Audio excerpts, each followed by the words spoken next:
Edison, His Life and Inventions. By Frank Louis Dyer.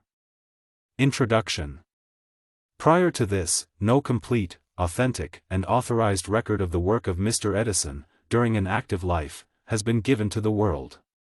That life, if there is anything in heredity, is very far from finished, and while it continues there will be new achievement. An insistently expressed desire on the part of the public for a definitive biography of Edison was the reason for the following pages. The present authors deem themselves happy in the confidence reposed in them, and in the constant assistance they have enjoyed from Mr. Edison while preparing these pages, a great many of which are altogether his own. This cooperation in no sense relieves the authors of responsibility as to any of the views or statements of their own that the book contains. They have realized the extreme reluctance of Mr. Edison to be made the subject of any biography at all, while he has felt that, if it must be written, it were best done by the hands of friends and associates of long standing, whose judgment and discretion he could trust, and whose intimate knowledge of the facts would save him from misrepresentation. The authors of the book are profoundly conscious of the fact that the extraordinary period of electrical development embraced in it has been prolific of great men. They have named some of them, but there has been no idea of setting forth various achievements or of ascribing distinctive merits. This treatment is devoted to one man whom his fellow citizens have chosen to regard as in many ways representative of the American at his finest flowering in the field of invention during the 19th century. It is designed in these pages to bring the reader face to face with Edison, to glance at an interesting childhood and a youthful period marked by a capacity for doing things, and by an insatiable thirst for knowledge, then to accompany him into the great creative stretch of 40 years, during which he has done so much. This book shows him plunged deeply into work for which he has always had an incredible capacity, reveals the exercise of his unsurpassed inventive ability, his keen reasoning powers, his tenacious memory, his fertility of resource, follows him through a series of innumerable experiments, conducted methodically, reaching out like rays of searchlight into all the regions of science and nature, and finally exhibits him emerging triumphantly from countless difficulties bearing with him in new arts. The fruits of victorious struggle. These volumes aim to be a biography rather than a history of electricity, but they have had to cover so much general ground in defining the relations and contributions of Edison to the electrical arts, that they serve to present a picture of the whole development effected in the last 50 years, the most fruitful that electricity has known. The effort has been made to avoid technique and abstruse phrases, but some degree of explanation has been absolutely necessary in regard to each group of inventions.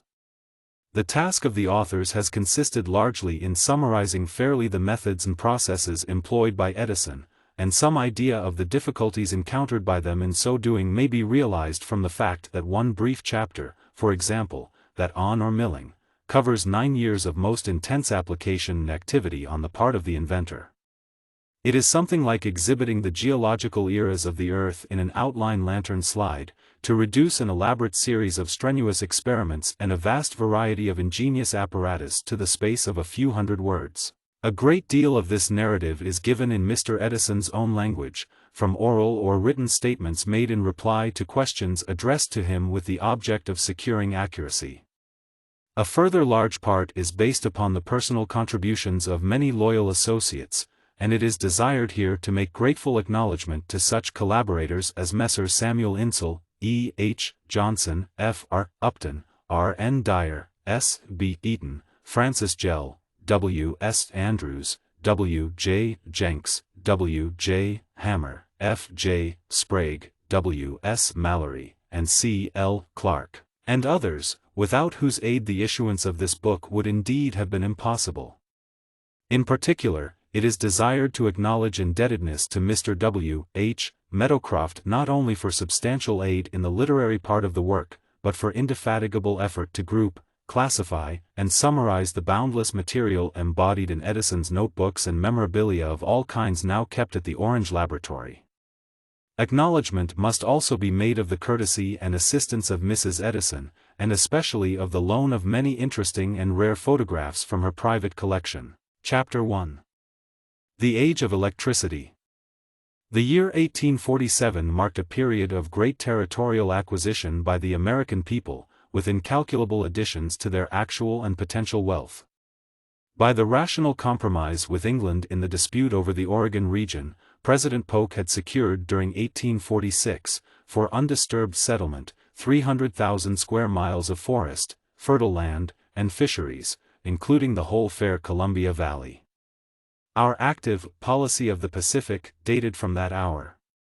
With swift and clinching succession came the melodramatic Mexican War, and February, 1848, saw another vast territory south of Oregon and west of the Rocky Mountains added by treaty to the United States.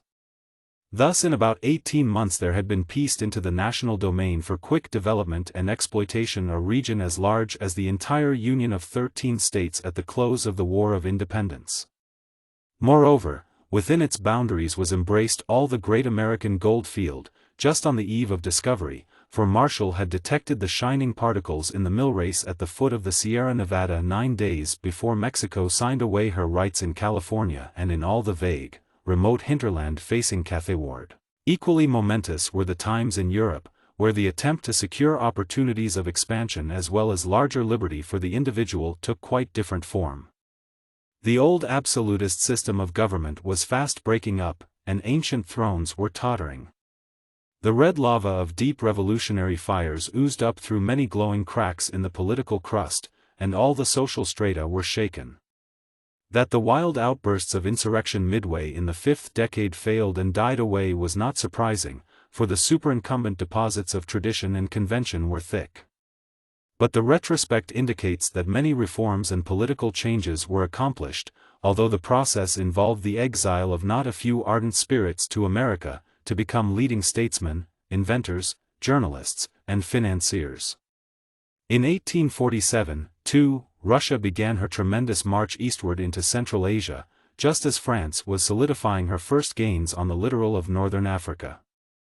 In England the fierce fervor of the Chartist movement, with its violent rhetoric as to the rights of man, was sobering down and passing pervasively into numerous practical schemes for social and political amelioration, constituting in their entirety a most profound change throughout every part of the national life.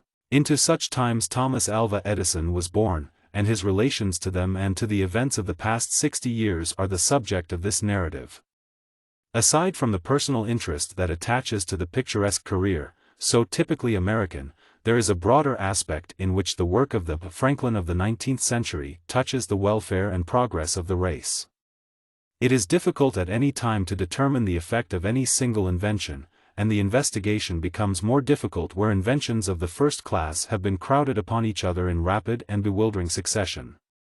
But it will be admitted that in Edison one deals with a central figure of the great age that saw the invention and introduction in practical form of the telegraph, the submarine cable, the telephone, the electric light, the electric railway, the electric trolley car, the storage battery, the electric motor, the phonograph, the wireless telegraph, and that the influence of these on the world's affairs has not been excelled at any time by that of any other corresponding advances in the arts and sciences.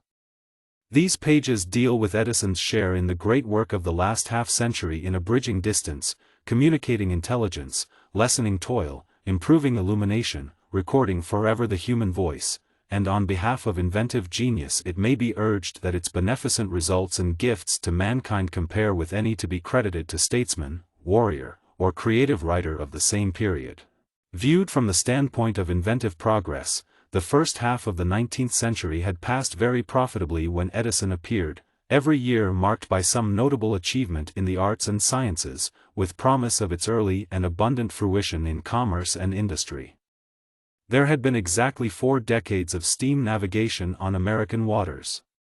Railways were growing at the rate of nearly 1,000 miles annually. Gas had become familiar as a means of illumination in large cities. Looms and tools and printing presses were everywhere being liberated from the slow toil of manpower. The first photographs had been taken. Chloroform, nitrous oxide gas, and ether had been placed at the service of the physician in saving life, and the revolver, guncotton, and nitroglycerin added to the agencies for slaughter. New metals, chemicals, and elements had become available in large numbers, gases had been liquefied and solidified, and the range of useful heat and cold indefinitely extended. The safety lamp had been given to the miner, the caisson to the bridge builder, the anti-friction metal to the mechanic for bearings. It was already known how to vulcanize rubber, and how to galvanize iron. The application of machinery in the harvest field had begun with the embryonic reaper, while both the bicycle and the automobile were heralded in primitive prototypes. The gigantic expansion of the iron and steel industry was foreshadowed in the change from wood to coal in the smelting furnaces. The sewing machine had brought with it, like the friction match, one of the most profound influences in modifying domestic life, and making it different from that of all preceding time. Even in 1847 few of these things had lost their novelty, most of them were in the earlier stages of development. But it is when we turn to electricity that the rich virgin condition of an illimitable new kingdom of discovery is seen. Perhaps the word utilization, or application, is better than discovery, for then, as now, an endless wealth of phenomena noted by experimenters from Gilbert to Franklin and Faraday awaited the invention that could alone render them useful to mankind. The 18th century, keenly curious and ceaselessly active in this fascinating field of investigation, had not, after all, left much of a legacy in either principles or appliances. The lodestone and the compass, the frictional machine, the Leyden jar, the nature of conductors and insulators, the identity of electricity and the thunderstorm flash, the use of lightning rods, the physiological effects of an electrical shock, these constituted the bulk of the bequest to which philosophers were the only heirs. Pregnant with possibilities were many of the observations that had been recorded. But these few appliances made up the meager kit of tools with which the 19th century entered upon its task of acquiring the arts and conveniences now such an intimate part of human nature's daily food that the average American today pays more for his electrical service than he does for bread. With the first year of the new century came Volta's invention of the chemical battery as a means of producing electricity. A well-known Italian picture represents Volta exhibiting his apparatus before the young conqueror Napoleon, then ravishing from the peninsula its treasure of ancient art and founding an ephemeral empire. At such a moment this gift of despoiled Italy to the world was a noble revenge, setting in motion incalculable beneficent forces and agencies. For the first time man had command of a steady supply of electricity without toil or effort. The useful results obtainable previously from the current of a frictional machine were not much greater than those to be derived from the flight of a rocket. While the frictional appliance is still employed in medicine, it ranks with the flint axe and the tinderbox in industrial obsolescence. No art or trade could be founded on it, no diminution of daily work or increase of daily comfort could be secured with it. But the little battery with its metal plates in a weak solution proved a perennial reservoir of electrical energy, safe and controllable, from which supplies could be drawn at will. That which was wild had become domesticated. Regular crops took the place of haphazard gleanings from brake or prairie, the possibility of electrical starvation was forever left behind. Immediately new processes of inestimable value revealed themselves, new methods were suggested. Almost all the electrical arts now employed made their beginnings in the next 25 years, and while the more extensive of them depend today on the dynamo for electrical energy, some of the most important still remain in loyal allegiance to the older source. The battery itself soon underwent modifications, and new types were evolved, the storage, the double fluid, and the dry. Various analogies next pointed to the use of heat, and the thermoelectric cell emerged, embodying the application of flame to the junction of two different metals. Davy, of the safety lamp, threw a volume of current across the gap between two sticks of charcoal, and the voltaic arc, forerunner of electric lighting, shed its bright beams upon a dazzled world.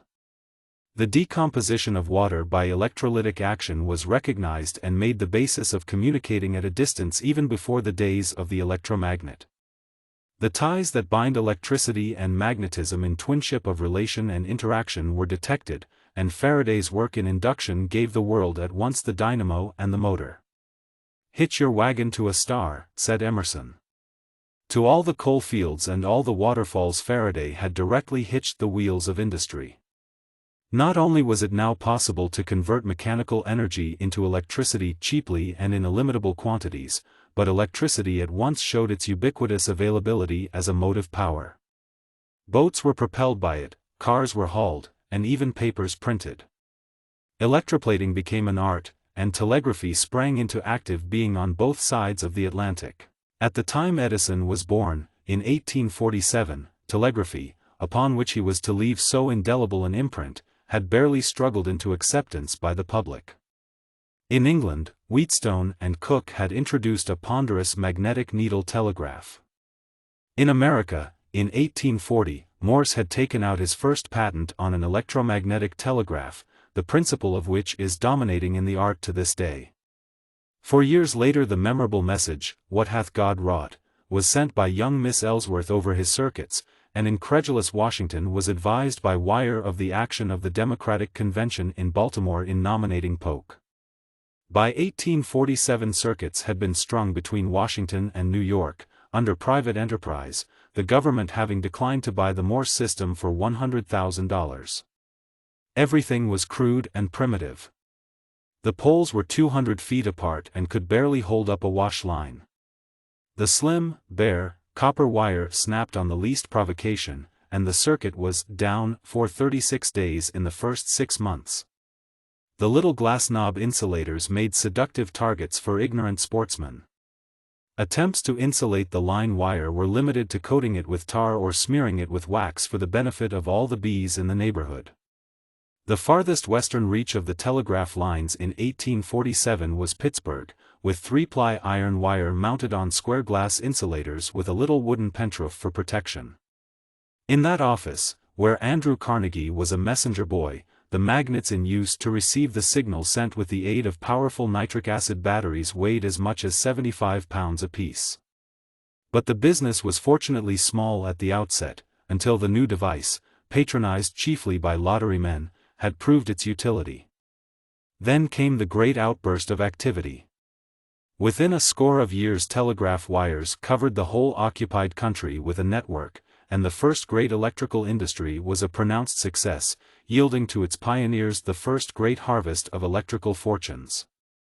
It had been a sharp struggle for bare existence, during which such a man as the founder of Cornell University had been glad to get breakfast in New York with a $quarter picked up on Broadway. Chapter 2.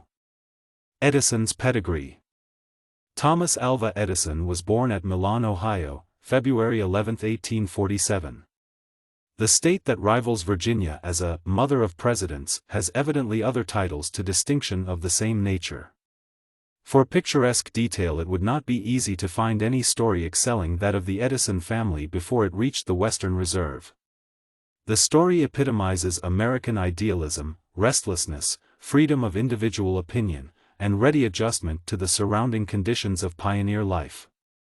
The ancestral Edisons who came over from Holland, as nearly as can be determined, in 1730, were descendants of extensive millers on the Zuyder Zee, and took up patents of land along the Passaic River, New Jersey, close to the home that Mr. Edison established in the Orange Mountains 160 years later. They landed at Elizabethport, New Jersey, and first settled near Caldwell in that state, where some graves of the family may still be found. President Cleveland was born in that quiet hamlet. It is a curious fact that in the Edison family the pronunciation of the name has always been with the long E sound, as it would naturally be in the Dutch language. The family prospered and must have enjoyed public confidence, for we find the name of Thomas Edison, as a bank official on Manhattan Island, signed to continental currency in 1778. According to the family records this Edison, great-grandfather of Thomas Alva, reached the extreme old age of 104 years. But all was not well, and, as has happened so often before, the politics of father and son were violently different. The Loyalist movement that took to Nova Scotia so many Americans after the War of Independence carried with it John, the son of this stalwart Continental. Thus it came about that Samuel Edison, son of John, was born at Digby, Nova Scotia, in 1804. 7 years later John Edison, who, as a Loyalist or United Empire emigrant, had become entitled under the laws of Canada to a grant of 600 acres of land, moved westward to take possession of this property. He made his way through the state of New York in wagons drawn by oxen to the remote and primitive township of Bayfield, in Upper Canada, on Lake Huron. Although the journey occurred in balmy June, it was necessarily attended with difficulty and privation, but the new home was situated in good farming country, and once again this interesting nomadic family settled down. John Edison moved from Bayfield to Vienna, Ontario, on the northern bank of Lake Erie. Mr. Edison supplies an interesting reminiscence of the old man and his environment in those early Canadian days.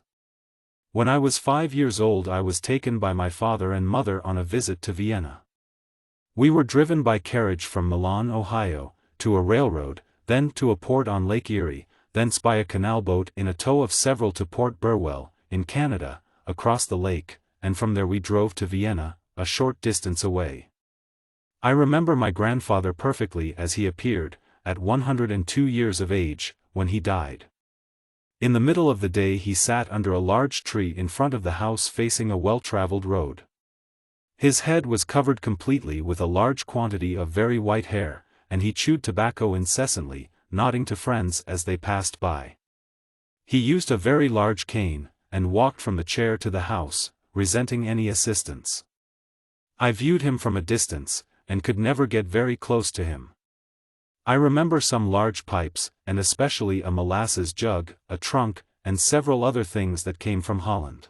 John Edison was long-lived, like his father, and reached the ripe old age of 102, leaving his son Samuel charged with the care of the family destinies, but with no great burden of wealth. Little is known of the early manhood of this father of T.A. Edison until we find him keeping a hotel at Vienna, marrying a schoolteacher there, Miss Nancy Elliott, in 1828, and taking a lively share in the troublous politics of the time.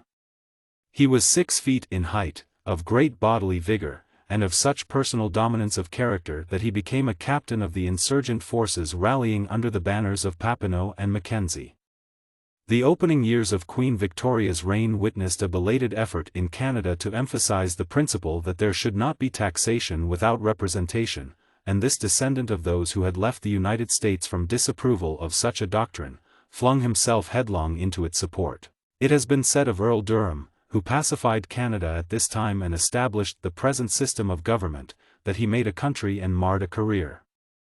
But the immediate measures of repression enforced before a liberal policy was adopted were sharp and severe, and Samuel Edison also found his own career marred on Canadian soil as one result of the Durham administration.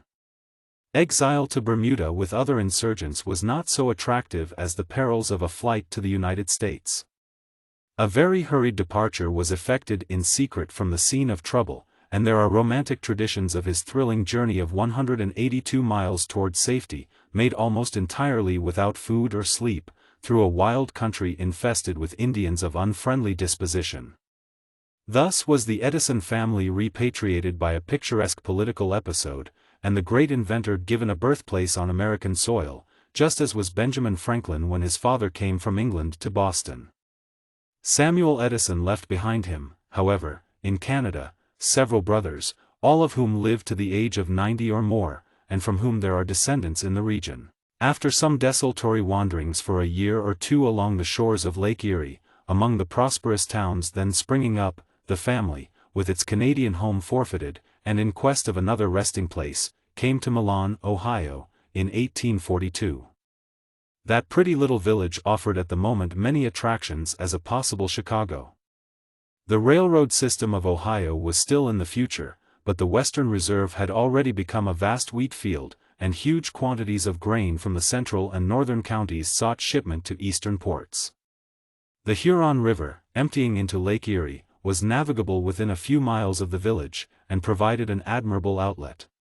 Large granaries were established, and proved so successful that local capital was tempted into the project of making a towpath canal from Lockwood Landing all the way to Milan itself. The quaint old Moravian mission and quondam Indian settlement of 100 inhabitants found itself of a sudden one of the great grain ports of the world, and bidding fair to rival Russian Odessa. A number of grain warehouses, or primitive elevators, were built along the bank of the canal, and the produce of the region poured in immediately, arriving in wagons drawn by 4 or 6 horses with loads of 100 bushels. No fewer than 600 wagons came clattering in, and as many as 20 sail vessels were loaded with 35,000 bushels of grain, during a single day. The canal was capable of being navigated by craft of from 200 to 250 tons burden, and the demand for such vessels soon led to the development of a brisk shipbuilding industry, for which the abundant forests of the region supplied the necessary lumber. An evidence of the activity in this direction is furnished by the fact that 6 revenue cutters were launched at this port in these brisk days of its prime. Samuel Edison, versatile, buoyant of temper, and ever optimistic, would thus appear to have pitched his tent with shrewd judgment. There was plenty of occupation ready to his hand, and more than one enterprise received his attention, but he devoted his energies chiefly to the making of shingles, for which there was a large demand locally and along the lake. Canadian lumber was used principally in this industry. The wood was imported in bolts or pieces 3 feet long. A bolt made 2 shingles, it was sawn asunder by hand, then split and shaved. None but first-class timber was used, and such shingles outlasted far those made by machinery with their cross-grain cut. A house in Milan, on which some of those shingles were put in 1844, was still in excellent condition 42 years later. Samuel Edison did well at this occupation, and employed several men, but there were other outlets from time to time for his business activity and speculative disposition. Edison's mother was an attractive and highly educated woman, whose influence upon his disposition and intellect has been profound and lasting. She was born in Chenango County, New York, in 1810, and was the daughter of the Reverend John Eliot, a Baptist minister and descendant of an old Revolutionary soldier, Captain Ebenezer Eliot, of Scotch descent.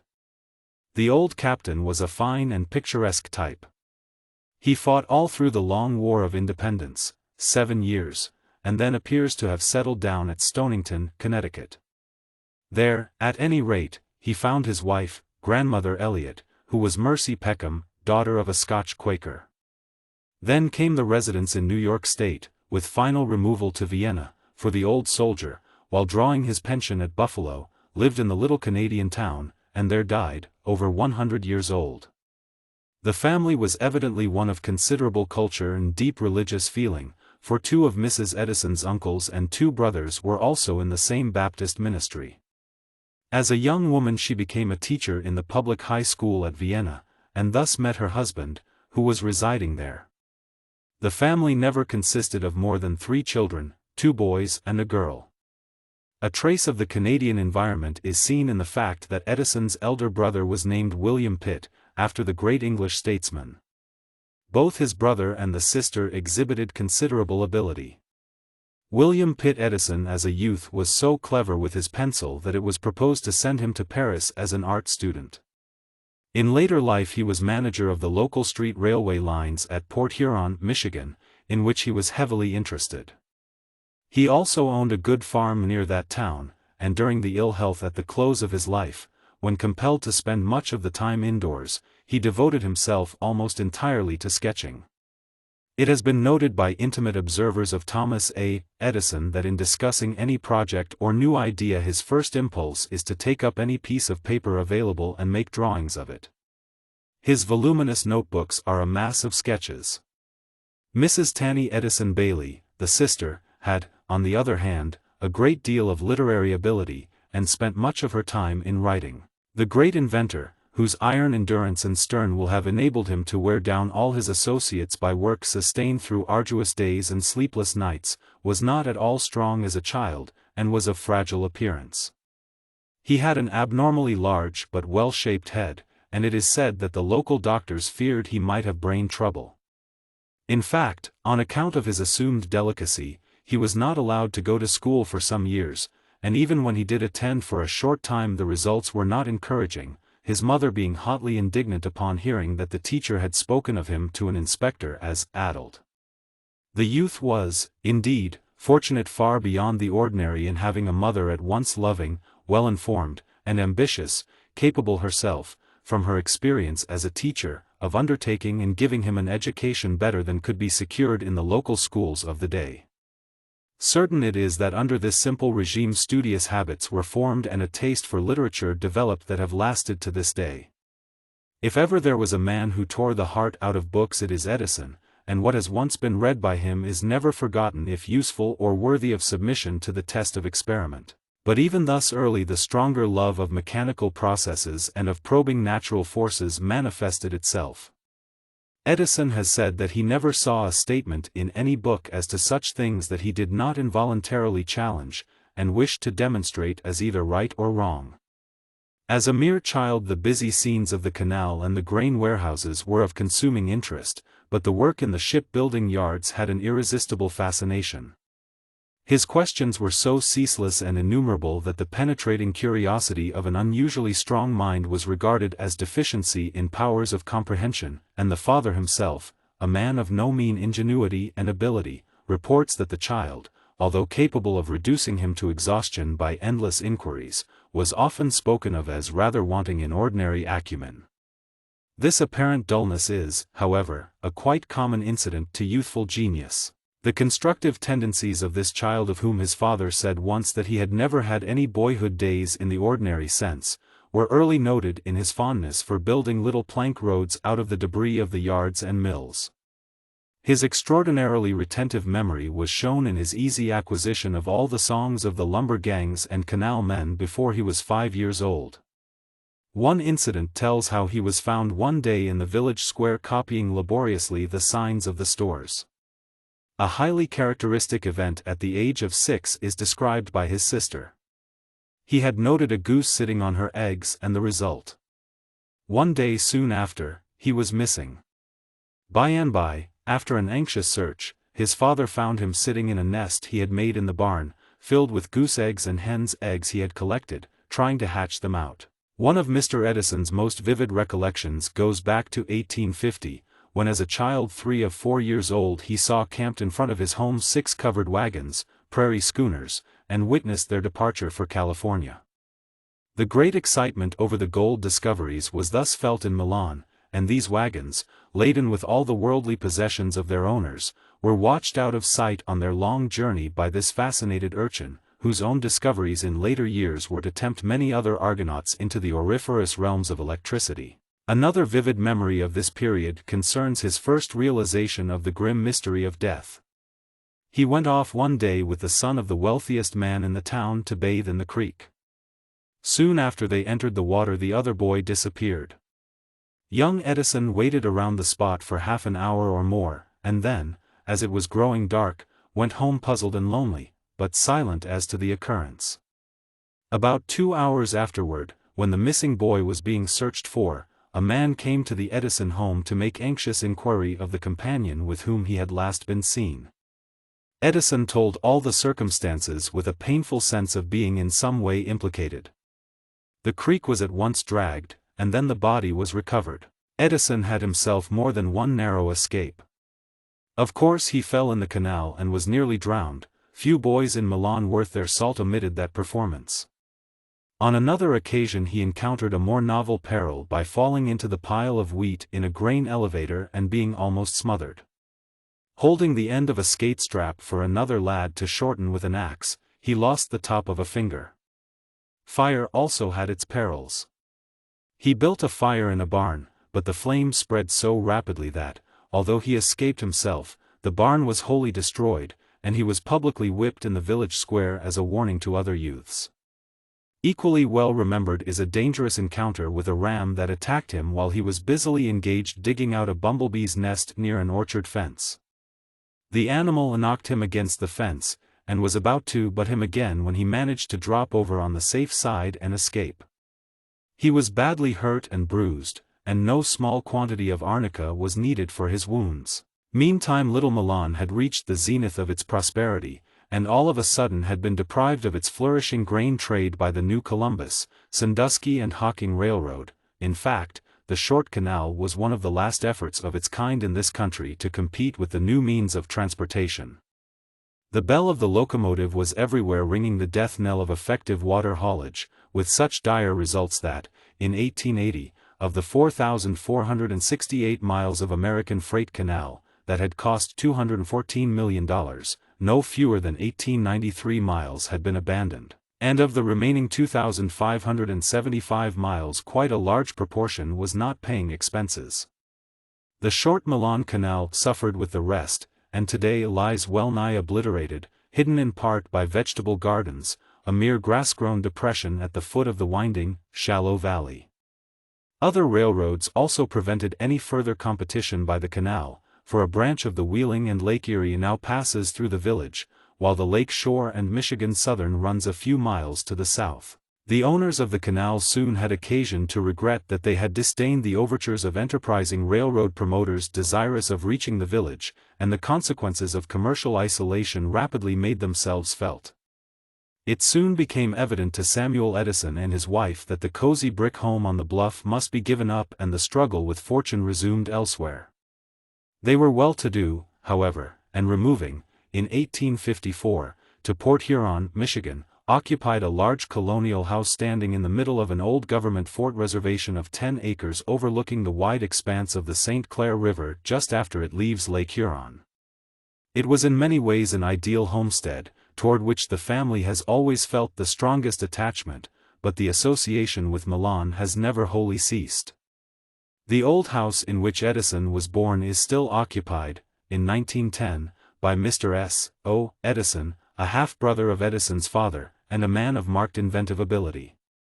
He was once prominent in the iron furnace industry of Ohio, and was for a time associated in the iron trade with the father of the late President McKinley. Among his inventions may be mentioned a machine for making fuel from wheat straw, and a smoke-consuming device. This birthplace of Edison remains the plain, substantial little brick house it was originally, one-storied, with rooms finished on the attic floor. Being built on the hillside, its basement opens into the rear yard. It was at first heated by means of open coal grates, which may not have been altogether adequate in severe winters, owing to the altitude and the northeastern exposure, but a large furnace is one of the more modern changes. Milan itself is not materially unlike the smaller Ohio towns of its own time or those of later creation, but the venerable appearance of the big elm trees that fringe the trim lawns tells of its age. It is, indeed, an extremely neat, snug little place, with well-kept homes, mostly of frame construction, and flagged streets crossing each other at right angles. There are no poor, at least, everybody is apparently well-to-do. While a leisurely atmosphere pervades the town, few idlers are seen. Some of the residents are engaged in local business, some are occupied in farming and grape culture, others are employed in the iron works nearby, at Norwalk. The stores and places of public resort are gathered about the square, where there is plenty of room for hitching when the Saturday trading is done at that point, at which periods the fitful bustle recalls the old wheat days when young Edison ran with curiosity among the 6 and 8 horse teams that had brought in grain. This square is still covered with fine primeval forest trees, and has at its center a handsome soldier's monument of the Civil War, to which 4 paved walks converge.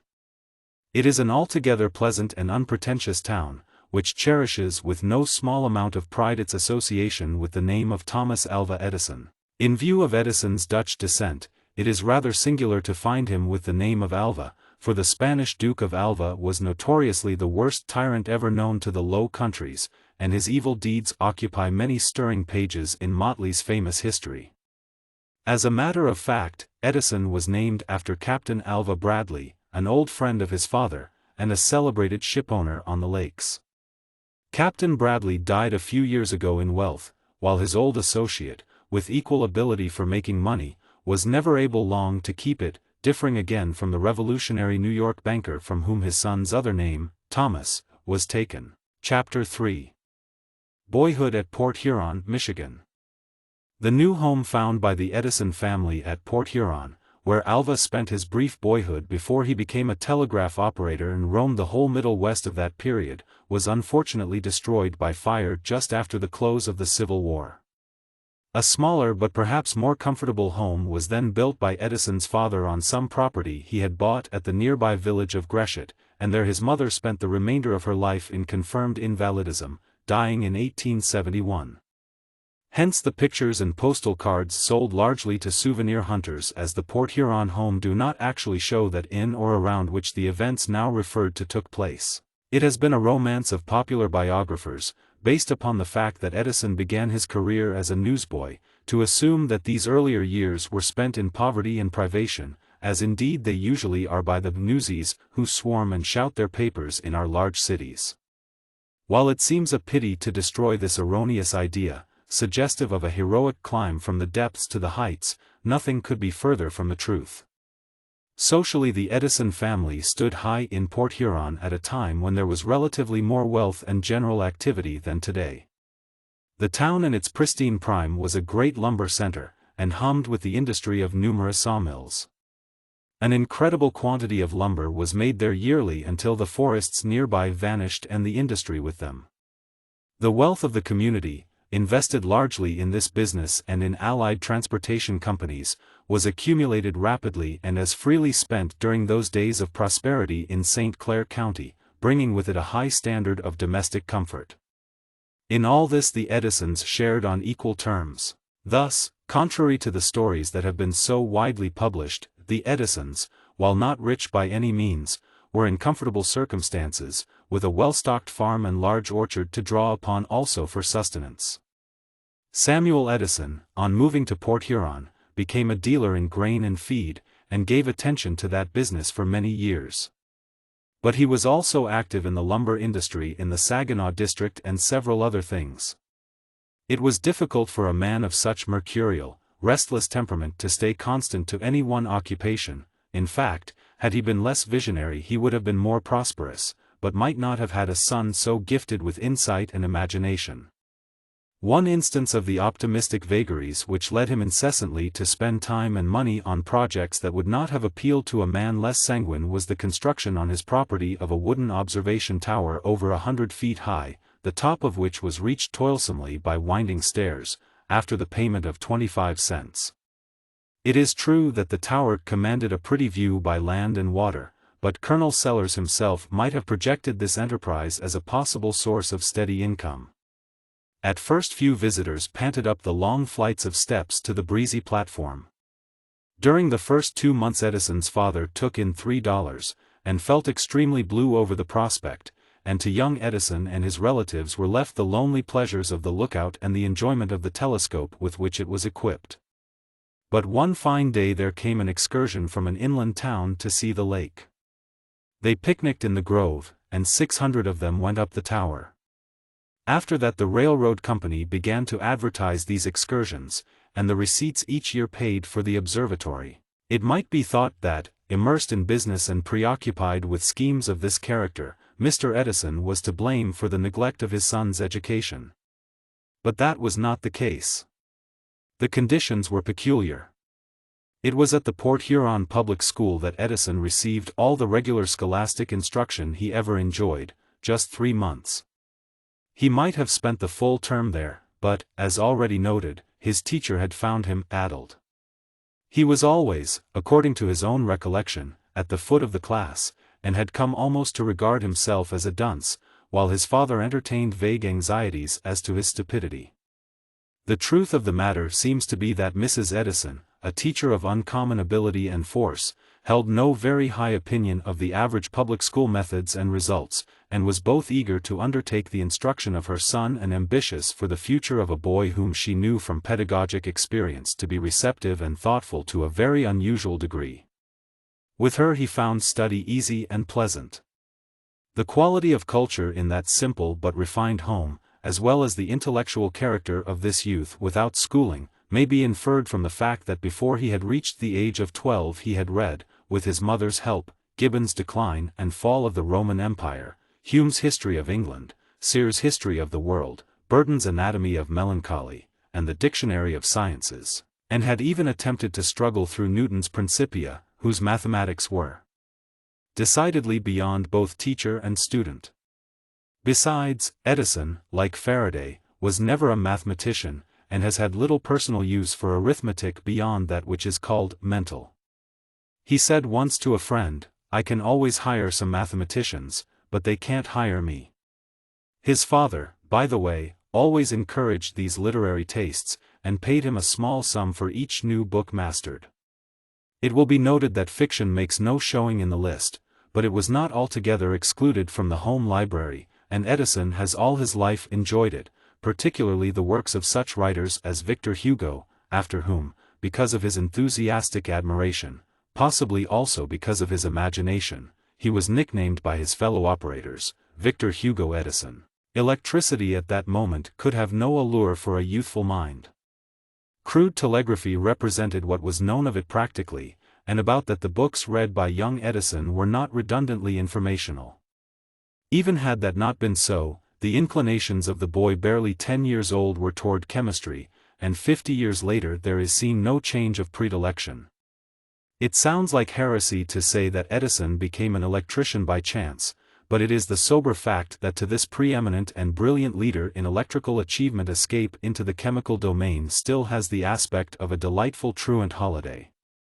One of the earliest stories about his boyhood relates to the incident when he induced a lad employed in the family to swallow a large quantity of Sedlitz powders in the belief that the gases generated would enable him to fly. The agonies of the victim attracted attention, and Edison's mother marked her displeasure by an application of the switch kept behind the old Seth Thomas grandfather clock. The disastrous result of this experiment did not discourage Edison at all, as he attributed failure to the lad rather than to the motive power. In the cellar of the Edison homestead young Alva soon accumulated a chemical outfit, constituting the first in a long series of laboratories. The word laboratory had always been associated with alchemists in the past, but as with filament, this untutored stripling applied an iconoclastic practicability to it long before he realized the significance of the new departure. Goethe, in his Legend of Faust, shows the traditional or conventional philosopher in his laboratory, an aged, tottering, gray-bearded investigator, who only becomes youthful upon diabolical intervention, and would stay senile without it. In the Edison laboratory no such weird transformation has been necessary, for the philosopher had youth, fiery energy, and a grimly practical determination that would submit to no denial of the goal of something of real benefit to mankind. Edison and Faust are indeed the extremes of philosophic thought and accomplishment. The home at Port Huron thus saw the first Edison laboratory. The boy began experimenting when he was about 10 or 11 years of age. He got a copy of Parker's School Philosophy, an elementary book on physics, and about every experiment in it he tried. Young Alva, or Al, as he was called, thus early displayed his great passion for chemistry, and in the cellar of the house he collected no fewer than 200 bottles, gleaned in baskets from all parts of the town. These were arranged carefully on shelves and all labeled poison, so that no one else would handle or disturb them. They contained the chemicals with which he was constantly experimenting. To others this diversion was both mysterious and meaningless, but he had soon become familiar with all the chemicals obtainable at the local drug stores, and had tested to his satisfaction many of the statements encountered in his scientific reading. Edison has said that sometimes he has wondered how it was he did not become an analytical chemist instead of concentrating on electricity, for which he had at first no great inclination. Deprived of the use of a large part of her cellar, tiring of the mess always to be found there, and somewhat fearful of results, his mother once told the boy to clear everything out and restore order. The thought of losing all his possessions was the cause of so much ardent distress that his mother relented, but insisted that he must get a lock and key, and keep the embryonic laboratory closed up all the time except when he was there. This was done. From such work came an early familiarity with the nature of electrical batteries and the production of current from them. Apparently the greater part of his spare time was spent in the cellar, for he did not share to any extent in the sports of the boys of the neighborhood, his chum and chief companion, Michael Oates, being a lad of Dutch origin, many years older, who did chores around the house, and who could be recruited as a general utility Friday for the experiments of this young explorer, such as that with the Sedlitz powders. Such pursuits as these consumed the scant pocket money of the boy very rapidly. He was not in regular attendance at school, and had read all the books within reach.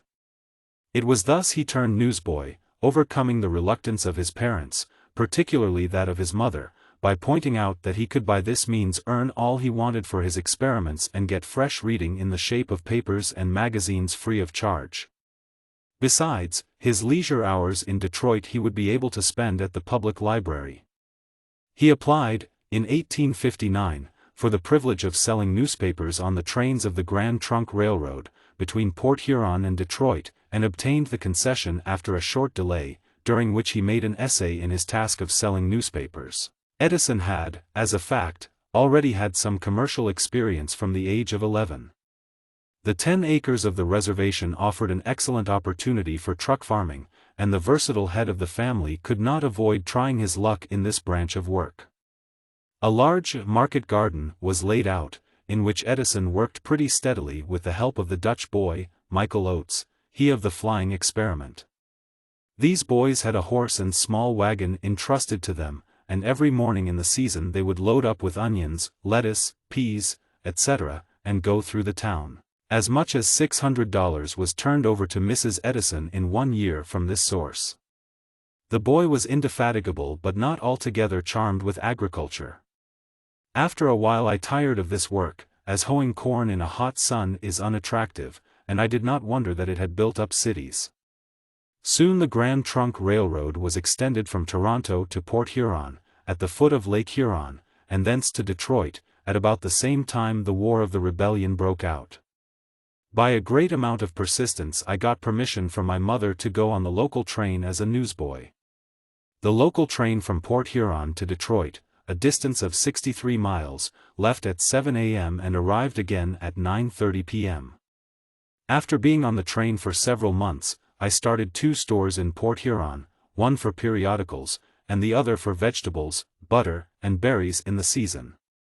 These were attended by 2 boys who shared in the profits. The periodical store I soon closed, as the boy in charge could not be trusted. The vegetable store I kept up for nearly a year.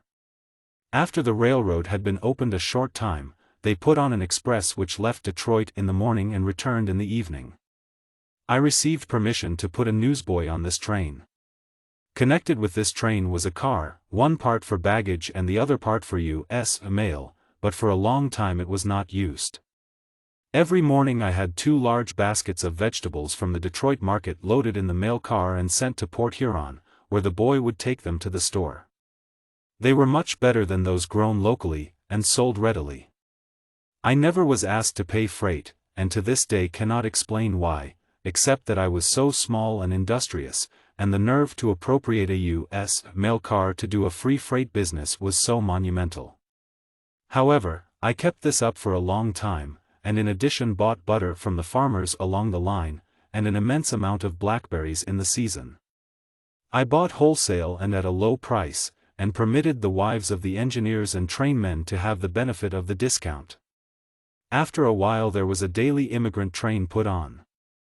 This train generally had from 7 to 10 coaches filled always with Norwegians, all bound for Iowa and Minnesota. On these trains I employed a boy who sold bread, tobacco, and stick candy.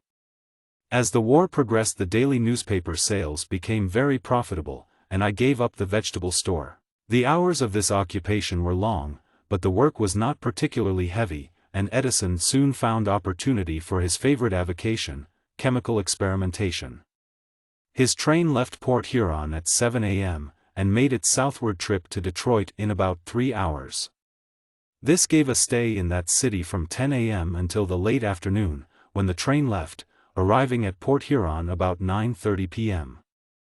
The train was made up of 3 coaches, baggage, smoking, and ordinary passenger or ladies. The baggage car was divided into 3 compartments, one for trunks and packages, one for the mail, and one for smoking. In those days no use was made of the smoking compartment, as there was no ventilation, and it was turned over to young Edison, who not only kept papers there in his stock of goods as a candy butcher, but soon had it equipped with an extraordinary variety of apparatus. There was plenty of leisure on the 2 daily runs, even for an industrious boy, and thus he found time to transfer his laboratory from the cellar and re-establish it on the train. His earnings were also excellent, so good, in fact, that $8 or $10 a day were often taken in, and $1 went every day to his mother. Thus supporting himself, he felt entitled to spend any other profit left over on chemicals and apparatus. And spent it was, for with access to Detroit and its large stores, where he bought his supplies, and to the public library, where he could quench his thirst for technical information, Edison gave up all his spare time and money to chemistry. Surely the country could have presented at that moment no more striking example of the passionate pursuit of knowledge under difficulties than this newsboy, barely 14 years of age, with his jars and test tubes installed on a railway baggage car. Nor did this amazing equipment stop at batteries and bottles.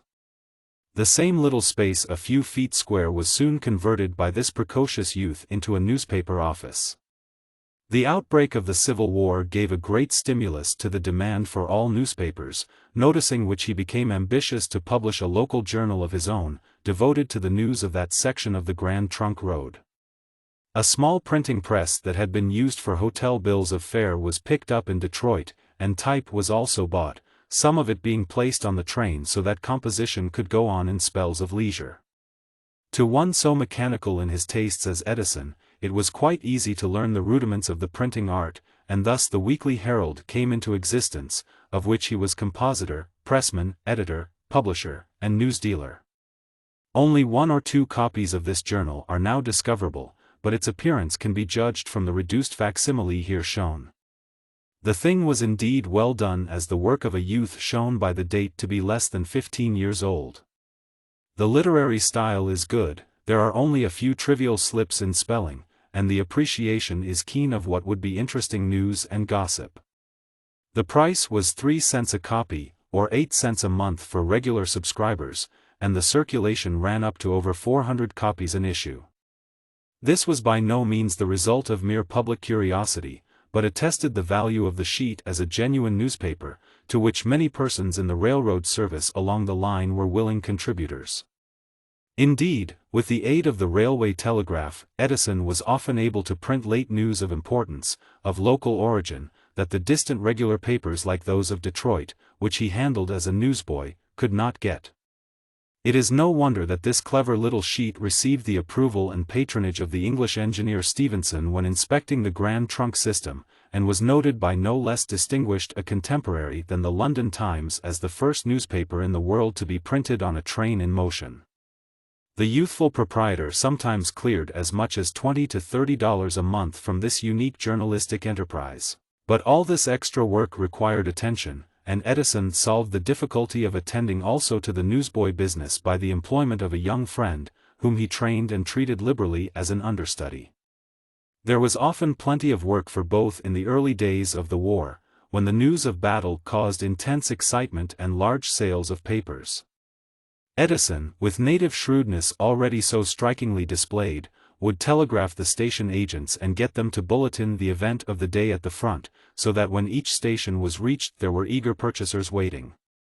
He recalls in particular the sensation caused by the Great Battle of Shiloh, or Pittsburgh Landing, in April, 1862, in which both Grant and Sherman were engaged, in which Johnston died, and in which there was a ghastly total of 25,000 killed and wounded. In describing his enterprising action that day, Edison says that when he reached Detroit the bulletin boards of the newspaper offices were surrounded with dense crowds, which read awe-stricken the news that there were 60,000 killed and wounded, and that the result was uncertain. I knew that if the same excitement was attained at the various small towns along the road, and especially at Port Huron, the sale of papers would be great.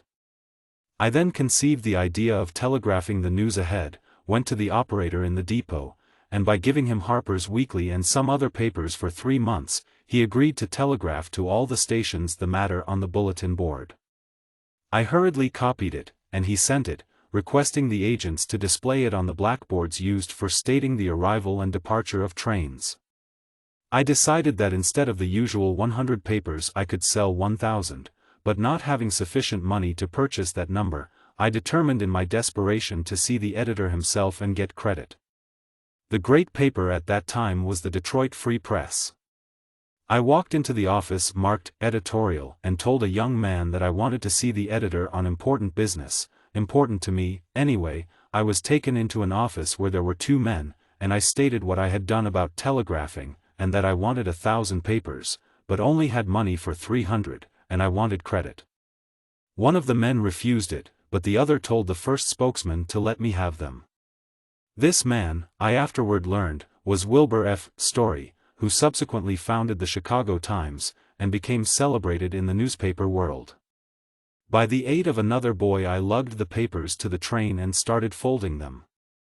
The first station, called Utica, was a small one where I generally sold 2 papers.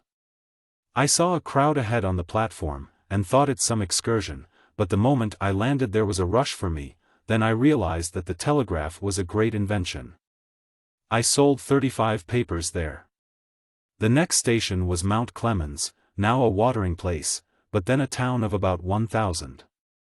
I usually sold 6 to 8 papers there. I decided that if I found a corresponding crowd there, the only thing to do to correct my lack of judgment in not getting more papers was to raise the price from 5 cents to 10. The crowd was there, and I raised the price. At the various towns there were corresponding crowds. It had been my practice at Port Huron to jump from the train at a point about 1/4 of a mile from the station, where the train generally slackened speed. I had drawn several loads of sand to this point to jump on, and had become quite expert. The little Dutch boy with the horse met me at this point. When the wagon approached the outskirts of the town I was met by a large crowd. I then yelled, "25 cents apiece, gentlemen. I haven't enough to go around." I sold all out, and made what to me then was an immense sum of money. Such episodes as this added materially to his income, but did not necessarily increase his savings, for he was then, as now, an utter spendthrift so long as some new apparatus or supplies for experiment could be had. In fact, the laboratory on wheels soon became crowded with such equipment. Most costly chemicals were bought on the installment plan, and Fresenius qualitative analysis served as a basis for ceaseless testing and study. George Pullman, who then had a small shop at Detroit and was working on his sleeping car, made Edison a lot of wooden apparatus for his chemicals, to the boys' delight. Unfortunately, a sudden change came, fraught with disaster.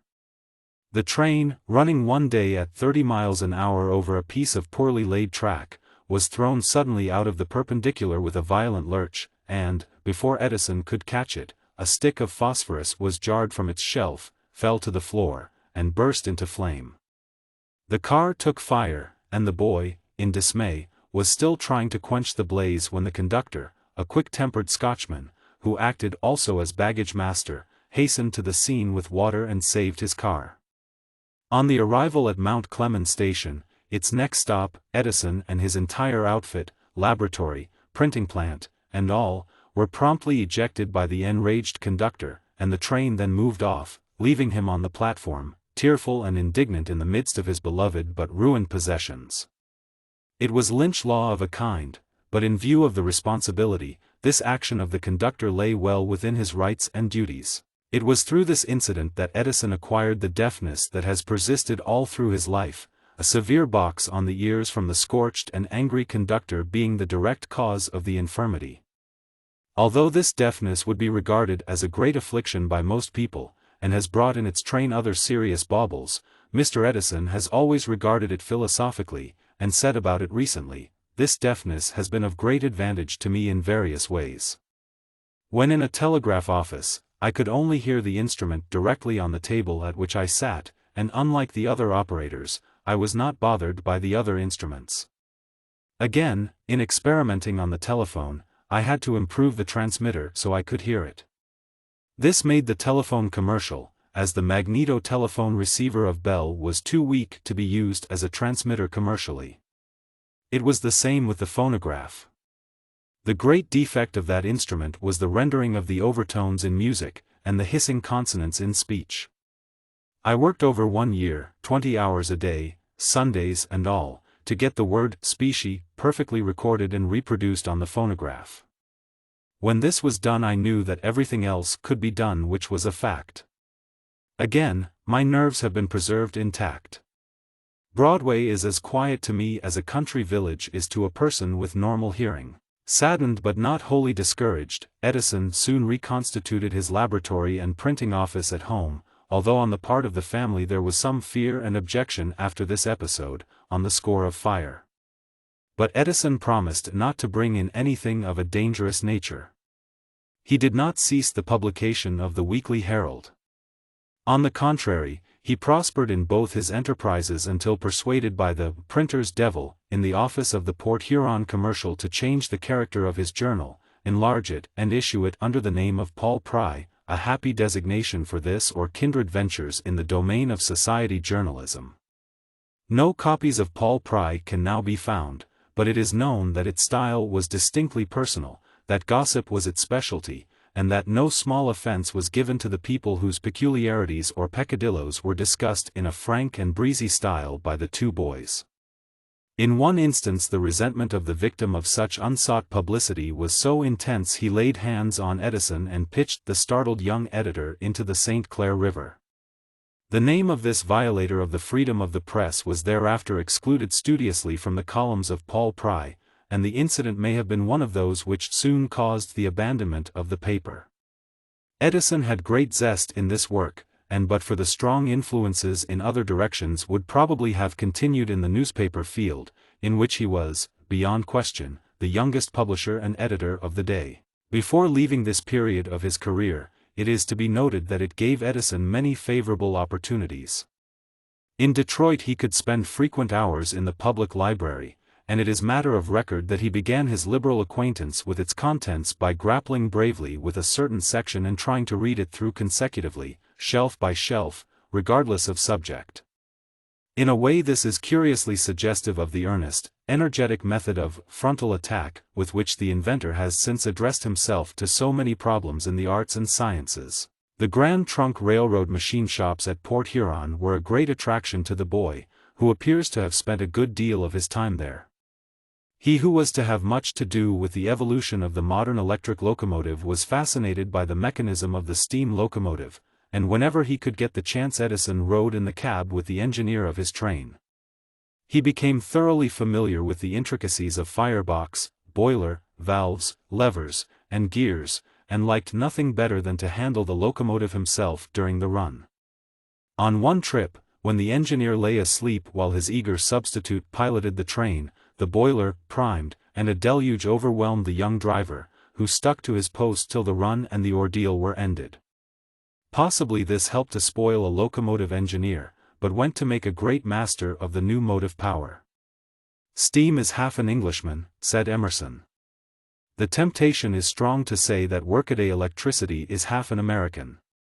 Edison's own account of the incident is very laughable. The engine was one of a number leased to the Grand Trunk by the Chicago, Burlington and Quincy. It had bright brass bands all over, the woodwork beautifully painted, and everything highly polished, which was the custom up to the time old Commodore Vanderbilt stopped it on his roads.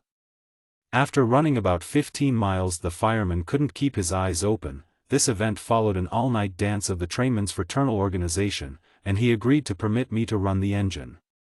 I took charge, reducing the speed to about 12 miles an hour, and brought the train of 7 cars to her destination at the Grand Trunk Junction safely. But something occurred which was very much out of the ordinary. I was very much worried about the water, and I knew that if it got low the boiler was likely to explode. I hadn't gone 20 miles before black damp mud blew out of the stack and covered every part of the engine, including myself. I was about to awaken the fireman to find out the cause of this when it stopped. Then I approached a station where the fireman always went out to the cowcatcher, opened the oil cup on the steam chest, and poured oil in. I started to carry out the procedure when, upon opening the oil cup, the steam rushed out with a tremendous noise, nearly knocking me off the engine. I succeeded in closing the oil cup and got back in the cab, and made up my mind that she would pull through without oil. I learned afterward that the engineer always shut off steam when the fireman went out to oil. This point I failed to notice. My powers of observation were very much improved after this occurrence. Just before I reached the junction another outpour of black mud occurred, and the whole engine was a sight, so much so that when I pulled into the yard everybody turned to see it, laughing immoderately. I found the reason of the mud was that I carried so much water it passed over into the stack, and this washed out all the accumulated soot. One afternoon about a week before Christmas Edison's train jumped the track near Utica, a station on the line. 4 old Michigan Central cars with rotten sills collapsed in the ditch and went all to pieces, distributing figs, raisins, dates, and candies all over the track and the vicinity. Hating to see so much waste, Edison tried to save all he could by eating it on the spot, but as a result, our family doctor had the time of his life with me in this connection.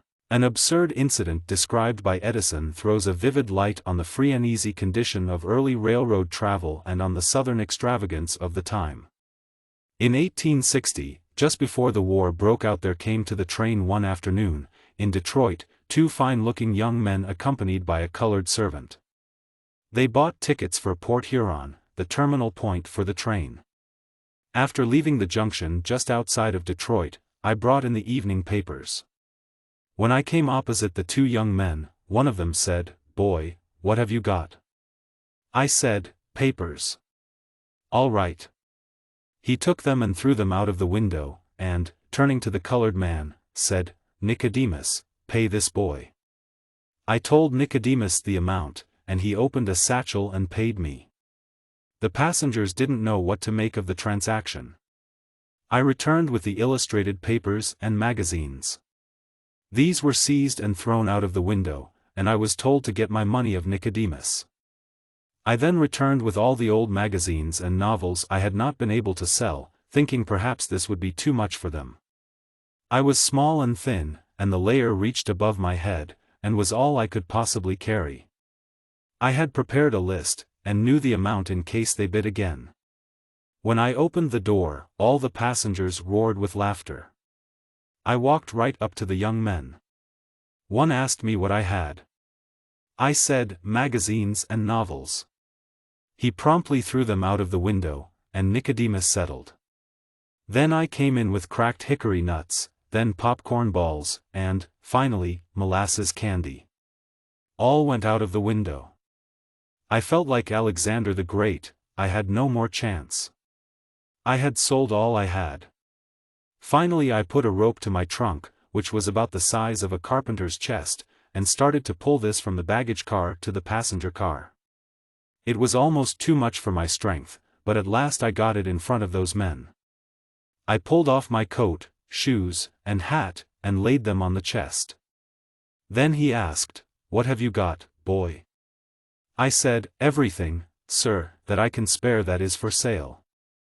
The passengers fairly jumped with laughter. Nicodemus paid me $27 for this last sale, and threw the whole out of the door in the rear of the car.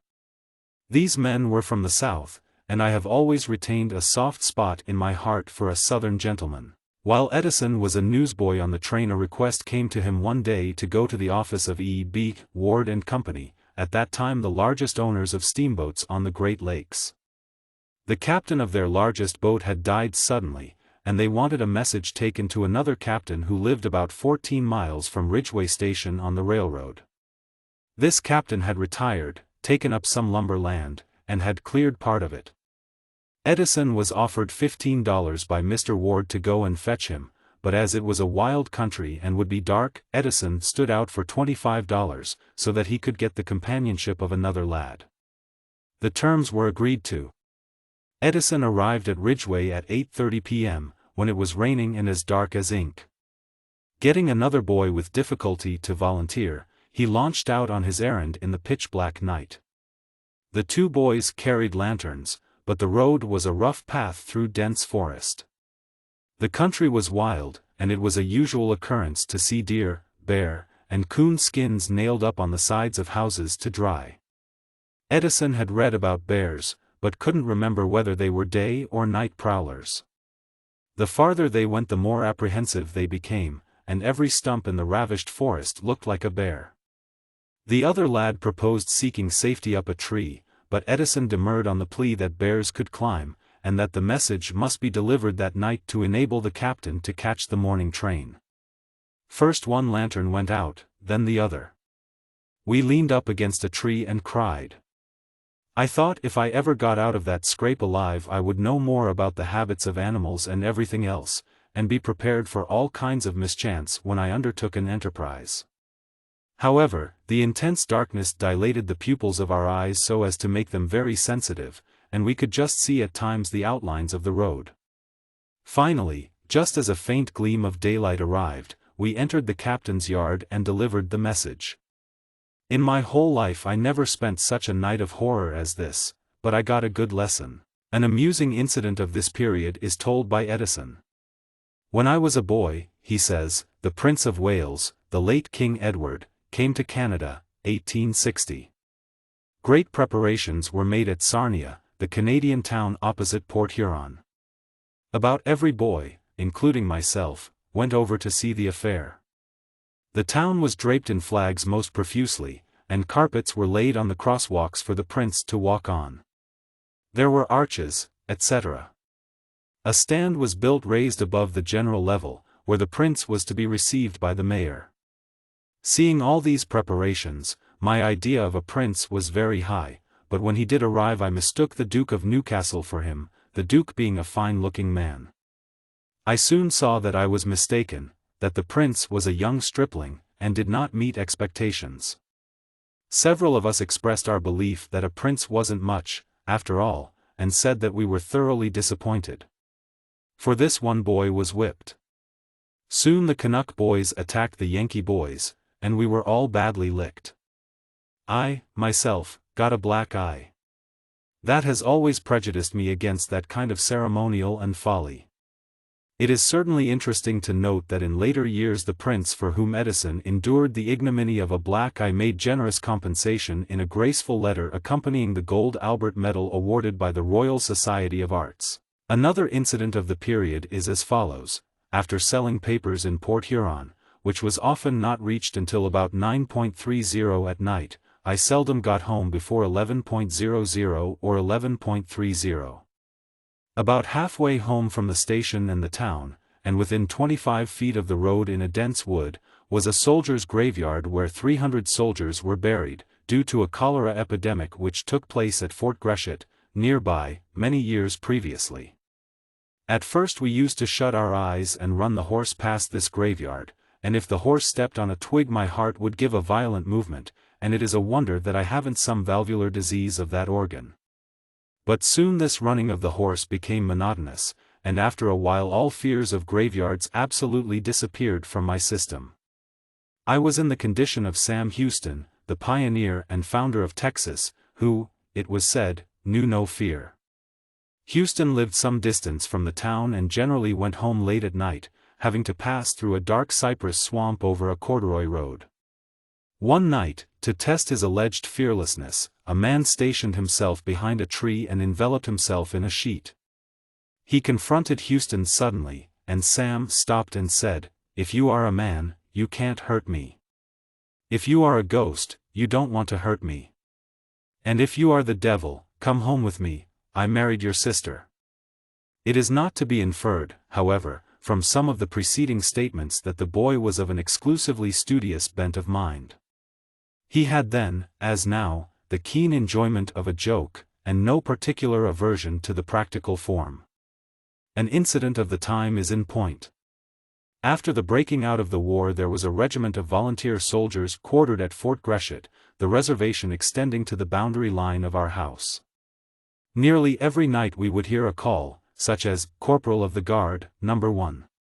This would be repeated from sentry to sentry until it reached the barracks, when Corporal of the Guard, No. 1, would come and see what was wanted. I and the little Dutch boy, after returning from the town after selling our papers, thought we would take a hand at military affairs. So one night, when it was very dark, I shouted for Corporal of the Guard, No. 1. The second sentry, thinking it was the terminal sentry who shouted, repeated it to the third, and so on. This brought the corporal along the half-mile, only to find that he was fooled. We tried him 3 nights, but the third night they were watching, and caught the little Dutch boy, took him to the lock-up at the fort, and shut him up. They chased me to the house. I rushed for the cellar. In one small apartment there were 2 barrels of potatoes and a third one nearly empty. I poured these remnants into the other barrels, sat down, and pulled the barrel over my head, bottom up. The soldiers had awakened my father, and they were searching for me with candles and lanterns.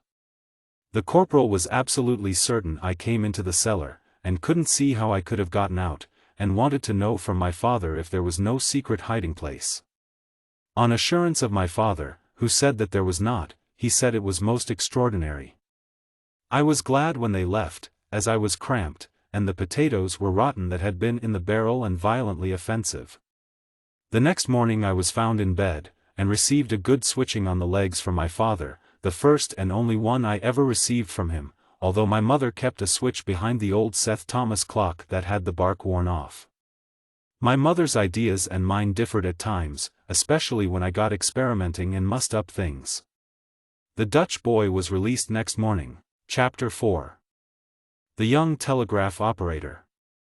While a newsboy on the railroad, says Edison, I got very much interested in electricity, probably from visiting telegraph offices with a chum who had tastes similar to mine. It will also have been noted that he used the telegraph to get items for his little journal, and to bulletin his special news of the Civil War along the line. The next step was natural, and having with his knowledge of chemistry no trouble about setting up his batteries, the difficulties of securing apparatus were chiefly those connected with the circuits and the instruments. American youths today are given, if of a mechanical turn of mind, to amateur telegraphy or telephony, but seldom, if ever, have to make any part of the system constructed. In Edison's boyish days it was quite different, and telegraphic supplies were hard to obtain. But he and his chum had a line between their homes, built of common stovepipe wire. The insulators were bottles set on nails driven into trees and short poles. The magnet wire was wound with rags for insulation, and pieces of spring brass were used for keys. With an idea of securing current cheaply, Edison applied the little that he knew about static electricity, and actually experimented with cats, which he treated vigorously as frictional machines until the animals fled in dismay, and Edison had learned his first great lesson in the relative value of sources of electrical energy. The line was made to work, however, and additional to the messages that the boys interchanged, Edison secured practice in an ingenious manner. His father insisted on 11:30 as proper bedtime, which left but a short interval after the long day on the train. But each evening, when the boy went home with a bundle of papers that had not been sold in the town, his father would sit up reading the returnables. Edison, therefore, on some excuse, left the papers with his friend, but suggested that he could get the news from him by telegraph, bit by bit. The scheme interested his father, and was put into effect, the messages being written down and handed over for perusal. This yielded good practice nightly, lasting until 12 and 1 o'clock, and was maintained for some time until Mr. Edison became willing that his son should stay up for a reasonable time. The papers were then brought home again, and the boys amused themselves to their heart's content until the line was pulled down by a stray cow wandering through the orchard.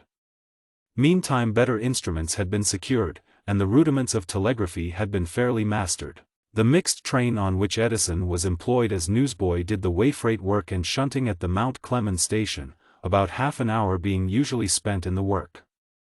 One August morning, in 1862, while the shunting was in progress, and a laden boxcar had been pushed out of a siding, Edison, who was loitering about the platform, saw the little son of the station agent, Mr. J. U. Mackenzie, playing with the gravel on the main track along which the car without a brakeman was rapidly approaching. Edison dropped his papers and his glazed cap, and made a dash for the child, whom he picked up and lifted to safety without a second to spare, as the wheel of the car struck his heel, and both were cut about the face and hands by the gravel ballast on which they fell.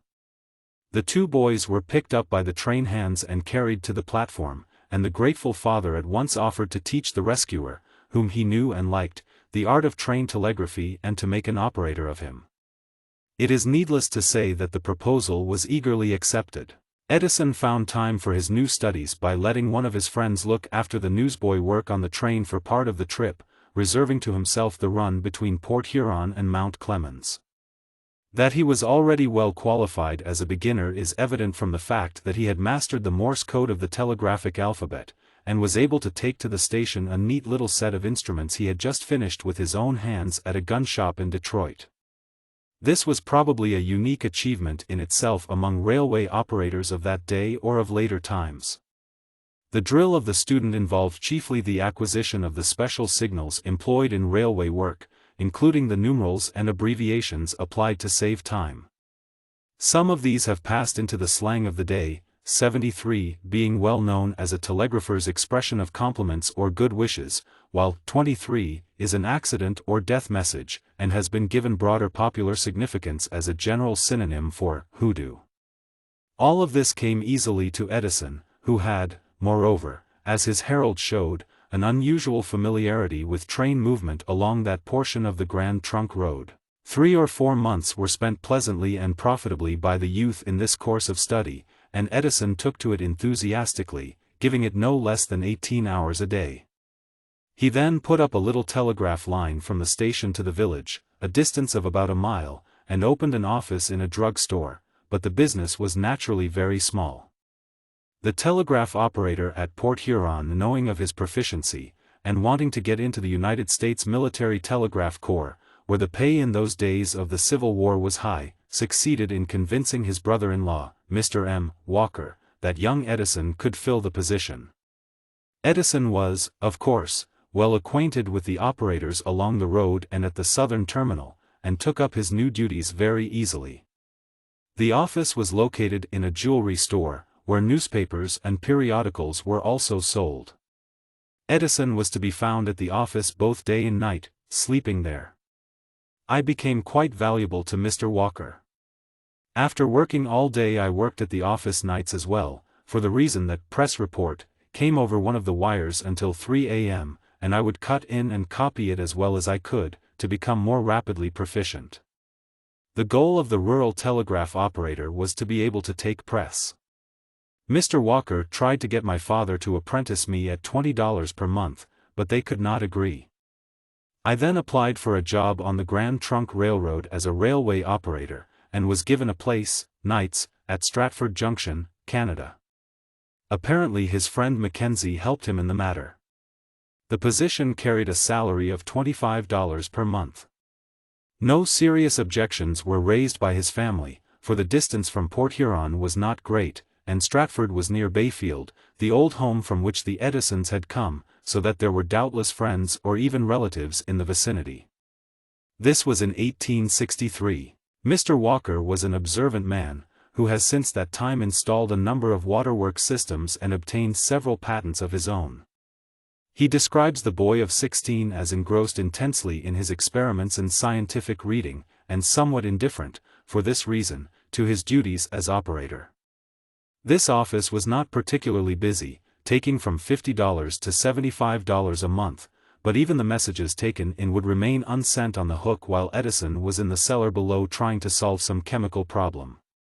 The manager would see him studying sometimes an article in such a paper as the Scientific American, and then disappearing to buy a few sundries for experiments. Returning from the drug store with his chemicals, he would not be seen again until required by his duties, or until he had found out for himself, if possible, in this offhand manner, whether what he had read was correct or not. When he had completed his experiment all interest in it was lost, and the jars and wires would be left to any fate that might befall them. In like manner Edison would make free use of the watchmaker's tools that lay on the little table in the front window, and would take the wire pliers there without much thought as to their value as distinguished from a lineman's tools. The one idea was to do quickly what he wanted to do, and the same swift, almost headlong trial of anything that comes to hand, while the fervor of a new experiment is felt, has been noted at all stages of the inventor's career.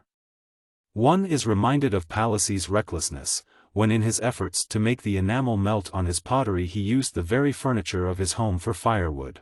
Mr. Edison remarks the fact that there was very little difference between the telegraph of that time and of today, except the general use of the old Morse register with the dots and dashes recorded by indenting paper strips that could be read and checked later at leisure if necessary. He says, "The telegraph men couldn't explain how it worked, and I was always trying to get them to do so. I think they couldn't. I remember the best explanation I got was from an old Scotch line repairer employed by the Montreal Telegraph Company, which operated the railroad wires. He said that if you had a dog like a dachshund, long enough to reach from Edinburgh to London, if you pulled his tail in Edinburgh he would bark in London. I could understand that, but I never could get it through me what went through the dog or over the wire. Today Mr. Edison is just as unable to solve the inner mystery of electrical transmission. Nor is he alone. At the banquet given to celebrate his jubilee in 1896 as professor at Glasgow University, Lord Kelvin, the greatest physicist of our time, admitted with tears in his eyes and the note of tragedy in his voice, that when it came to explaining the nature of electricity, he knew just as little as when he had begun as a student, and felt almost as though his life had been wasted while he tried to grapple with the great mystery of physics. Another episode of this period is curious in its revelation of the tenacity with which Edison has always held to some of his oldest possessions with a sense of personal attachment. While working at Stratford Junction, he says, I was told by one of the freight conductors that in the freight house at Goodrich there were several boxes of old broken-up batteries. I went there and found over 80 cells of the well-known Grove nitric acid battery. The operator there, who was also agent, when asked by me if I could have the electrodes of each cell, made of sheet platinum, gave his permission readily, thinking they were of tin. I removed them all, amounting to several ounces. Platinum even in those days was very expensive, costing several dollars an ounce, and I owned only 3 small strips. I was overjoyed at this acquisition, and those very strips and the reworked scrap are used to this day in my laboratory over 40 years later. It was at Stratford that Edison's inventiveness was first displayed. The hours of work of a night operator are usually from 7 p.m. to 7 a.m., and to ensure attention while on duty it is often provided that the operator every hour, from 9 p.m. until relieved by the day operator, shall send in the signal, 6, to the train dispatcher's office. Edison reveled in the opportunity for study and experiment given him by his long hours of freedom in the daytime, but needed sleep, just as any healthy youth does. Confronted by the necessity of sending in this watchman's signal as evidence that he was awake and on duty, he constructed a small wheel with notches on the rim, and attached it to the clock in such a manner that the night watchman could start it when the line was quiet, and at each hour the wheel revolved and sent in accurately the dots required for sixing. The invention was a success, the device being, indeed, similar to that of the modern district messenger box, but it was soon noticed that, in spite of the regularity of the report, SF could not be raised even if a train message were sent immediately after. Detection and a reprimand came in due course, but were not taken very seriously. A serious occurrence that might have resulted in accident drove him soon after from Canada, although the youth could hardly be held to blame for it. Edison says, "This night job just suited me, as I could have the whole day to myself. I had the faculty of sleeping in a chair any time for a few minutes at a time. I taught the night yardman my call, so I could get half an hour's sleep now and then between trains, and in case the station was called the watchman would awaken me. One night I got an order to hold a freight train, and I replied that I would. I rushed out to find the signalman, but before I could find him and get the signal set, the train ran past. I ran to the telegraph office, and reported that I could not hold her. The reply was, "Hell." The train dispatcher, on the strength of my message that I would hold the train, had permitted another to leave the last station in the opposite direction. There was a lower station near the junction where the day operator slept. I started for it on foot. The night was dark, and I fell into a culvert and was knocked senseless. Owing to the vigilance of the 2 engineers on the locomotives, who saw each other approaching on the straight single track, nothing more dreadful happened than a summons to the thoughtless operator to appear before the general manager at Toronto. On reaching the manager's office, his trial for neglect of duty was fortunately interrupted by the call of 2 Englishmen, and while their conversation proceeded, Edison slipped quietly out of the room, hurried to the Grand Trunk Freight Depot, found a conductor he knew taking out a freight train for Sarnia, and was not happy until the ferry boat from Sarnia had landed him once more on the Michigan shore. The Grand Trunk still owes Mr. Edison the wages due him at the time he thus withdrew from its service, but the claim has never been pressed. The same winter of 1863-64, while at Port Huron, Edison had a further opportunity of displaying his ingenuity. An ice jam had broken the light telegraph cable laid in the bed of the river across to Sarnia, and thus communication was interrupted. The river is 3/4 of a mile wide, and could not be crossed on foot, nor could the cable be repaired. Edison at once suggested using the steam whistle of the locomotive, and by manipulating the valve converts the short and long outbursts of shrill sound into the Morse code. An operator on the Sarnia shore was quick enough to catch the significance of the strange whistling, and messages were thus sent in wireless fashion across the ice floes in the river. It is said that such signals were also interchanged by military telegraphers during the war, and possibly Edison may have heard of the practice, but be that as it may, he certainly showed ingenuity and resource in applying such a method to meet the necessity. It is interesting to note that at this point the Grand Trunk now has its St. Clair Tunnel, through which the trains are hauled under the riverbed by electric locomotives. Edison had now begun unconsciously the roaming and drifting that took him during the next 5 years all over the Middle States, and that might well have wrecked the career of anyone less persistent and industrious. It was a period of his life corresponding to the wanderjar of the German artisan, and was an easy way of gratifying a taste for travel without the risk of privation. Today there is little temptation to the telegrapher to go to distant parts of the country on the chance that he may secure a livelihood at the key. The ranks are well filled everywhere, and of late years the telegraph as an art or industry has shown relatively slight expansion, owing chiefly to the development of telephony. Hence, if vacancies occur, there are plenty of operators available, and salaries have remained so low as to lead to one or two formidable and costly strikes that unfortunately took no account of the economic conditions of demand and supply. But in the days of the Civil War there was a great dearth of skillful manipulators of the key. About 1,500 of the best operators in the country were at the front on the federal side alone, and several hundred more had enlisted. This created a serious scarcity, and a nomadic operator going to any telegraphic center would be sure to find a place open waiting for him.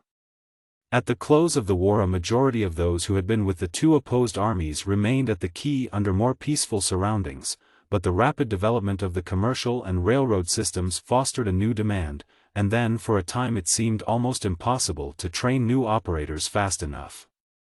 In a few years, however, the telephone sprang into vigorous existence, dating from 1876, drawing off some of the most adventurous spirits from the telegraph field, and the deterrent influence of the telephone on the telegraph had made itself felt by 1890. The expiration of the leading Bell telephone patents, 5 years later, accentuated even more sharply the check that had been put on telegraphy, as hundreds and thousands of independent telephone companies were then organized, throwing a vast network of toll lines over Ohio, Indiana, Illinois, Iowa, and other states, and affording cheap, instantaneous means of communication without any necessity for the intervention of an operator. It will be seen that the times have changed radically since Edison became a telegrapher, and that in this respect a chapter of electrical history has been definitely closed. There was a day when the art offered a distinct career to all of its practitioners, and young men of ambition and good family were eager to begin even as messenger boys, and were ready to undergo a severe ordeal of apprenticeship with the belief that they could ultimately attain positions of responsibility and profit. At the same time operators have always been shrewd enough to regard the telegraph as a stepping stone to other careers in life. A bright fellow entering the telegraph service today finds the experience he may gain there invaluable, but he soon realizes that there are not enough good-paying official positions to go around, so as to give each worthy man a chance after he has mastered the essentials of the art. He feels, therefore, that to remain at the key involves either stagnation or deterioration, and that after, say, 25 years of practice he will have lost ground as compared with friends who started out in other occupations. The craft of an operator, learned without much difficulty, is very attractive to a youth, but a position at the key is no place for a man of mature years. His services, with rare exceptions, grow less valuable as he advances in age and nervous strain breaks him down. On the contrary, men engaged in other professions find, as a rule, that they improve and advance with experience, and that age brings larger rewards and opportunities. The list of well-known Americans who have been graduates of the key is indeed an extraordinary one, and there is no department of our national life in which they have not distinguished themselves. The contrast, in this respect, between them and their European colleagues is highly significant. In Europe the telegraph systems are all under government management, the operators have strictly limited spheres of promotion, and at the best the transition from one kind of employment to another is not made so easily as in the New World. But in the United States we have seen Rufus Bullock become governor of Georgia, and Ezra Cornell governor of New York. Marshall Jewell was Postmaster General of President Grant's cabinet, and Daniel Lamont was Secretary of State in President Cleveland's. General T. Eckert, past president of the Western Union Telegraph Company, was Assistant Secretary of War under President Lincoln, and Robert J. Wynne, afterward a Consul General, served as Assistant Postmaster General. A very large proportion of the presidents and leading officials of the great railroad systems are old telegraphers, including Messrs. W. C. Brown, President of the New York Central Railroad, and Marvin Hodgett, President of the Chicago and Northwestern Railroad. In industrial and financial life there have been Theodore N. Vail, President of the Bell Telephone System, L. C. Weir, late President of the Adams Express, A. B. Chandler, President of the Postal Telegraph and Cable Company, Sir W. Van Home, identified with Canadian development, Robert C. Clowry, President of the Western Union Telegraph Company, D. H. Bates, manager of the Baltimore and Ohio Telegraph for Robert Garrett, and Andrew Carnegie, the greatest ironmaster the world has ever known, as well as its greatest philanthropist. In journalism there have been leaders like Edward Rosewater, founder of the Omaha Bee, W. J. Elverson, of the Philadelphia Press, and Frank Munsey, publisher of half a dozen big magazines. George Kennan has achieved fame in literature, and Guy Carleton and Harry de Suchet have been successful as dramatists. These are but typical of hundreds of men who could be named who have risen from work at the key to become recognized leaders in differing spheres of activity, but roving has never been favorable to the formation of steady habits. The young men who thus floated about the country from one telegraph office to another were often brilliant operators, noted for speed in sending and receiving, but they were undisciplined, were without the restraining influences of home life, and were so highly paid for their work that they could indulge freely in dissipation if inclined that way. Subjected to nervous tension for hours together at the key, many of them unfortunately took to drink, and having ended one engagement in a city by a debauch that closed the doors of the office to them, would drift away to the nearest town, and their securing work, would repeat the performance. At one time, indeed, these men were so numerous and so much in evidence as to constitute a type that the public was disposed to accept as representative of the telegraphic fraternity, but as the conditions creating him ceased to exist, the tramp operator also passed into history. It was, however, among such characters that Edison was very largely thrown in these early days of aimless drifting, to learn something perhaps of their nonchalant philosophy of life, sharing bed and board with them under all kinds of adverse conditions, but always maintaining a stoic abstemiousness, and never feeling other than a keen regret at the waste of so much genuine ability and kindliness on the part of those knights-errant of the key whose inevitable fate might so easily have been his own. Such a class or group of men can always be presented by an individual type, and this is assuredly best embodied in Milton F. Adams, one of Edison's earliest and closest friends, to whom reference will be made in later chapters, and whose life has been so full of adventurous episodes that he might well be regarded as the modern Gil Blas. That career is certainly well worth the telling as another story, to use the Kipling phrase. Of him Edison says, Adams was one of a class of operators and never satisfied to work at any place for any great length of time. He had the wanderlust. After enjoying hospitality in Boston in 1868–69, on the floor of my hall bedroom, which was a paradise for the entomologist, while the boarding house itself was run on the Banting system of flesh reduction, he came to me one day and said, "Goodbye, Edison, I have got 60 cents, and I am going to San Francisco." And he did go. How, I never knew personally. I learned afterward that he got a job there, and then within a week they had a telegrapher's strike. He got a big torch and sold patent medicine on the streets at night to support the strikers. Then he went to Peru as partner of a man who had a grizzly bear which they proposed entering against a bull in the bullring in that city. The grizzly was killed in 5 minutes, and so the scheme died. Then Adams crossed the Andes, and started a market report bureau in Buenos Aires. This didn't pay, so he started a restaurant in Pernambuco, Brazil.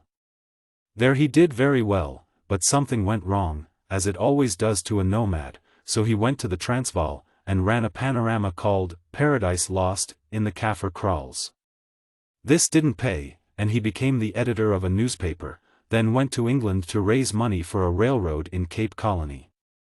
Next I heard of him in New York, having just arrived from Bogota, United States of Colombia, with a power of attorney and $2,000 from a native of that republic, who had applied for a patent for tightening a belt to prevent it from slipping on a pulley, a device which he thought a new and great invention, but which was in use ever since machinery was invented. I gave Adams, then, a position as salesman for electrical apparatus. This he soon got tired of, and I lost sight of him. Adams, in speaking of this episode, says that when he asked for transportation expenses to St. Louis, Edison pulled out of his pocket a ferry ticket to Hoboken, and said to his associates, "I'll give him that, and he'll get there all right."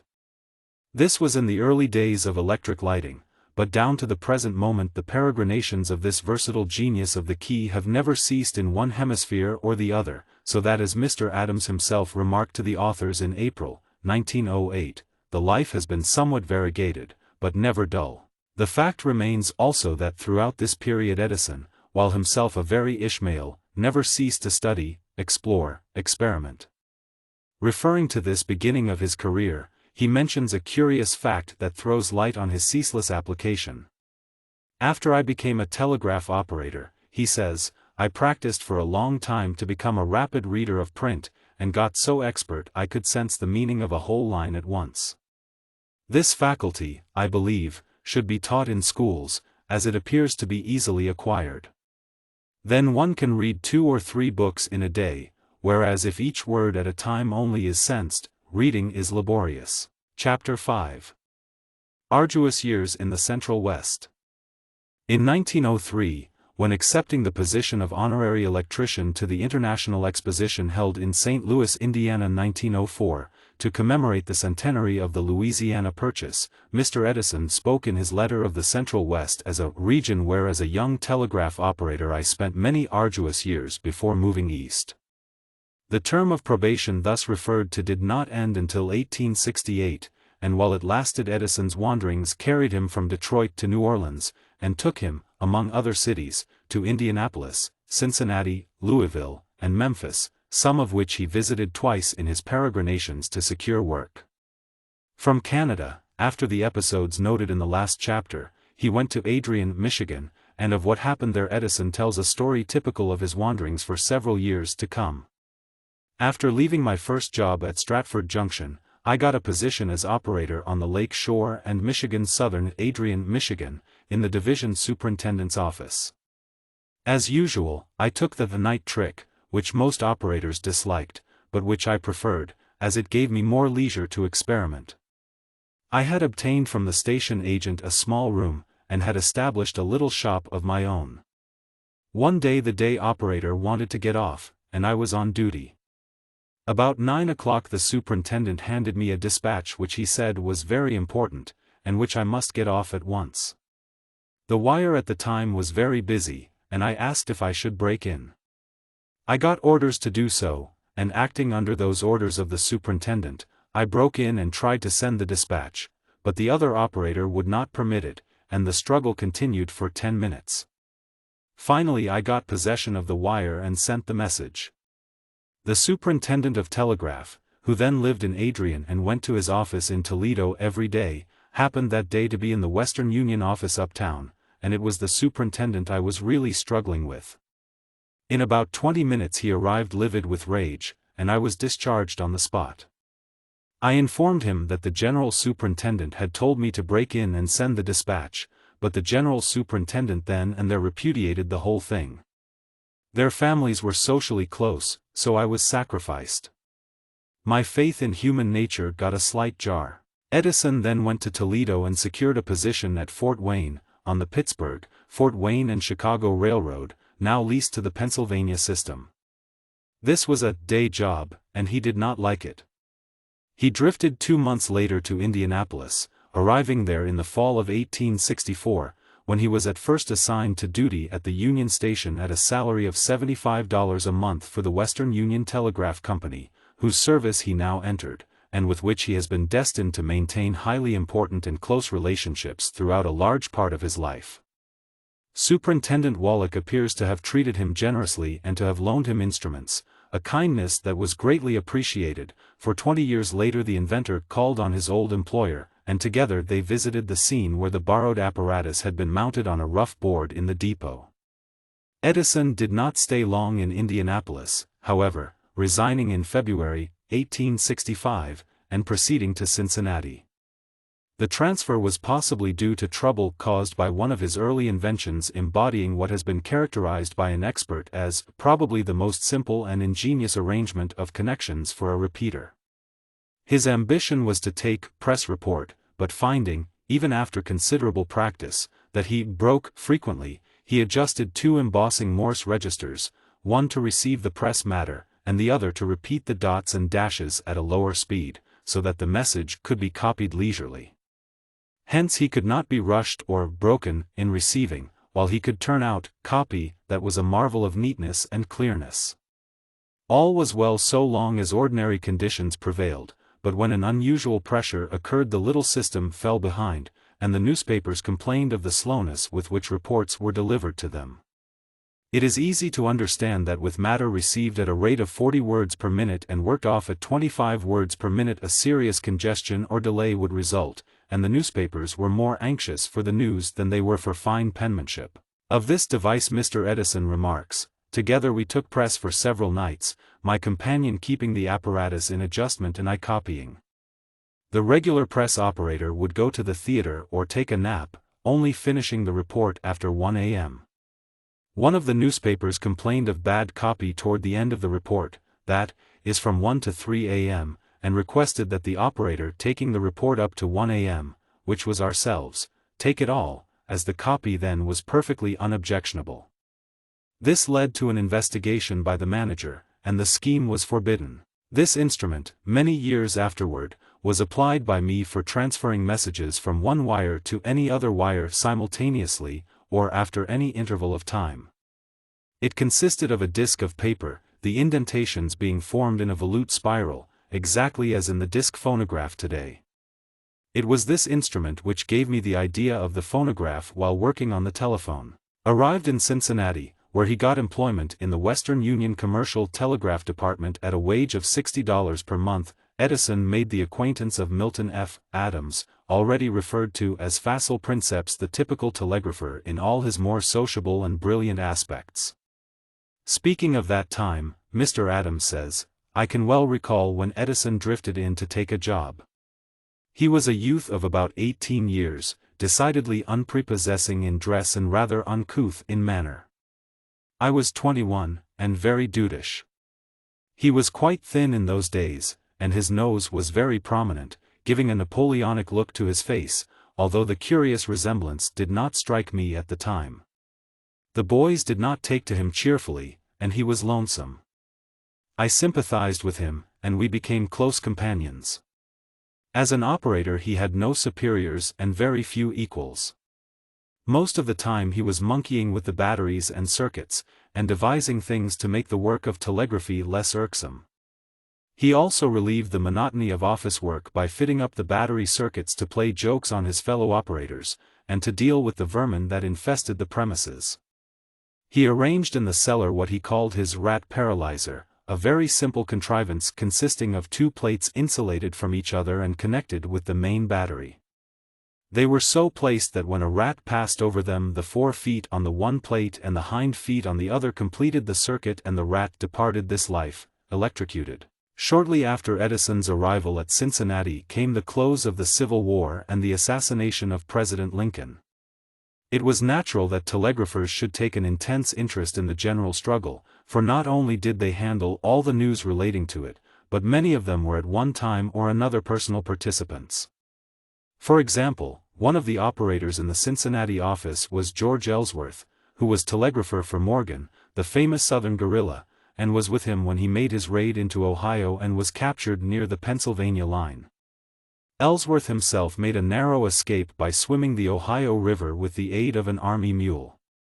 Yet we can well appreciate the unimpressionable way in which some of the men did their work, from an anecdote that Mr. Edison tells of that awful night of Friday, April 14, 1865. I noticed, he says, an immense crowd gathering in the street outside a newspaper office. I called the attention of the other operators to the crowd, and we sent a messenger boy to find the cause of the excitement. He returned in a few minutes and shouted, "Lincoln's shot." Instinctively the operators looked from one face to another to see which man had received the news.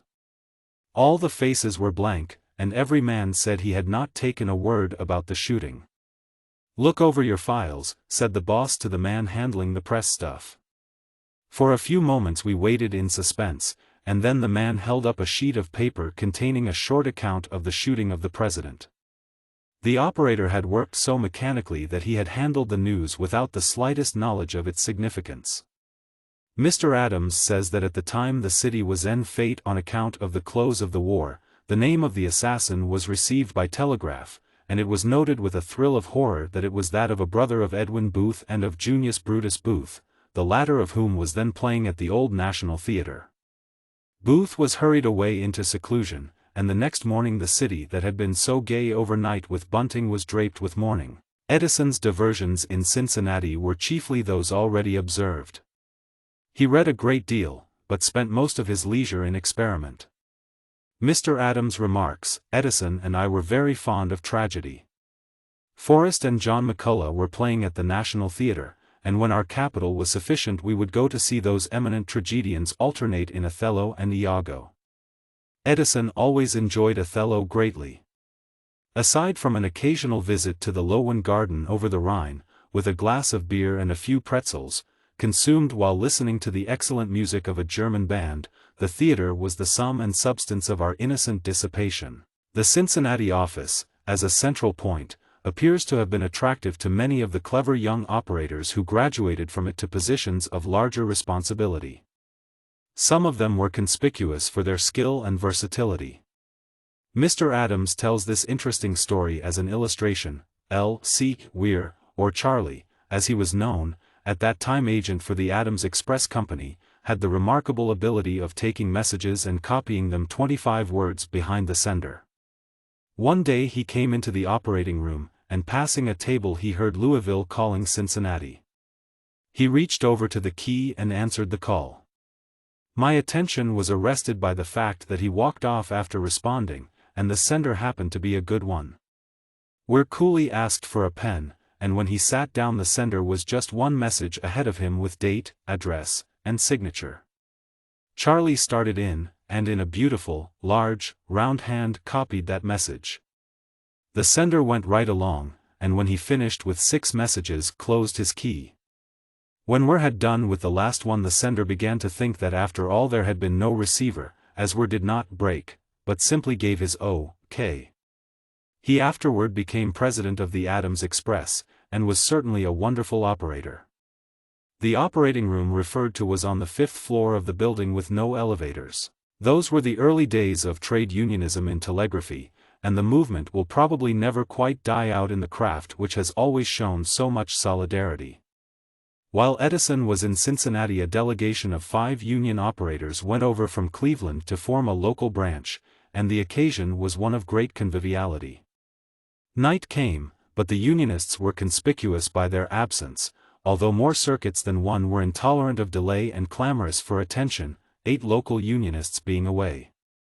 The Cleveland report wire was in special need, and Edison, almost alone in the office, devoted himself to it all through the night and until 3 o'clock the next morning, when he was relieved. He had previously been getting $80 a month, and had eked this out by copying plays for the theater.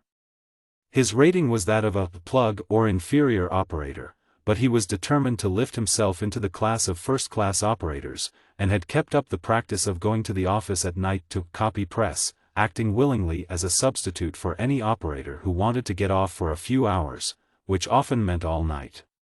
Speaking of this special ordeal, for which he had thus been unconsciously preparing, Edison says, "My copy looked fine if viewed as a whole, as I could write a perfectly straight line across the wide sheet, which was not ruled. There were no flourishes, but the individual letters would not bear close inspection. When I missed understanding a word, there was no time to think what it was, so I made an illegible one to fill in, trusting to the printers to sense it.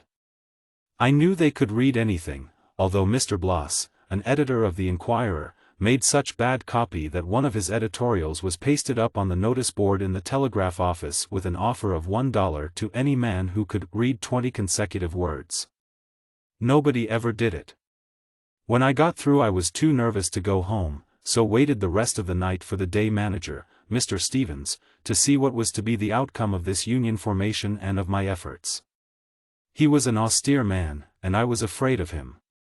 I got the morning papers, which came out at 4 a.m., and the press report read perfectly, which surprised me greatly. I went to work on my regular day wire to Portsmouth, Ohio, and there was considerable excitement, but nothing was said to me, neither did Mr. Stevens examine the copy on the office hook, which I was watching with great interest.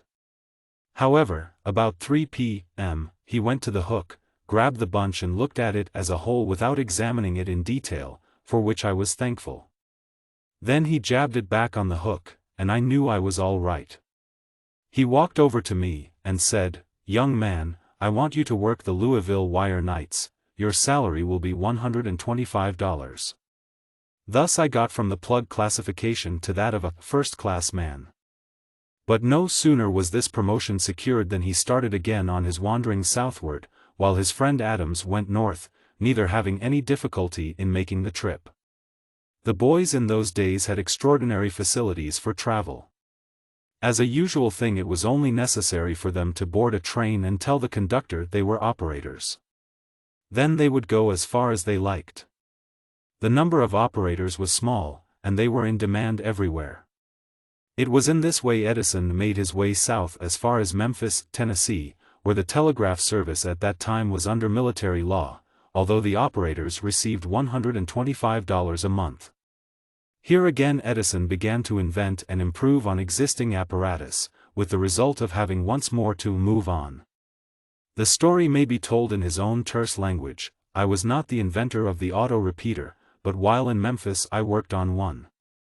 Learning that the chief operator, who was a protege of the superintendent, was trying in some way to put New York and New Orleans together for the first time since the close of the war, I redoubled my efforts, and at 2 o'clock one morning I had them speaking to each other. The office of the Memphis Avalanche was in the same building. The paper got wind of it and sent messages. A column came out in the morning about it, but when I went to the office in the afternoon to report for duty I was discharged without explanation. The superintendent would not even give me a pass to Nashville, so I had to pay my fare. I had so little money left that I nearly starved at Decatur, Alabama, and had to stay 3 days before going on north to Nashville. Arrived in that city, I went to the telegraph office, got money enough to buy a little solid food, and secured a pass to Louisville. I had a companion with me who was also out of a job. I arrived at Louisville on a bitterly cold day, with ice in the gutters. I was wearing a linen duster and was not much to look at, but got a position at once, working on a press wire. My traveling companion was less successful on account of his record. They had a limit even in those days when the telegraph service was so demoralized. Some reminiscences of Mr. Edison are of interest as bearing not only upon the demoralized telegraph service, but the conditions from which the New South had to emerge while working out its salvation. The telegraph was still under military control, not having been turned over to the original owners, the Southern Telegraph Company. In addition to the regular force, there was an extra force of 2 or 3 operators, and some stranded ones, who were a burden to us, for board was high. One of these derelicts was a great source of worry to me, personally. He would come in at all hours and either throw ink around or make a lot of noise. One night he built a fire in the grate and started to throw pistol cartridges into the flames. These would explode, and I was twice hit by the bullets, which left a black and blue mark. Another night he came in and got from some part of the building a lot of stationery with Confederate States printed at the head. He was a fine operator, and wrote a beautiful hand. He would take a sheet of this paper, write capital, and then take another sheet and make the differently, and so on through the alphabet, each time crumpling the paper up in his hand and throwing it on the floor. He would keep this up until the room was filled nearly flush with the table. Then he would quit. Everything at that time was wide open. Disorganization reigned supreme. There was no head to anything.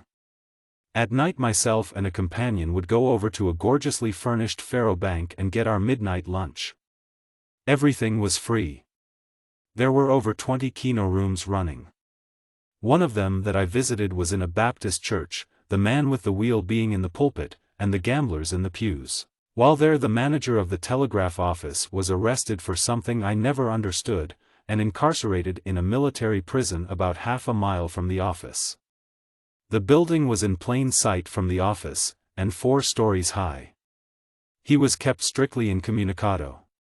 One day, thinking he might be confined in a room facing the office, I put my arm out of the window and kept signaling dots and dashes by the movement of the arm. I tried this several times for 2 days. Finally he noticed it, and putting his arm through the bars of the window he established communication with me. He thus sent several messages to his friends, and was afterward set free. Another curious story told by Edison concerns a fellow operator on night duty at Chattanooga Junction, at the time he was at Memphis. When it was reported that Hood was marching on Nashville, one night a Jew came into the office about 11 o'clock in great excitement, having heard the Hood rumor. He, being a large sutler, wanted to send a message to save his goods. The operator said it was impossible, that orders had been given to send no private messages. Then the Jew wanted to bribe my friend, who steadfastly refused for the reason, as he told the Jew, that he might be court-martialed and shot. Finally the Jew got up to $800.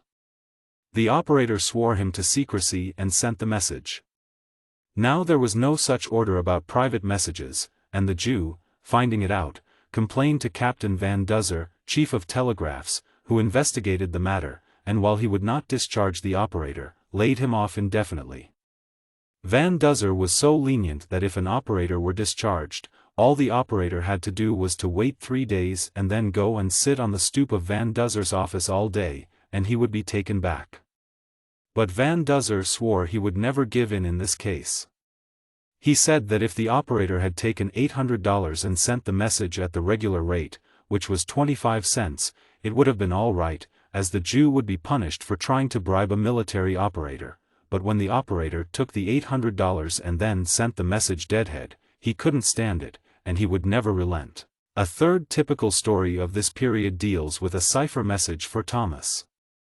Mr. Edison narrates it as follows: when I was an operator in Cincinnati working the Louisville wire nights for a time, one night a man over on the Pittsburgh wire yelled out, D.I. cipher, which meant that there was a cipher message from the War Department at Washington and that it was coming, and he yelled out Louisville. I started immediately to call up that place. It was just at the change of shift in the office. I could not get Louisville, and the cipher message began to come. It was taken by the operator on the other table direct from the War Department. It was for General Thomas, at Nashville. I called for about 20 minutes and notified them that I could not get Louisville. I kept at it for about 15 minutes longer, and notified them that there was still no answer from Louisville. They then notified the War Department that they could not get Louisville. Then we tried to get it by all kinds of roundabout ways, but in no case could anybody get them at that office. Soon a message came from the War Department to send immediately for the manager of the Cincinnati office. He was brought to the office and several messages were exchanged, the contents of which, of course, I did not know, but the matter appeared to be very serious, as they were afraid of General Hood, of the Confederate Army, who was then attempting to march on Nashville, and it was very important that this cipher of about 1,200 words or so should be got through immediately to General Thomas. I kept on calling up to 12 or 1 o'clock, but no Louisville. About 1 o'clock the operator at the Indianapolis office got hold of an operator on a wire which ran from Indianapolis to Louisville along the railroad, who happened to come into his office. He arranged with this operator to get a relay of horses, and the message was sent through Indianapolis to this operator who had engaged horses to carry the dispatches to Louisville and find out the trouble, and get the dispatches through without delay to General Thomas. In those days the telegraph fraternity was rather demoralized, and the discipline was very lax. It was found out a couple of days afterward that there were 3 night operators at Louisville. One of them had gone over to Jeffersonville and had fallen off a horse and broken his leg, and was in a hospital. By a remarkable coincidence another of the men had been stabbed in a keno room, and was also in hospital, while the 3rd operator had gone to Cynthiana to see a man hanged and had got left by the train. I think the most important line of investigation is the production of electricity direct from carbon. Edison. Young Edison remained in Louisville for about 2 years, quite a long stay for one with such nomadic instincts. It was there that he perfected the peculiar vertical style of writing which, beginning with him in telegraphy, later became so much of a fad with teachers of penmanship and in the schools. He says of this form of writing, a current example of which is given above, "I developed this style in Louisville while taking press reports.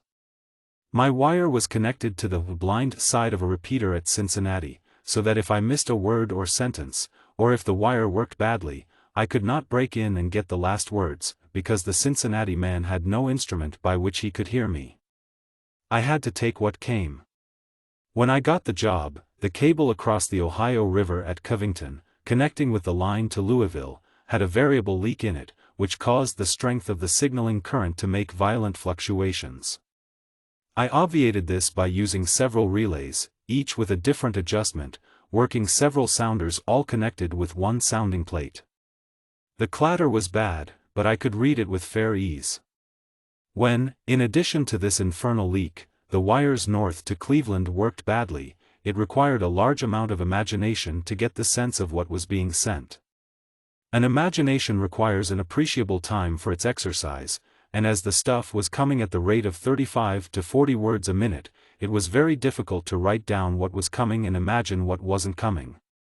Hence it was necessary to become a very rapid writer, so I started to find the fastest style. I found that the vertical style, with each letter separate and without any flourishes, was the most rapid, and that the smaller the letter the greater the rapidity. As I took on an average from 8 to 15 columns of news report every day, it did not take long to perfect this method. Mr. Edison has adhered to this characteristic style of penmanship down to the present time. As a matter of fact, the conditions at Louisville at that time were not much better than they had been at Memphis. The telegraph operating room was in a deplorable condition. It was on the 2nd story of a dilapidated building on the principal street of the city, with the battery room in the rear, behind which was the office of the agent of the Associated Press. The plastering was about 1/3 gone from the ceiling. A small stove, used occasionally in the winter, was connected to the chimney by a tortuous pipe. The office was never cleaned. The switchboard for manipulating the wires was about 34 inches square. The brass connections on it were black with age and with the arcing effects of lightning, which, to young Edison, seemed particularly partial to Louisville. It would strike on the wires, he says, with an explosion like a cannon shot, making that office no place for an operator with heart disease. Around the dingy walls were a dozen tables, the ends next to the wall. They were about the size of those seen in old-fashioned country hotels for holding the washbowl and pitcher. The copper wires connecting the instruments to the switchboard were small, crystallized, and rotten. The battery room was filled with old record books and message bundles, and 100 cells of nitric acid battery, arranged on a stand in the center of the room.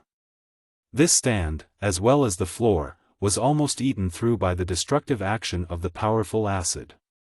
Grim and uncompromising as the description reads, it was typical of the equipment in those remote days of the telegraph at the close of the war. Illustrative of the length to which telegraphers could go at a time when they were so much in demand, Edison tells the following story: "When I took the position there was a great shortage of operators. One night at 2 a.m. another operator and I were on duty. I was taking press report, and the other man was working the New York wire. We heard a heavy tramp, tramp, tramp on the rickety stairs. Suddenly the door was thrown open with great violence, dislodging it from one of the hinges.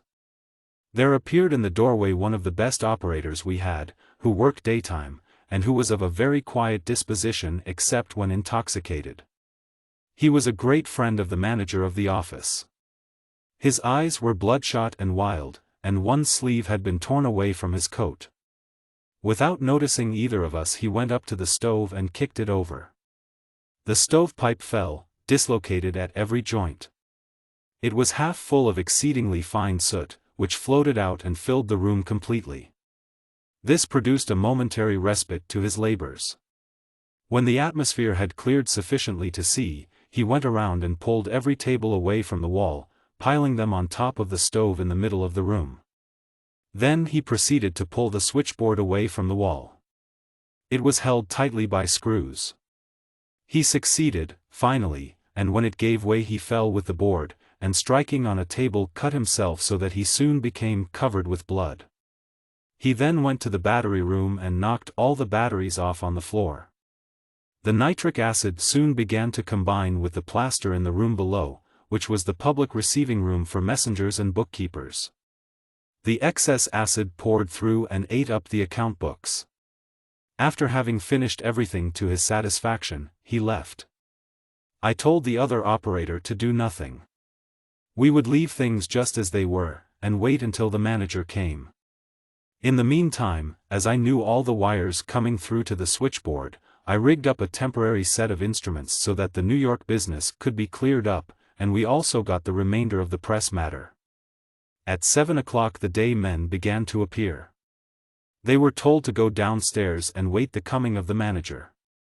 At 8 o'clock he appeared, walked around, went into the battery room, and then came to me, saying, "Edison, who did this?" I told him that Billy L. had come in full of soda water and invented the ruin before him. He walked backward and forward, about a minute, then coming up to my table put his fist down, and said, "If Billy L. ever does that again, I will discharge him." It was needless to say that there were other operators who took advantage of that kind of discipline, and I had many calls at night after that, but none with such destructive effects. This was one aspect of life as it presented itself to the sensitive and observant young operator in Louisville. But there was another, more intellectual side, in the contact afforded with journalism and its leaders, and the information taken in almost unconsciously as to the political and social movements of the time. Mr. Edison looks back on this with great satisfaction. "I remember," he says, "the discussions between the celebrated poet and journalist George D. Prentice, then editor of the Courier-Journal, and Mr. Tyler, of the Associated Press. I believe Prentice was the father of the humorous paragraph of the American newspaper. He was poetic, highly educated, and a brilliant talker. He was very thin and small. I do not think he weighed over 125 pounds. Tyler was a graduate of Harvard, and had a very clear enunciation, and, in sharp contrast to Prentice, he was a large man. After the paper had gone to press, Prentice would generally come over to Tyler's office and start talking. Having while in Tyler's office heard them arguing on the immortality of the soul, etc., I asked permission of Mr. Tyler if, after finishing the press matter, I might come in and listen to the conversation, which I did many times after. One thing I never could comprehend was that Tyler had a sideboard with liquors and generally crackers. Prentice would pour out half a glass of what they call corn whiskey, and would dip the crackers in it and eat them. Tyler took it sans food. 1 teaspoonful of that stuff would put me to sleep. Mr. Edison throws also a curious side light on the origin of the comic column in the modern American newspaper, the Telegraph, giving to a new joke or a good story the ubiquity and instantaneity of an important historical event. It was the practice of the press operators all over the country at that time, when a lull occurred, to start in and send jokes or stories the day men had collected, and these were copied and pasted up on the bulletin board. Cleveland was the originating office for press, which it received from New York, and sent it out simultaneously to Milwaukee, Chicago, Toledo, Detroit, Pittsburgh, Columbus, Dayton, Cincinnati, Indianapolis, Vincennes, Terre Haute, St. Louis, and Louisville. Cleveland would call first on Milwaukee, if he had anything. If so, he would send it, and Cleveland would repeat it to all of us. Thus any joke or story originating anywhere in that area was known the next day all over. The press men would come in and copy anything which could be published, which was about 3%. I collected, too, quite a large scrapbook of it, but unfortunately have lost it. Edison tells an amusing story of his own pursuits at this time. Always an omnivorous reader, he had some difficulty in getting a sufficient quantity of literature for home consumption, and was in the habit of buying books at auctions and second-hand stores. One day at an auction room he secured a stack of 20 unbound volumes of the North American Review for $2. These he had bound and delivered at the telegraph office. One morning, when he was free as usual at 3 o'clock, he started off at a rapid pace with 10 volumes on his shoulder. He found himself very soon the subject of a fusillade. When he stopped, a breathless policeman grabbed him by the throat and ordered him to drop his parcel and explain matters, as a suspicious character. He opened the package showing the books, somewhat to the disgust of the officer, who imagined he had caught a burglar sneaking away in the dark alley with his booty.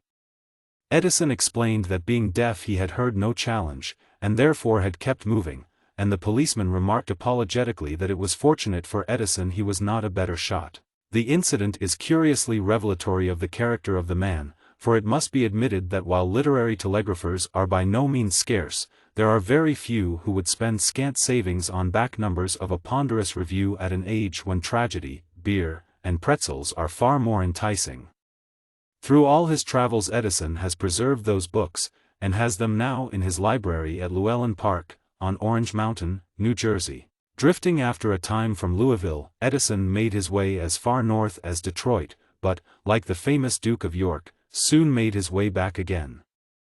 Possibly the severer discipline after the happy-go-lucky regime in the southern city had something to do with this restlessness, which again manifested itself, however, on his return thither. The end of the war had left the South a scene of destruction and desolation, and many men who had fought bravely and well found it hard to reconcile themselves to the grim task of reconstruction. To them it seemed better to let ill alone and seek some other clime where conditions would be less onerous. At this moment a great deal of exaggerated talk was current as to the sunny life and easy wealth of Latin America, and under its influences many unreconstructed Southerners made their way to Mexico, Brazil, Peru, or the Argentine. Telegraph operators were naturally in touch with this movement, and Edison's fertile imagination was readily inflamed by the glowing idea of all these vague possibilities. Again he threw up his steady work and, with a couple of sanguine young friends, made his way to New Orleans. They had the notion of taking positions in the Brazilian government telegraphs, as an advertisement had been inserted in some paper stating that operators were wanted. They had timed their departure from Louisville so as to catch a specially chartered steamer, which was to leave New Orleans for Brazil on a certain day, to convey a large number of Confederates and their families, who were disgusted with the United States and were going to settle in Brazil, where slavery still prevailed. Edison and his friends arrived in New Orleans just at the time of the Great Riot, when several hundred Negroes were killed, and the city was in the hands of a mob. The government had seized the steamer chartered for Brazil, in order to bring troops from the Yazoo River to New Orleans to stop the rioting. The young operators therefore visited another shipping office to make inquiries as to vessels for Brazil, and encountered an old Spaniard who sat in a chair near the steamer agent's desk, and to whom they explained their intentions. He had lived and worked in South America, and was very emphatic in his assertion, as he shook his yellow, bony finger at them, that the worst mistake they could possibly make would be to leave the United States. He would not leave on any account, and they as young Americans would always regret it if they forsook their native land, whose freedom, climate, and opportunities could not be equaled anywhere on the face of the globe. Such sincere advice as this could not be disdained, and Edison made his way north again. One cannot resist speculation as to what might have happened to Edison himself and to the development of electricity had he made this proposed plunge into the enervating tropics. It will be remembered that at a somewhat similar crisis in life young Robert Burns entertained seriously the idea of forsaking Scotland for the West Indies. That he did not go was certainly better for Scottish verse, to which he contributed later so many immortal lines, and it was probably better for himself, even if he died a gauger. It is simply impossible to imagine Edison working out the phonograph, telephone, and incandescent lamp under the tropical climes he sought.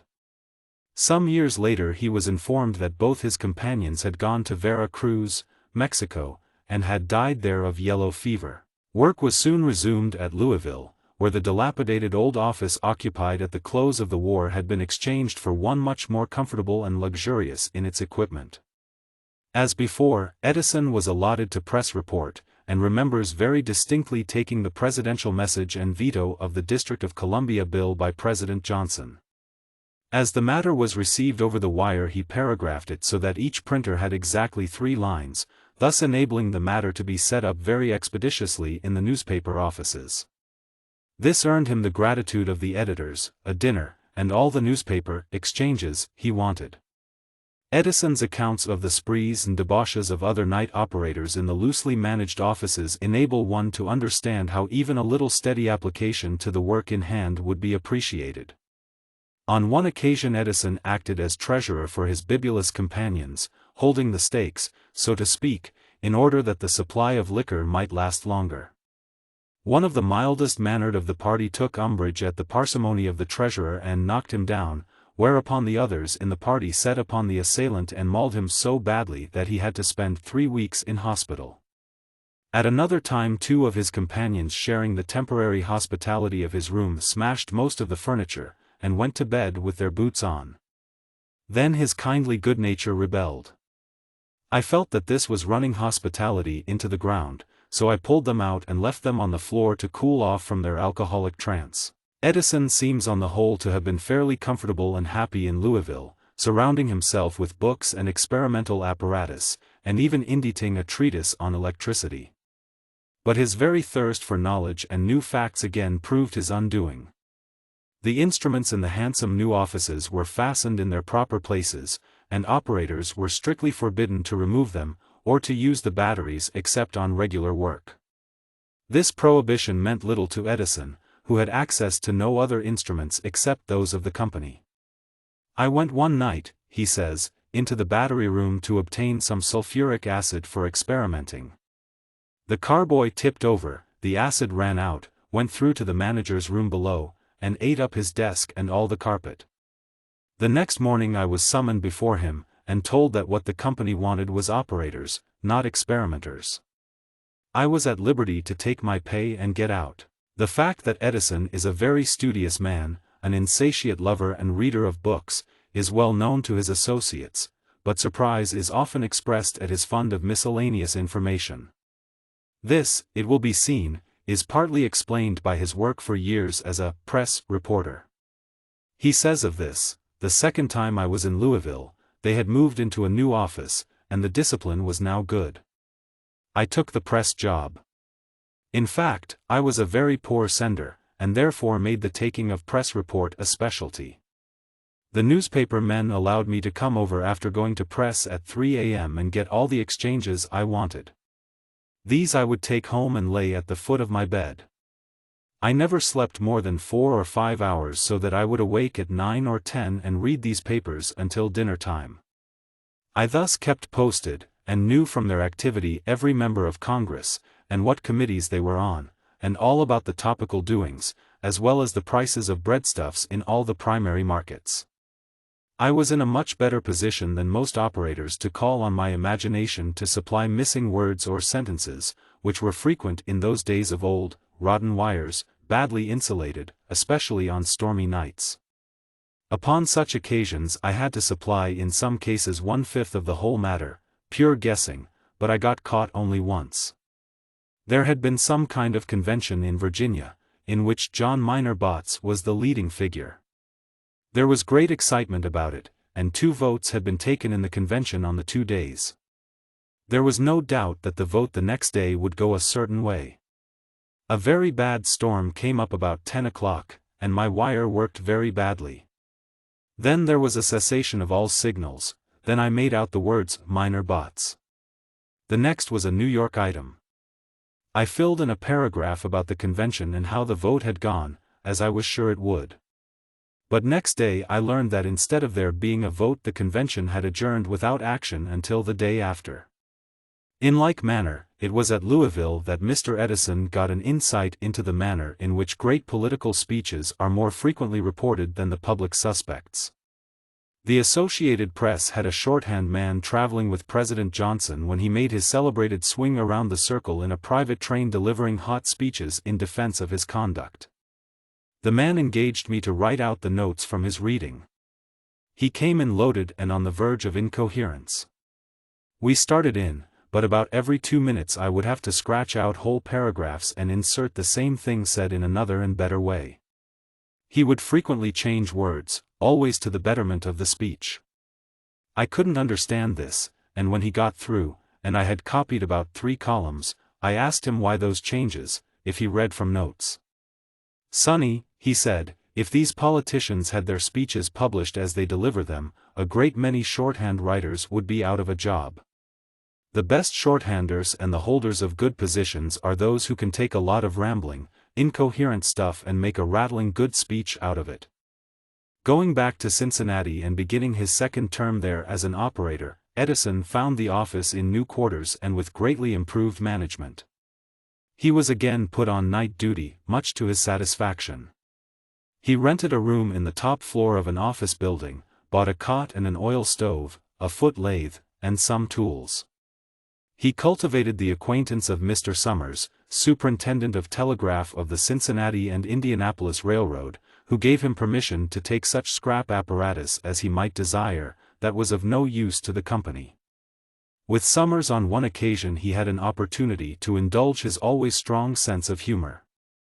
Summers was a very witty man, he says, and fond of experimenting. We worked on a self-adjusting telegraph relay, which would have been very valuable if we could have got it. I soon became the possessor of a second-hand Ruhmkorff induction coil, which, although it would only give a small spark, would twist the arms and clutch the hands of a man so that he could not let go of the apparatus. One day we went down to the roundhouse of the Cincinnati and Indianapolis Railroad and connected up the long wash tank in the room with the coil, one electrode being connected to earth. Above this washroom was a flat roof. We bored a hole through the roof, and could see the men as they came in. The first man as he entered dipped his hands in the water. The floor being wet he formed a circuit, and up went his hands. He tried it the second time, with the same result. He then stood against the wall with a puzzled expression. We surmised that he was waiting for somebody else to come in, which occurred shortly after, with the same result. Then they went out, and the place was soon crowded, and there was considerable excitement. Various theories were broached to explain the curious phenomenon. We enjoyed the sport immensely. It must be remembered that this was over 40 years ago, when there was no popular instruction in electricity, and when its possibilities for practical joking were known to very few. Today such a crowd of working men would be sure to include at least one student of a night school or correspondence course who would explain the mystery offhand. Note has been made of the presence of Ellsworth in the Cincinnati office, and his service with the Confederate guerrilla Morgan, for whom he tapped federal wires, read military messages, sent false ones, and did serious mischief generally. It is well known that one operator can recognize another by the way in which he makes his signals. It is his style of handwriting. Ellsworth possessed in a remarkable degree the skill of imitating these peculiarities, and thus he deceived the Union operators easily.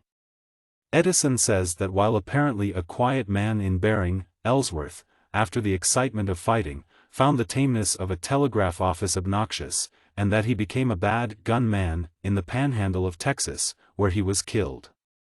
We soon became acquainted, says Edison of this period in Cincinnati, and he wanted me to invent a secret method of sending dispatches so that an intermediate operator could not tap the wire and understand it. He said that if it could be accomplished, he could sell it to the government for a large sum of money. This suited me, and I started in and succeeded in making such an instrument, which had in it the germ of my quadruplex now used throughout the world, permitting the dispatch of 4 messages over one wire simultaneously. By the time I had succeeded in getting the apparatus to work, Ellsworth suddenly disappeared. Many years afterward I used this little device again for the same purpose. At Menlo Park, New Jersey, I had my laboratory. There were several Western Union wires cut into the laboratory, and used by me in experimenting at night. One day I sat near an instrument which I had left connected during the night. I soon found it was a private wire between New York and Philadelphia, and I heard among a lot of stuff a message that surprised me. A week after that I had occasion to go to New York, and, visiting the office of the lessee of the wire, I asked him if he hadn't sent such and such a message. The expression that came over his face was a sight. He asked me how I knew of any message. I told him the circumstances, and suggested that he had better cipher such communications, or put on a secret sounder. The result of the interview was that I installed for him my old Cincinnati apparatus, which was used thereafter for many years. Edison did not make a very long stay in Cincinnati this time, but went home after a while to Port Huron. Soon tiring of idleness and isolation, he sent a cry from Macedonia to his old friend Milt Adams, who was in Boston, and whom he wished to rejoin if he could get work promptly in the East. Edison himself gives the details of this eventful move, when he went east to grow up with the new art of electricity. I had left Louisville the second time, and went home to see my parents. After stopping at home for some time, I got restless, and thought I would like to work in the East. Knowing that a former operator named Adams, who had worked with me in the Cincinnati office, was in Boston, I wrote him that I wanted a job there. He wrote back that if I came on immediately he could get me in the Western Union office. I had helped out the Grand Trunk Railroad telegraph people by a new device when they lost one of the 2 submarine cables they had across the river, making the remaining cable act just as well for their purpose, as if they had 2. I thought I was entitled to a pass, which they conceded, and I started for Boston. After leaving Toronto, a terrific blizzard came up and the train got snowed under in a cut. After staying there 24 hours, the trainmen made snowshoes of fence rail splints and started out to find food, which they did about a half-mile away. They found a roadside inn, and by means of snowshoes all the passengers were taken to the inn. The train reached Montreal 4 days late. A number of the passengers and myself went to the military headquarters to testify in favor of a soldier who was on furlough, and was 2 days late, which was a serious matter with military people, I learned. We willingly did this, for this soldier was a great storyteller, and made the time pass quickly. I met here a telegraph operator named Stanton, who took me to his boarding house, the most cheerless I have ever been in. Nobody got enough to eat. The bedclothes were too short and too thin, it was 28 degrees below zero, and the wash water was frozen solid. The board was cheap, being only $1.50 per week. Stanton said that the usual livestock accompaniment of operators' boarding houses was absent. He thought the intense cold had caused them to hibernate. Stanton, when I was working in Cincinnati, left his position and went out on the Union Pacific to work at Julesburg, which was a cattle town at that time and very tough. I remember seeing him off on the train, never expecting to see him again. 6 months afterward, while working press wire in Cincinnati, about 2 a.m., there was flung into the middle of the operating room a large tin box. It made a report like a pistol, and we all jumped up startled. In walked Stanton. "Gentlemen," he said, "I have just returned from a pleasure trip to the land beyond the Mississippi. All my wealth is contained in my metallic traveling case and you are welcome to it." The case contained 1 paper collar. He sat down, and I noticed that he had a woolen comforter around his neck with his coat buttoned closely. The night was intensely warm. He then opened his coat and revealed the fact that he had nothing but the bare skin. "Gentlemen," said he, "you see before you an operator who has reached the limit of impecuniosity." Not far from the limit of impecuniosity was Edison himself, as he landed in Boston in 1868 after this wintry ordeal. This chapter has run to undue length, but it must not close without one citation from high authority as to the service of the military telegraph corps so often referred to in it. General Grant in his memoirs describing the movements of the Army of the Potomac, lays stress on the service of his telegraph operators, and says, "Nothing could be more complete than the organization and discipline of this body of brave and intelligent men." Insulated wires were wound upon reels, 2 men and a mule detailed to each reel. The pack saddle was provided with a rack like a sawbuck, placed crosswise, so that the wheel would revolve freely. There was a wagon provided with a telegraph operator, battery, and instruments for each division, corps and army, and for my headquarters. Wagons were also loaded with light poles supplied with an iron spike at each end to hold the wires up. The moment troops were in position to go into camp, the men would put up their wires. Thus in a few minutes longer time than it took a mule to walk the length of its coil, telegraphic communication would be effected between all the headquarters of the army. No orders ever had to be given to establish the telegraph. Chapter 6. Work and Invention in Boston. Milton Adams was working in the office of the Franklin Telegraph Company in Boston when he received Edison's appeal from Port Huron, and with characteristic impetuosity at once made it his business to secure a position for his friend. There was no opening in the Franklin office, so Adams went over to the Western Union office, and asked the manager, Mr. George F. Milliken, if he did not want an operator who, like young Lachinvar, came out of the West. "What kind of copy does he make?" was the cautious response. I passed Edison's letter through the window for his inspection. Milliken read it, and a look of surprise came over his countenance as he asked me if he could take it off the line like that. I said he certainly could, and that there was nobody who could stick him. Milliken said that if he was that kind of an operator I could send for him, and I wrote to Edison to come on, as I had a job for him in the main office of the Western Union. Meantime Edison had secured his pass over the Grand Trunk Railroad, and spent 4 days and nights on the journey, suffering extremes of cold and hunger. Franklin's arrival in Philadelphia finds its parallel in the very modest debut of Adams's friend in Boston. It took only 5 minutes for Edison to get the job, for Superintendent Milliken, a fine type of telegraph official, saw quickly through the superficialities, and realized that it was no ordinary young operator he was engaging. Edison himself tells the story of what happened. "The manager asked me when I was ready to go to work. Now, I replied I was then told to return at 5:30 p.m., and punctually at that hour I entered the main operating room and was introduced to the night manager.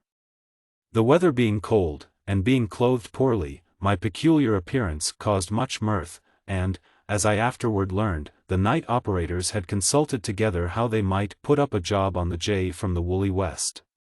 I was given a pen and assigned to the New York No. 1 wire. After waiting an hour, I was told to come over to a special table and take a special report for the Boston Herald, the conspirators having arranged to have one of the fastest senders in New York send the dispatch and "salt" the new man. I sat down unsuspiciously at the table, and the New York man started slowly. Soon he increased his speed, to which I easily adapted my pace. This put my rival on his mettle, and he put on his best powers, which, however, were soon reached. At this point I happened to look up, and saw the operators all looking over my shoulder, with their faces shining with fun and excitement. I knew then that they were trying to put up a job on me, but kept my own counsel. The New York man then commenced a slur over his words, running them together and sticking the signals, but I had been used to this style of telegraphy in taking report, and was not in the least discomfited.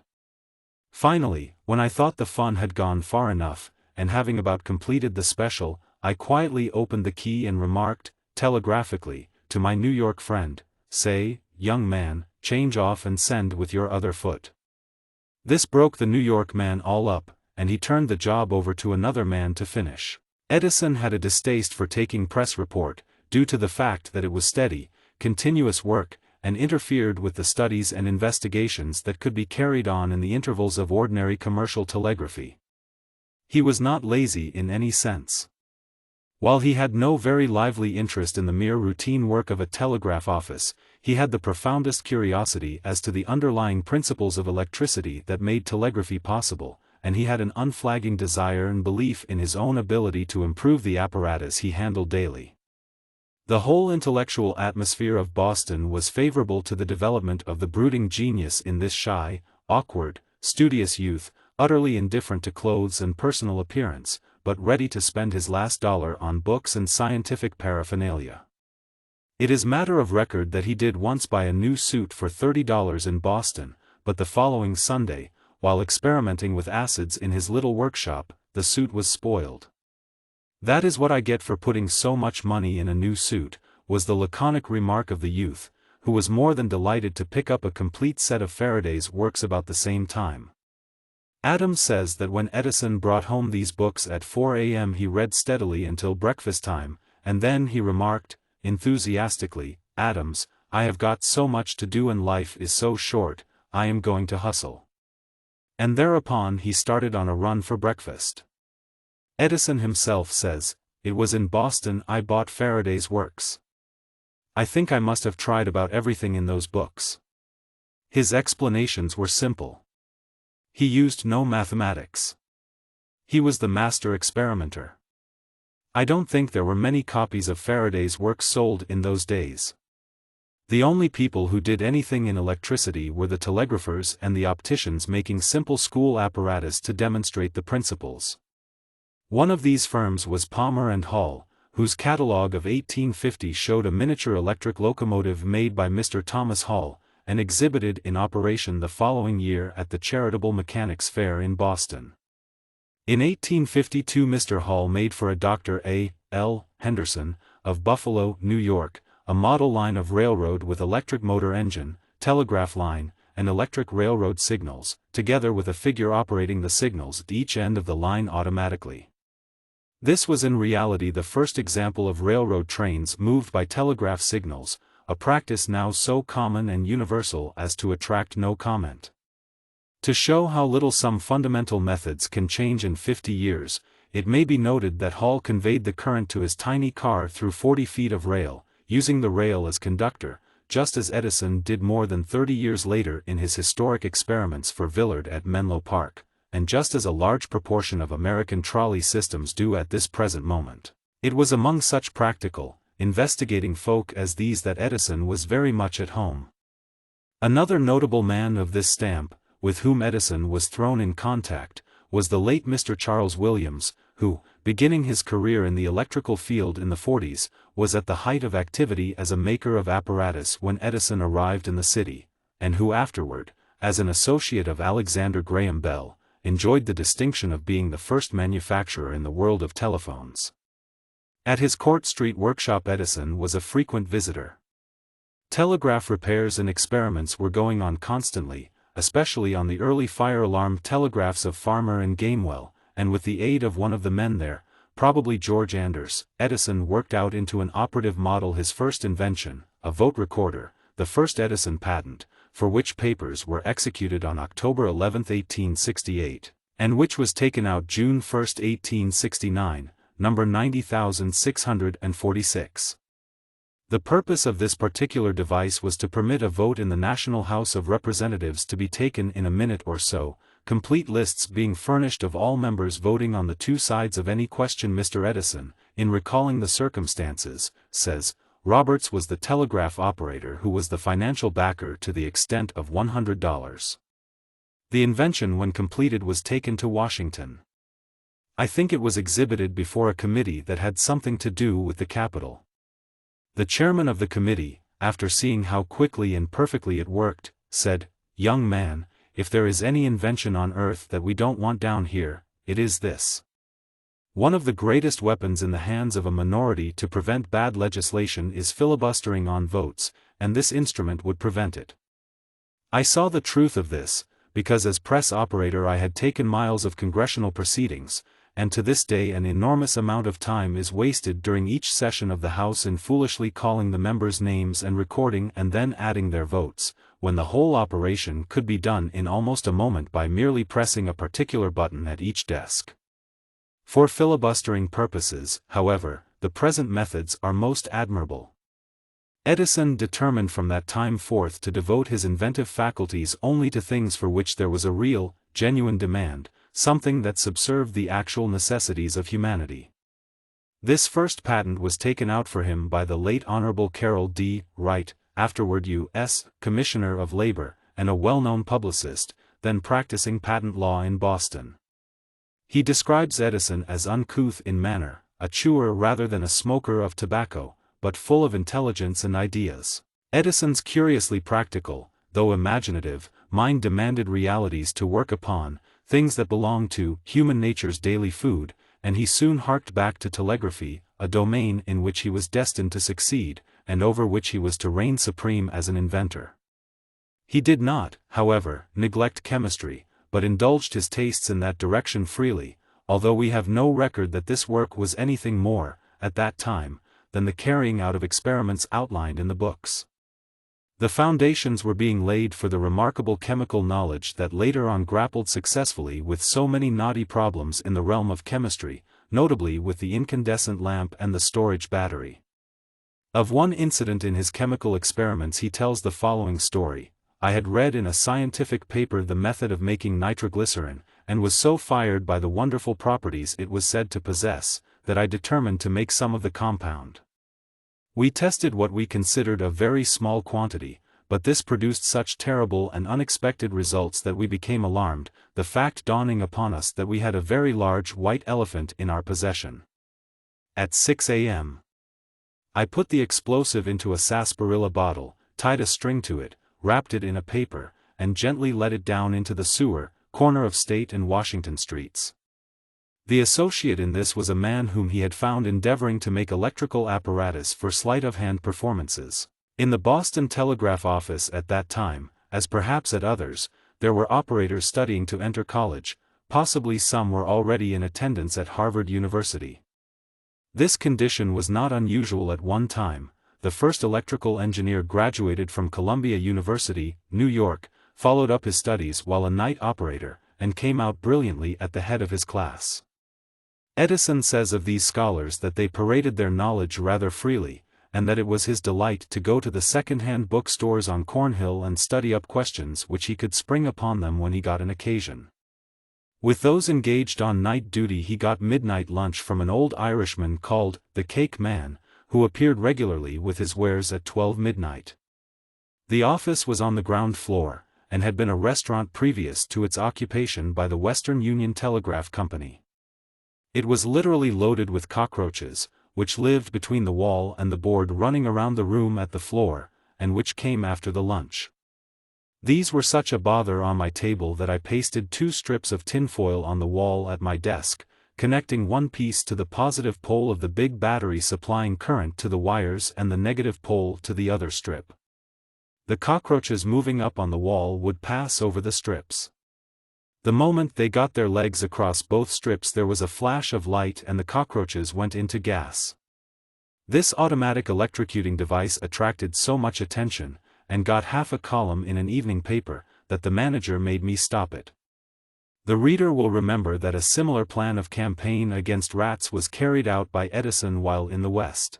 About this time Edison had a narrow escape from injury that might easily have shortened his career, and he seems to have provoked the trouble more or less innocently by using a little elementary chemistry. After being in Boston several months, he says, working New York wire No. 1, I was requested to work the press wire, called the milk route, as there were so many towns on it taking press simultaneously. New York office had reported great delays on the wire, due to operators constantly interrupting, or breaking, as it was called, to have words repeated which they had failed to get, and New York claimed that Boston was one of the worst offenders. It was a rather hard position for me, for if I took the report without breaking, it would prove the previous Boston operator incompetent. The results made the operator have some hard feelings against me. He was put back on the wire, and did much better after that. It seems that the office boy was down on this man. One night he asked me if I could tell him how to fix a key so that it would not break, even if the circuit breaker was open, and also so that it could not be easily detected. I told him to jab a penful of ink on the platinum points, as there was sugar enough to make it sufficiently thick to hold up when the operator tried to break, the current still going through the ink so that he could not break. The next night about 1 a.m. this operator, on the press wire, while I was standing near a house printer studying it, pulled out a glass insulator, then used upside down as a substitute for an ink bottle, and threw it with great violence at me, just missing my head. It would certainly have killed me if it had not missed. The cause of the trouble was that this operator was doing the best he could not to break, but being compelled to, opened his key and found he couldn't. The press matter came right along, and he could not stop it. The office boy had put the ink in a few minutes before, when the operator had turned his head during a lull. He blamed me instinctively as the cause of the trouble. Later on we became good friends. He took his meals at the same emaciator that I did. His main object in life seemed to be acquiring the art of throwing up wash pitchers and catching them without breaking them. About 1/3 of his salary was used up in paying for pitchers. One day a request reached the Western Union Telegraph office in Boston, from the principal of a select school for young ladies, to the effect that she would like someone to be sent up to the school to exhibit and describe the Morse telegraph to her children. There has always been a warm interest in Boston in the life and work of Morse, who was born there, at Charlestown, barely a mile from the birthplace of Franklin, and this request for a little lecture on Morse's telegraph was quite natural. Edison, who was always ready to earn some extra money for his experiments, and was already known as the best-informed operator in the office, accepted the invitation. What happened is described by Adams as follows: we gathered up a couple of sounders, a battery, and sonic wire, and at the appointed time called on her to do the stunt. Her schoolroom was about 20 by 20 feet, not including a small platform. We rigged up the line between the two ends of the room, Edison taking the stage while I was at the other end of the room. All being in readiness, the principal was told to bring in her children. The door opened and in came about 20 young ladies elegantly gowned, not one of whom was under 17. When Edison saw them I thought he would faint. He called me on the line and asked me to come to the stage and explain the mysteries of the Morse system. I replied that I thought he was in the right place, and told him to get busy with his talk on dots and dashes. Always modest, Edison was so overcome he could hardly speak, but he managed to say, finally, that as his friend Mr. Adams was better equipped with cheek than he was, we would change places, and he would do the demonstrating while I explained the whole thing. This caused the bevy to turn to see where the lecturer was. I went on the stage, said something, and we did some telegraphing over the line. I guess it was satisfactory. We got the money, which was the main point to us. Edison tells the story in a similar manner, but insists that it was he who saved the situation. I managed to say that I would work the apparatus, and Mr. Adams would make the explanations. Adams was so embarrassed that he fell over an ottoman. The girls tittered, and this increased his embarrassment until he couldn't say a word.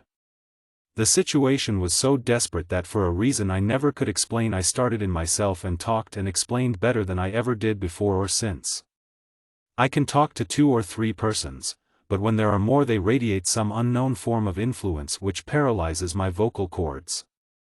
However, I got out of this scrape, and many times afterward when I chanced with other operators to meet some of the young ladies on their way home from school, they would smile and nod, much to the mystification of the operators, who were ignorant of this episode. Another amusing story of this period of impecuniosity and financial strain is told thus by Edison. My friend Adams was working in the Franklin Telegraph Company, which competed with the Western Union. Adams was laid off, and as his financial resources had reached absolute zero centigrade, I undertook to let him sleep in my hall bedroom. I generally had hall bedrooms, because they were cheap and I needed money to buy apparatus. I also had the pleasure of his genial company at the boarding house about a mile distant, but at the sacrifice of some apparatus. One morning, as we were hastening to breakfast, we came into Tremont Row, and saw a large crowd in front of 2 small, gents' furnishing goods stores. We stopped to ascertain the cause of the excitement. One store put up a paper sign in the display window which said, 300 pairs of stockings received this day, 5 cents a pair, no connection with the store next door. Presently the other store put up a sign stating they had received 300 pairs, price 3 cents per pair, and stated that they had no connection with the store next door. Nobody went in. The crowd kept increasing. Finally, when the price had reached 3 pairs for 1 cent, Adam said to me, "I can't stand this any longer, give me a cent." I gave him a nickel, and he elbowed his way in, and throwing the money on the counter, the store being filled with women clerks, he said, "Give me 3 pairs." The crowd was breathless, and the girl took down a box and drew out 3 pairs of baby socks. "Oh," said Adams, "I want men's size." "Well, sir, we do not permit one to pick sizes for that amount of money." And the crowd roared, and this broke up the sales. It has generally been supposed that Edison did not take up work on the stock ticker until after his arrival a little later in New York, but he says, "After the vote recorder I invented a stock ticker, and started a ticker service in Boston, had 30 or 40 subscribers, and operated from a room over the gold exchange." This was about a year after Callahan started in New York. To say the least, this evidenced great ability and enterprise on the part of the youth. The dealings in gold during the Civil War and after its close had brought gold indicators into use, and these had soon been followed by stock tickers, the first of which was introduced in New York in 1867. The success of this new but still primitively crude class of apparatus was immediate. For manufacturers were soon busy trying to keep pace with the demands for it from brokers, and the Gold and Stock Telegraph Company formed to exploit the system soon increased its capital from $200,000 to $300,000, paying 12% dividends on the latter amount. Within its first year the capital was again increased to $1 million, and dividends of 10% were paid easily on that sum also. It is needless to say that such facts became quickly known among the operators, from whose ranks, of course, the new employees were enlisted, and it was a common ambition among the more ingenious to produce a new ticker. From the beginning, each phase of electrical development, indeed, each step in mechanics, has been accompanied by the well-known phenomenon of invention, namely, the attempt of the many to perfect and refine and even reinvent where one or two daring spirits have led the way. The figures of capitalization and profit just mentioned were relatively much larger in the 60s than they are today, and to impressionable young operators they spelled illimitable wealth. Edison was, however, about the only one in Boston of whom history makes record as achieving any tangible result in this new art, and he soon longed for the larger telegraphic opportunity of New York.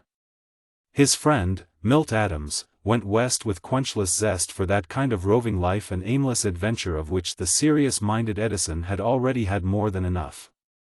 Realizing that to New York he must look for further support in his efforts, Edison, deep in debt for his embryonic inventions, but with high hope and courage, now made the next momentous step in his career. He was far riper in experience and practice of his art than any other telegrapher of his age, and had acquired, moreover, no little knowledge of the practical business of life. Note has been made above of his invention of a stock ticker in Boston, and of his establishing a stock quotation circuit. This was by no means all, and as a fitting close to this chapter he may be quoted as to some other work and its perils in experimentation. I also engaged in putting up private lines, upon which I used an alphabetical dial instrument for telegraphing between business establishments, a forerunner of modern telephony. This instrument was very simple and practical, and anyone could work it after a few minutes' explanation. I had these instruments made at Mr. Hamlet's, who had a little shop where he was engaged in experimenting with electric clocks. Mr. Hamlet was the father and introducer in after years of the Western Union Telegraph system of time distribution. My laboratory was the headquarters for the men, and also of tools and supplies for those private lines. They were put up cheaply, as I used the roofs of houses, just as the Western Union did. It never occurred to me to ask permission from the owners. All we did was to go to the store, etc., say we were telegraph men, and wanted to go up to the wires on the roof, and permission was always granted. In this laboratory I had a large induction coil which I had borrowed to make some experiments with. One day I got hold of both electrodes of the coil, and it clinched my hand on them so that I couldn't let go. The battery was on a shelf. The only way I could get free was to back off and pull the coil, so that the battery wires would pull the cells off the shelf and thus break the circuit. I shut my eyes and pulled, but the nitric acid splashed all over my face and ran down my back. I rushed to a sink, which was only half big enough, and got in as well as I could and wiggled around for several minutes to permit the water to dilute the acid and stop the pain. My face and back were streaked with yellow, the skin was thoroughly oxidized. I did not go on the street by daylight for 2 weeks, as the appearance of my face was dreadful. The skin, however, peeled off, and new skin replaced it without any damage. Chapter 7. The Stock Ticker. The letters and figures used in the language of the tape, said a well-known Boston stock speculator, are very few, but they spell ruin in 99 million ways. It is not to be inferred, however, that the modern stock ticker has anything to do with the making or losing of fortunes. There were regular daily stock market reports in London newspapers in 1825, and New York soon followed the example. As far back as 1692, Houghton issued in London a weekly review of financial and commercial transactions, upon which Macaulay based the lively narrative of stock speculation in the 17th century, given in his famous history. That which the ubiquitous stock ticker has done is to give instantaneity to the news of what the stock market is doing, so that at every minute, thousands of miles apart, brokers, investors, and gamblers may learn the exact conditions. The existence of such facilities is to be admired rather than deplored. News is vital to Wall Street, and there is no living man on whom the doings in Wall Street are without effect. The financial history of the United States and of the world, as shown by the prices of government bonds and general securities, has been told daily for 40 years on these narrow strips of paper tape, of which thousands of miles are run yearly through the tickers of New York alone.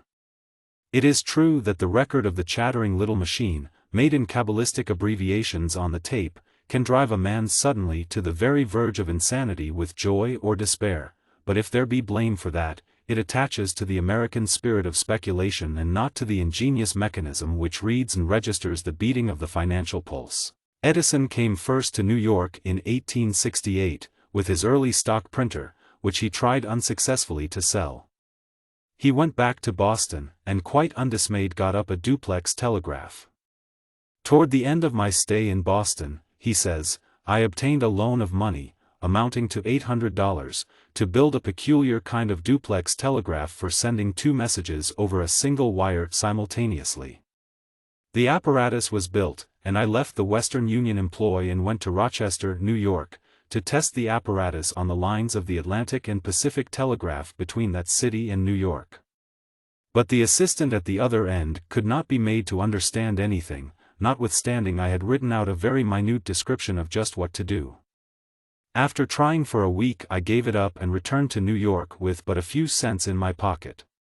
Thus he who has never speculated in a stock in his life was destined to make the beginnings of his own fortune by providing for others the apparatus that should bring to the eye, all over a great city, the momentary fluctuations of stocks and bonds. No one could have been in direr poverty than he when the steamboat landed him in New York in 1869. He was in debt, and his few belongings in books and instruments had to be left behind. He was not far from starving. Mr. W. S. Mallory, an associate of many years, quotes directly from him on this point. Some years ago we had a business negotiation in New York which made it necessary for Mr. Edison and me to visit the city 5 or 6 times within a comparatively short period. It was our custom to leave Orange about 11 a.m., and on arrival in New York to get our lunch before keeping the appointments, which were usually made for 2 o'clock. Several of these lunches were had at Delmonico's, Sherry's, and other places of similar character, but one day, while en route, Mr. Edison said, I have been to lunch with you several times, now today I am going to take you to lunch with me, and give you the finest lunch you ever had. When we arrived in Hoboken, we took the downtown ferry across the Hudson, and when we arrived on the Manhattan side Mr. Edison led the way to Smith and McNell's, opposite Washington Market, and well known to old New Yorkers. We went inside and as soon as the waiter appeared Mr. Edison ordered apple dumplings and a cup of coffee for himself. He consumed his share of the lunch with the greatest possible pleasure. Then, as soon as he had finished, he went to the cigar counter and purchased cigars. As we walked to keep the appointment he gave me the following reminiscence. when he left Boston and decided to come to New York he had only money enough for the trip. After leaving the boat his first thought was of breakfast, but he was without money to obtain it. However, in passing a wholesale tea house he saw a man tasting tea, so he went in and asked the taster if he might have some of the tea. This the man gave him, and thus he obtained his first breakfast in New York. He knew a telegraph operator here, and on him he depended for a loan to tide him over until such time as he should secure a position. During the day he succeeded in locating this operator, but found that he also was out of a job, and that the best he could do was to loan him $1, which he did. This small sum of money represented both food and lodging until such time as work could be obtained. Edison said that as the result of the time consumed and the exercise in walking while he found his friend, he was extremely hungry, and that he gave most serious consideration as to what he should buy in the way of food, and what particular kind of food would be most satisfying and filling. The result was that at Smith and McNell's he decided on apple dumplings and a cup of coffee, than which he never ate anything more appetizing. It was not long before he was at work and was able to live in a normal manner. During the Civil War, with its enormous increase in the national debt and the volume of paper money, gold had gone to a high premium, and, as ever, by its fluctuations in price the value of all other commodities was determined. This led to the creation of a gold room in Wall Street, where the precious metal could be dealt in, while for dealings in stocks there also existed the regular board, the open board, and the long room. Devoted to one, but the leading object of speculation, the gold room was the very focus of all the financial and gambling activity of the time, and its quotations governed trade and commerce. At first notations in chalk on a blackboard sufficed, but seeing their inadequacy, Drive S. Laws, vice president and actual presiding officer of the gold exchange, devised and introduced what was popularly known as the gold indicator. This exhibited merely the prevailing price of gold, but as its quotations changed from instant to instant, it was in a most literal sense, the cynosure of neighboring eyes. One indicator looked upon the gold room, the other opened toward the street. Within the exchange the face could easily be seen high up on the west wall of the room, and the machine was operated by Mr. Mercero, the official registrar of the gold board. Dr. Laws, who afterward became president of the State University of Missouri, was an inventor of unusual ability and attainments. In his early youth he had earned his livelihood in a tool factory, and, apparently with his savings, he went to Princeton, where he studied electricity under no less a teacher than the famous Joseph Henry. At the outbreak of the war in 1861 he was president of one of the Presbyterian synodical colleges in the South, whose buildings passed into the hands of the government. Going to Europe, he returned to New York in 1863, and, becoming interested with a relative in financial matters, his connection with the gold exchange soon followed, when it was organized. The indicating mechanism he now devised was electrical, controlled at central by two circuit closing keys, and was a prototype of all the later and modern step-by-step printing telegraphs, upon which the distribution of financial news depends. The fraction drum of the indicator could be driven in either direction, known as the advance and retrograde movements, and was divided and marked in eighths. It geared into a unit drum, just as do speed indicators and cyclometers. For electrical pulsations were required to move the drum the distance between the fractions. The general operation was simple, and in normally active times the mechanism and the registrar were equal to all emergencies.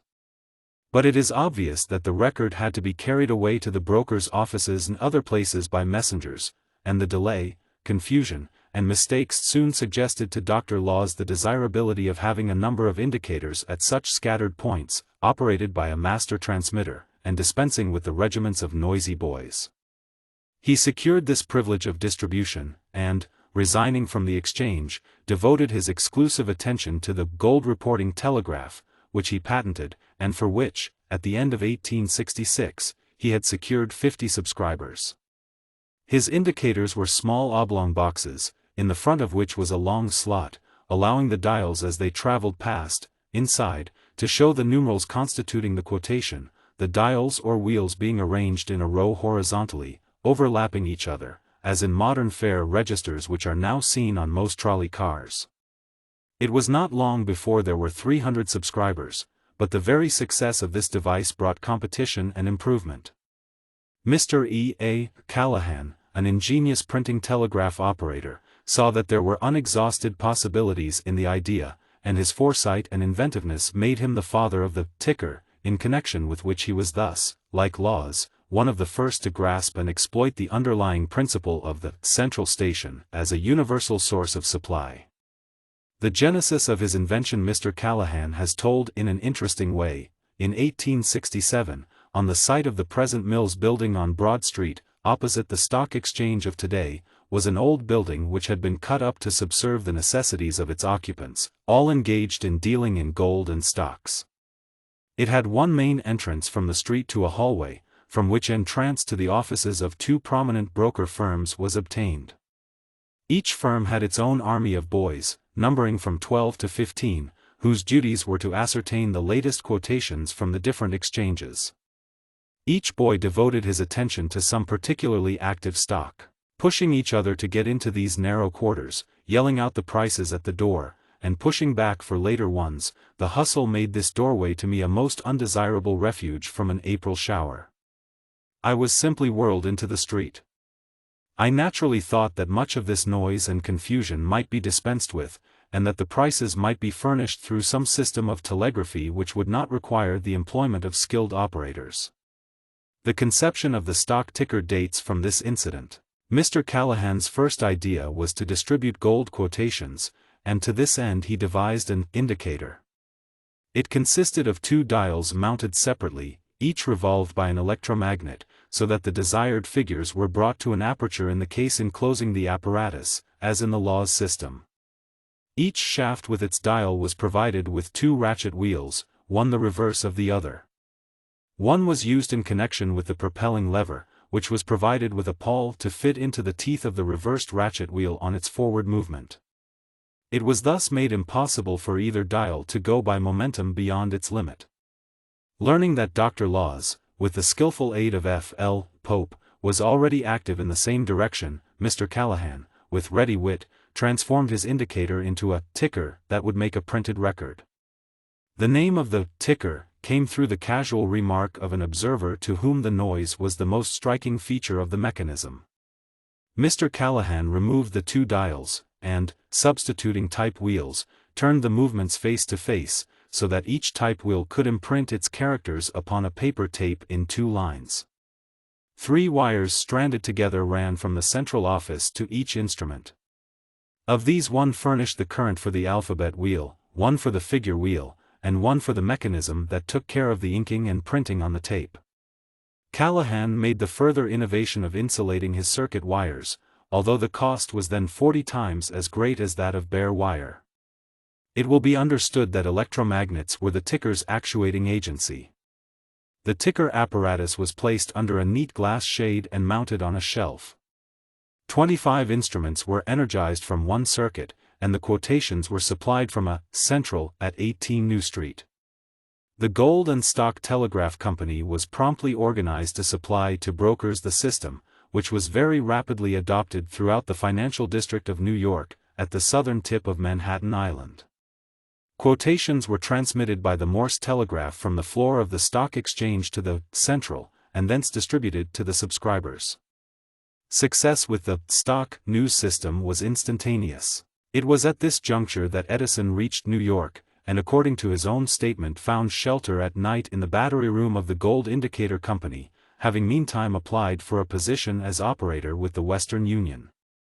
He had to wait a few days, and during this time he seized the opportunity to study the indicators and the complicated general transmitter in the office, controlled from the keyboard of the operator on the floor of the Gold Exchange. What happened next has been the basis of many inaccurate stories, but is dramatic enough as told in Mr. Edison's own version. On the third day of my arrival and while sitting in the office, the complicated general instrument for sending on all the lines, and which made a very great noise, suddenly came to a stop with a crash. Within 2 minutes over 300 boys, a boy from every broker in the street, rushed upstairs and crowded the Long Island office, that hardly had room for 100, all yelling that such and such a broker's wire was out of order and to fix it at once. It was pandemonium, and the man in charge became so excited that he lost control of all the knowledge he ever had. I went to the indicator, and, having studied it thoroughly, knew where the trouble ought to be, and found it. One of the innumerable contact springs had broken off and had fallen down between the two gear wheels and stopped the instrument, but it was not very noticeable. As I went out to tell the man in charge what the matter was, Dr. Laws appeared on the scene, the most excited person I had seen. He demanded of the man the cause of the trouble, but the man was speechless. I ventured to say that I knew what the trouble was, and he said, "Fix it. Fix it. Be quick." I removed the spring and set the contact wheels at 0, and the line, battery, and inspecting men all scattered through the financial district to set the instruments. In about 2 hours things were working again. Dr. Laws came in to ask my name and what I was doing. I told him, and he asked me to come to his private office the following day. His office was filled with stacks of books all relating to metaphysics and kindred matters. He asked me a great many questions about the instruments in his system, and I showed him how he could simplify things generally. He then requested that I should call next day. On arrival, he stated at once that he had decided to put me in charge of the whole plant, and that my salary would be $300 per month. This was such a violent jump from anything I had ever seen before, that it rather paralyzed me for a while. I thought it was too much to be lasting, but I determined to try and live up to that salary if 20 hours a day of hard work would do it. I kept this position, made many improvements, devised several stock tickers, until the Gold and Stock Telegraph Company consolidated with the Gold Indicator Company. Certainly few changes in fortune have been more sudden and dramatic in any notable career than this which thus placed an ill-clad, unkempt, half-starved, eager lad in a position of such responsibility in days when the fluctuations in the price of gold at every instant meant fortune or ruin to thousands. Edison, barely 21 years old, was a keen observer of the stirring events around him. Wall Street is at any time an interesting study, but it was never at a more agitated and sensational period of its history than at this time. Edison's arrival in New York coincided with an active speculation in gold which may, indeed, be said to have provided him with occupation, and was soon followed by the attempt of Mr. Jay Gould and his associates to corner the gold market, precipitating the panic of Black Friday, September 24, 1869. Securing its import duties in the precious metal and thus assisting to create an artificial stringency in the gold market, the government had made it a practice to relieve the situation by selling 1 million of gold each month. The metal was thus restored to circulation. In some manner, President Grant was persuaded that general conditions and the movement of the crops would be helped if the sale of gold were suspended for a time, and, this put into effect, he went to visit an old friend in Pennsylvania remote from railroads and telegraphs. The Gould pool had acquired control of $10 million in gold, and drove the price upward rapidly from 144 toward their goal of 200. On Black Friday they purchased another $28 million at 160, and still the price went up. The financial and commercial interests of the country were in panic, but the pool persevered in its effort to corner gold, with a profit of many millions contingent on success. Yielding to frantic requests, President Grant, who returned to Washington, caused Secretary Boutwell, of the Treasury, to throw $4 million of gold into the market. Relief was instantaneous, the corner was broken, but the harm had been done. Edison's remarks shed a vivid side light on this extraordinary episode. On Black Friday, he says, we had a very exciting time with the indicators. The Gould and Fisk crowd had cornered gold, and had run the quotations up faster than the indicator could follow. The indicator was composed of several wheels, on the circumference of each wheel were the numerals, and one wheel had fractions. It worked in the same way as an ordinary counter. One wheel made 10 revolutions, and at the 10th it advanced the adjacent wheel, and this in its turn having gone 10 revolutions, advanced the next wheel, and so on. On the morning of Black Friday the indicator was quoting 150 premium, whereas the bids by Gould's agents in the gold room were 165 for 5 millions or any part. We had a paperweight at the transmitter, to speed it up, and by 1 o'clock reached the right quotation. The excitement was prodigious. New Street, as well as Broad Street, was jammed with excited people. I sat on the top of the Western Union telegraph booth to watch the surging, crazy crowd. One man came to the booth, grabbed a pencil, and attempted to write a message to Boston.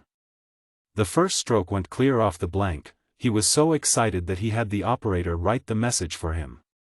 Amid great excitement, Spire, the banker, went crazy, and it took 5 men to hold him, and everybody lost their head.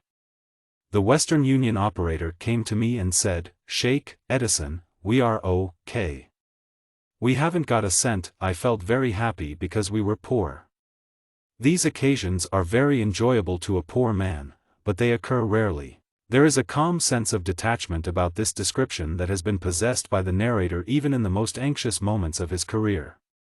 He was determined to see all that could be seen, and, quitting his perch on the telegraph booth, sought the more secluded headquarters of the pool forces. A friend of mine was an operator who worked in the office of Belden and Company, 60 Broadway, which were headquarters for Fisk. Mr. Gould was uptown in the Erie offices in the Grand Opera House. The firm on Broad Street, Smith, Gould and Martin, was the other branch. All were connected with wires. Gould seemed to be in charge, Fisk being the executive downtown. Fisk wore a velvet corduroy coat and a very peculiar vest. He was very chipper, and seemed to be light-hearted and happy. Sitting around the room were about a dozen fine-looking men. All had the complexion of cadavers. There was a basket of champagne. Hundreds of boys were rushing in paying checks, all checks being payable to Belden and Company. When James Brown, of Brown Brothers and Company, broke the corner by selling 5 million gold, all payments were repudiated by Smith, Gould and Martin, but they continued to receive checks at Belden and Company's for some time, until the street got wind of the game. There was some kind of conspiracy with the government people which I could not make out, but I heard messages that opened my eyes as to the ramifications of Wall Street. Gold fell to 132, and it took us all night to get the indicator back to that quotation. All night long the streets were full of people. Every broker's office was brilliantly lighted all night, and all hands were at work. The clearinghouse for gold had been swamped, and all was mixed up. No one knew if he was bankrupt or not. Edison in those days rather liked the modest coffee shops, and mentions visiting one. When on the New York No. 1 wire, that I worked in Boston, there was an operator named Jerry Borst at the other end. He was a first-class receiver and rapid sender. We made up a scheme to hold this wire, so he changed one letter of the alphabet and I soon got used to it, and finally we changed 3 letters. If any operator tried to receive from Borst, he couldn't do it, so Borst and I always worked together. Borst did less talking than any operator I ever knew. Never having seen him, I went while in New York to call upon him. I did all the talking. He would listen, stroke his beard, and say nothing. In the evening I went over to an all-night lunch house in Printing House Square in a basement, Oliver's. Night editors, including Horace Greeley and Henry Raymond, of the New York Times, took their midnight lunch there. When I went with Borst and another operator, they pointed out 2 or 3 men who were then celebrated in the newspaper world. The night was intensely hot and close. After getting our lunch and upon reaching the sidewalk, Borst opened his mouth, and said, "That's a great place, a plate of cakes, a cup of coffee, and a Russian bath, for 10 cents. This was about 50% of his conversation for 2 days. The work of Edison on the gold indicator had thrown him into close relationship with Mr. Franklin L. Pope, the young telegraph engineer then associated with Dr. Laws, and afterward a distinguished expert and technical writer, who became president of the American Institute of Electrical Engineers in 1886. Each recognized the special ability of the other, and barely a week after the famous events of Black Friday the announcement of their partnership appeared in the Telegrapher of October 1, 1869. This was the first professional card, if it may be so described, ever issued in America by a firm of electrical engineers, and is here reproduced. It is probable that the advertisement, one of the largest in the Telegrapher, and appearing frequently, was not paid for at full rates, as the publisher, Mr. J. N. Ashley, became a partner in the firm, and not altogether a sleeping one when it came to a division of profits, which at times were considerable. In order to be nearer his new friend Edison boarded with Pope at Elizabeth, New Jersey, for some time, living the strenuous life in the performance of his duties. Associated with Pope and Ashley, he followed up his work on telegraph printers with marked success. While with them I devised a printer to print gold quotations instead of indicating them. The lines were started, and the whole was sold out to the Gold and Stock Telegraph Company. My experimenting was all done in the small shop of a Dr. Bradley, located near the station of the Pennsylvania Railroad in Jersey City. Every night I left for Elizabeth on the 1 a.m. train, then walked half a mile to Mr. Pope's house and up at 6 a.m. for breakfast to catch the 7 a.m. train. This continued all winter, and many were the occasions when I was nearly frozen in the Elizabeth Walk. This Dr. Bradley appears to have been the first in this country to make electrical measurements of precision with the galvanometer, but was an old-school experimenter who would work for years on an instrument without commercial value. He was also extremely irascible, and when on one occasion the connecting wire would not come out of one of the binding posts of a new and costly galvanometer, he jerked the instrument to the floor and then jumped on it. He must have been, however, a man of originality, as evidenced by his attempt to age whiskey by electricity, an attempt that has often since been made.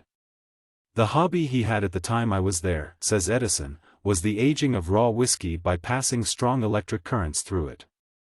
He had arranged 20 jars with platinum electrodes held in place by hard rubber. When all was ready, he filled the cells with whiskey, connected the battery, locked the door of the small room in which they were placed, and gave positive orders that no one should enter. He then disappeared for 3 days. On the second day we noticed a terrible smell in the shop, as if from some dead animal. The next day the doctor arrived and, noticing the smell, asked what was dead. We all thought something had got into his whiskey room and died. He opened it and was nearly overcome. The hard rubber he used was, of course, full of sulfur, and this being attacked by the nascent hydrogen, had produced sulfuretted hydrogen gas in torrents, displacing all of the air in the room. Sulfuretted hydrogen is, as is well known, the gas given off by rotten eggs. Another glimpse of this period of development is afforded by an interesting article on the stock reporting telegraph in the Electrical World of March 4, 1899, by Mr. Ralph W. Pope, the well-known secretary of the American Institute of Electrical Engineers, who had as a youth an active and intimate connection with that branch of electrical industry. In the course of his article he mentions the curious fact that Dr. Laws at first, in receiving quotations from the exchanges, was so distrustful of the Morse system that he installed long lines of speaking tube as a more satisfactory and safe device than a telegraph wire. As to the relations of that time Mr. Pope remarks, the rivalry between the two concerns resulted in consolidation, Dr. Laws's enterprise being absorbed by the Gold and Stock Telegraph Company, while the Laws stock printer was relegated to the scrap heap and the museum. Competition in the field did not, however, cease. Messrs. Pope and Edison invented a one-wire printer, and started a system of gold printers devoted to the recording of gold quotations and sterling exchange only. It was intended more especially for importers and exchange brokers, and was furnished at a lower price than the indicator service. The building and equipment of private telegraph lines was also entered upon. This business was also subsequently absorbed by the Gold and Stock Telegraph Company, which was probably at this time at the height of its prosperity. The financial organization of the company was peculiar and worthy of attention. Each subscriber for a machine paid in $100 for the privilege of securing an instrument. For the service he paid $25 weekly.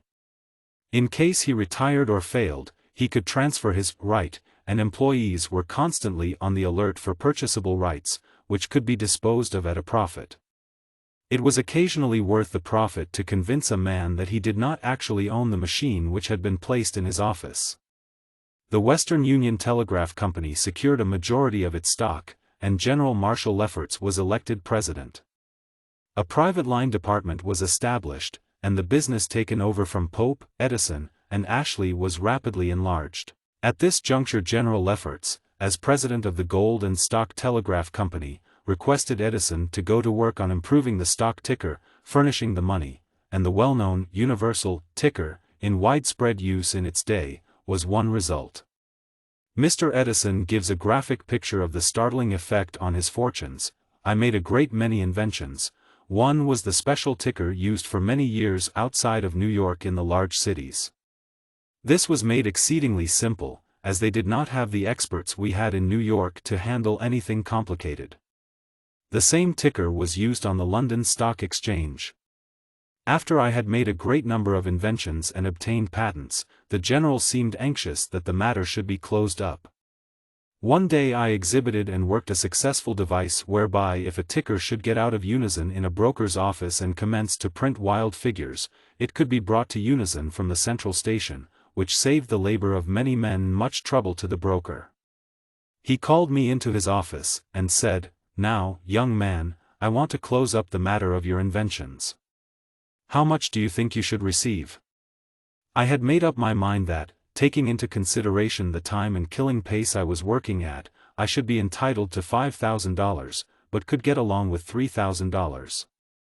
When the psychological moment arrived, I hadn't the nerve to name such a large sum, so I said, "Well, General, suppose you make me an offer." Then he said, "How would $40,000 strike you?" This caused me to come as near fainting as I ever got. I was afraid he would hear my heart beat. I managed to say that I thought it was fair. "All right, I will have a contract drawn, come around in 3 days and sign it, and I will give you the money."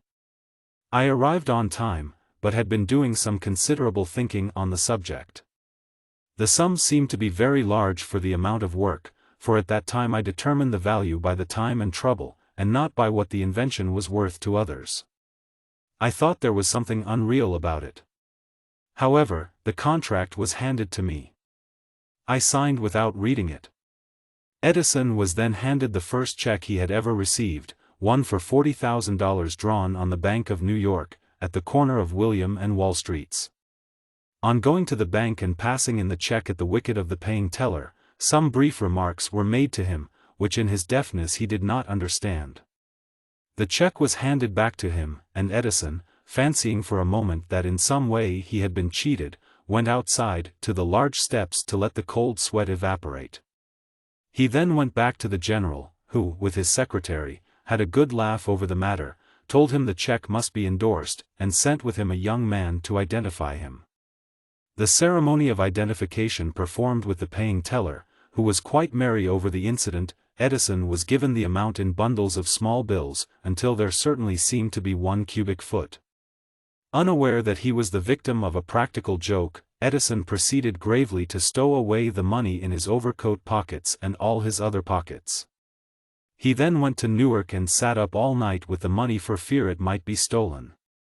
Once more he sought help next morning, when the general laughed heartily, and, telling the clerk that the joke must not be carried any further, enabled him to deposit the currency in the bank and open an account. Thus in an inconceivably brief time had Edison passed from poverty to independence, made a deep impression as to his originality and ability on important people, and brought out valuable inventions, lifting himself at one bound out of the ruck of mediocrity, and away from the deadening drudgery of the quay.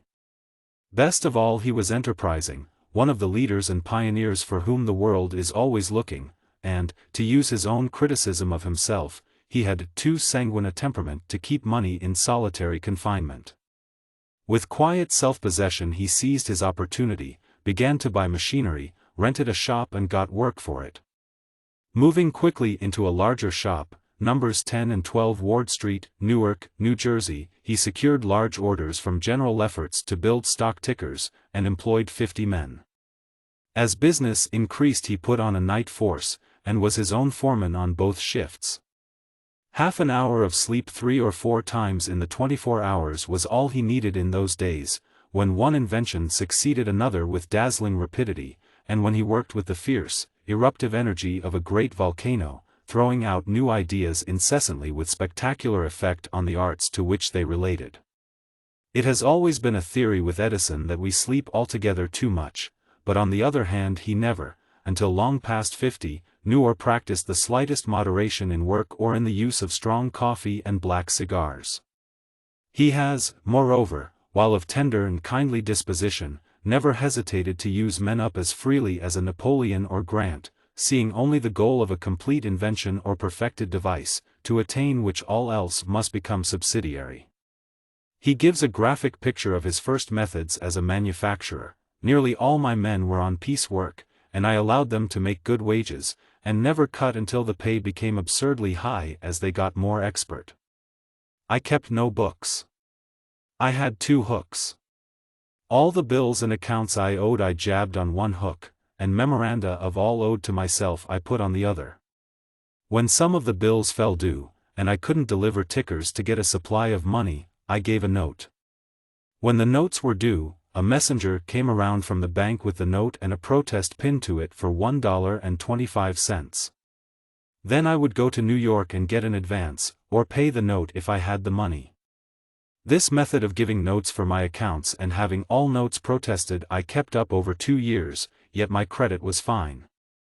Every store I traded with was always glad to furnish goods, perhaps in amazed admiration of my system of doing business, which was certainly new. After a while Edison got a bookkeeper, whose vagaries made him look back with regret on the earlier, primitive method. The first 3 months I had him go over the books to find out how much we had made. He reported $3,000. I gave a supper to some of my men to celebrate this, only to be told 2 days afterward that he had made a mistake, and that we had lost $500, and then a few days after that he came to me again and said he was all mixed up, and now found that we had made over $7,000.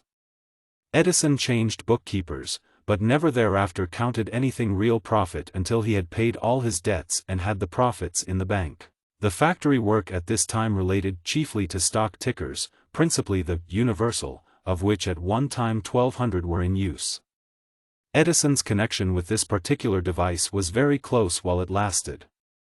In a review of the ticker art, Mr. Callahan stated, with rather grudging praise, that the ticker at the present time, 1901, would be considered as impracticable and unsaleable if it were not provided with a unison device, and he goes on to remark, the first unison on stock tickers was one used on the Laws printer. It was a crude and unsatisfactory piece of mechanism and necessitated doubling of the battery in order to bring it into action. It was short-lived.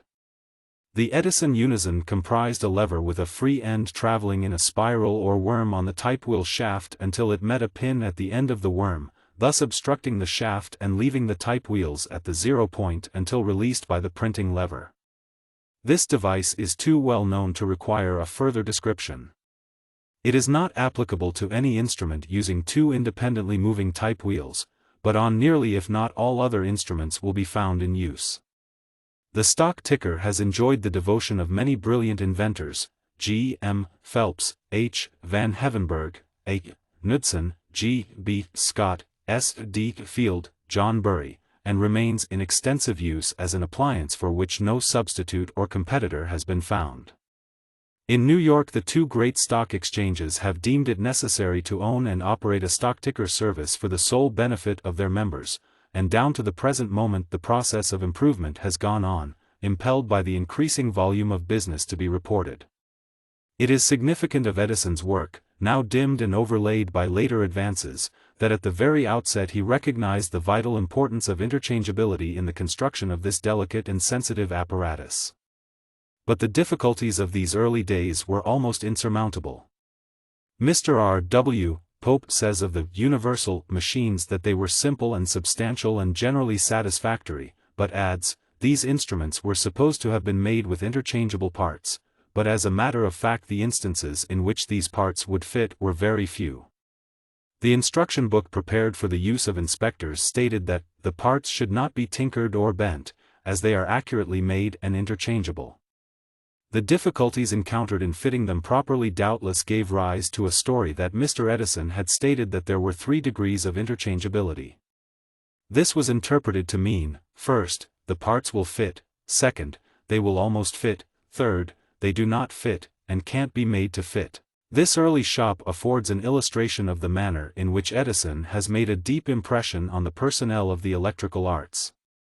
At a single bench there worked 3 men, since rich or prominent.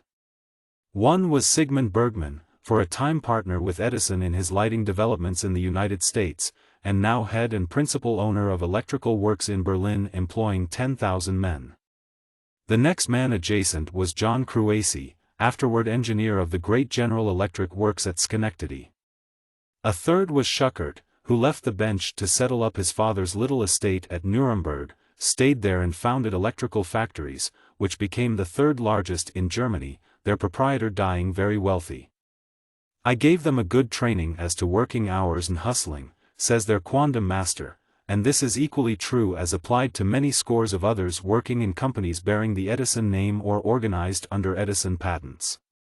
It is curiously significant in this connection that of the 21 presidents of the National Society, the American Institute of Electrical Engineers, founded in 1884, 8 have been intimately associated with Edison, namely, Norman Green and F. L. Pope, as business colleagues of the days of which we now write, while Messrs. Frank J. Sprague, T. C. Martin, E. Kennelly, S. S. Wheeler, John W. Leap, Jr., and Louis A. Ferguson have all been at one time or another in the Edison employ.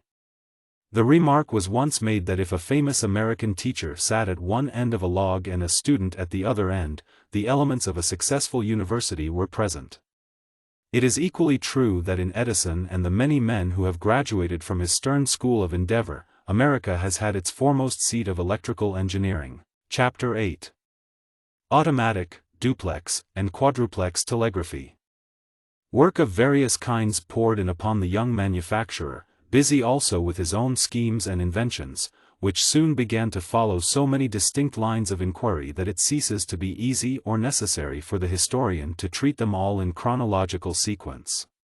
Some notion of his ceaseless activity may be formed from the fact that he started no fewer than 3 shops in Newark during 1870–71, and while directing these was also engaged by the men who controlled the Automatic Telegraph Company of New York, which had a circuit to Washington, to help it out of its difficulties. Soon after starting the large shop, 10 and 12 Ward Street, Newark, I rented shop room to the inventor of a new rifle. I think it was the Burden. In any event, it was a rifle which was subsequently adopted by the British Army. The inventor employed a toolmaker who was the finest and best toolmaker I had ever seen. I noticed that he worked pretty near the whole of the 24 hours. This kind of application I was looking for. He was getting $21.50 per week, and was also paid for overtime. I asked him if he could run the shop. "I don't know, try me," he said. "All right, I will give you $60 per week to run both shifts." He went at it. His executive ability was greater than that of any other man I have yet seen. His memory was prodigious, conversation laconic, and movements rapid. He doubled the production inside 3 months, without materially increasing the payroll, by increasing the cutting speeds of tools, and by the use of various devices. When in need of rest he would lie down on a workbench, sleep 20 or 30 minutes, and wake up fresh. As this was just what I could do, I naturally conceived a great pride in having such a man in charge of my work. But almost everything has trouble connected with it. He disappeared one day, and although I sent men everywhere that it was likely he could be found, he was not discovered. After 2 weeks he came into the factory in a terrible condition as to clothes and face. He sat down and, turning to me, said, "Edison, it's no use, this is the 3rd time, I can't stand prosperity. Put my salary back and give me a job." I was very sorry to learn that it was whiskey that spoiled such a career. I gave him an inferior job and kept him for a long time. Edison had now entered definitely upon that career as an inventor which has left so deep an imprint on the records of the United States Patent Office, where from his first patent in 1869 up to the summer of 1910 no fewer than 1328 separate patents have been applied for in his name, averaging 32 every year, and one about every 11 days, with a substantially corresponding number issued. The height of this inventive activity was attained about 1882, in which year no fewer than 141 patents were applied for, and 75 granted to him, or nearly 9 times as many as in 1876, when invention as a profession may be said to have been adopted by this prolific genius. It will be understood, of course, that even these figures do not represent the full measure of actual invention, as in every process and at every step there were many discoveries that were not brought to patent registration, but remained trade secrets. And furthermore, that in practically every case the actual patented invention followed from 1 to a dozen or more gradually developing forms of the same idea. An Englishman named George Little had brought over a system of automatic telegraphy which worked well on a short line, but was a failure when put upon the longer circuits for which automatic methods are best adapted.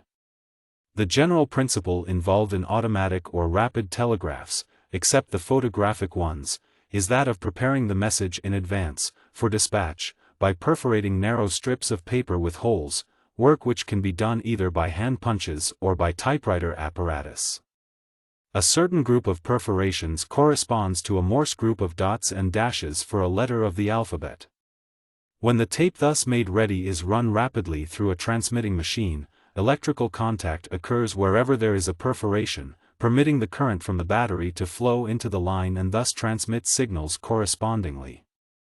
At the distant end these signals are received sometimes on an ink-writing recorder as dots and dashes, or even as typewriting letters, but in many of the earlier systems, like that of Bain, the record at the higher rates of speed was effected by chemical means, a telltale stain being made on the traveling strip of paper by every spurt of incoming current.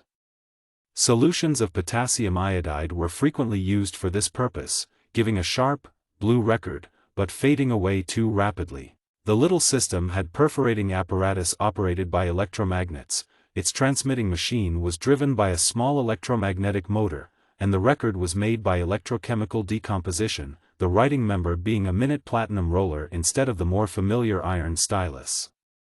Moreover, a special type of wire had been put up for the single circuit of 280 miles between New York and Washington. This is believed to have been the first, compound, wire made for telegraphic or other signaling purposes, the object being to secure greater lightness with textile strength and high conductivity. It had a steel core, with a copper ribbon wound spirally around it, and tinned to the core wire. But the results obtained were poor, and in their necessity the parties in interest turned to Edison. Mr. E. H. Johnson tells of the conditions. General W. J. Palmer and some New York associates had taken up the little automatic system and had expended quite a sum in its development, when, thinking they had reduced it to practice, they got Tom Scott, of the Pennsylvania Railroad, to send his Superintendent of Telegraph over to look into and report upon it. Of course he turned it down. The syndicate was appalled at this report, and in this extremity General Palmer thought of the man who had impressed him as knowing it all by the telling of telegraphic tales as a means of whiling away lonesome hours on the plains of Colorado, where they were associated in railroad building. So this man, it was I, was sent for to come to New York and assuage their grief if possible.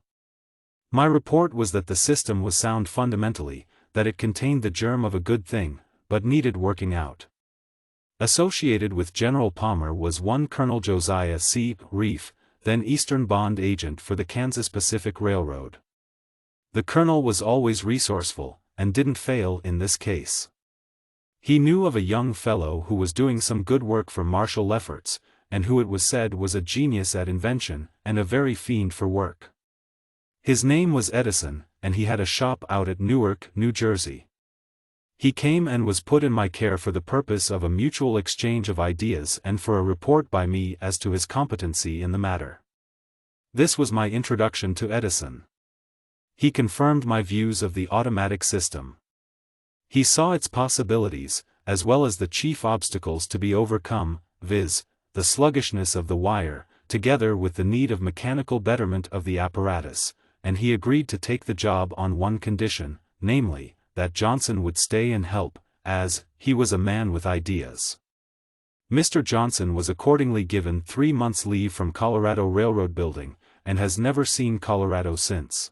Applying himself to the difficulties with wonted energy, Edison devised new apparatus, and solved the problem to such an extent that he and his assistants succeeded in transmitting and recording 1,000 words per minute between New York and Washington, and 3,500 words per minute to Philadelphia.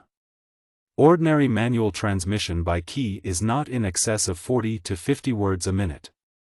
Stated very briefly, Edison's principal contribution to the commercial development of the automatic was based on the observation that in a line of considerable length electrical impulses become enormously extended, or sluggish, due to a phenomenon known as self-induction, which with ordinary Morse work is in a measure corrected by condensers. But in the automatic the aim was to deal with impulses following each other from 25 to 100 times as rapidly as in Morse lines, and to attempt to receive and record intelligibly such a lightning-like succession of signals would have seemed impossible. But Edison discovered that by utilizing a shunt around the receiving instrument, with a soft iron core, the self-induction would produce a momentary and instantaneous reversal of the current at the end of each impulse, and thereby give an absolutely sharp definition to each signal. This discovery did away entirely with sluggishness, and made it possible to secure high speeds over lines of comparatively great lengths. But Edison's work on the automatic did not stop with this basic suggestion, for he took up and perfected the mechanical construction of the instruments, as well as the perforators, and also suggested numerous electrosensitive chemicals for the receivers, so that the automatic telegraph, almost entirely by reason of his individual work, was placed on a plane of commercial practicability. The long line of patents secured by him in this art is an interesting exhibit of the development of a germ to a completed system, not, as is usually the case, by numerous inventors working over considerable periods of time, but by one man evolving the successive steps at a white heat of activity. This system was put in commercial operation, but the company, now encouraged, was quite willing to allow Edison to work out his idea of an automatic that would print the message in bold Roman letters instead of in dots and dashes, with consequent gain in speed in delivery of the message after its receipt in the operating room, it being obviously necessary in the case of any message received in Morse characters to copy it in script before delivery to the recipient. A large shop was rented in Newark, equipped with $25,000 worth of machinery, and Edison was given full charge. Here he built their original type of apparatus, as improved, and also pushed his experiments on the letter system so far that at a test, between New York and Philadelphia, 3,000 words were sent in 1 minute and recorded in Roman type. Mr. D. N. Craig, one of the early organizers of the Associated Press, became interested in this company, whose president was Mr. George Harrington, formerly Assistant Secretary of the United States Treasury. Mr. Craig brought with him at this time, the early 70s, from Milwaukee a Mr. Scholes, who had a wooden model of a machine to which had been given the then new and unfamiliar name of typewriter. Craig was interested in the machine, and put the model in Edison's hands to perfect. This typewriter proved a difficult thing, says Edison, to make commercial. The alignment of the letters was awful. One letter would be 1/16 of an inch above the others, and all the letters wanted to wander out of line. I worked on it till the machine gave fair results. Some were made and used in the office of the automatic company. Craig was very sanguine that some day all business letters would be written on a typewriter. He died before that took place, but it gradually made its way. The typewriter I got into commercial shape is now known as the Remington. About this time I got an idea I could devise an apparatus by which 4 messages could simultaneously be sent over a single wire without interfering with each other. I now had 5 shops, and with experimenting on this new scheme I was pretty busy, at least I did not have ennui. A very interesting picture of Mr. Edison at this time is furnished by Mr. Patrick B. Delaney, a well-known inventor in the field of automatic and multiplex telegraphy, who at that time was a chief operator of the Franklin Telegraph Company at Philadelphia. His remark about Edison that his ingenuity inspired confidence, and wavering financiers stiffened up when it became known that he was to develop the automatic, is a noteworthy evidence of the manner in which the young inventor had already gained a firm footing. He continues, Edward H. Johnson was brought on from the Denver and Rio Grande Railway to assist in the practical introduction of automatic telegraphy on a commercial basis, and about this time, in 1872, I joined the enterprise. Fairly good results were obtained between New York and Washington, and Edison, indifferent to theoretical difficulties, set out to prove high speeds between New York and Charleston, South Carolina, the compound wire being hitched up to one of the Southern and Atlantic wires from Washington to Charleston for the purpose of experimentation. Johnson and I went to the Charleston end to carry out Edison's plans, which were rapidly unfolded by telegraph every night from a loft on Lower Broadway, New York. We could only get the wire after all business was cleared, usually about midnight, and for months, in the quiet hours, that wire was subjected to more electrical acrobatics than any other wire ever experienced. When the experiments ended, Edison's system was put into regular commercial operation between New York and Washington, and did fine work. If the single wire had not broken about every other day, the venture would have been a financial success, but moisture got in between the copper ribbon and the steel core, setting up galvanic action which made short work of the steel. The demonstration was, however, sufficiently successful to impel Jay Gould to contract to pay about $4 million in stock for the patents. The contract was never completed so far as the $4 million were concerned, but Gould made good use of it in getting control of the Western Union. One of the most important persons connected with the automatic enterprise was Mr. George Harrington, to whom we have above referred, and with whom Mr. Edison entered into close confidential relations, so that the inventions made were held jointly, under a partnership deed covering any inventions or improvements that may be useful or desired in automatic telegraphy.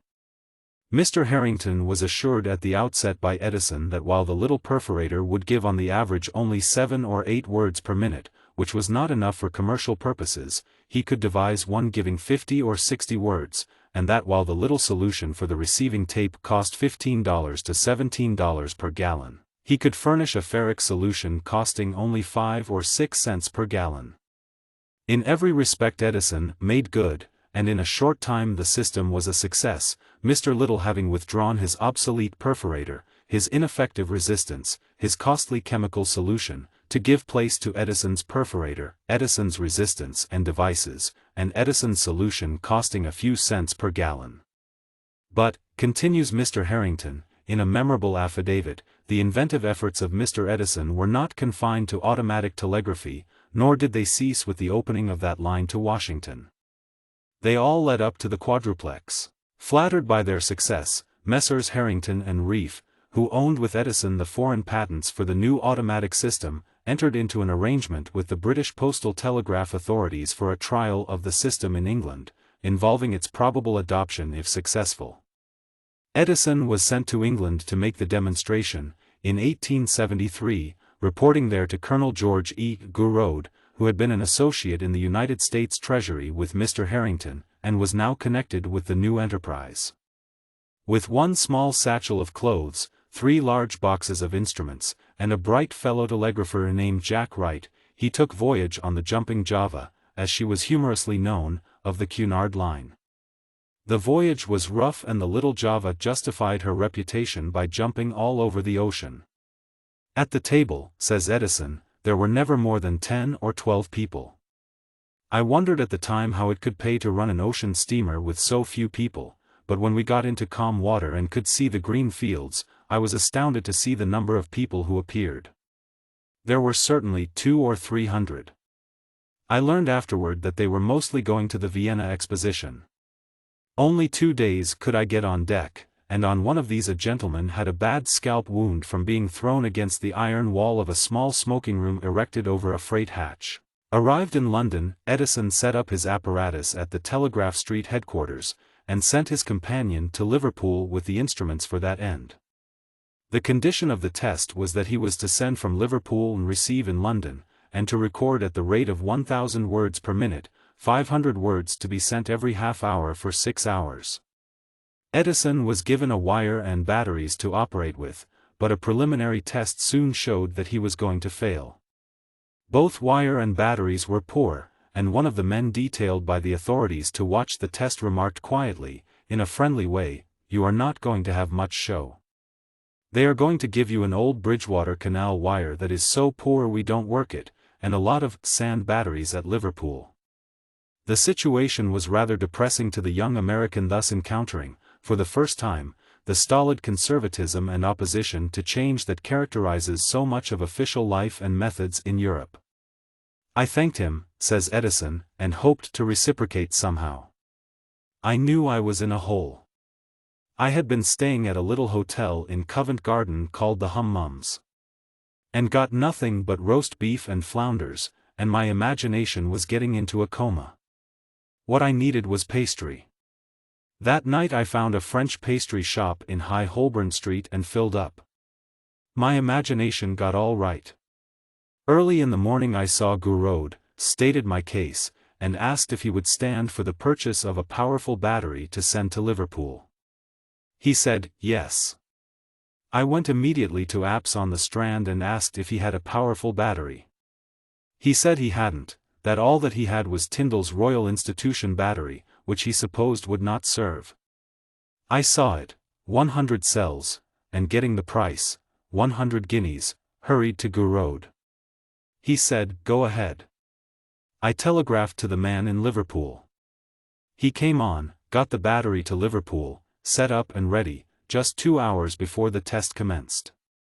One of the principal things that made the system a success was that the line was put to earth at the sending end through a magnet, and the extra current from this, passed to the line, served to sharpen the recording waves.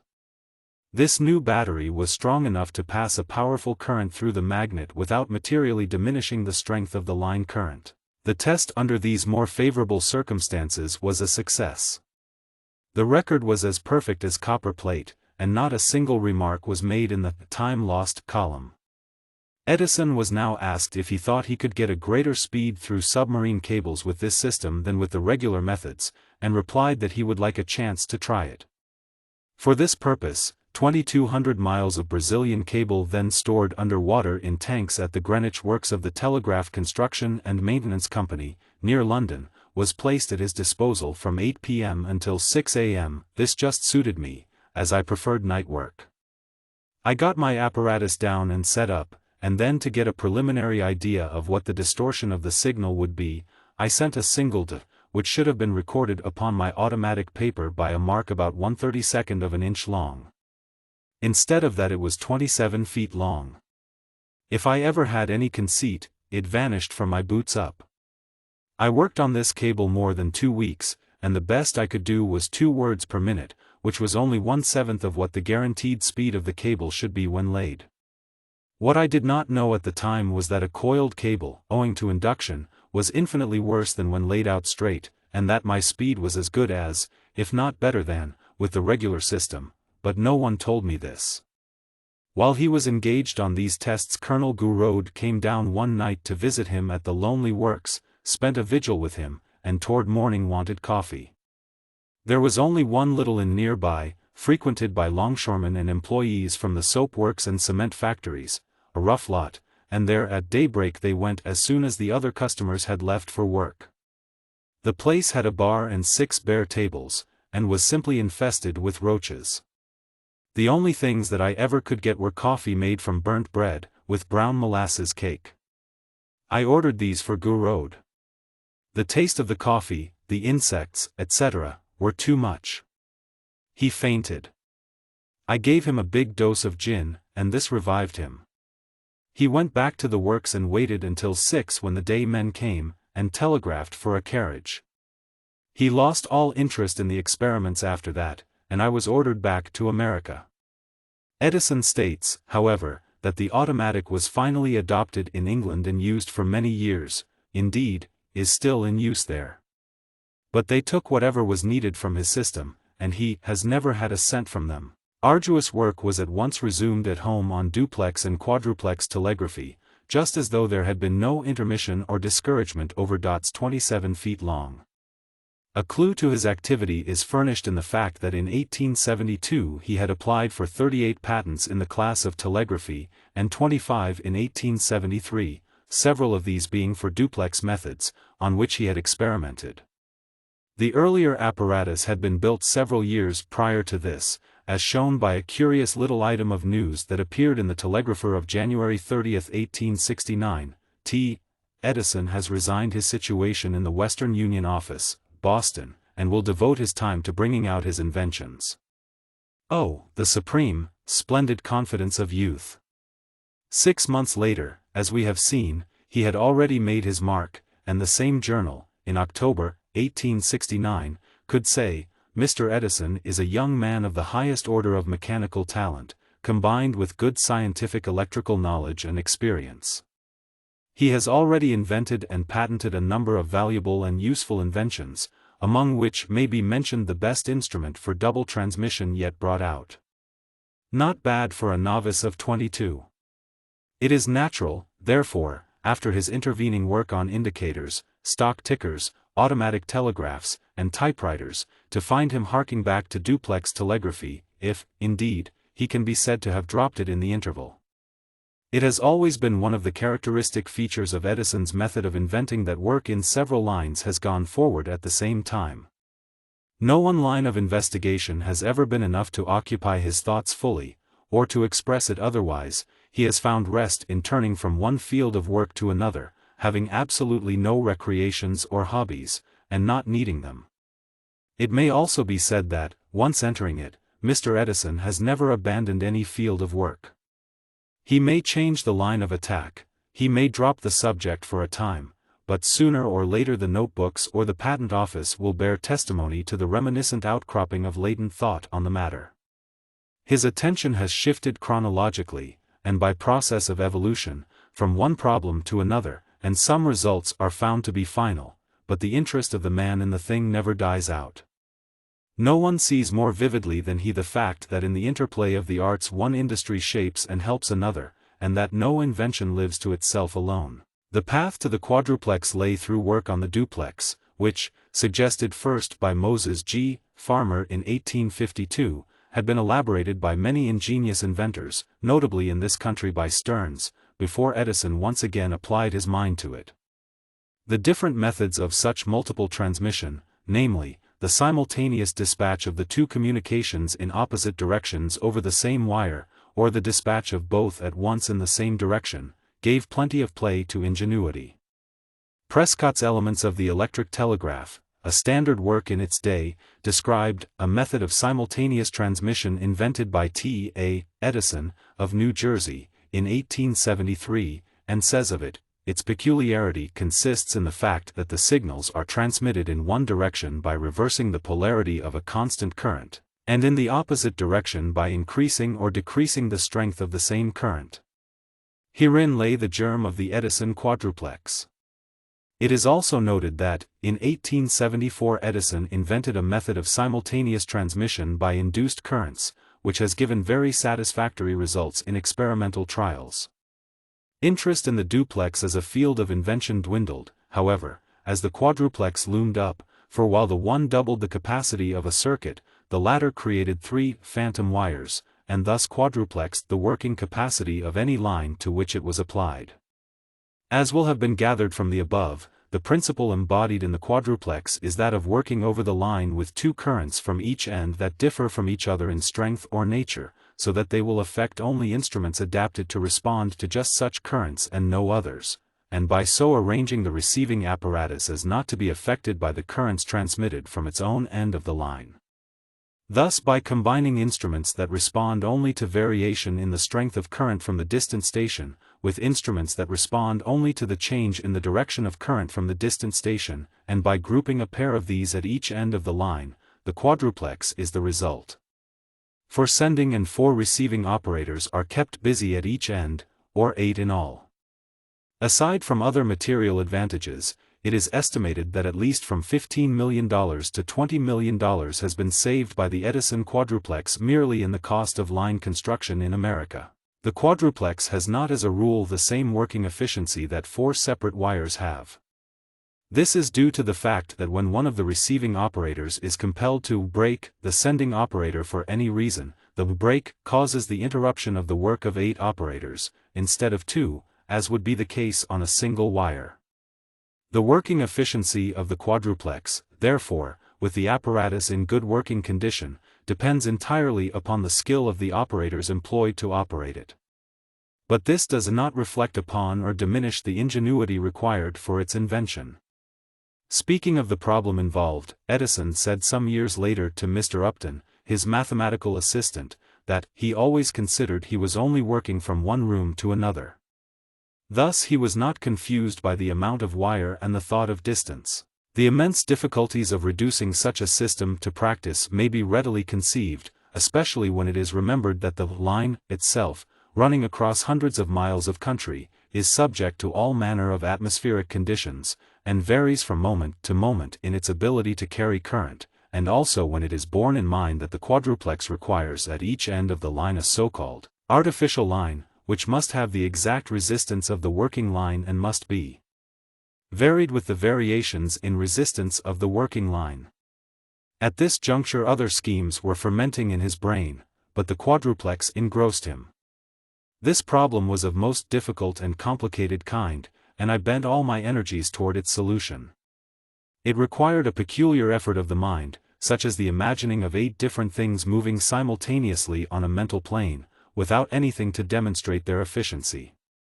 It is perhaps hardly to be wondered at that when notified he would have to pay 12.5% extra if his taxes in Newark were not at once paid, he actually forgot his own name when asked for it suddenly at the City Hall, lost his place in the line, and, the fatal hour striking, had to pay the surcharge after all. So important an invention as the quadruplex could not long go begging, but there were many difficulties connected with its introduction, some of which are best described in Mr. Edison's own words. Around 1873 the owners of the Automatic Telegraph Company commenced negotiations with Jay Gould for the purchase of the wires between New York and Washington, and the patents for the system, then in successful operation.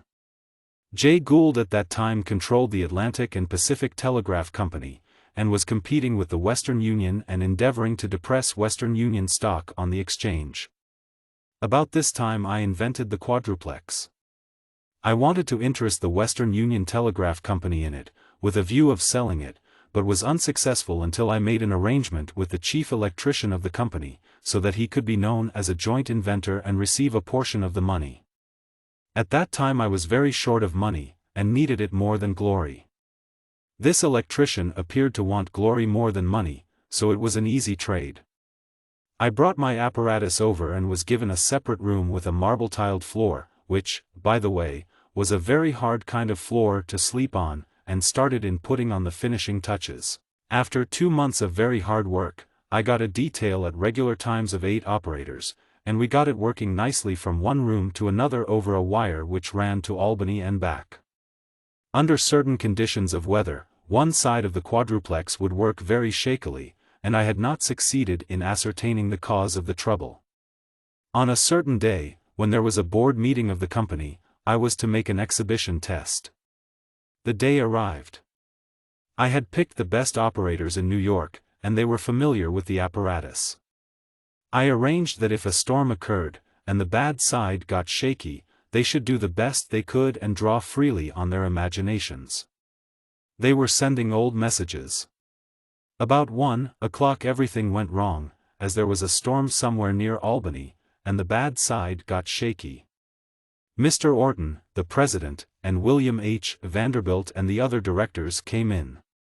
I had my heart trying to climb up around my esophagus. I was paying a sheriff $5 a day to withhold judgment which had been entered against me in a case which I had paid no attention to, and if the quadruplex had not worked before the president, I knew I was to have trouble and might lose my machinery. The New York Times came out next day with a full account.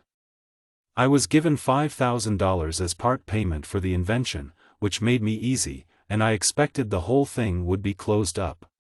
But Mr. Orton went on an extended tour just about that time. I had paid for all the experiments on the quadruplex and exhausted the money, and I was again in straits. In the meantime I had introduced the apparatus on the lines of the company, where it was very successful. At that time the General Superintendent of the Western Union was General T. Eckert, who had been Assistant Secretary of War with Stanton. Eckert was secretly negotiating with Gould to leave the Western Union and take charge of the Atlantic and Pacific, Gould's company. One day Eckert called me into his office and made inquiries about money matters. I told him Mr. Orton had gone off and left me without means, and I was in straits. He told me I would never get another cent, but that he knew a man who would buy it. I told him of my arrangement with the electrician, and said I could not sell it as a whole to anybody, but if I got enough for it, I would sell all my interest in any share I might have. He seemed to think his party would agree to this.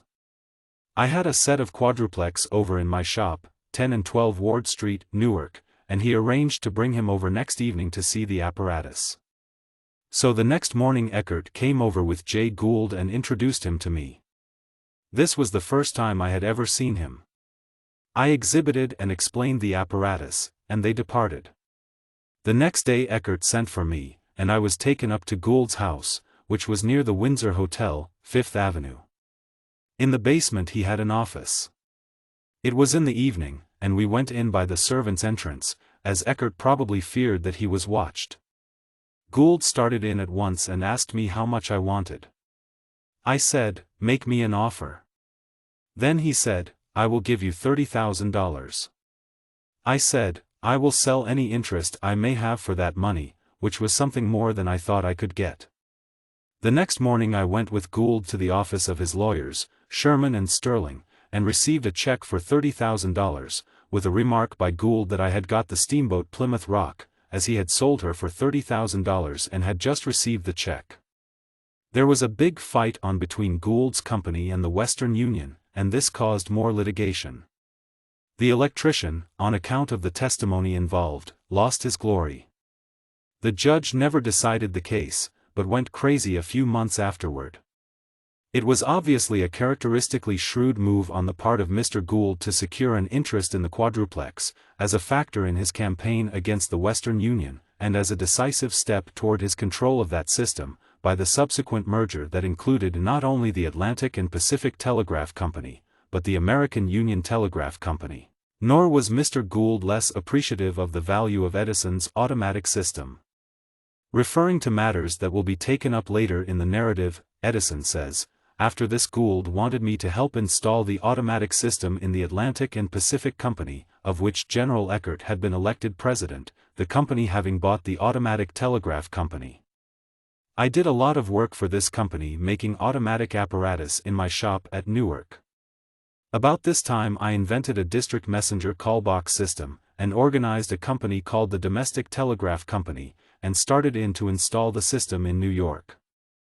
I had great difficulty in getting subscribers, having tried several canvassers, who, one after the other, failed to get subscribers. When I was about to give it up, a test operator named Brown, who was on the automatic telegraph wire between New York and Washington, which passed through my Newark shop, asked permission to let him try and see if he couldn't get subscribers. I had very little faith in his ability to get any, but I thought I would give him a chance, as he felt certain of his ability to succeed. He started in, and the results were surprising. Within a month he had procured 200 subscribers, and the company was a success. I have never quite understood why 6 men should fail absolutely, while the 7th man should succeed. Perhaps hypnotism would account for it. This company was sold out to the Atlantic and Pacific Company. As far back as 1872, Edison had applied for a patent on district messenger signal boxes, but it was not issued until January, 1874, another patent being granted in September of the same year. In this field of telegraph application, as in others, Edison was a very early comer, his only predecessor being the fertile and ingenious Callahan, of stock ticker fame. The first president of the Gold and Stock Telegraph Company, Elisha W. Andrews, had resigned in 1870 in order to go to England to introduce the stock ticker in London. He lived in Englewood, New Jersey, and the very night he had packed his trunk the house was burglarized. Calling on his nearest friend the next morning for even a pair of suspenders, Mr. Andrews was met with regrets of inability, because the burglars had also been there. A third and fourth friend in the vicinity was appealed to with the same disheartening reply of a story of wholesale spoliation. Mr. Callahan began immediately to devise a system of protection for Englewood, but at that juncture a servant girl who had been for many years with a family on the Heights in Brooklyn went mad suddenly and held an aged widow and her daughter as helpless prisoners for 24 hours without food or water.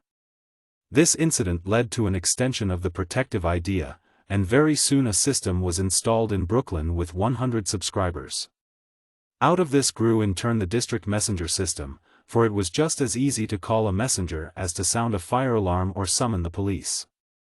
Today no large city in America is without a service of this character, but its function was sharply limited by the introduction of the telephone. Returning to the automatic telegraph, it is interesting to note that so long as Edison was associated with it as a supervising providence, it did splendid work, which renders the later neglect of automatic or rapid telegraphy the more remarkable.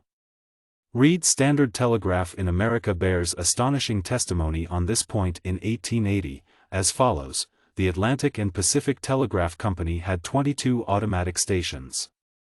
These included the chief cities on the seaboard, Buffalo, Chicago, and Omaha.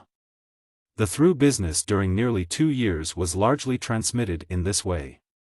Between New York and Boston 2,000 words a minute have been sent. The perforated paper was prepared at the rate of 20 words per minute. Whatever its demerits, this system enabled the Atlantic and Pacific Company to handle a much larger business during 1875 and 1876 than it could otherwise have done with its limited number of wires in their then condition. Mr. Reed also notes as a very thorough test of the perfect practicability of the system, that it handled the President's message, December 3, 1876, of 12,600 words with complete success. This long message was filed at Washington at 1.05 and delivered in New York at 2.07. The first 9,000 words were transmitted in 45 minutes. The perforated strips were prepared in 30 minutes by 10 persons, and duplicated by 9 copyists. But today, nearly 35 years later, telegraphy in America is still practically on a basis of hand transmission. Of this period and his association with Jay Gould, some very interesting glimpses are given by Edison. While engaged in putting in the automatic system, I saw a great deal of Gould, and frequently went uptown to his office to give information. Gould had no sense of humor. I tried several times to get off what seemed to me a funny story, but he failed to see any humor in them. I was very fond of stories, and had a choice lot, always kept fresh, with which I could usually throw a man into convulsions. One afternoon Gould started in to explain the great future of the Union Pacific Railroad, which he then controlled. He got a map, and had an immense amount of statistics. He kept at it for over 4 hours, and got very enthusiastic. Why he should explain to me, a mere inventor, with no capital or standing, I couldn't make out. He had a peculiar eye, and I made up my mind that there was a strain of insanity somewhere. This idea was strengthened shortly afterward when the Western Union raised the monthly rental of the stock tickers. Gould had one in his house office, which he watched constantly. This he had removed, to his great inconvenience, because the price had been advanced a few dollars. He railed over it. This struck me as abnormal. I think Gould's success was due to abnormal development. He certainly had one trait that all men must have who want to succeed. He collected every kind of information and statistics about his schemes, and had all the data. His connection with men prominent in official life, of which I was aware, was surprising to me. His conscience seemed to be atrophied, but that may be due to the fact that he was contending with men who never had any to be atrophied. He worked incessantly until 12 or 1 o'clock at night. He took no pride in building up an enterprise. He was after money, and money only. Whether the company was a success or a failure mattered not to him. After he had hammered the Western Union through his opposition company and had tired out Mr. Vanderbilt, the latter retired from control, and Gould went in and consolidated his company and controlled the Western Union. He then repudiated the contract with the automatic telegraph people, and they never received a cent for their wires or patents, and I lost 3 years of very hard labor. But I never had any grudge against him, because he was so able in his line, and as long as my part was successful the money with me was a secondary consideration. When Gould got the Western Union I knew no further progress in telegraphy was possible, and I went into other lines. The truth is that General Eckert was a conservative, even a reactionary, and being prejudiced like many other American telegraph managers against machine telegraphy, threw out all such improvements. The course of electrical history has been variegated by some very remarkable litigation, but none was ever more extraordinary than that referred to here as arising from the transfer of the Automatic Telegraph Company to Mr. J. Gould and the Atlantic and Pacific Telegraph Company. The terms accepted by Colonel Reef from Mr. Gould, on December 30, 1874, provided that the purchasing telegraph company should increase its capital to $15 million, of which the automatic interests were to receive $4 million for their patents, contracts, etc. The stock was then selling at about 25, and in the later consolidation with the Western Union, went in at about 60, so that the real purchase price was not less than $1 million in cash. There was a private arrangement in writing with Mr. Gould that he was to receive 1/10 of the result to the automatic group, and 1/10 of the further results secured at home and abroad.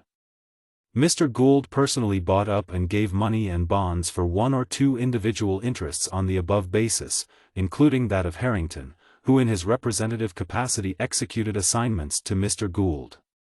But payments were then stopped, and the other owners were left without any compensation, although all that belonged to them in the shape of property and patents was taken over bodily into Atlantic and Pacific hands, and never again left them. Attempts at settlement were made in their behalf, and dragged wearily, due apparently to the fact that the plans were blocked by General Eckert, who had in some manner taken offense at a transaction effected without his active participation in all the details. Edison, who became under the agreement the electrician of the Atlantic and Pacific Telegraph Company, has testified to the unfriendly attitude assumed toward him by General Eckert, as president. In a graphic letter from Menlo Park to Mr. Gould, dated February 2, 1877, Edison makes a most vigorous and impassioned complaint of his treatment, which, acting cumulatively, was a long, unbroken disappointment to me, and he reminds Mr. Gould of promises made to him the day the transfer had been effected of Edison's interest in the quadruplex.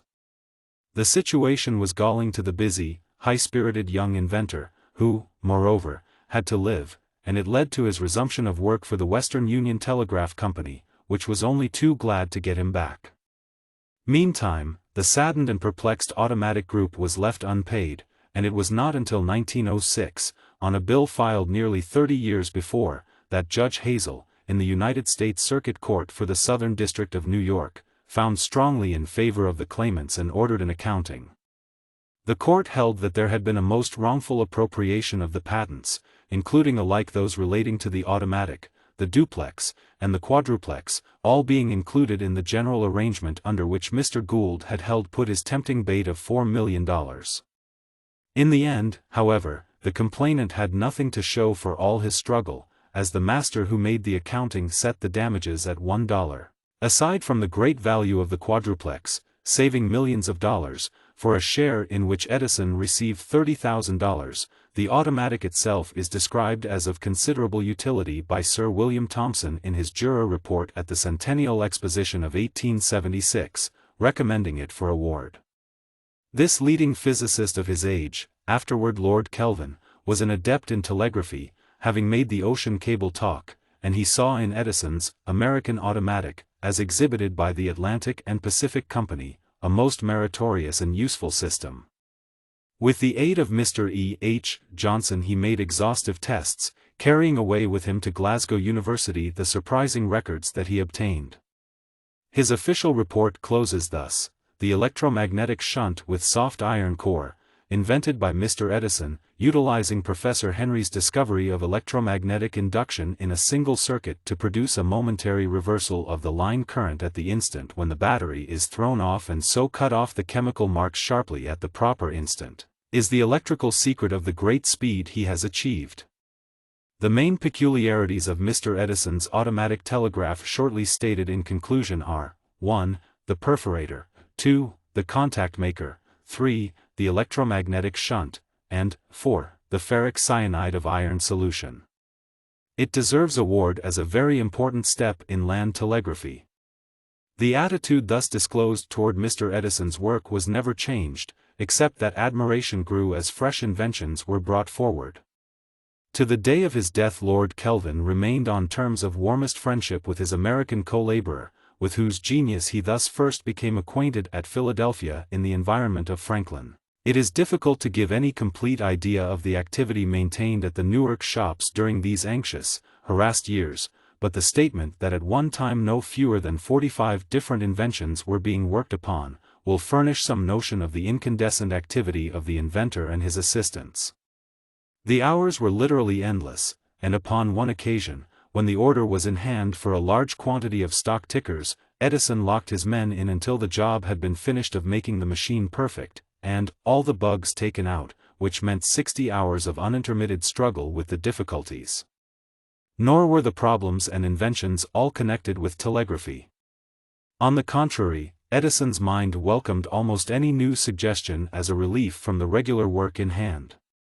Thus, toward the latter part of 1875, in the Newark shop, I invented a device for multiplying copies of letters, which I sold to Mr. A. B. Dick, of Chicago, and in the years since it has been universally introduced throughout the world. It is called the mimeograph. I also invented devices for and introduced paraffin paper, now used universally for wrapping up candy, etc. The mimeograph employs a pointed stylus, used as in writing with a lead pencil, which is moved over a kind of tough prepared paper placed on a finely grooved steel plate. The writing is thus traced by means of a series of minute perforations in the sheet, from which, as a stencil, hundreds of copies can be made. Such stencils can be prepared on typewriters. Edison elaborated this principle in two other forms, one pneumatic and one electric, the latter being in essence a reciprocating motor. Inside the barrel of the electric pen a little plunger, carrying the stylus, travels to and fro at a very high rate of speed, due to the attraction and repulsion of the solenoid coils of wire surrounding it, and as the hand of the writer guides it, the pen thus makes its record in a series of very minute perforations in the paper. The current from a small battery suffices to energize the pen, and with the stencil thus made hundreds of copies of the document can be furnished. As a matter of fact, as many as 3,000 copies have been made from a single mimeographic stencil of this character. Chapter 9. The telephone, motograph, and microphone. A very great invention has its own dramatic history. Episodes full of human interest attend its development. The periods of weary struggle, the daring adventure along unknown paths, the clash of rival claimants, are closely similar to those which mark the revelation and subjugation of a new continent. At the close of the epoch of discovery it is seen that mankind as a whole has made one more great advance, but in the earlier stages one watched chiefly the confused vicissitudes of fortune of the individual pioneers. The great modern art of telephony has had thus in its beginnings, its evolution, and its present status as a universal medium of intercourse, all the elements of surprise, mystery, swift creation of wealth, tragic interludes, and colossal battle that can appeal to the imagination and hold public attention. And in this new electrical industry, in laying its essential foundations, Edison has again been one of the dominant figures. As far back as 1837, the American, Page, discovered the curious fact that an iron bar, when magnetized and demagnetized at short intervals of time, emitted sounds due to the molecular disturbances in the mass. Philip Reis, a simple professor in Germany, utilized this principle in the construction of apparatus for the transmission of sound, but in the grasp of the idea he was preceded by Charles Bourseul, a young French soldier in Algeria, who in 1854, under the title of Electrical Telephony, in a Parisian illustrated paper, gave a brief and lucid description as follows.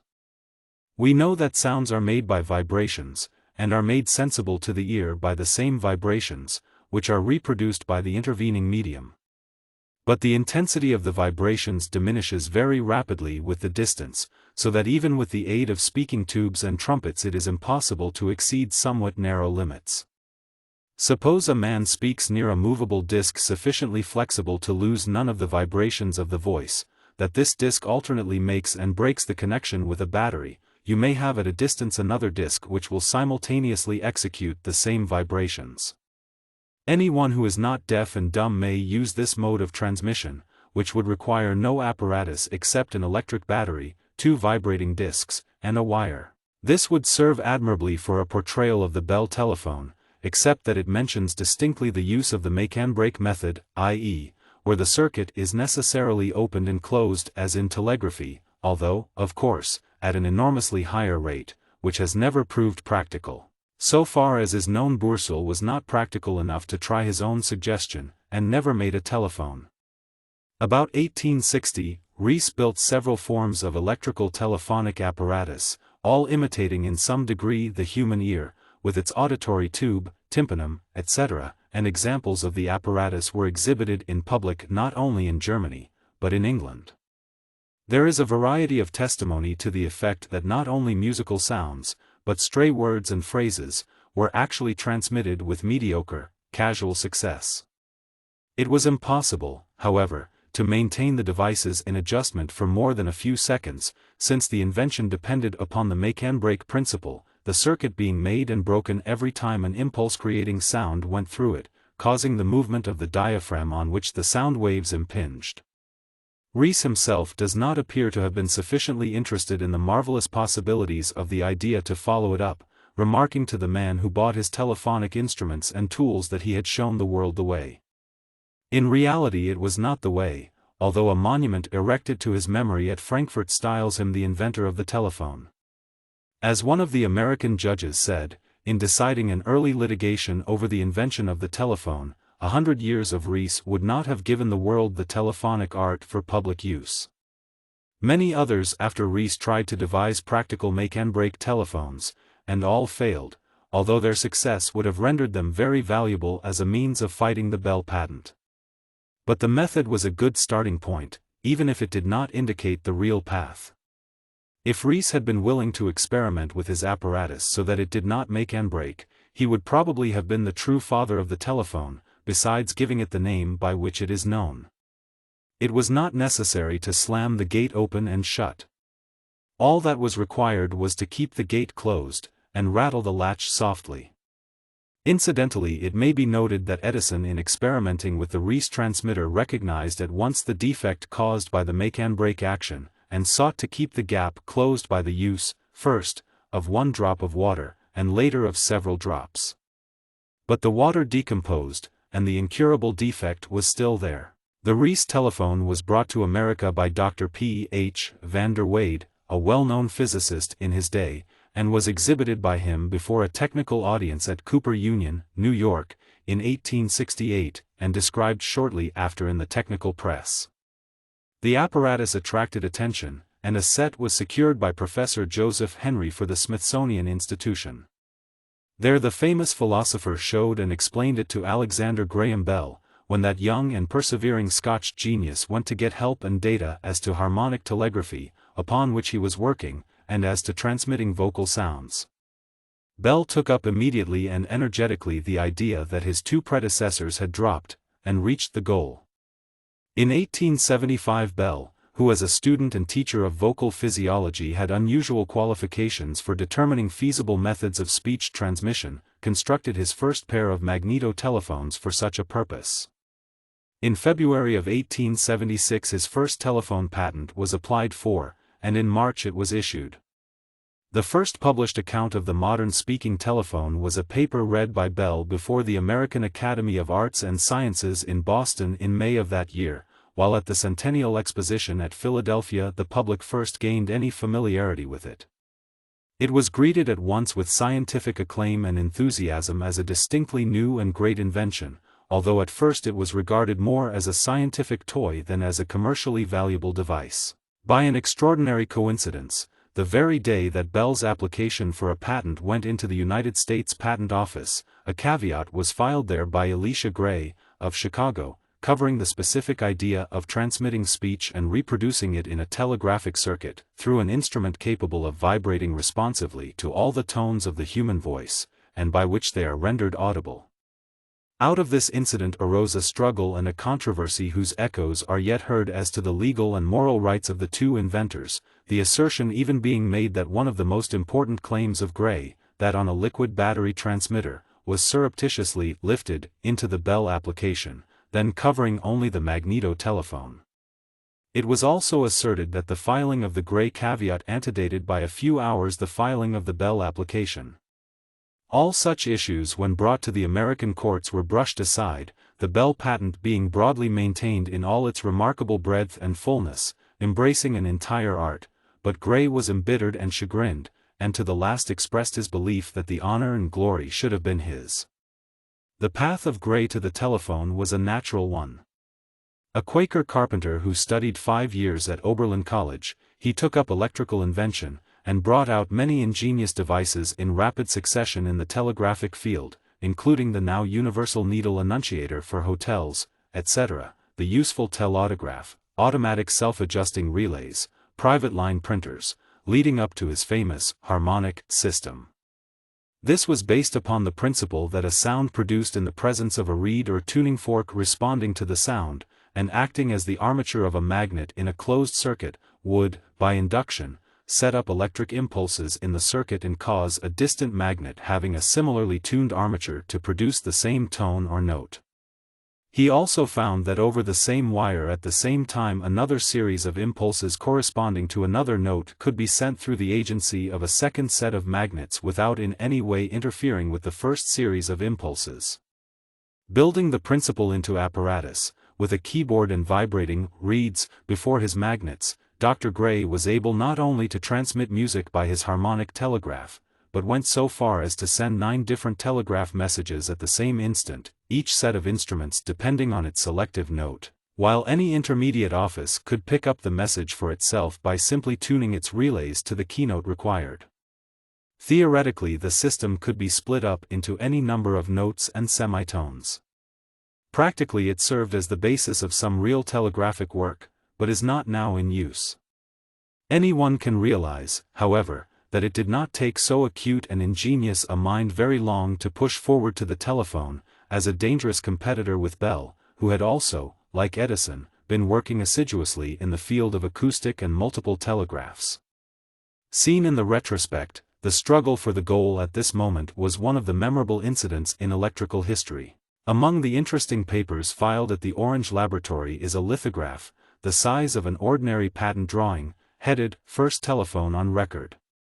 The claim thus made goes back to the period when all was war, and when dispute was hot and rife as to the actual invention of the telephone.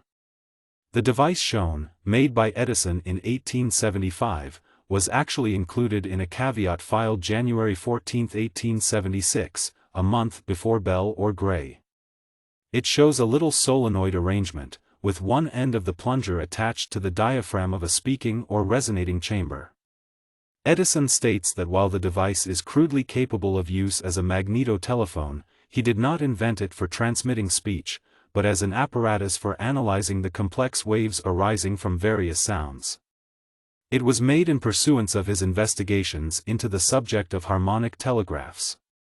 He did not try the effect of sound waves produced by the human voice until Bell came forward a few months later, but he found then that this device, made in 1875, was capable of use as a telephone.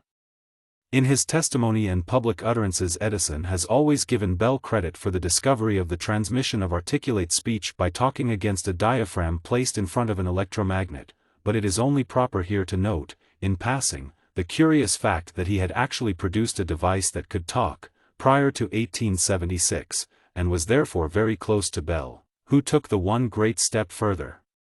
A strong characterization of the value and importance of the work done by Edison in the development of the carbon transmitter will be found in the decision of Judge Brown in the United States Circuit Court of Appeals, sitting in Boston, on February 27, 1901, declaring void the famous Berliner patent of the Bell telephone system. Bell's patent of 1876 was of an all-embracing character, which only the make-and-break principle, if practical, could have escaped.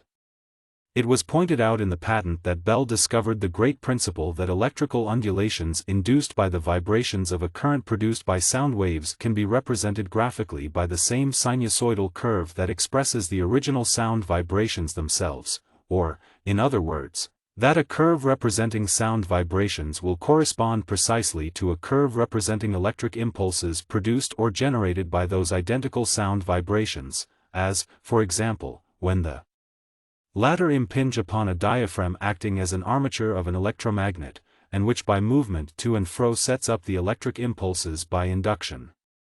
To speak plainly, the electric impulses correspond in form and character to the sound vibration which they represent. This reduced to a patent claim governed the art as firmly as a papal bull for centuries enabled Spain to hold the Western world. The language of the claim is, the method of an apparatus for transmitting vocal or other sounds telegraphically as herein described, by causing electrical undulations similar in form to the vibrations of the air accompanying the said vocal or other sound substantially as set forth. It was a long time, however, before the inclusive nature of this grant over every possible telephone was understood or recognized, and litigation for and against the patent lasted during its entire life. At the outset, the commercial value of the telephone was little appreciated by the public, and Bell had the greatest difficulty in securing capital, but among far-sighted inventors there was an immediate rush to the gold fields. Bell's first apparatus was poor, the results being described by himself as unsatisfactory and discouraging, which was almost as true of the devices he exhibited at the Philadelphia Centennial. The newcomers, like Edison, Berliner, Blake, Hughes, Gray, Dalbert, and others, brought a wealth of ideas, a fund of mechanical ingenuity, and an inventive ability which soon made the telephone one of the most notable gains of the century, and one of the most valuable additions to human resources. The work that Edison did was, as usual, marked by infinite variety of method as well as by the power to seize on the one needed element of practical success. Every one of the 6 million telephones in use in the United States, and of the other millions in use throughout the world, bears the imprint of his genius, as at one time the instruments bore his stamped name. For years his name was branded on every Bell telephone set, and his patents were a mainstay of what has been popularly called the Bell monopoly. Speaking of his own efforts in this field, Mr. Edison says, "In 1876 I started again to experiment for the Western Union and Mr. Orton. This time it was the telephone. Bell invented the first telephone, which consisted of the present receiver, used both as a transmitter and a receiver, the magneto type. It was attempted to introduce it commercially, but it failed on account of its faintness and the extraneous sounds which came in on its wires from various causes. Mr. Orton wanted me to take hold of it and make it commercial. As I had also been working on a telegraph system employing tuning forks, simultaneously with both Bell and Gray, I was pretty familiar with the subject. I started in, and soon produced the carbon transmitter, which is now universally used. Tests were made between New York and Philadelphia, also between New York and Washington, using regular Western Union wires. The noises were so great that not a word could be heard with the Bell receiver when used as a transmitter between New York and Newark, New Jersey. Mr. Orton and W. K. Vanderbilt and the board of directors witnessed and took part in the tests. The Western Union then put them on private lines. Mr. Theodore Puskas, of Budapest, Hungary, was the first man to suggest a telephone exchange, and soon after exchanges were established. The telephone department was put in the hands of Hamilton M.C.K. Twombly, Vanderbilt's ablest son-in-law, who made a success of it. The Bell Company, of Boston, also started an exchange, and the fight was on, the Western Union pirating the Bell receiver, and the Boston Company pirating the Western Union transmitter. About this time I wanted to be taken care of. I threw out hints of this desire. Then Mr. Orton sent for me. He had learned that inventors didn't do business by the regular process, and concluded he would close it right up. He asked me how much I wanted. I had made up my mind it was certainly worth $25,000, if it ever amounted to anything for Central Station work, so that was the sum I had in mind to stick to and get, obstinately. Still it had been an easy job, and only required a few months, and I felt a little shaky and uncertain. So I asked him to make me an offer. He promptly said he would give me $100,000. All right, I said. It is yours on one condition, and that is that you do not pay it all at once, but pay me at the rate of $6,000 per year for 17 years, the life of the patent. He seemed only too pleased to do this, and it was closed. My ambition was about 4 times too large for my business capacity, and I knew that I would soon spend this money experimenting if I got it all at once, so I fixed it that I couldn't. I saved 17 years of worry by this stroke. Thus modestly is told the debut of Edison in the telephone art, to which with his carbon transmitter he gave the valuable principle of varying the resistance of the transmitting circuit with changes in the pressure, as well as the vital practice of using the induction coil as a means of increasing the effective length of the talking circuit. Without these, modern telephony would not and could not exist. But Edison, in telephonic work, as in other directions, was remarkably fertile and prolific. His first inventions in the art, made in 1875–76, continue through many later years, including all kinds of carbon instruments, the water telephone, electrostatic telephone, condenser telephone, chemical telephone, various magneto-telephones, inertia telephone, mercury telephone, voltaic pile telephone, musical transmitter, and the electromotograph. All were actually made and tested. The principle of the electromotograph was utilized by Edison in more ways than one, first of all in telegraphy at this juncture. The well-known Page patent, which had lingered in the patent office for years, had just been issued, and was considered a formidable weapon. It related to the use of a retractile spring to withdraw the armature lever from the magnet of a telegraph or other relay or sounder, and thus controlled the art of telegraphy, except in simple circuits. There was no known way, remarks Edison, whereby this patent could be evaded, and its possessor would eventually control the use of what is known as the relay and sounder, and this was vital to telegraphy.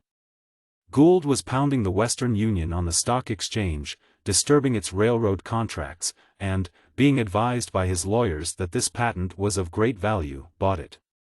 The moment Mr. Orton heard this he sent for me and explained the situation, and wanted me to go to work immediately and see if I couldn't evade it or discover some other means that could be used in case Gould sustained the patent. It seemed a pretty hard job, because there was no known means of moving a lever at the other end of a telegraph wire except by the use of a magnet. I said I would go at it that night.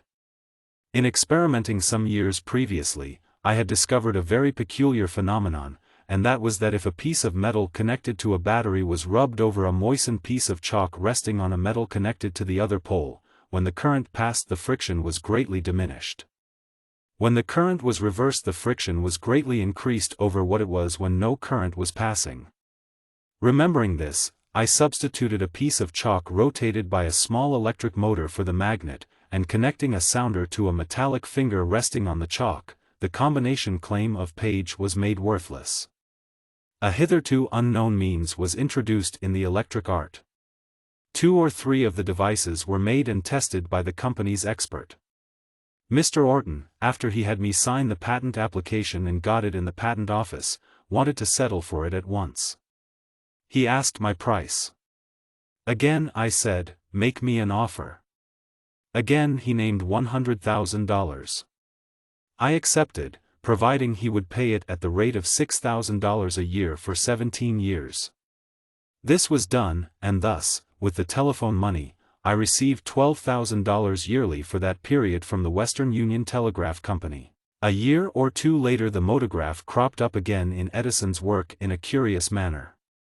The telephone was being developed in England, and Edison had made arrangements with Colonel Gouraud, his old associate in the automatic telegraph, to represent his interests.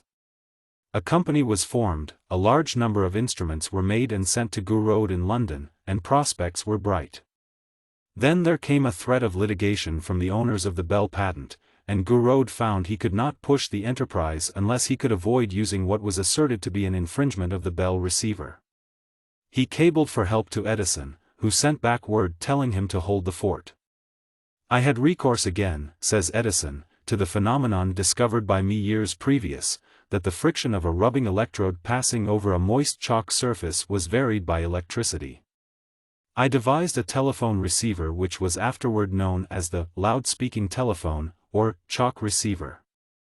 There was no magnet, simply a diaphragm and a cylinder of compressed chalk about the size of a thimble. A thin spring connected to the center of the diaphragm extended outwardly and rested on the chalk cylinder, and was pressed against it with a pressure equal to that which would be due to a weight of about 6 pounds. The chalk was rotated by hand. The volume of sound was very great. A person talking into the carbon transmitter in New York had his voice so amplified that he could be heard 1,000 feet away in an open field at Menlo Park.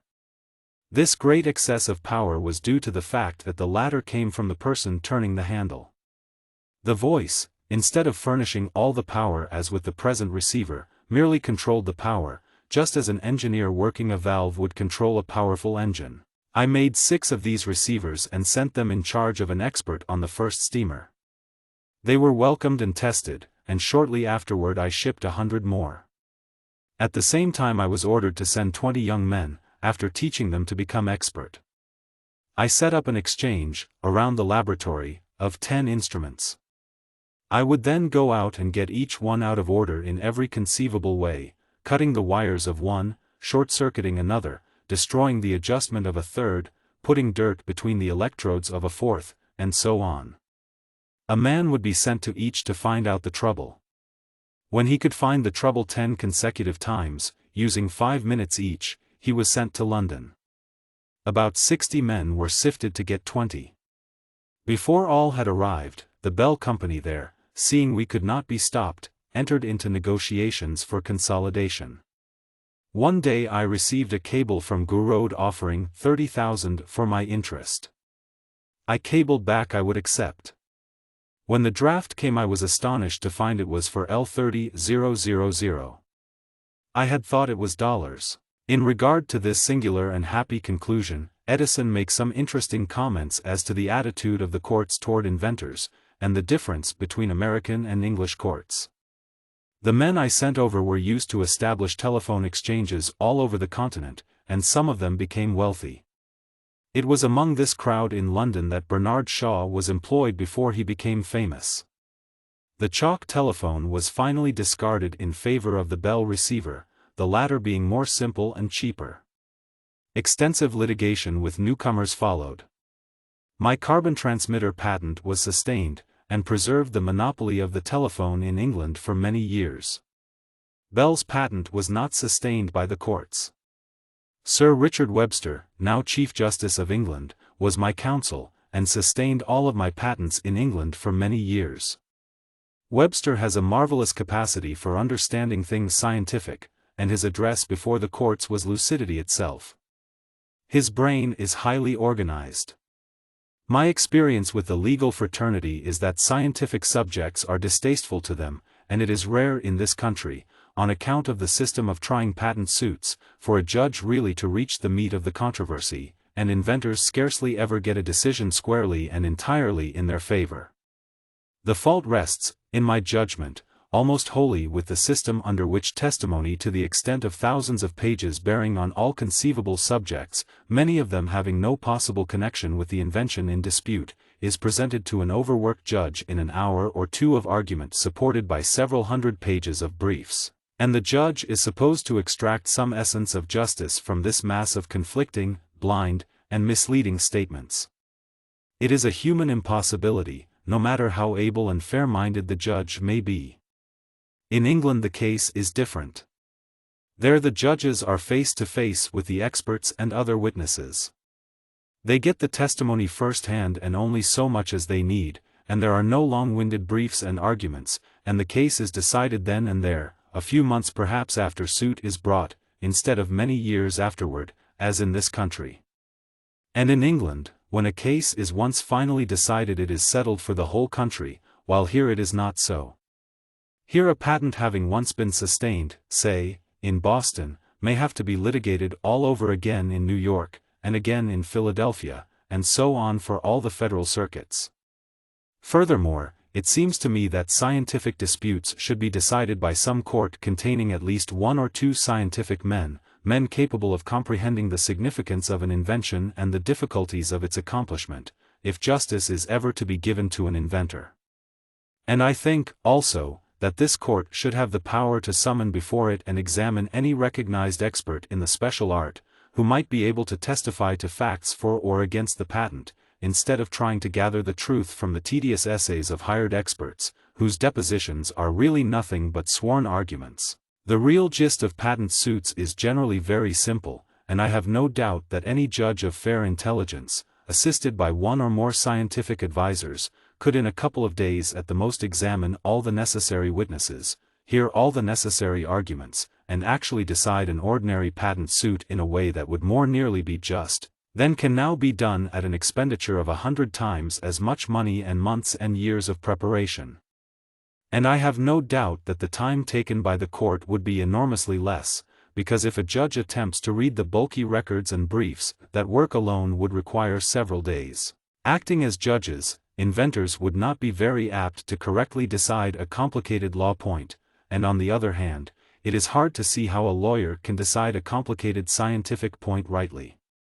Some inventors complain of our patent office, but my own experience with the patent office is that the examiners are fair-minded and intelligent, and when they refuse a patent they are generally right, but I think the whole trouble lies with the system in vogue in the federal courts for trying patent suits, and in the fact, which cannot be disputed, that the federal judges, with but few exceptions, do not comprehend complicated scientific questions. To secure uniformity in the several federal circuits and correct errors, it has been proposed to establish a central court of patent appeals in Washington.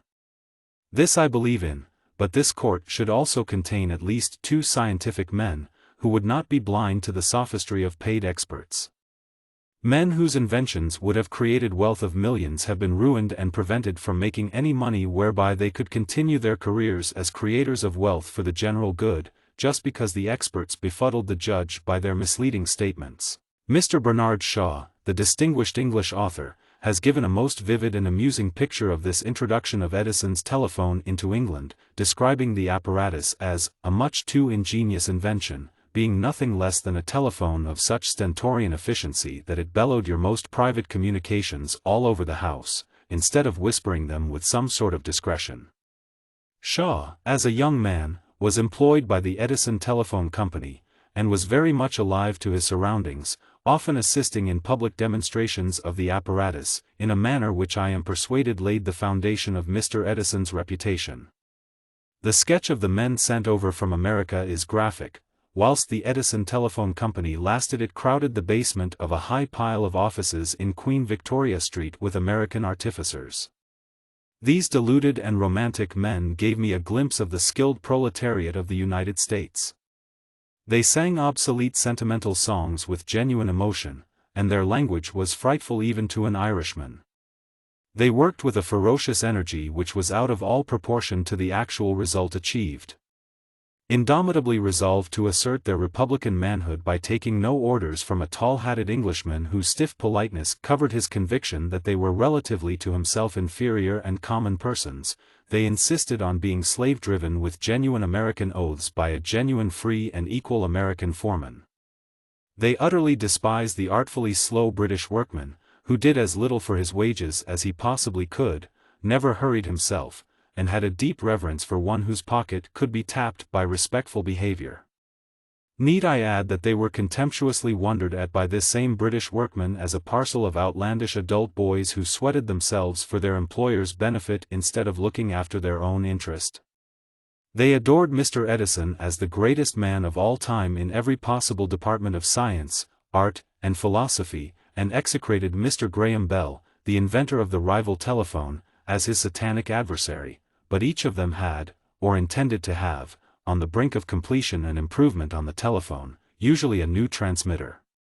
They were free-souled creatures, excellent company, sensitive, cheerful, and profane, liars, braggarts, and hustlers, with an air of making slow old England hum, which never left them even when, as often happened, they were wrestling with difficulties of their own making, or struggling in no thoroughfares, from which they had to be retrieved like stray sheep by Englishmen without imagination enough to go wrong. Mr. Samuel Insull, who afterward became private secretary to Mr. Edison, and a leader in the development of American electrical manufacturing and the central station art, was also in close touch with the London situation thus depicted, being at the time private secretary to Colonel Gouraud, and acting for the first half-hour as the amateur telephone operator in the first experimental exchange erected in Europe.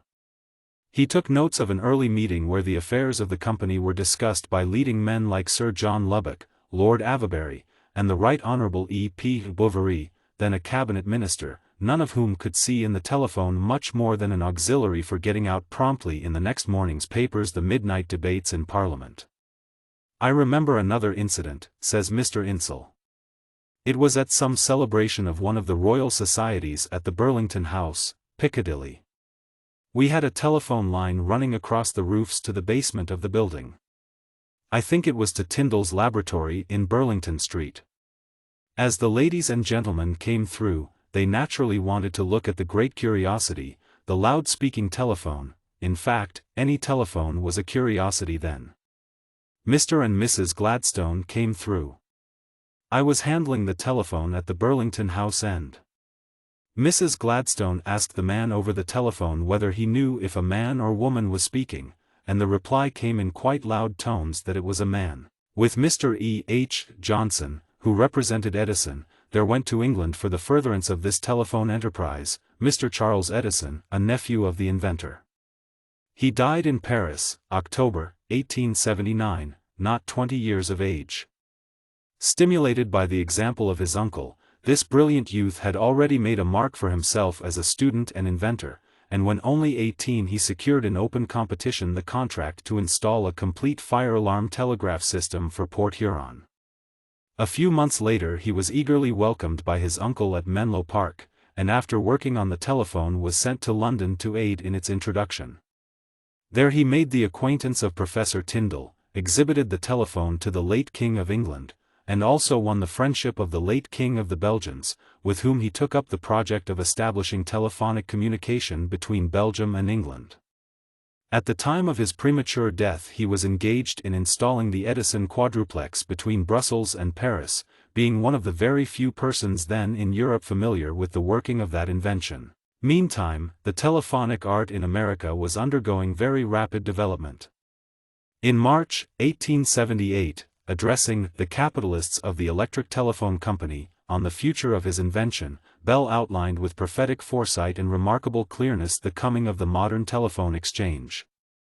Comparing with gas and water distribution, he said, in a similar manner, it is conceivable that cables of telephone wires could be laid underground or suspended overhead communicating by branch wires with private dwellings, country houses, shops, manufactories, etc., uniting them through the main cable with a central office, where the wire could be connected as desired, establishing direct communication between any two places in the city.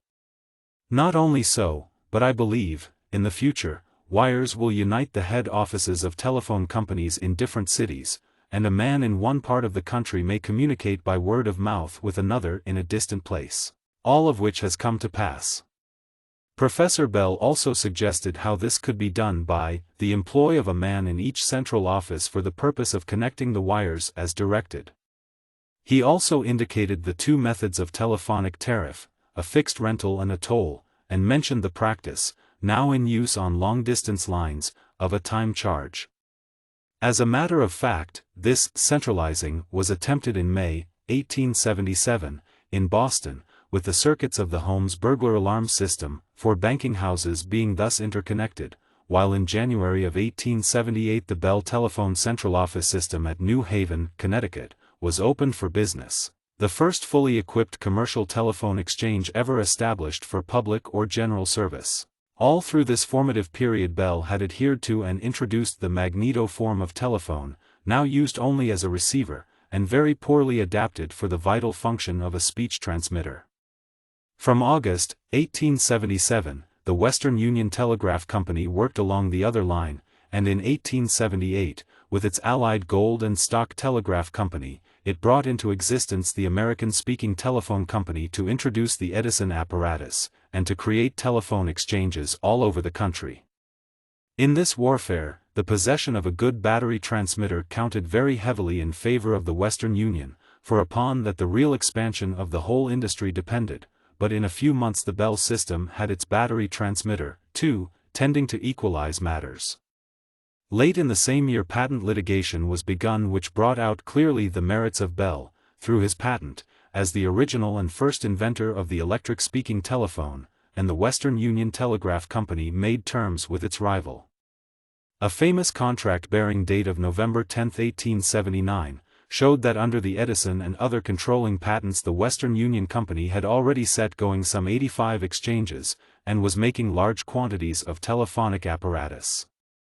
In return for its voluntary retirement from the telephonic field, the Western Union Telegraph Company, under this contract, received a royalty of 20% of all the telephone earnings of the Bell system while the Bell patents ran, and thus came to enjoy an annual income of several $100,000 for some years, based chiefly on its modest investment in Edison's work. It was also paid several $1,000s in cash for the Edison, Phelps, Gray, and other apparatus on hand.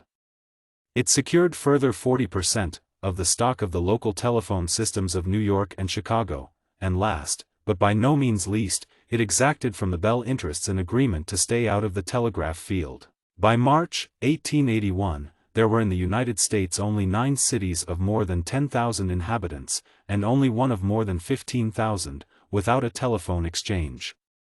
The industry thrived under competition, and the absence of it now had a decided effect in checking growth, for when the Bell patent expired in 1893, the total of telephone sets in operation in the United States was only 291,253.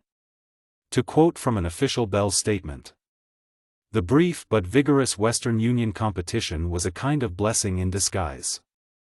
The very fact that 2 distinct interests were actively engaged in the work of organizing and establishing competing telephone exchanges all over the country, greatly facilitated the spread of the idea and the growth of the business, and familiarized the people with the use of the telephone as a business agency, while the keenness of the competition, extending to the agents and employees of both companies, brought about a swift but quite unforeseen and unlooked-for expansion in the individual exchanges of the larger cities, and a corresponding advance in their importance, value, and usefulness. The truth of this was immediately shown in 1894, after the Bell patents had expired, by the tremendous outburst of new competitive activity in independent country systems and toll lines through sparsely settled districts, work for which the Edison apparatus and methods were peculiarly adapted, yet against which the influence of the Edison patent was invoked. The data secured by the United States Census Office in 1902 showed that the whole industry had made gigantic leaps in 8 years, and had 2,371,044 telephone stations in service, of which 1,053,866 were wholly or nominally independent of the Bell. By 1907 an even more notable increase was shown, and the census figures for that year included no fewer than 6,118,578 stations, of which 1,986,575 were independent. These 6 million instruments, every single set employing the principle of the carbon transmitter, were grouped into 15,527 public exchanges, in the very manner predicted by Bell 30 years before, and they gave service in the shape of over 11 billions of talks. The outstanding capitalized value of the plant was $814,616,004, the income for the year was nearly $185 million, and the people employed were 140,000. If Edison had done nothing else, his share in the creation of such an industry would have entitled him to a high place among inventors. This chapter is of necessity brief in its reference to many extremely interesting points and details, and to some readers it may seem incomplete in its references to the work of other men than Edison, whose influence on telephony as an art has also been considerable. In reply to this pertinent criticism, it may be pointed out that this is a life of Edison, and not of any one else, and that even the discussion of his achievements alone in these various fields requires more space than the authors have at their disposal. The attempt has been made, however, to indicate the course of events and deal fairly with the facts. The controversy that once waged with great excitement over the invention of the microphone, but has long since died away, is suggestive of the difficulties involved in trying to do justice to everybody. A standard history describes the microphone thus: a form of apparatus produced during the early days of the telephone by Professor Hughes, of England, for the purpose of rendering faint, indistinct sounds distinctly audible, depended for its operation on the changes that result in the resistance of loose contacts. This apparatus was called the microphone, and was in reality but one of the many forms that it is possible to give to the telephone transmitter. For example, the Edison granular transmitter was a variety of microphone, as was also Edison's transmitter, in which the solid button of carbon was employed. Indeed, even the platinum point, which in the early form of the Reese transmitter pressed against the platinum contact cemented to the center of the diaphragm, was a microphone. At a time when most people were amazed at the idea of hearing, with the aid of a microphone, a fly walk at a distance of many miles, the priority of invention of such a device was hotly disputed. Yet without desiring to take anything from the credit of the brilliant American, Hughes, whose telegraphic apparatus is still in use all over Europe, it may be pointed out that this passage gives Edison the attribution of at least two original forms of which those suggested by Hughes were mere variations and modifications. With regard to this matter, Mr. Edison himself remarks, after I sent one of my men over to London especially, to show Priest the carbon transmitter, and where Hughes first saw it, and heard it, then within a month he came out with the microphone, without any acknowledgement whatever. Published dates will show that Hughes came along after me. There have been other ways also in which Edison has utilized the peculiar property that carbon possesses of altering its resistance to the passage of current, according to the pressure to which it is subjected, whether at the surface, or through closer union of the mass. A loose road with a few inches of dust or pebbles on it offers appreciable resistance to the wheels of vehicles traveling over it, but if the surface is kept hard and smooth the effect is quite different. In the same way carbon, whether solid or in the shape of finely divided powder, offers a high resistance to the passage of electricity, but if the carbon is squeezed together the conditions change, with less resistance to electricity in the circuit. For his quadruplex system, Mr. Edison utilized this fact in the construction of a rheostat or resistance box. It consists of a series of silk discs saturated with a sizing of plumbago and well dried. The discs are compressed by means of an adjustable screw, and in this manner the resistance of a circuit can be varied over a wide range. In like manner Edison developed a pressure or carbon relay, adapted to the transference of signals of variable strength from one circuit to another.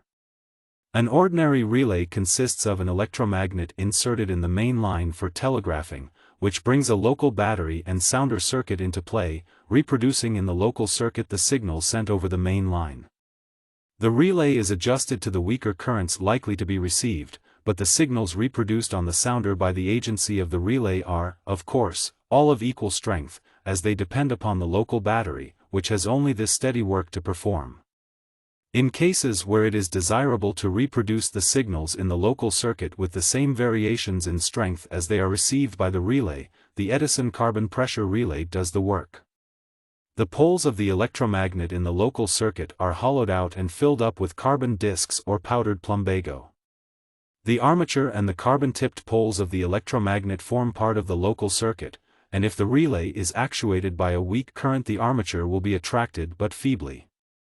The carbon being only slightly compressed will offer considerable resistance to the flow of current from the local battery, and therefore the signal on the local sounder will be weak.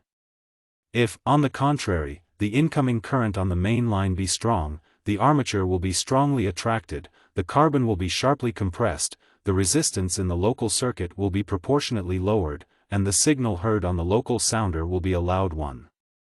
Thus it will be seen, by another clever juggle with the willing agent, carbon, for which he has found so many duties, Edison is able to transfer or transmit exactly, to the local circuit, the mainline current in all its minutest variations. In his researches to determine the nature of the motograph phenomena, and to open up other sources of electrical current generation, Edison has worked out a very ingenious and somewhat perplexing piece of apparatus known as the chalk battery. It consists of a series of chalk cylinders mounted on a shaft revolved by hand. Resting against each of these cylinders is a palladium-faced spring, and similar springs make contact with the shaft between each cylinder. By connecting all these springs in circuit with a galvanometer and revolving the shaft rapidly, a notable deflection is obtained of the galvanometer needle, indicating the production of electrical energy. The reason for this does not appear to have been determined. Last but not least, in this beautiful and ingenious series, comes the tessimeter, an instrument of most delicate sensibility in the presence of heat. The name is derived from the Greek, the use of the apparatus being primarily to measure extremely minute differences of pressure. A strip of hard rubber with pointed ends rests perpendicularly on a platinum plate, beneath which is a carbon button, under which again lies another platinum plate. The two plates and the carbon button form part of an electric circuit containing a battery and a galvanometer. The hard rubber strip is exceedingly sensitive to heat. The slightest degree of heat imparted to it causes it to expand invisibly, thus increasing the pressure contact on the carbon button and producing a variation in the resistance of the circuit, registered immediately by the little swinging needle of the galvanometer. The instrument is so sensitive that with a delicate galvanometer it will show the impingement of the heat from a person's hand 30 feet away. The suggestion to employ such an apparatus in astronomical observations occurs at once, and it may be noted that in one instance the heat of rays of light from the remote star Arcturus gave results. Chapter 10. The Phonograph. At the opening of the Electrical Show in New York City in October 1908, to celebrate the jubilee of the Atlantic Cable and the first quarter-century of lighting with the Edison service on Manhattan Island, the exercises were all conducted by means of the Edison phonograph. This included the dedicatory speech of Governor Hughes, of New York, the modest remarks of Mr. Edison, as president, the congratulations of the presidents of several national electric bodies, and a number of vocal and instrumental selections of operatic nature. All this was heard clearly by a very large audience, and was repeated on other evenings. The same speeches were used again phonographically at the Electrical Show in Chicago in 1909, and now the records are preserved for reproduction 100 or 1,000 years hence. This tour de force, never attempted before, was merely an exemplification of the value of the phonograph not only in establishing at first hand the facts of history, but in preserving the human voice. What would we not give to listen to the very accents and tones of the Sermon on the Mount, the orations of Demosthenes, the first Pitt's appeal for American liberty, the farewell of Washington, or the address at Gettysburg? Until Edison made his wonderful invention in 1877, the human race was entirely without means for preserving or passing on to posterity its own linguistic utterances or any other vocal sound. We have some idea how the ancients looked and felt and wrote. The abundant evidence takes us back to the cave dwellers. But all the old languages are dead, and the literary form is their embalmment. We do not even know definitely how Shakespeare's and Goldsmith's plays were pronounced on the stage in the theaters of the time, while it is only a guess that perhaps Chaucer would sound much more modern than he scans. The analysis of sound, which owes so much to Helmholtz, was one step toward recording, and the various means of illustrating the phenomena of sound to the eye and ear, prior to the phonograph, were all ingenious. One can watch the dancing little flames of Koenig, and see a voice expressed in tongues of fire, but the record can only be photographic. In like manner, the simple phonautograph of Leon Scott, invented about 1858, records on a revolving cylinder of blackened paper the sound vibrations transmitted through a membrane to which a tiny stylus is attached, so that a human mouth uses a pen and inscribes its sign vocal.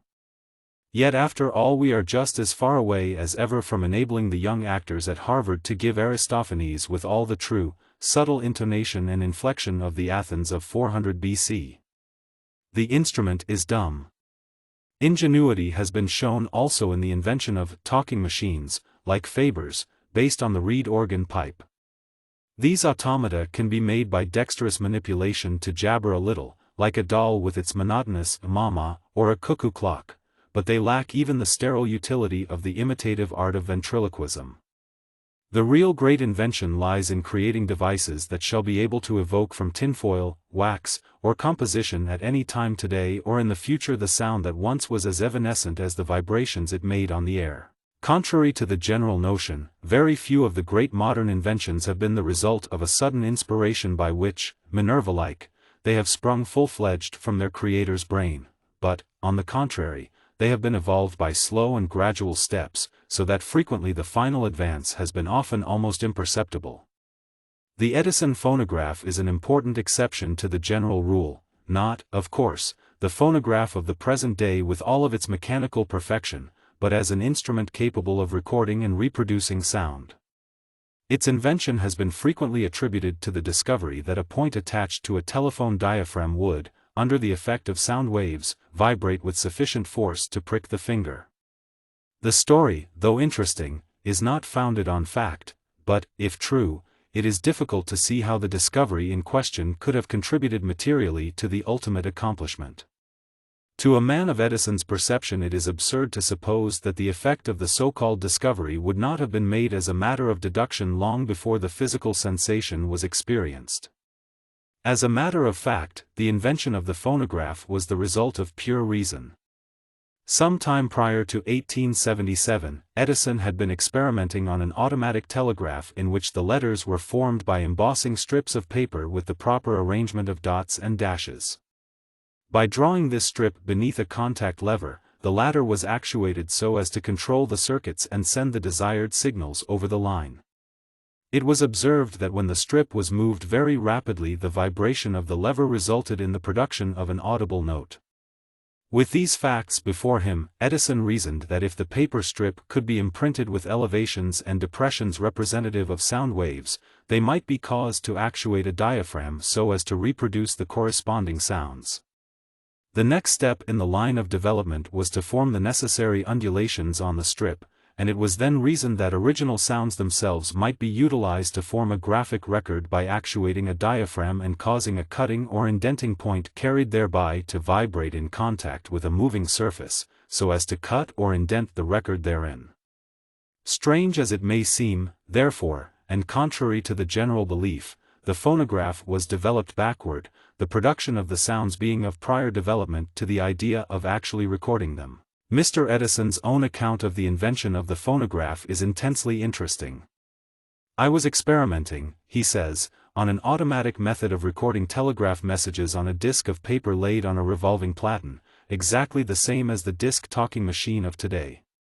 The platen had a spiral groove on its surface, like the disc. Over this was placed a circular disc of paper, an electromagnet with the embossing point connected to an arm traveled over the disc, and any signals given through the magnets were embossed on the disc of paper. If this disc was removed from the machine and put on a similar machine provided with a contact point, the embossed record would cause the signals to be repeated into another wire. The ordinary speed of telegraphic signals is 35 to 40 words a minute, but with this machine several hundred words were possible. From my experiments on the telephone I knew of the power of a diaphragm to take up sound vibrations, as I had made a little toy which, when you recited loudly in the funnel, would work a pawl connected to the diaphragm, and this engaging a ratchet wheel served to give continuous rotation to a pulley. This pulley was connected by a cord to a little paper toy representing a man sawing wood. Hence, if one shouted, 'Mary had a little lamb,' etc., the paper man would start sawing wood. I reached the conclusion that if I could record the movements of the diaphragm properly, I could cause such record to reproduce the original movements imparted to the diaphragm by the voice, and thus succeed in recording and reproducing the human voice. Instead of using a disc, I designed a little machine using a cylinder provided with grooves around the surface. Over this was to be placed tinfoil, which easily received and recorded the movements of the diaphragm. A sketch was made, and the piecework price, $18, was marked on the sketch. I was in the habit of marking the price I would pay on each sketch. If the workman lost, I would pay his regular wages; if he made more than the wages, he kept it. The workman who got the sketch was John Cruacy. I didn't have much faith that it would work, expecting that I might possibly hear a word or so that would give hope of a future for the idea. Cruacy, when he had nearly finished it, asked what it was for. I told him I was going to record talking, and then have the machine talk back. He thought it absurd. However, it was finished, the foil was put on, I then shouted, "Mary had a little lamb," etc. I adjusted the reproducer, and the machine reproduced it perfectly. I was never so taken aback in my life. Everybody was astonished.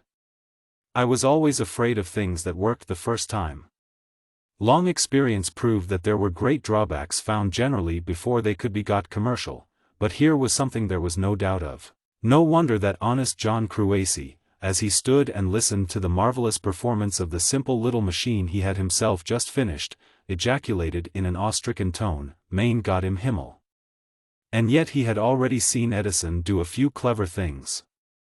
No wonder they sat up all night fixing and adjusting it so as to get better and better results, reciting and singing, trying each other's voices, and then listening with involuntary awe as the words came back again and again, just as long as they were willing to revolve the little cylinder with its dotted spiral indentations and the tinfoil under the vibrating stylus of the reproducing diaphragm.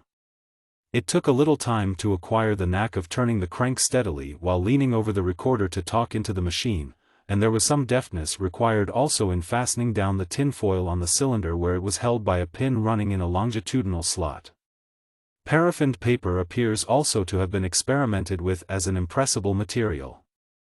It is said that Carmen, the foreman of the machine shop, had gone the length of wagering Edison a box of cigars that the device would not work. All the world knows that he lost. The original Edison phonograph thus built by Cruaci is preserved in the South Kensington Museum, London. That repository can certainly have no greater treasure of its kind. But as to its immediate use, the inventor says, "That morning I took it over to New York and walked into the office of the Scientific American, went up to Mr. Beach's desk, and said I had something to show him. He asked what it was. I told him I had a machine that would record and reproduce the human voice. I opened the package, set up the machine and recited, 'Mary had a little lamb,' etc. Then I reproduced it so that it could be heard all over the room. They kept me at it until the crowd got so great Mr. Beach was afraid the floor would collapse, and we were compelled to stop." The papers next morning contained columns. None of the writers seemed to understand how it was done. I tried to explain, it was so very simple, but the results were so surprising they made up their minds probably that they never would understand it, and they didn't. I started immediately making several larger and better machines, which I exhibited at Menlo Park to crowds. The Pennsylvania Railroad ran special trains. Washington people telegraphed me to come on. I took a phonograph to Washington and exhibited it in the room of James G. Blaine's niece, Gail Hamilton, and members of Congress and notable people of that city came all day long until late in the evening. I made one break. I recited "Mary," etc., and another ditty. There was a little girl, who had a little curl right in the middle of her forehead. And when she was good she was very, very good. But when she was bad she was horrid. It will be remembered that Senator Roscoe Conkling, then very prominent, had a curl of hair on his forehead, and all the caricaturists developed it abnormally. He was very sensitive about the subject. When he came in he was introduced, but being rather deaf, I didn't catch his name, but sat down and started the curl ditty. Everybody tittered, and I was told that Mr. Conkling was displeased. About 11 o'clock at night word was received from President Hayes that he would be very much pleased if I would come up to the White House. I was taken there, and found Mr. Hayes and several others waiting. Among them I remember Carl Schurz, who was playing the piano when I entered the room. The exhibition continued till about 12:30 a.m., when Mrs. Hayes and several other ladies, who had been induced to get up and dress, appeared. I left at 3:30 a.m. For a long time some people thought there was trickery. One morning at Menlo Park a gentleman came to the laboratory and asked to see the phonograph. It was Bishop Vincent, who helped Lewis Miller found the Chautauqua. I exhibited it, and then he asked if he could speak a few words. I put on a fresh foil and told him to go ahead. He commenced to recite biblical names with immense rapidity. On reproducing it he said, "I am satisfied, now. There isn't a man in the United States who could recite those names with the same rapidity." The phonograph was now fairly launched as a world sensation, and a reference to the newspapers of 1878 will show the extent to which it and Edison were themes of universal discussion. Some of the press notices of the period were most amazing and amusing.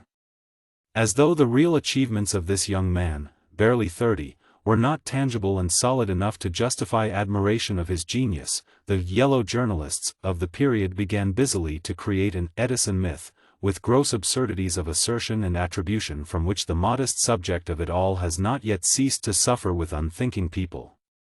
A brilliantly vicious example of this method of treatment is to be found in the Paris Figaro of that year, which under the appropriate title of "This Astounding Edison" lay bare before the French public the most startling revelations as to the inventor's life and character. "It should be understood," said this journal, "that Mr. Edison does not belong to himself.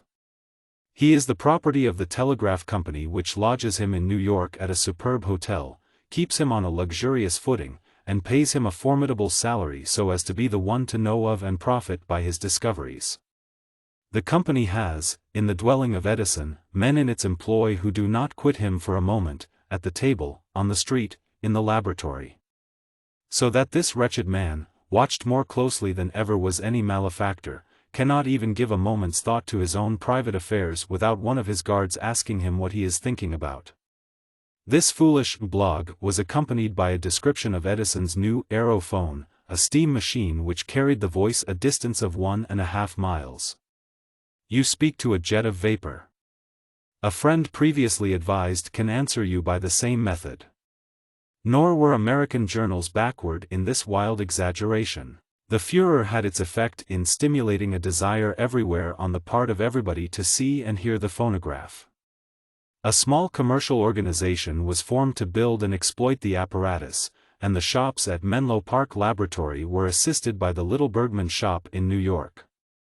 Offices were taken for the new enterprise at 203 Broadway, where the Mail and Express building now stands, and where, in a general way, under the auspices of a talented dwarf, C.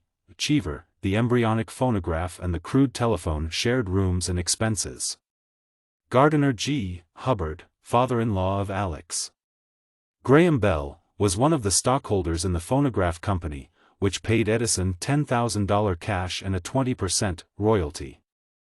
This curious partnership was maintained for some time, even when the Bell telephone offices were removed to Reed Street, New York, whither the phonograph went also, and was perhaps explained by the fact that just then the ability of the phonograph as a moneymaker was much more easily demonstrated than was that of the telephone, still in its short-range magneto stage and awaiting development with the aid of the carbon transmitter.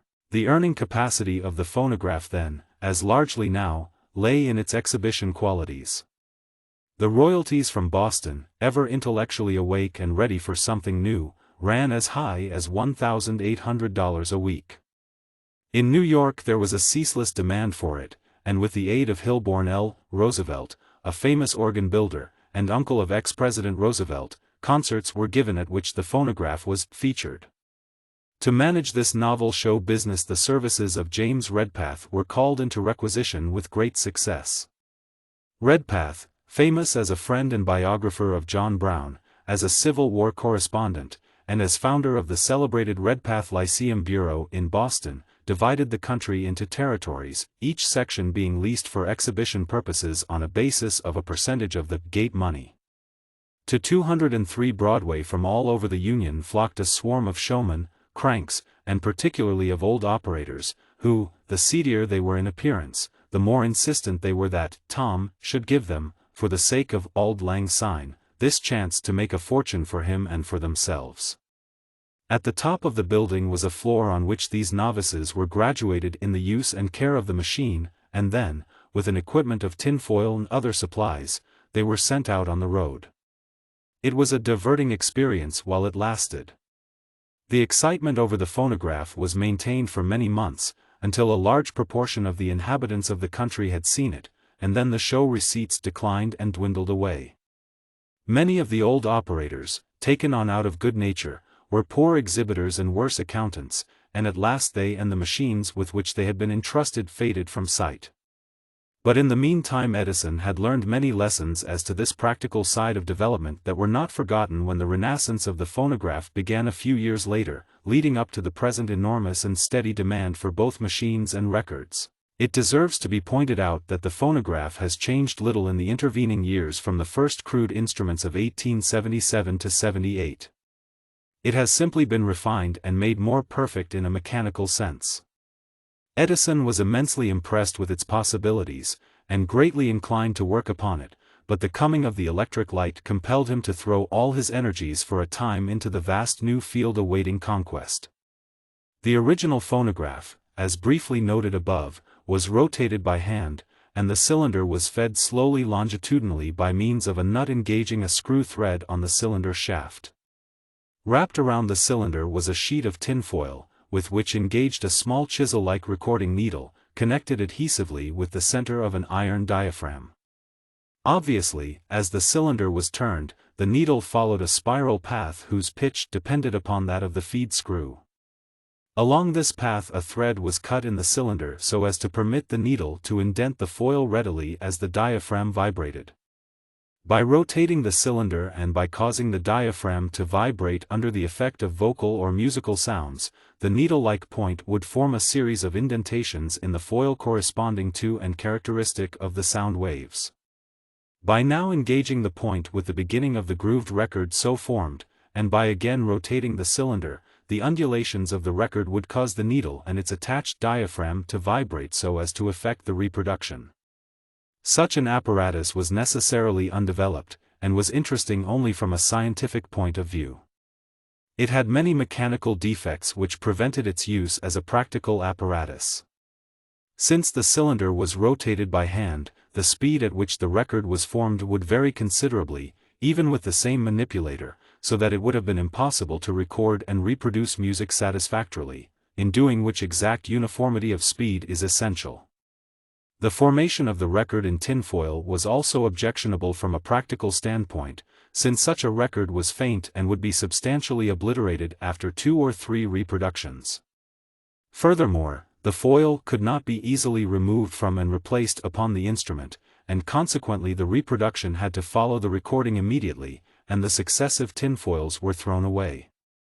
The instrument was also heavy and bulky. Notwithstanding these objections, the original phonograph created, as already remarked, an enormous popular excitement, and the exhibitions were considered by many skeptical persons as nothing more than clever ventriloquism. The possibilities of the instrument as a commercial apparatus were recognized from the very first, and some of the fields in which it was predicted that the phonograph would be used are now fully occupied. Some have not yet been realized. Writing in 1878 in the North American Review, Mr. Edison thus summed up his own ideas as to the future applications of the new invention. Among the many uses to which the phonograph will be applied are the following. 1. Letter writing and all kinds of dictation without the aid of a stenographer. 2. Phonographic books, which will speak to blind people without effort on their part. 3. The teaching of elocution. 4. Reproduction of music. 5. The family record, a registry of sayings, reminiscences, etc., by members of a family in their own voices, and of the last words of dying persons. 6. Music boxes and toys. 7. Clocks that should announce in articulate speech the time for going home, going to meals, etc. 8. The preservation of languages by exact reproduction of the manner of pronouncing. 9. Educational purposes, such as preserving the explanations made by a teacher, so that the pupil can refer to them at any moment, and spelling or other lessons placed upon the phonograph for convenience in committing to memory. 10. Connection with the telephone, so as to make that instrument an auxiliary in the transmission of permanent and invaluable records, instead of being the recipient of momentary and fleeting communication. Of the above fields of usefulness in which it was expected that the phonograph might be applied, only 3 have been commercially realized, namely, the reproduction of musical, including vaudeville or talking selections, for which purpose a very large proportion of the phonographs now made is used, the employment of the machine as a mechanical stenographer, which field has been taken up actively only within the past few years, and the utilization of the device for the teaching of languages, for which purpose it has been successfully employed, for example, by the International Correspondence Schools of Scranton, Pennsylvania, for several years. The other uses, however, which were early predicted for the phonograph have not as yet been worked out practically, although the time seems not far distant when its general utility will be widely enlarged.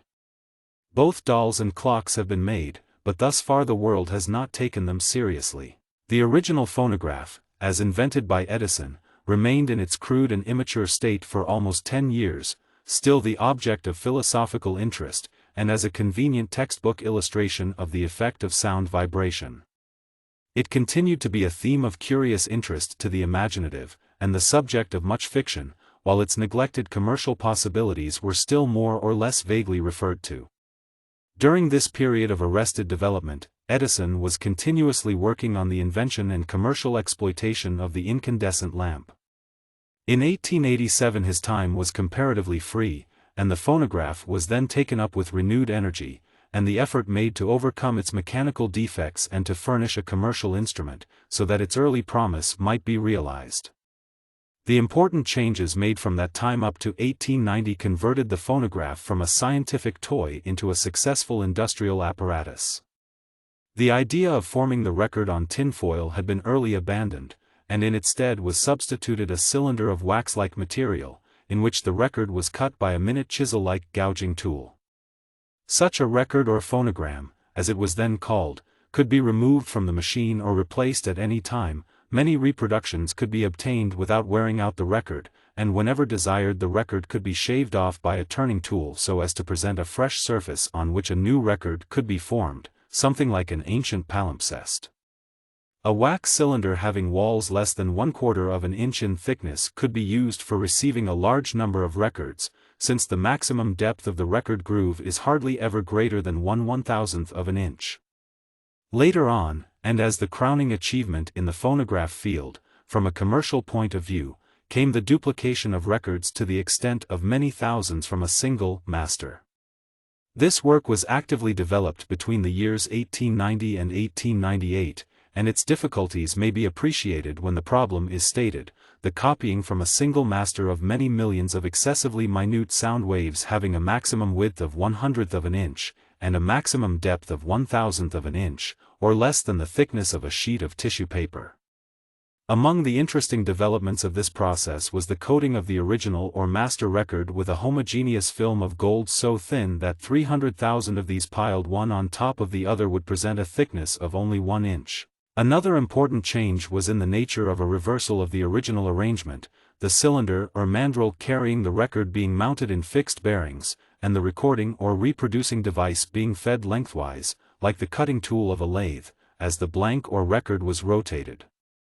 It was early recognized that a single needle for forming the record and the reproduction therefrom was an undesirable arrangement, since the formation of the record required a very sharp cutting tool, while satisfactory in repeated reproduction suggested the use of a stylus which would result in the minimum wear. After many experiments and the production of a number of types of machines, the present recorders and reproducers were evolved, the former consisting of a very small cylindrical gouging tool having a diameter of about 40,000ths of an inch, and the latter a ball or button-shaped stylus with a diameter of about 35,000ths of an inch. By using an incisor of this sort, the record is formed of a series of connected gouges with rounded sides, varying in depth and width, and with which the reproducer automatically engages and maintains its engagement. Another difficulty encountered in the commercial development of the phonograph was the adjustment of the recording stylus so as to enter the wax-like surface to a very slight depth, and of the reproducer so as to engage exactly the record when formed. The earlier types of machines were provided with separate screws for effecting these adjustments, but considerable skill was required to obtain good results, and great difficulty was experienced in meeting the variations in the wax-like cylinders, due to the warping under atmospheric changes. Consequently, with the early types of commercial phonographs, it was first necessary to shave off the blank accurately before a record was formed thereon, in order that an absolutely true surface might be presented. To overcome these troubles, the very ingenious suggestion was then made and adopted, of connecting the recording and reproducing styluses to their respective diaphragms through the instrumentality of a compensating weight, which acted practically as a fixed support under the very rapid sound vibrations, but which yielded readily to distortions or variations in the wax-like cylinders. By reason of this improvement, it became possible to do away with all adjustments, the mass of the compensating weight causing the recorder to engage the blank automatically to the required depth, and to maintain the reproducing stylus always with the desired pressure on the record when formed. These automatic adjustments were maintained even though the blank or record might be so much out of true as 1/8 of an inch, equal to more than 200 times the maximum depth of the record groove. Another improvement that followed along the lines adopted by Edison for the commercial development of the phonograph was making the recording and reproducing styluses of sapphire, an extremely hard, non-oxidizable jewel, so that those tiny instruments would always retain their true form and effectively resist wear. Of course, in this work many other things were done that may still be found on the perfected phonograph as it stands today, and many other suggestions were made which were contemporaneously adopted, but which were later abandoned. For the curious-minded, reference is made to the records in the Patent Office, which will show that up to 1893 Edison had obtained upward of 65 patents in this art, from which his line of thought can be very closely traced. The phonograph of today, except for the perfection of its mechanical features, in its beauty of manufacture and design, and in small details, may be considered identical with the machine of 1889, with the exception that with the latter the rotation of the record cylinder was effected by an electric motor. Its essential use as then contemplated was as a substitute for stenographers, and the most extravagant fancies were indulged in as to utility in that field. To exploit the device commercially, the patents were sold to Philadelphia capitalists, who organized the North American Phonograph Company, through which leases for limited periods were granted to local companies doing business in special territories, generally within the confines of a single state. Under that plan, resembling the methods of 1878, the machines and blank cylinders were manufactured by the Edison Phonograph Works, which still retains its factories at Orange, New Jersey. The marketing enterprise was early doomed to failure, principally because the instruments were not well understood, and did not possess the necessary refinements that would fit them for the special field in which they were to be used. At first the instruments were leased, but it was found that the leases were seldom renewed. Efforts were then made to sell them, but the prices were high, from $100 to $150. In the midst of these difficulties, the chief promoter of the enterprise, Mr. Lippincott, died, and it was soon found that the roseate dreams of success entertained by the sanguine promoters were not to be realized. The North American Phonograph Company failed, its principal creditor being Mr. Edison, who, having acquired the assets of the defunct concern, organized the National Phonograph Company, to which he turned over the patents, and with characteristic energy he attempted again to build up a business with which his favorite and, to him, most interesting invention might be successfully identified. The National Phonograph Company from the very start determined to retire at least temporarily from the field of stenographic use, and to exploit the phonograph for musical purposes as a competitor of the music box. Hence it was necessary that for such work the relatively heavy and expensive electric motor should be discarded, and a simple spring motor constructed with a sufficiently sensitive governor to permit accurate musical reproduction. Such a motor was designed, and is now used on all phonographs except on such special instruments as may be made with electric motors, as well as on the successful apparatus that has more recently been designed and introduced for stenographic use. Improved factory facilities were introduced, new tools were made, and various types of machines were designed so that phonographs can now be bought at prices ranging from $10 to $200. Even with the changes which were thus made in the two machines, the work of developing the business was slow, as a demand had to be created, and the early prejudice of the public against the phonograph, due to its failure as a stenographic apparatus, had to be overcome. The story of the phonograph as an industrial enterprise, from this point of departure, is itself full of interest, but embraces so many details that it is necessarily given in a separate later chapter. We must return to the days of 1878, when Edison, with at least 3 first-class inventions to his credit, the quadruplex, the carbon telephone, and the phonograph, had become a man of mark and a world character. The invention of the phonograph was immediately followed, as usual, by the appearance of several other incidental and auxiliary devices, some patented, and others remaining simply the application of the principles of apparatus that had been worked out. One of these was the telephonograph, a combination of a telephone at a distant station with a phonograph. The diaphragm of the phonograph mouthpiece is actuated by an electromagnet in the same way as that of an ordinary telephone receiver, and in this manner a record of the message spoken from a distance can be obtained and turned into sound at will.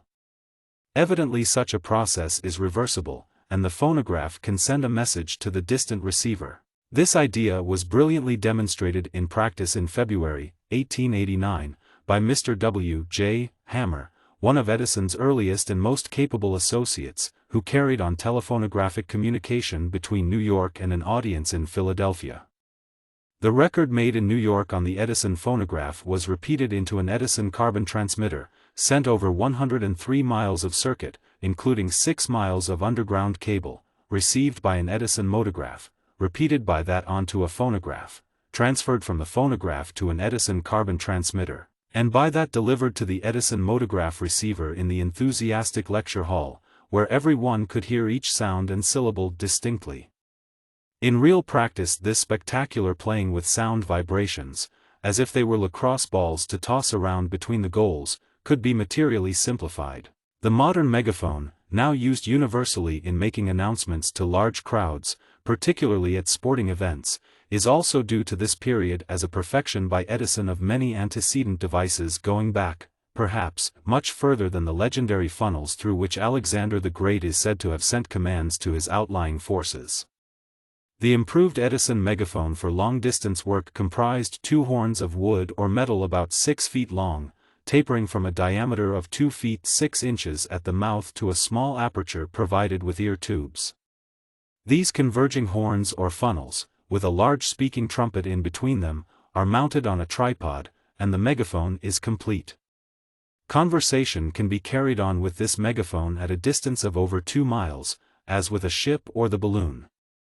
The modern megaphone now employs the receiver form thus introduced as its very effective transmitter, with which the old-fashioned speaking trumpet cannot possibly compete, and the word megaphone is universally applied to the single, side-flaring horn. A further step in this line brought Edison to the aerophone, around which the Figaro weaved its fanciful description. In the construction of the aerophone the same kind of tympanum is used as in the phonograph, but the imitation of the human voice, or the transmission of sound, is effected by the quick opening and closing of valves placed within a steam whistle or an organ pipe. The vibrations of the diaphragm communicated to the valves cause them to operate in synchronism, so that the vibrations are thrown upon the escaping air or steam, and the result is an instrument with a capacity of magnifying the sounds 200 times, and of hurling them to great distances intelligibly, like a huge fog siren, but with immense clearness and penetration. All this study of sound transmission over long distances without wires led up to the consideration and invention of pioneer apparatus for wireless telegraphy, but that also is another chapter. Yet one more ingenious device of this period must be noted, Edison's vocal engine, the patent application for which was executed in August, 1878, the patent being granted the following December. Reference to this by Edison himself has already been quoted. The voice engine, or phonomotor, converts the vibrations of the voice or of music, acting on the diaphragm, into motion which is utilized to drive some secondary appliance, whether as a toy or for some useful purpose. Thus a man can actually talk a hole through a board. Somewhat weary of all this work and excitement, and not having enjoyed any cessation from toil, or period of rest, for 10 years, Edison jumped eagerly at the opportunity afforded him in the summer of 1878 of making a westward trip. Just 30 years later, on a similar trip over the same ground, he jotted down for this volume some of his reminiscences. The lure of 1878 was the opportunity to try the ability of his delicate tessimeter during the total eclipse of the Sunday, July 29. His admiring friend, Professor George F. Barker, of the University of Pennsylvania, with whom he had now been on terms of intimacy for some years, suggested the holiday, and was himself a member of the excursion party that made its rendezvous at Rawlins, Wyoming territory. Edison had tested his tessimeter, and was satisfied that it would measure down to the millionth part of a degree Fahrenheit.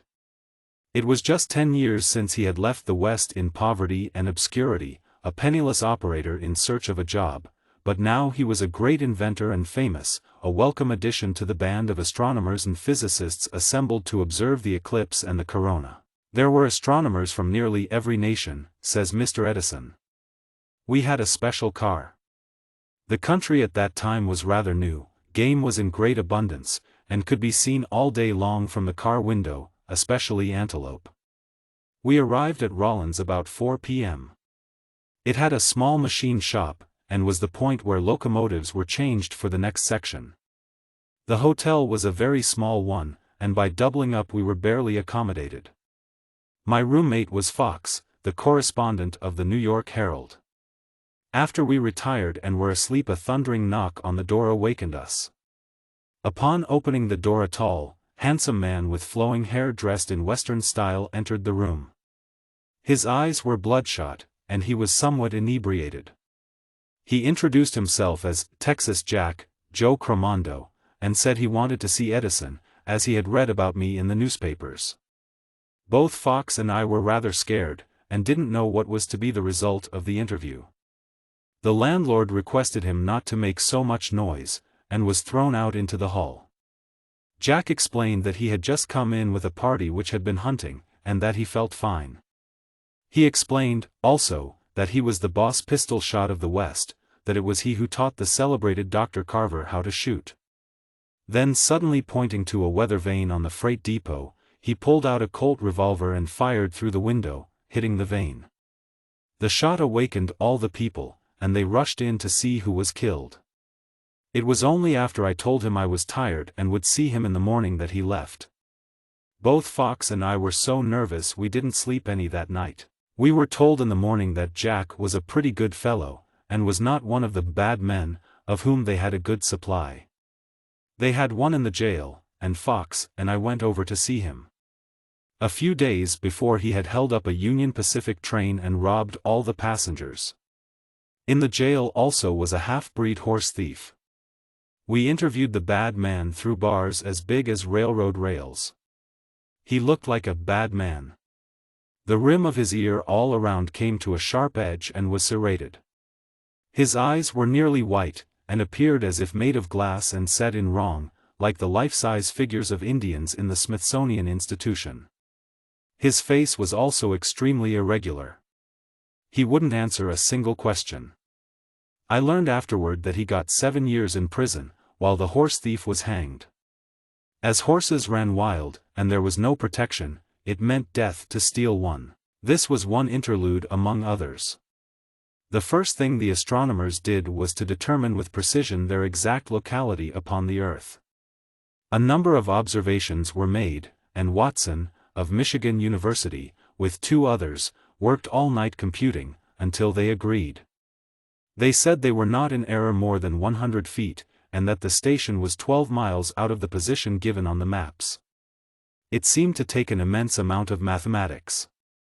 I preserved one of the sheets, which looked like the timetable of a Chinese railroad. The instruments of the various parties were then set up in different parts of the little town, and got ready for the eclipse, which was to occur in 3 or 4 days. 2 days before the event we all got together, and obtaining an engine and car, went 12 miles farther west to visit the United States government astronomers at a place called Separation, the apex of the Great Divide, where the waters run east to the Mississippi and west to the Pacific. Fox and I took our Winchester rifles with an idea of doing a little shooting. After calling on the government people, we started to interview the telegraph operator at this most lonely and desolate spot. After talking over old acquaintances, I asked him if there was any game around. He said, "Plenty of jackrabbits." These jackrabbits are a very peculiar species. They have ears about 6 inches long and very slender legs, about 3 times as long as those of an ordinary rabbit, and travel at a great speed by a series of jumps, each about 30 feet long, as near as I could judge. The local people called them narrow-gauge mules. Asking the operator the best direction, he pointed west, and noticing a rabbit in a clear space in the sage bushes, I said, "There is one now." I advanced cautiously to within 100 feet and shot. The rabbit paid no attention. I then advanced to within 10 feet and shot again. The rabbit was still immovable. On looking around, the whole crowd at the station were watching, and then I knew the rabbit was stuffed. However, we did shoot a number of live ones until Fox ran out of cartridges. On returning to the station, I passed away the time shooting at cans set on a pile of tins. Finally the operator said to Fox, "I have a fine Springfield musket, suppose you try it." So Fox took the musket and fired.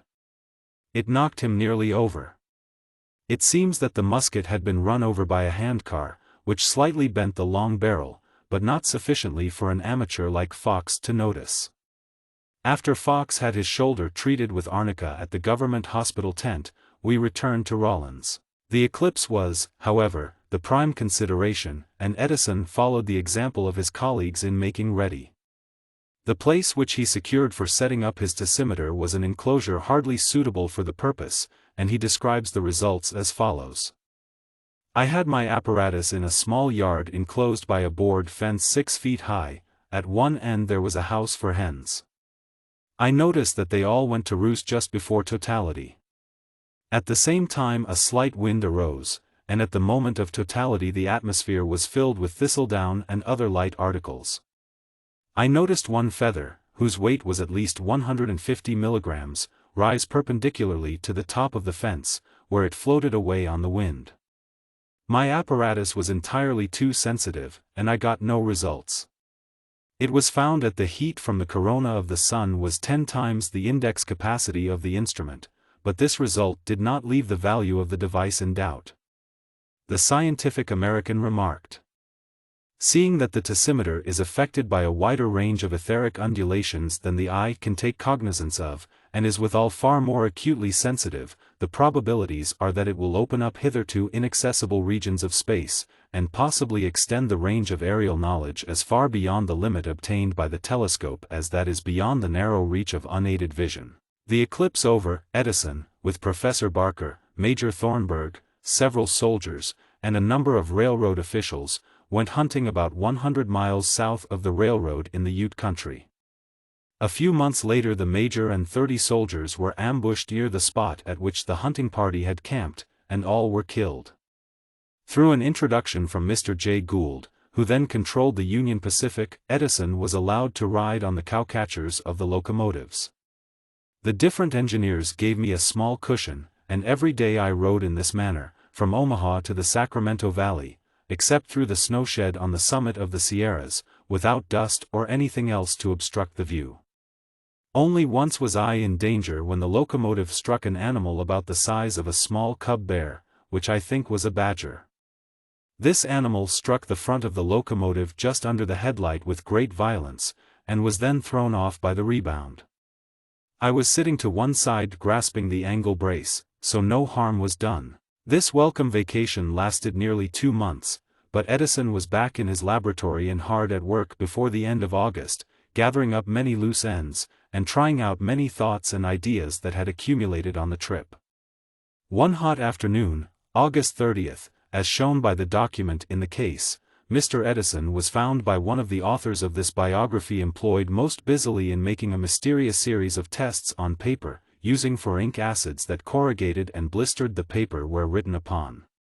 When interrogated as to his object, he stated that the plan was to afford blind people the means of writing directly to each other, especially if they were also deaf and could not hear a message on the phonograph. The characters which he was thus forming on the paper were high enough in relief to be legible to the delicate touch of a blind man's fingers, and with simple apparatus letters could be thus written, sent, and read. There was certainly no question as to the result obtained at the moment, which was all that was asked, but the Edison autograph thus and then written now shows the paper eaten out by the acid used, although covered with glass for many years. Mr. Edison does not remember that he ever recurred to this very interesting test. He was, however, ready for anything new or novel, and no record can ever be made or presented that would do justice to a tithe of the thoughts and fancies daily and hourly put upon the rack. The famous notebooks, to which reference will be made later, were not begun as a regular series, as it was only the profusion of these ideas that suggested the vital value of such systematic registration. Then as now, the propositions brought to Edison ranged over every conceivable subject, but the years have taught him caution in grappling with them. He tells an amusing story of one dilemma into which his good nature led him at this period. At Menlo Park one day, a farmer came in and asked if I knew any way to kill potato bugs. He had 20 acres of potatoes, and the vines were being destroyed. I sent men out and culled 2 quarts of bugs, and tried every chemical I had to destroy them. Bisulfide of carbon was found to do it instantly. I got a drum and went over to the potato farm and sprinkled it on the vines with a pot. Every bug dropped dead. The next morning the farmer came in very excited and reported that the stuff had killed the vines as well. I had to pay $300 for not experimenting properly. During this year, 1878, the phonograph made its way also to Europe, and various sums of money were paid there to secure the rights to its manufacture and exploitation. In England, for example, the microscopic company paid $7,500 down and agreed to a royalty, while arrangements were effected also in France, Russia, and other countries. In every instance, as in this country, the commercial development had to wait several years, for in the meantime another great art had been brought into existence, demanding exclusive attention and exhaustive toil. And when the work was done, the reward was a new heaven and a new earth, in the art of illumination. Chapter 11. The invention of the incandescent lamp. It is possible to imagine a time to come when the hours of work and rest will once more be regulated by the sun. But the course of civilization has been marked by an artificial lengthening of the day, and by a constant striving after more perfect means of illumination. Why mankind should sleep through several hours of sunlight in the morning, and stay awake through a needless time in the evening, can probably only be attributed to total depravity. It is certainly a most stupid, expensive, and harmful habit. In no one thing has man shown greater fertility of invention than in lighting. To nothing does he cling more tenaciously than to his devices for furnishing light. Electricity today reigns supreme in the field of illumination, but every other kind of artificial light that has ever been known is still in use somewhere. Toward its light-bringers the race has assumed an attitude of veneration, though it has forgotten, if it ever heard, the names of those who first brightened its gloom and dissipated its darkness. If the tallow candle, hitherto unknown, were now invented, its creator would be hailed as one of the greatest benefactors of the present age. Up to the close of the 18th century, the means of house and street illumination were of two generic kinds, grease and oil, but then came a swift and revolutionary change in the adoption of gas. The ideas and methods of Murdoch and Leben soon took definite shape, and coal smoke was piped from its place of origin to distant points of consumption. As early as 1804, the first company ever organized for gas lighting was formed in London, one side of Pall Mall being lit up by the enthusiastic pioneer, Windsor, in 1807. Equal activity was shown in America, and Baltimore began the practice of gas lighting in 1816. It is true that there were explosions, and distinguished men like Davy and Watt opined that the illuminant was too dangerous, but the spirit of coal had demonstrated its usefulness convincingly, and a commercial development began, which, for extent and rapidity, was not inferior to that marking the concurrent adoption of steam in industry and transportation. Meantime the wax candle and the argand oil lamp held their own bravely. The whaling fleets, long after gas came into use, were one of the greatest sources of our national wealth. To New Bedford, Massachusetts, alone, some 300 or 400 ships brought their whale and sperm oil, spermaceti, and whalebone, and at one time that port was accounted the richest city in the United States in proportion to its population. The shipowners and refiners of that whaling metropolis were slow to believe that their monopoly could ever be threatened by newer sources of illumination, but gas had become available in the cities, and coal oil and petroleum were now added to the list of illuminating materials. The American whaling fleet, which at the time of Edison's birth mustered over 700 sail, had dwindled probably to a bare tenth when he took up the problem of illumination, and the competition of oil from the ground with oil from the sea, and with coal gas, had made the artificial production of light cheaper than ever before, when up to the middle of the century it had remained one of the heaviest items of domestic expense. Moreover, just about the time that Edison took up incandescent lighting, water gas was being introduced on a large scale as a commercial illuminant that could be produced at a much lower cost than coal gas. Throughout the first half of the 19th century the search for a practical electric light was almost wholly in the direction of employing methods analogous to those already familiar, in other words, obtaining the illumination from the actual consumption of the light-giving material.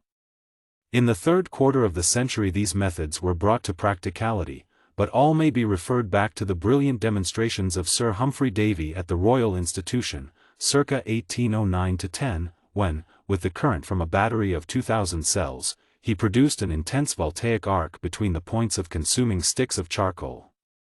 For more than 30 years the arc light remained an expensive laboratory experiment, but the coming of the dynamo placed that illuminant on a commercial basis. The mere fact that electrical energy from the least expensive chemical battery using up zinc and acids costs 20 times as much as that from a dynamo, driven by steam engine, is in itself enough to explain why so many of the electric arts lingered in embryo after their fundamental principles had been discovered. Here is seen also further proof of the great truth that one invention often waits for another. From 1850 onward the improvements in both the arc lamp and the dynamo were rapid, and under the superintendence of the great Faraday, in 1858, protecting beams of intense electric light from the voltaic arc were shed over the waters of the Straits of Dover from the beacons of South Foreland in Dungeness. By 1878 the arc lighting industry had sprung into existence in so promising a manner as to engender an extraordinary fever and furor of speculation. At the Philadelphia Centennial Exposition of 1876, Wallace Farmer dynamos built at Ansonia, Connecticut, were shown, with the current from which arc lamps were there put in actual service. A year or two later the work of Charles F. Brush and Edward Weston laid the deep foundation of modern arc lighting in America, securing as well substantial recognition abroad. Thus the new era had been ushered in, but it was based altogether on the consumption of some material, carbon, in a lamp open to the air. Every lamp the world had ever known did this, in one way or another. Edison himself began at that point, and his notebooks show that he made various experiments with this type of lamp at a very early stage. Indeed, his experiments had led him so far as to anticipate in 1875 what are now known as flaming arcs, the exceedingly bright and generally orange or rose-colored lights which have been introduced within the last few years, and are now so frequently seen in streets and public places. While the arcs with plain carbons are bluish-white, those with carbons containing calcium fluoride have a notable golden glow. He was convinced, however, that the greatest field of lighting lay in the illumination of houses and other comparatively enclosed areas, to replace the ordinary gas light, rather than in the illumination of streets and other outdoor places by lights of great volume and brilliancy. Dismissing from his mind quickly the commercial impossibility of using arc lights for general indoor illumination, he arrived at the conclusion that an electric lamp giving light by incandescence was the solution of the problem. Edison was familiar with the numerous but impracticable and commercially unsuccessful efforts that had been previously made by other inventors and investigators to produce electric light by incandescence, and at the time that he began his experiments, in 1877, almost the whole scientific world had pronounced such an idea as impossible of fulfillment. The leading electricians, physicists, and experts of the period had been studying the subject for more than a quarter of a century, and with but one known exception had proven mathematically and by close reasoning that the subdivision of the electric light, as it was then termed, was practically beyond attainment. Opinions of this nature have ever been but a stimulus to Edison when he has given deep thought to a subject, and has become impressed with strong convictions of possibility, and in this particular case he was satisfied that the subdivision of the electric light, or, more correctly, the subdivision of the electric current, was not only possible but entirely practicable. It will have been perceived from the foregoing chapters that from the time of boyhood, when he first began to rub against the world, his commercial instincts were alert and predominated in almost all of the enterprises that he set in motion. This characteristic trait had grown stronger as he matured, having received, as it did, fresh impetus and strength from his one lapse in the case of his first patented invention, the vote recorder. The lesson he then learned was to devote his inventive faculties only to things for which there was a real, genuine demand, and that would subserve the actual necessities of humanity, and it was probably a fortunate circumstance that this lesson was learned at the outset of his career as an inventor. He has never assumed to be a philosopher or pure scientist. In order that the reader may grasp an adequate idea of the magnitude and importance of Edison's invention of the incandescent lamp, it will be necessary to review briefly the state of the art at the time he began his experiments on that line. After the invention of the voltaic battery, early in the last century, experiments were made which determined that heat could be produced by the passage of the electric current through wires of platinum and other metals, and through pieces of carbon, as noted already, and it was, of course, also observed that if sufficient current were passed through these conductors they could be brought from the lower stage of redness up to the brilliant white heat of incandescence. As early as 1845 the results of these experiments were taken advantage of when Starr, a talented American who died at the early age of 25, suggested, in his English patent of that year, two forms of small incandescent electric lamps, one having a burner made from platinum foil placed under a glass cover without excluding the air, and the other composed of a thin plate or pencil of carbon enclosed in a Torricellian vacuum. These suggestions of young Starr were followed by many other experimenters, whose improvements consisted principally in devices to increase the compactness and portability of the lamp, in the sealing of the lamp chamber to prevent the admission of air, and in means for renewing the carbon burner when it had been consumed. Thus Roberts, in 1852, proposed to cement the neck of the glass globe into a metallic cup, and to provide it with a tube or stopcock for exhaustion by means of a hand pump. Lodegein, Kahn, Kosloff, and Kotinsky, between 1872 and 1877, proposed various ingenious devices for perfecting the joint between the metal base and the glass globe, and also provided their lamps with several short carbon pencils, which were automatically brought into circuit successively as the pencils were consumed. In 1876 or 1877, Bulligwin proposed the employment of a long carbon pencil, a short section only of which was in circuit at any one time and formed the burner, the lamp being provided with a mechanism for automatically pushing other sections of the pencil into position between the contacts to renew the burner. Sawyer and Mann proposed, in 1878, to make the bottom plate of glass instead of metal, and provided ingenious arrangements for charging the lamp chamber with an atmosphere of pure nitrogen gas which does not support combustion. These lamps and many others of similar character, ingenious as they were, failed to become of any commercial value, due, among other things, to the brief life of the carbon burner. Even under the best conditions it was found that the carbon members were subject to a rapid disintegration or evaporation, which experimenters assumed was due to the disrupting action of the electric current, and hence the conclusion that carbon contained in itself the elements of its own destruction, and was not a suitable material for the burner of an incandescent lamp.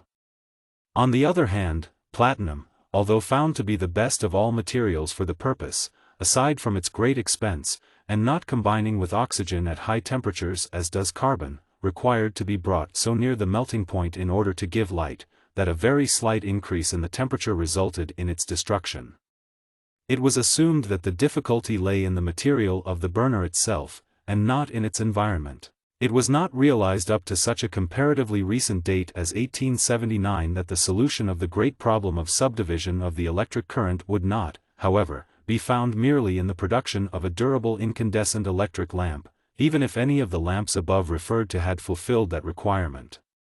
The other principal features necessary to subdivide the electric current successfully were, the burning of an indefinite number of lights on the same circuit, each light to give a useful and economical degree of illumination, and each light to be independent of all the others in regard to its operation and extinguishment. The opinions of scientific men of the period on the subject are well represented by the two following extracts, the first, from a lecture at the Royal United Service Institution, about February, 1879, by Mr. Sir W. H. Preece, one of the most eminent electricians in England, who, after discussing the question mathematically, said, "Hence the subdivision of the light is an absolute ignis fatuus." The other extract is from a book written by Paget Higgs, Doctor of Laws, D.Sc., published in London in 1879, in which he says, "Much nonsense has been talked in relation to this subject. Some inventors have claimed the power to indefinitely divide the electric current, not knowing or forgetting that such a statement is incompatible with the well-proven law of conservation of energy. Some inventors, in the last sentence just quoted, probably, indeed, we think undoubtedly, refers to Edison, whose earlier work in electric lighting, 1878, had been announced in this country and abroad, and who had then stated boldly his conviction of the practicability of the subdivision of the electrical current. The above extracts are good illustrations, however, of scientific opinions up to the end of 1879, when Mr. Edison's epoch-making invention rendered them entirely untenable. The eminent scientist, John Tyndall, while not sharing these precise views, at least as late as January 17, 1879, delivered a lecture before the Royal Institution on the electric light, when, after pointing out the development of the art up to Edison's work, and showing the apparent hopelessness of the problem, he said, knowing something of the intricacy of the practical problem, I should certainly prefer seeing it in Edison's hands to having it in mine. The reader may have deemed this sketch of the state of the art to be a considerable digression, but it is certainly due to the subject to present the facts in such a manner as to show that this great invention was neither the result of improving some process or device that was known or existing at the time, nor due to any unforeseen lucky chance, nor the accidental result of other experiments. On the contrary, it was the legitimate outcome of a series of exhaustive experiments founded upon logical and original reasoning in a mind that had the courage and hardihood to set at naught the confirmed opinions of the world, voiced by those generally acknowledged to be the best exponents of the art, experiments carried on amid a storm of jeers and derision, almost as contemptuous as if the search were for the discovery of perpetual motion. In this we see the man foreshadowed by the boy who, when he obtained his books on chemistry or physics, did not accept any statement of fact or experiment therein, but worked out every one of them himself to ascertain whether or not they were true. Although this brings the reader up to the year 1879, one must turn back 2 years and accompany Edison in his first attack on the electric light problem. In 1877 he sold his telephone invention, the carbon transmitter, to the Western Union Telegraph Company, which had previously come into possession also of his quadruplex inventions, as already related. He was still busily engaged on the telephone, on acoustic electrical transmission, sextuplex telegraphs, duplex telegraphs, miscellaneous carbon articles, and other inventions of a minor nature. During the whole of the previous year and until late in the summer of 1877, he had been working with characteristic energy and enthusiasm on the telephone, and, in developing this invention to a successful issue, had preferred the use of carbon and had employed it in numerous forms, especially in the form of carbonized paper. 1877 in Edison's laboratory was a veritable carbon year, for it was carbon in some shape or form for interpolation in electric circuits of various kinds that occupied the thoughts of the whole force from morning to night. It is not surprising, therefore, that in September of that year, when Edison turned his thoughts actively toward electric lighting by incandescence, his early experiments should be in the line of carbon as an illuminant. His originality of method was displayed at the very outset, for one of the first experiments was the bringing to incandescence of a strip of carbon in the open air to ascertain merely how much current was required. This conductor was a strip of carbonized paper about an inch long, 1/16 of an inch broad, and 6 or 7 1/1000ths of an inch thick, the ends of which were secured to clamps that formed the poles of a battery. The carbon was lighted up to incandescence, and, of course, oxidized and disintegrated immediately. Within a few days this was followed by experiments with the same kind of carbon, but in vacuo by means of a hand-worked air pump.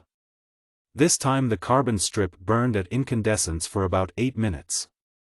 Various expedients to prevent oxidization were tried, such, for instance, as coating the carbon with powdered glass, which in melting would protect the carbon from the atmosphere, but without successful results. Edison was inclined to concur in the prevailing opinion as to the easy destructibility of carbon, but, without actually settling the point in his mind, he laid aside temporarily this line of experiment and entered a new field. He had made previously some trials of platinum wire as an incandescent burner for a lamp, but left it for a time in favor of carbon.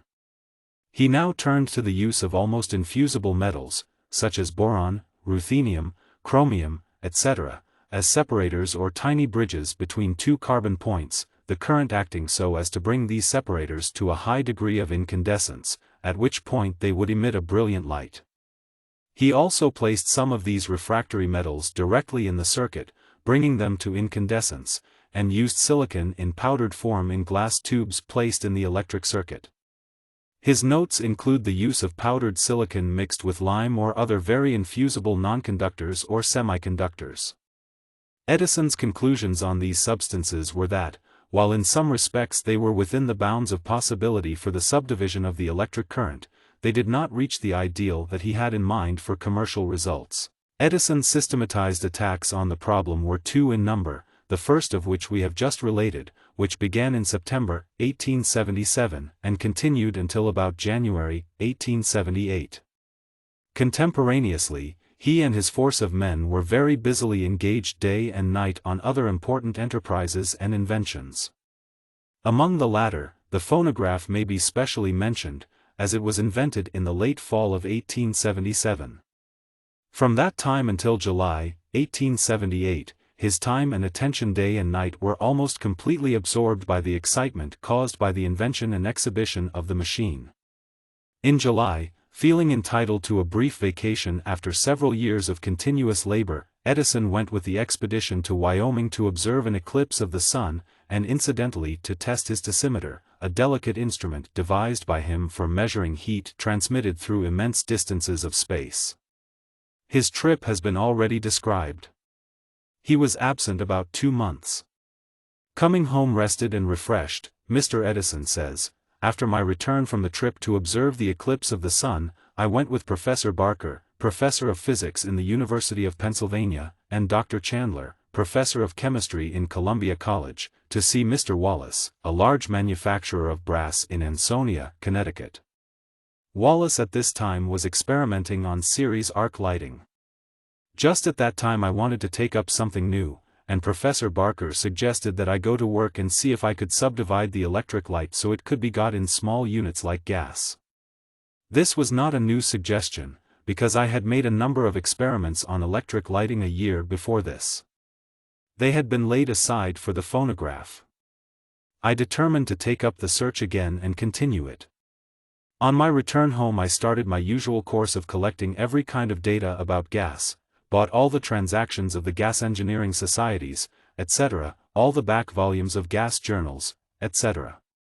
Having obtained all the data, and investigated gas jet distribution in New York by actual observations, I made up my mind that the problem of the subdivision of the electric current could be solved and made commercial.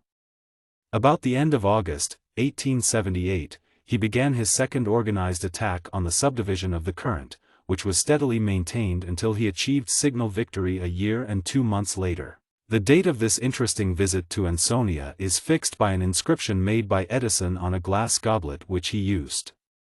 The legend in diamond scratches runs, "Thomas A. Edison, September 8, 1878, made under the electric light." Other members of the party left similar memorials, which under the circumstances have come to be greatly prized. A number of experiments were witnessed in arc lighting, and Edison secured a small Wallace Farmer dynamo for his own work, as well as a set of Wallace arc lamps for lighting the Menlo Park laboratory. Before leaving Ansonia, Edison remarked, significantly, "Wallace, I believe I can beat you making electric lights. I don't think you are working in the right direction." Another date which shows how promptly the work was resumed is October 14, 1878, when Edison filed an application for his first lighting patent, improvement in electric lights. In after years, discussing the work of Wallace, who was not only a great pioneer electrical manufacturer, but one of the founders of the wire drawing and brass working industry, Edison said, "Wallace was one of the earliest pioneers in electrical matters in this country. He has done a great deal of good work, for which others have received the credit, and the work which he did in the early days of electric lighting others have benefited by largely, and he has been crowded to one side and forgotten." Associated in all this work with Wallace at Ansonia was Professor Moses G. Farmer, famous for the introduction of the fire alarm system, as the discoverer of the self-exciting principle of the modern dynamo, as a pioneer experimenter in the electric railway field, as a telegraph engineer, and as a lecturer on mines and explosives to naval classes at Newport. During 1858, Farmer, who, like Edison, was a ceaseless investigator, had made a series of studies upon the production of light by electricity, and had even invented an automatic regulator by which a number of platinum lamps in multiple arc could be kept at uniform voltage for any length of time. In July 1859, he lit up one of the rooms of his house at Salem, Massachusetts, every evening with such lamps, using in them small pieces of platinum and iridium wire, which were made to incandesce by means of current from primary batteries. Farmer was not one of the party that memorable day in September, but his work was known through his intimate connection with Wallace, and there is no doubt that reference was made to it. Such work had not led very far, the lamps were hopelessly short-lived, and everything was obviously experimental, but it was all helpful and suggestive to one whose open mind refused no hint from any quarter. At the commencement of his new attempts, Edison returned to his experiments with carbon as an incandescent burner for a lamp, and made a very large number of trials, all in vacuo. Not only were the ordinary strip paper carbons tried again, but tissue paper coated with tar and lampblack was rolled into thin sticks, like knitting needles, carbonized and raised to incandescence in vacuo. Edison also tried hard carbon, wood carbons, and almost every conceivable variety of paper carbon in like manner. With the best vacuum that he could then get by means of the ordinary air pump, the carbons would last, at the most, only from 10 to 15 minutes in a state of incandescence. Such results were evidently not of commercial value. Edison then turned his attention in other directions. In his earliest consideration of the problem of subdividing the electric current, he had decided that the only possible solution lay in the employment of a lamp whose incandescing body should have a high resistance combined with a small radiating surface, and be capable of being used in what is called multiple arc, so that each unit, or lamp, could be turned on or off without interfering with any other unit or lamp. No other arrangement could possibly be considered as commercially practicable. The full significance of the three last preceding sentences will not be obvious to laymen, as undoubtedly many of the readers of this book may be, and now being on the threshold of the series of Edison's experiments that led up to the basic invention, we interpolate a brief explanation, in order that the reader may comprehend the logical reasoning and work that in this case produced such far-reaching results. If we consider a simple circuit in which a current is flowing, and include in the circuit a carbon horseshoe-like conductor which it is desired to bring to incandescence by the heat generated by the current passing through it, it is first evident that the resistance offered to the current by the wires themselves must be less than that offered by the burner, because, otherwise current would be wasted as heat in the conducting wires. At the very foundation of the electric lighting art is the essentially commercial consideration that one cannot spend very much for conductors, and Edison determined that, in order to use wires of a practicable size, the voltage of the current, i.e., its pressure or the characteristic that overcomes resistance to its flow, should be 110 volts, which since its adoption has been the standard. To use a lower voltage or pressure, while making the solution of the lighting problem a simple one as we shall see, would make it necessary to increase the size of the conducting wires to a prohibitive extent. To increase the voltage or pressure materially, while permitting some saving in the cost of conductors, would enormously increase the difficulties of making a sufficiently high resistance conductor to secure light by incandescence. This apparently remote consideration, weight of copper used, was really the commercial key to the problem, just as the incandescent burner was the scientific key to that problem. Before Edison's invention, incandescent lamps had been suggested as a possibility, but they were provided with carbon rods or strips of relatively low resistance, and to bring these to incandescence required a current of low pressure, because a current of high voltage would pass through them so readily as not to generate heat, and to carry a current of low pressure through wires without loss would require wires of enormous size. Having a current of relatively high pressure to contend with, it was necessary to provide a carbon burner which, as compared with what had previously been suggested, should have a very great resistance. Carbon as a material, determined after patient search, apparently offered the greatest hope, but even with this substance the necessary high resistance could be obtained only by making the burner of extremely small cross-section, thereby also reducing its radiating surface.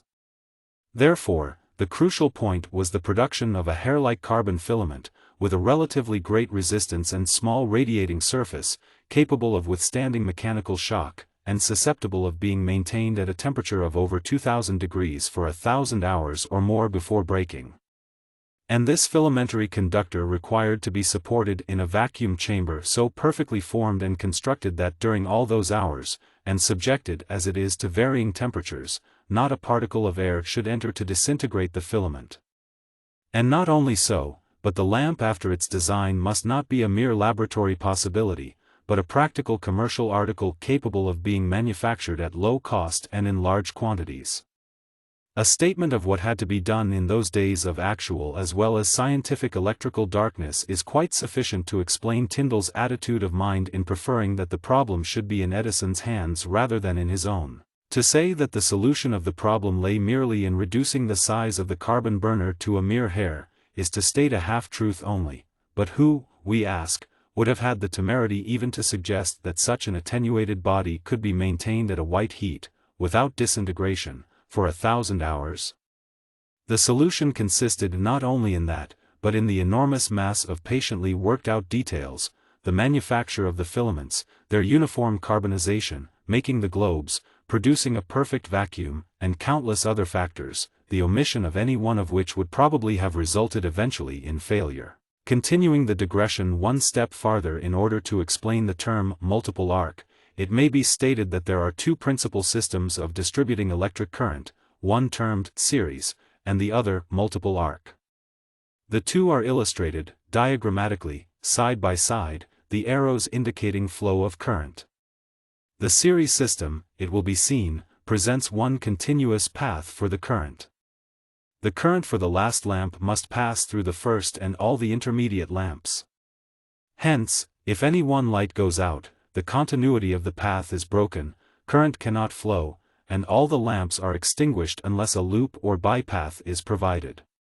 It is quite obvious that such a system would be commercially impracticable where small units, similar to gas jets, were employed. On the other hand, in the multiple arc system, current may be considered as flowing in two parallel conductors like the vertical sides of a ladder, the ends of which never come together. Each lamp is placed in a separate circuit across these two conductors, like a rung in the ladder, thus making a separate and independent path for the current in each case. Hence, if a lamp goes out, only that individual subdivision, or ladder step, is affected, just that one particular path for the current is interrupted, but none of the other lamps is interfered with.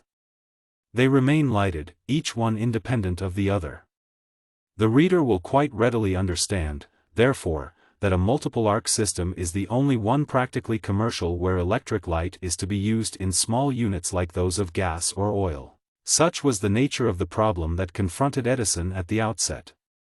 There was nothing in the whole world that in any way approximated a solution, although the most brilliant minds in the electrical art had been assiduously working on the subject for a quarter of a century preceding.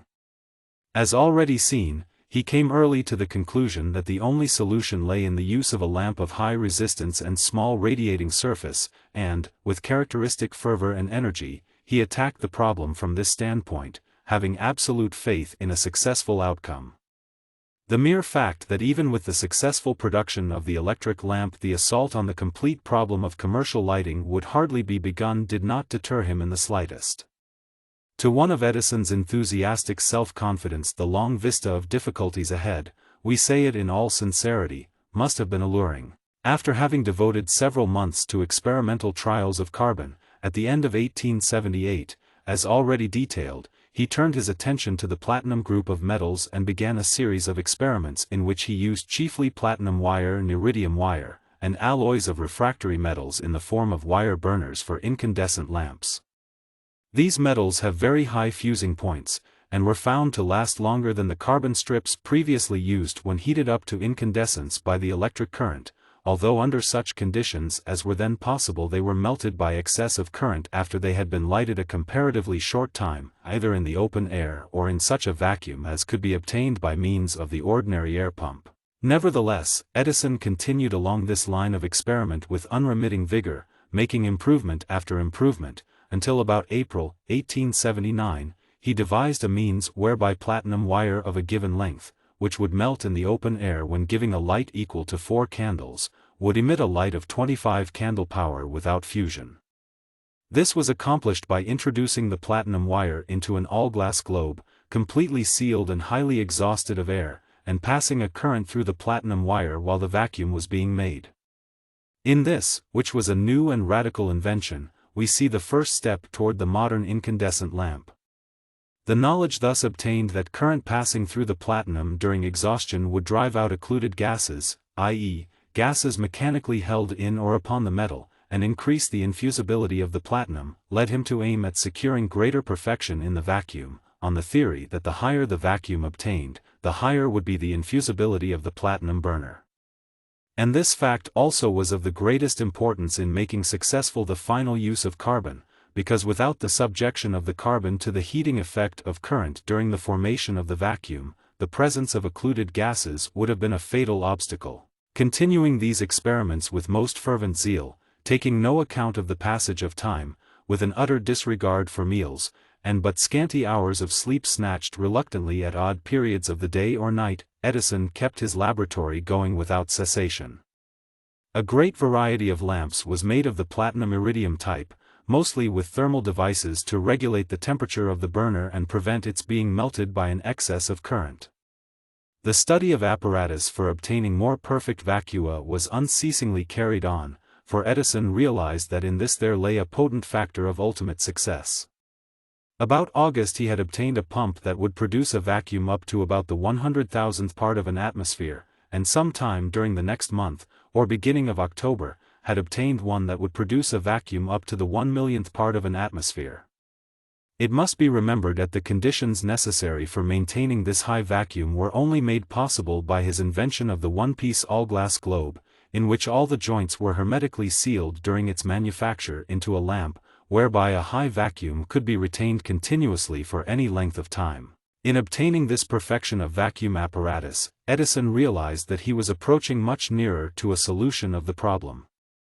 In his experiments with the platinum-iridium lamps, he had been working all the time toward the proposition of high resistance and small radiating surface, until he had made a lamp having 30 feet of fine platinum wire wound upon a small bobbin of infusible material, but the desired economy, simplicity, and durability were not obtained in this manner, although at all times the burner was maintained at a critically high temperature. After attaining a high degree of perfection with these lamps, he recognized their impracticable character, and his mind reverted to the opinion he had formed in his early experiments 2 years before, viz., that carbon had the requisite resistance to permit a very simple conductor to accomplish the object if it could be used in the form of a hair-like filament, provided the filament itself could be made sufficiently homogeneous. As we have already seen, he could not use carbon successfully in his earlier experiments, for the strips of carbon he then employed, although they were much larger than filaments, would not stand, but were consumed in a few minutes under the imperfect conditions then at his command. Now, however, that he had found means for obtaining and maintaining high vacua, Edison immediately went back to carbon, which from the first he had conceived of as the ideal substance for a burner. His next step proved conclusively the correctness of his old deductions. On October 21, 1879, after many patient trials, he carbonized a piece of cotton sewing thread bent into a loop or horseshoe form, and had it sealed into a glass globe from which he exhausted the air until a vacuum up to 1/1,000,000th of an atmosphere was produced. This lamp, when put on the circuit, lighted up brightly to incandescence and maintained its integrity for over 40 hours, and lo! The practical incandescent lamp was born. The impossible, so called, had been attained, subdivision of the electric light current was made practicable, the goal had been reached, and one of the greatest inventions of the century was completed. Up to this time Edison had spent over $40,000 in his electric light experiments, but the results far more than justified the expenditure, for with this lamp he made the discovery that the filament of carbon, under the conditions of high vacuum, was commercially stable and would stand high temperatures without the disintegration and oxidation that took place in all previous attempts that he knew of for making an incandescent burner out of carbon. Besides, this lamp possessed the characteristics of high resistance and small radiating surface, permitting economy in the outlay for conductors, and requiring only a small current for each unit of light, conditions that were absolutely necessary of fulfillment in order to accomplish commercially the subdivision of the electric light current. This slender, fragile, tenuous thread of brittle carbon, glowing steadily and continuously with a soft light agreeable to the eyes, was the tiny key that opened the door to a world revolutionized in its interior illumination. It was a triumphant vindication of Edison's reasoning powers, his clear perceptions, his insight into possibilities, and his inventive faculty, all of which had already been productive of so many startling, practical, and epoch-making inventions. And now he had stepped over the threshold of a new art which has since become so worldwide in its application as to be an integral part of modern human experience. No sooner had the truth of this new principle been established than the work to establish it firmly and commercially was carried on more assiduously than ever. The next immediate step was a further investigation of the possibilities of improving the quality of the carbon filament. Edison had previously made a vast number of experiments with carbonized paper for various electrical purposes, with such good results that he once more turned to it and now made fine filament-like loops of this material which were put into other lamps. These proved even more successful, commercially considered, than the carbonized thread, so much so that after a number of such lamps had been made and put through severe tests, the manufacture of lamps from these paper carbons was begun and carried on continuously. This necessitated first the devising and making of a large number of special tools for cutting the carbon filaments and for making and putting together the various parts of the lamps. Meantime, great excitement had been caused in this country and in Europe by the announcement of Edison's success. In the Old World, scientists generally still declared the impossibility of subdividing the electric light current, and in the public press Mr. Edison was denounced as a dreamer. Other names of a less complimentary nature were applied to him, even though his lamp were actually in use, and the principle of commercial incandescent lighting had been established. Between October 21, 1879, and December 21, 1879, some hundreds of these paper carbon lamps had been made and put into actual use, not only in the laboratory, but in the streets and several residences at Menlo Park, New Jersey, causing great excitement and bringing many visitors from far and near. On the latter date a full-page article appeared in the New York Herald which so intensified the excited feeling that Mr. Edison deemed it advisable to make a public exhibition. On New Year's Eve, 1879, special trains were run to Menlo Park by the Pennsylvania Railroad, and over 3,000 persons took advantage of the opportunity to go out there and witness this demonstration for themselves. In this great crowd were many public officials and men of prominence in all walks of life, who were enthusiastic in their praises. In the meantime, the mind that conceived and made practical this invention could not rest content with anything less than perfection, so far as it could be realized. Edison was not satisfied with paper carbons. They were not fully up to the ideal that he had in mind. What he sought was a perfectly uniform and homogeneous carbon, one like the one-hoss-shay, that had no weak spots to break down at inopportune times. He began to carbonize everything in nature that he could lay hands on. In his laboratory notebooks are innumerable jottings of the things that were carbonized and tried, such as tissue paper, soft paper, all kinds of cardboards, drawing paper of all grades, paper saturated with tar, all kinds of threads, fish line, threads rubbed with tarred lampblack, fine threads plaited together in strands, cotton soaked in boiling tar, lampwick, twine, tar and lampblack mixed with a proportion of lime, vulcanized fiber, celluloid, boxwood, coconut hair and shell, spruce, hickory, baywood, cedar and maple shavings, rosewood, punk, cork, bagging, flax, and a host of other things.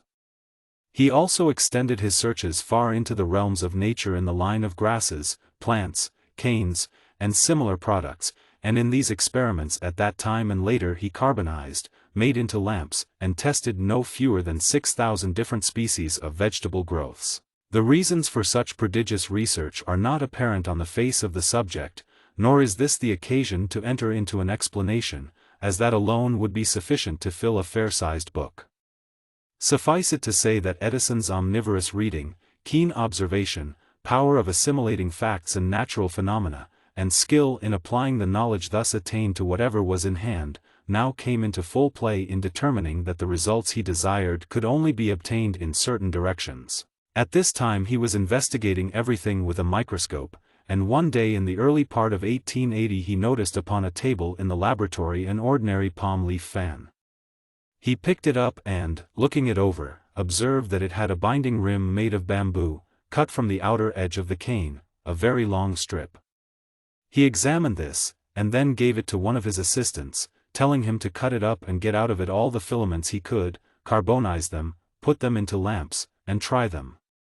The results of this trial were exceedingly successful, far better than with anything else thus far used, indeed, so much so, that after further experiments and microscopic examinations Edison was convinced that he was now on the right track for making a thoroughly stable, commercial lamp, and shortly afterward he sent a man to Japan to procure further supplies of bamboo. The fascinating story of the bamboo hunt will be told later, but even this bamboo lamp was only one item of a complete system to be devised, a system that has since completely revolutionized the art of interior illumination. Reference has been made in this chapter to the preliminary study that Edison brought to bear on the development of the gas art and industry. This study was so exhaustive that one can only compare it to the careful investigation made in advance by any competent war staff of the elements of strength and weakness, on both sides, in a possible campaign. A popular idea of Edison that dies hard, pictures a breezy, slapdash, energetic inventor arriving at new results by luck and intuition, making boastful assertions and then winning out by mere chance. The native simplicity of the man, the absence of pose and ceremony, do much to strengthen this notion, but the real truth is that while gifted with unusual imagination, Edison's march to the goal of a new invention is positively humdrum and monotonous in its steady progress. No one ever saw Edison in a hurry, no one ever saw him lazy, and that which he did with slow, careful scrutiny 6 months ago, he will be doing with just as much calm deliberation of research 6 months hence, and 6 years hence if necessary. If, for instance, he were asked to find the most perfect pebble on the Atlantic shore of New Jersey, instead of hunting here, there, and everywhere for the desired object, we would no doubt find him patiently screening the entire beach, sifting out the most perfect stones and eventually, by gradual exclusion, reaching the long-sought-for pebble, and the mere fact that in this search years might be taken, would not lessen his enthusiasm to the slightest extent. In the Prospectus book, among the series of famous notebooks, all the references and data apply to gas. The book is numbered 184, falls into the period now dealt with, and runs along casually with items spread out over 2 or 3 years. All these notes refer specifically to electricity versus gas as general illuminants, and cover an astounding range of inquiry and comment. One of the very first notes tells the whole story. Object, Edison to effect exact imitation of all done by gas, so as to replace lighting by gas by lighting by electricity. To improve the illumination to such an extent as to meet all requirements of natural, artificial, and commercial conditions. A large program, but fully executed. The notes, it will be understood, are all in Edison's handwriting. They go on to observe that a general system of distribution is the only possible means of economical illumination, and they dismiss isolated plant lighting as in mills and factories as of so little importance to the public. We shall leave the consideration of this out of this book. The shrewd prophecy is made that gas will be manufactured less for lighting, as the result of electrical competition, and more for heating, etc., thus enlarging its market and increasing its income. Comment is made on kerosene and its cost, and all kinds of general statistics are jotted down as desirable. Data are to be obtained on lamp and dynamo efficiency, and another review of the whole thing as worked out upon pure science principles by Rowland, Young, Trowbridge, also Rowland on the possibilities and probabilities of cheaper production by better manufacture, higher incandescence without decrease of life of lamps. Notes are also made on meters and motors. It doesn't matter if electricity is used for light or for power, while small motors, it is observed, can be used night or day, and small steam engines are inconvenient.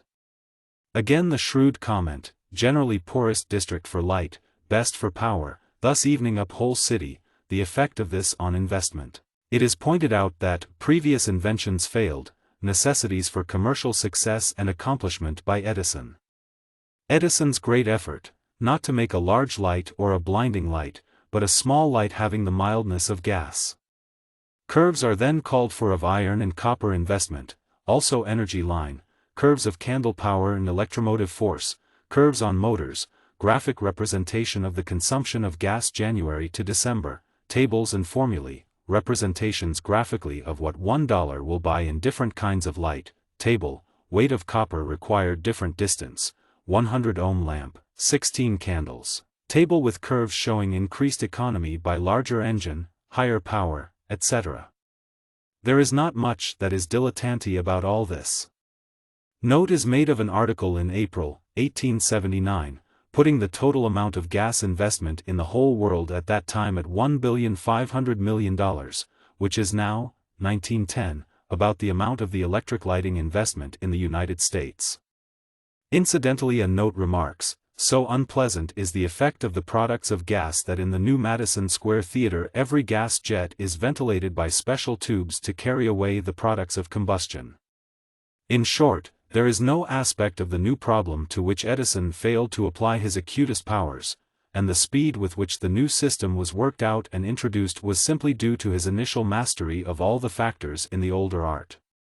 Luther Stieringer, an expert gas engineer and inventor, whose services were early enlisted, once said that Edison knew more about gas than any other man he had ever met. The remark is an evidence of the kind of preparation Edison gave himself for his new task. Chapter 12. Memories of Menlo Park. From the spring of 1876 to 1886 Edison lived and did his work at Menlo Park, and at this stage of the narrative, midway in that interesting and eventful period, it is appropriate to offer a few notes and jottings on the place itself, around which tradition is already weaving its fancies, just as at the time the outpouring of new inventions from it invested the name with sudden prominence and with the glamour of romance. In 1876 I moved, says Edison, to Menlo Park, New Jersey, on the Pennsylvania Railroad, several miles below Elizabeth. The move was due to trouble I had about rent. I had rented a small shop in Newark, on the top floor of a padlock factory, by the month. I gave notice that I would give it up at the end of the month, paid the rent, moved out, and delivered the keys. Shortly afterward I was served with a paper, probably a judgment, wherein I was to pay 9 months' rent. There was some law, it seems, that made a monthly renter liable for a year. This seemed so unjust that I determined to get out of a place that permitted such injustice.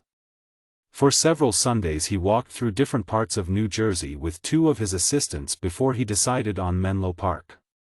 The change was a fortunate one, for the inventor had married Miss Mary E. Stillwell, and was now able to establish himself comfortably with his wife and family while enjoying immediate access to the new laboratory.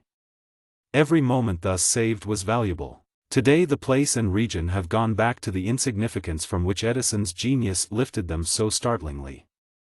A glance from the car windows reveals only a gently rolling landscape dotted with modest residences and unpretentious barns, and there is nothing in sight by way of memorial to suggest that for nearly a decade this spot was the scene of the most concentrated and fruitful inventive activity the world has ever known.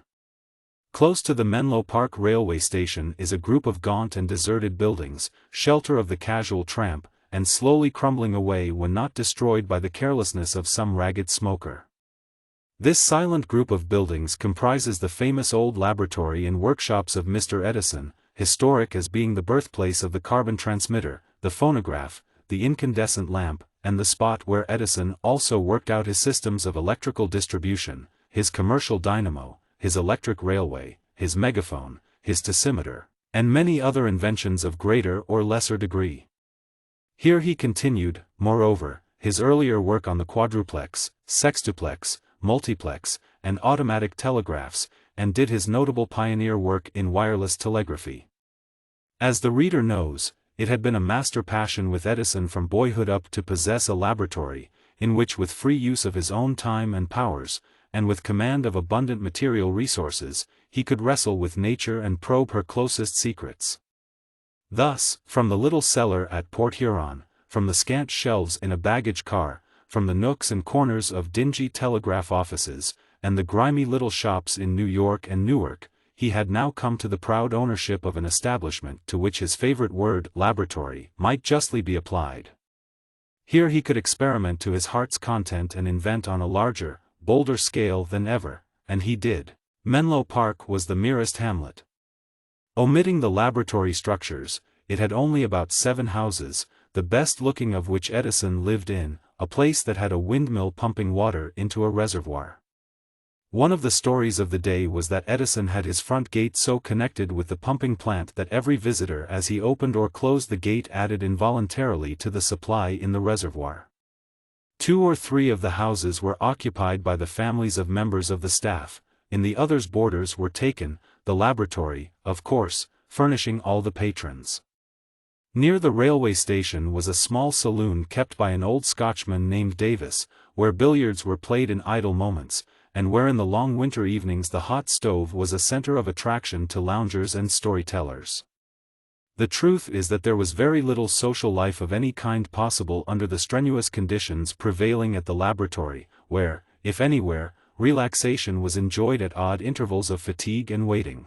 The main laboratory was a spacious wooden building of 2 floors. The office was in this building at first, until removed to the brick library when that was finished. There S.L. Griffin, an old telegraph friend of Edison, acted as his secretary and had charge of a voluminous and amazing correspondence.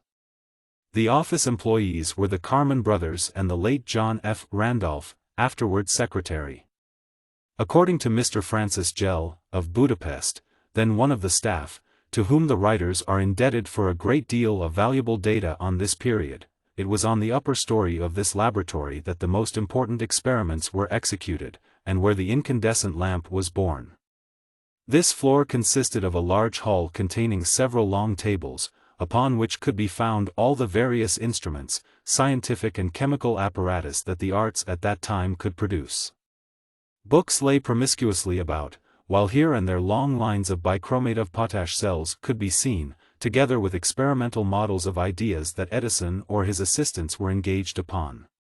The side walls of this hall were lined with shelves filled with bottles, phials, and other receptacles containing every imaginable chemical and other material that could be obtained, while at the end of this hall, and near the organ which stood in the rear, was a large glass case containing the world's most precious metals in sheet and wire form, together with very rare and costly chemicals. When evening came on, and the last rays of the setting sun penetrated through the side windows, this hall looked like a veritable Faust laboratory. On the ground floor we had our testing table, which stood on 2 large pillars of brick built deep into the earth in order to get rid of all vibrations on account of the sensitive instruments that were upon it. There was the Thomson reflecting mirror galvanometer and electrometer, while nearby were the standard cells by which the galvanometers were adjusted and standardized. This testing table was connected by means of wires with all parts of the laboratory and machine shop, so that measurements could be conveniently made from a distance, as in those days we had no portable and direct reading instruments, such as now exist. Opposite this table we installed, later on, our photometrical chamber, which was constructed on the Bunsen principle.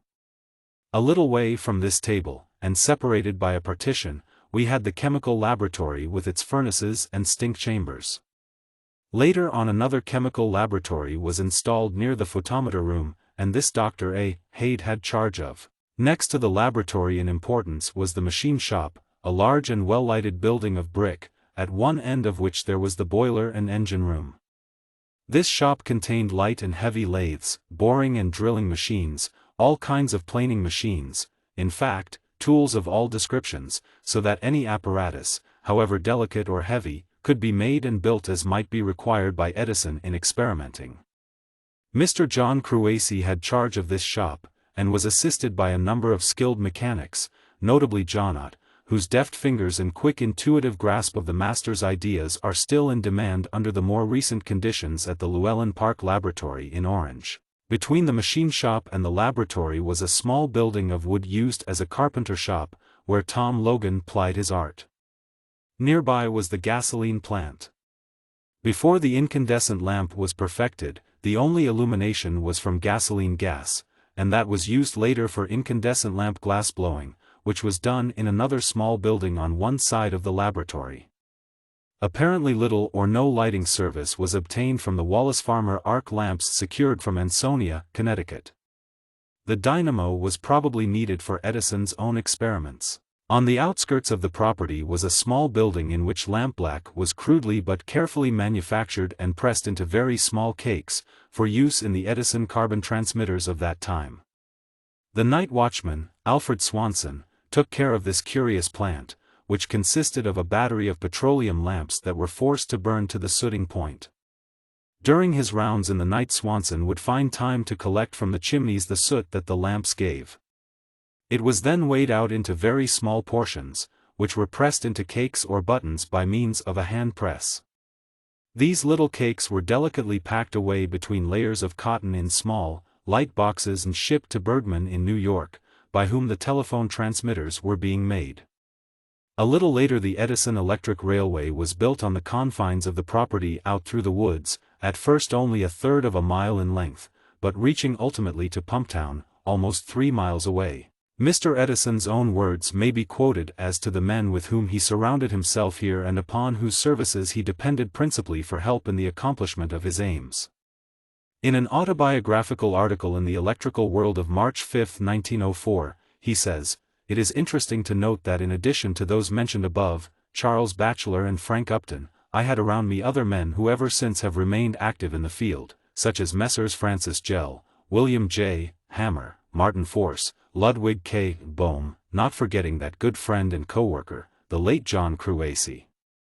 They found plenty to do in the various developments of the art, and as I now look back I sometimes wonder how we did so much in so short a time." Mr. Gell in his reminiscences adds another name to the above, namely, that of John W. Lawson, and then goes on to say, "These are the names of the pioneers of incandescent lighting, who were continuously at the side of Edison day and night for some years, and who, under his guidance, worked upon the carbon filament lamp from its birth to ripe maturity. These men all had complete faith in his ability and stood by him as on a rock, guarding their work with the secretiveness of a burglar-proof safe. Whenever it leaked out in the world that Edison was succeeding in his work on the electric light, spies and others came to the park, so it was of the utmost importance that the experiments and their results should be kept a secret until Edison had secured the protection of the Patent Office. With this staff was associated from the first Mr. E. H. Johnson, whose work with Mr. Edison lay chiefly, however, outside the laboratory, taking him to all parts of the country and to Europe. There were also to be regarded as detached members of it the Bergman brothers, manufacturing for Mr. Edison in New York, and incessantly experimenting for him. In addition there must be included Mr. Samuel Insull, whose activities for many years as private secretary and financial manager were devoted solely to Mr. Edison's interests, with Menlo Park as a center and main source of anxiety as to payrolls and other constantly recurring obligations. The names of yet other associates occur from time to time in this narrative, Edison men, who have been very proud of their close relationship to the inventor and his work at Old Menlo. There was also Mr. Charles L. Clark, who devoted himself mainly to engineering matters, and later on acted as chief engineer of the Edison Electric Light Company for some years.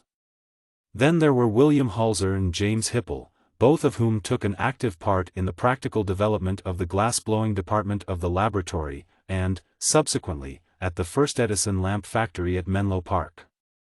Later on Messrs. Gell, Hipple, and Force assisted Mr. Batchelor to install the lampworks of the French Edison Company at Ivry-sur-Seine. Then there were Messrs. Charles T. Hughes, Samuel D. Mott, and Charles T. Mott, who devoted their time chiefly to commercial affairs. Mr. Hughes conducted most of this work, and later on took a prominent part in Edison's electric railway experiments. His business ability was on a high level, while his personal character endeared him to us all. Among other now well-known men who came to us and assisted in various kinds of work were Messrs. Atchison, Worth, Crosby, Herrick, and Hill, while Dr. Hade was placed by Mr. Edison in charge of a special chemical laboratory. Drive E. L. Nichols was also with us for a short time conducting a special series of experiments. There was also Mr. Isaacs, who did a great deal of photographic work, and to whom we must be thankful for the pictures of Menlo Park in connection with Edison's work. Among others who were added to Mr. Cruacy's staff in the machine shop were Messrs. J. H. Vail and W. S. Andrews. Mr. Vail had charge of the dynamo room. He had a good general knowledge of machinery, and very soon acquired such familiarity with the dynamos that he could skip about among them with astonishing agility to regulate their brushes or to throw rosin on the belts when they began to squeal. Later on he took an active part in the affairs and installations of the Edison Light Company. Mr. Andrews stayed on Mr. Cruacy's staff as long as the laboratory machine shop was kept open, after which he went into the employ of the Edison Electric Light Company and became actively engaged in the commercial and technical exploitation of the system. Another man who was with us at Menlo Park was Mr. Hermann Claudius, an Austrian, who at one time was employed in connection with the state telegraphs of his country. To him Mr. Edison assigned the task of making a complete model of the network of conductors for the contemplated first station in New York. Mr. Francis R. Upton, who was early employed by Mr. Edison as his mathematician, furnishes a pleasant, vivid picture of his chief associates engaged on the memorable work at Menlo Park. He says, Mr. Charles Batchelor was Mr. Edison's principal assistant at that time. He was an Englishman, and came to this country to set up the thread-weaving machinery for the Clark Thread Works. He was a most intelligent, patient, competent, and loyal assistant to Mr. Edison. I remember distinctly seeing him work many hours to mount a small filament, and his hand would be as steady and his patience as unyielding at the end of those many hours as it was at the beginning, in spite of repeated failures. He was a wonderful mechanic, the control that he had of his fingers was marvelous, and his eyesight was sharp. Mr. Batchelor's judgment and good sense were always in evidence. Mr. Cruacy was the superintendent, a Swiss trained in the best Swiss ideas of accuracy.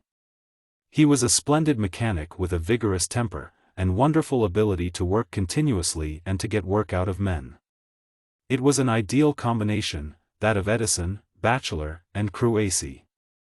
Mr. Edison with his wonderful flow of ideas which were sharply defined in his mind, as can be seen by any of the sketches that he made, as he evidently always thinks in 3 dimensions, Mr. Cruacy, willing to take the ideas, and capable of comprehending them, would distribute the work so as to get it done with marvelous quickness and great accuracy. Mr. Batchelor was always ready for any special fine experimenting or observation, and could hold to whatever he was at as long as Mr. Edison wished, and always brought to bear on what he was at the greatest skill. While Edison depended upon Upton for his mathematical work, he was wont to check it up in a very practical manner, as evidenced by the following incident described by Mr. Gell. I was once with Mr. Upton calculating some tables which he had put me on, when Mr. Edison appeared with a glass bulb having a pear-shaped appearance in his hand. It was the kind that we were going to use for our lamp experiments, and Mr. Edison asked Mr. Upton to please calculate for him its cubic contents in centimeters. Now Mr. Upton was a very able mathematician, who, after he finished his studies at Princeton, went to Germany and got his final gloss under that great master, Helmholtz. Whatever he did and worked on was executed in a pure mathematical manner, and any wrangler at Oxford would have been delighted to see him juggle with integral and differential equations, with a dexterity that was surprising. He drew the shape of the bulb exactly on paper, and got the equation of its lines with which he was going to calculate its contents, when Mr. Edison again appeared and asked him what it was. He showed Edison the work he had already done on the subject, and told him that he would very soon finish calculating it. Why, said Edison, would simply take that bulb and fill it with mercury and weigh it, and from the weight of the mercury and its specific gravity I'll get it in 5 minutes, and use less mental energy than is necessary in such a fatiguing operation. Menlo Park became ultimately the center of Edison's business life as it was of his inventing. After the short distasteful period during the introduction of his lighting system, when he spent a large part of his time at the offices at 65 Fifth Avenue, New York, or on the actual work connected with the New York Edison installation, he settled back again in Menlo Park altogether. Mr. Samuel Insull describes the business methods which prevailed throughout the earlier Menlo Park days of storm and stress, and the curious conditions with which he had to deal as private secretary. I never attempted to systematize Edison's business life. Edison's whole method of work would upset the system of any office. He was just as likely to be at work in his laboratory at midnight as midday. He cared not for the hours of the day or the days of the week. If he was exhausted, he might more likely be asleep in the middle of the day than in the middle of the night, as most of his work in the way of inventions was done at night. I used to run his office on as close business methods as my experience admitted, and I would get at him whenever it suited his convenience. Sometimes he would not go over his mail for days at a time, but other times he would go regularly to his office in the morning. At other times my engagements used to be with him to go over his business affairs at Menlo Park at night, if I was occupied in New York during the day.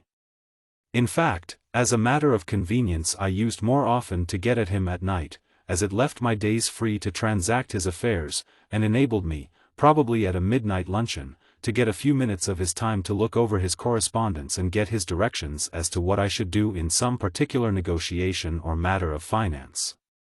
While it was a matter of suiting Edison's convenience as to when I should transact business with him, it also suited my own ideas, as it enabled me after getting through my business with him to enjoy the privilege of watching him at his work, and to learn something about the technical side of matters. Whatever knowledge I may have of the electric light and power industry, I feel I owe it to the tuition of Edison.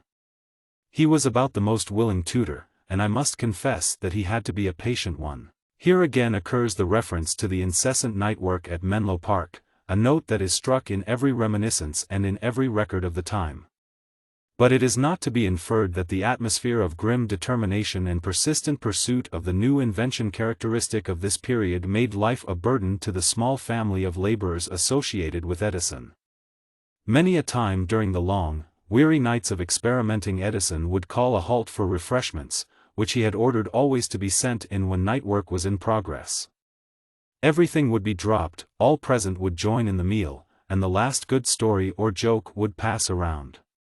In his notes Mr. Gell says, "Our lunch always ended with a cigar," and I may mention here that although Edison was never fastidious in eating, he always relished a good cigar, and seemed to find in it consolation and solace. It often happened that while we were enjoying the cigars after our midnight repast, one of the boys would start up a tune on the organ and we would all sing together, or one of the others would give a solo. Another of the boys had a voice that sounded like something between the ring of an old tomato can and a pewter jug. He had one song that he would sing while we roared with laughter. He was also great in imitating the tinfoil phonograph. When Bohm was in good humor he would play his zither now and then, and amuse us by singing pretty German songs. On many of these occasions the laboratory was the rendezvous of jolly and convivial visitors, mostly old friends and acquaintances of Mr. Edison.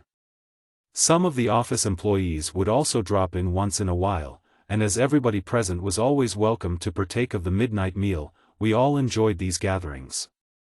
After a while, when we were ready to resume work, our visitors would intimate that they were going home to bed, but we fellows could stay up and work, and they would depart, generally singing some song like "Good Night, Ladies."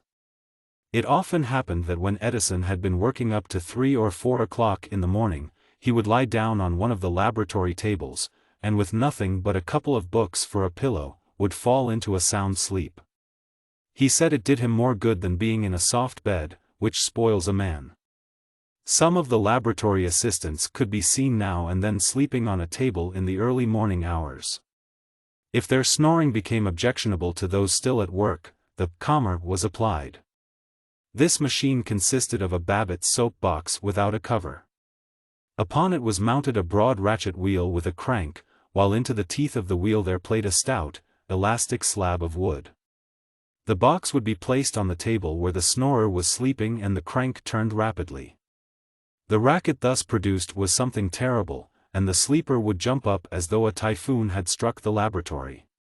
The irrepressible spirit of humor in the old days, although somewhat strenuous at times, caused many a moment of hilarity which seemed to refresh the boys, and enabled them to work with renewed vigor after its manifestation. Mr. Upton remarks that often during the period of the invention of the incandescent lamp, when under great strain and fatigue, Edison would go to the organ and play tunes in a primitive way, and come back to crack jokes with the staff. But I have often felt that Mr. Edison never could comprehend the limitations of the strength of other men, as his own physical and mental strength have always seemed to be without limit.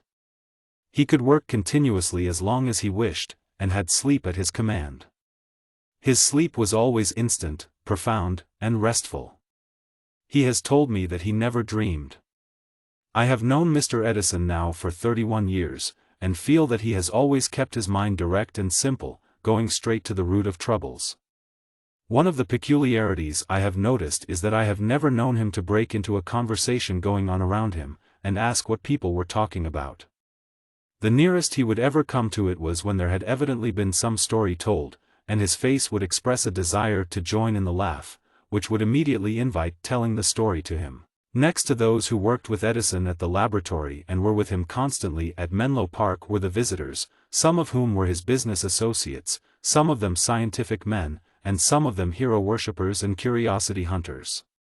Foremost in the first category was Mr. E. H. Johnson, who was in reality Edison's most intimate friend, and was required for constant consultation, but whose intense activity, remarkable grasp of electrical principles, and unusual powers of exposition, led to his frequent detachment for long trips, including those which resulted in the introduction of the telephone, phonograph, and electric light in England and on the continent. A less frequent visitor was Mr. S. Bergman, who had all he needed to occupy his time in experimenting and manufacturing, and whose contemporaneous Wooster Street letterheads advertised Edison's inventions as being made there. Among the scientists were Professor George F. Barker, of Philadelphia, a big, good-natured philosopher, whose valuable advice Edison esteemed highly. In sharp contrast to him was the earnest, serious Rowland, of Johns Hopkins University, afterward the leading American physicist of his day. Profs. C. F. Brackett and C. F. Young, of Princeton University, were often received, always interested in what Edison was doing, and proud that one of their own students, Mr. Upton, was taking such a prominent part in the development of the work. Soon after the success of the lighting experiments and the installation at Menlo Park became known, Edison was besieged by persons from all parts of the world anxious to secure rights and concessions for their respective countries. Among these was Mr. Louis Rao, of Paris, who organized the French Edison Company, the pioneer Edison Lighting Corporation in Europe, and who, with the aid of Mr. Batchelor, established lampworks and a machine shop at Ivry-sur-Seine, near Paris, in 1882.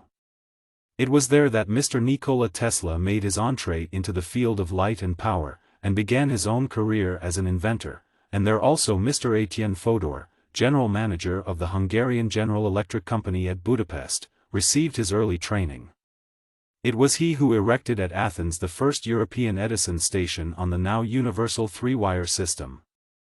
Another visitor from Europe, a little later, was Mr. Emil Rathenau, the present director of the great Allgemeine Elektrizitätsgesellschaft of Germany. He secured the rights for the empire, and organized the Berlin Edison system, now one of the largest in the world. Through his extraordinary energy and enterprise the business made enormous strides, and Mr. Rathenau has become one of the most conspicuous industrial figures in his native country. From Italy came Professor Colombo, later a cabinet minister, with his friend Signor Buzzi, of Milan. The rights were secured for the peninsula. Colombo and his friends organized the Italian Edison Company, and erected at Milan the first central station in that country.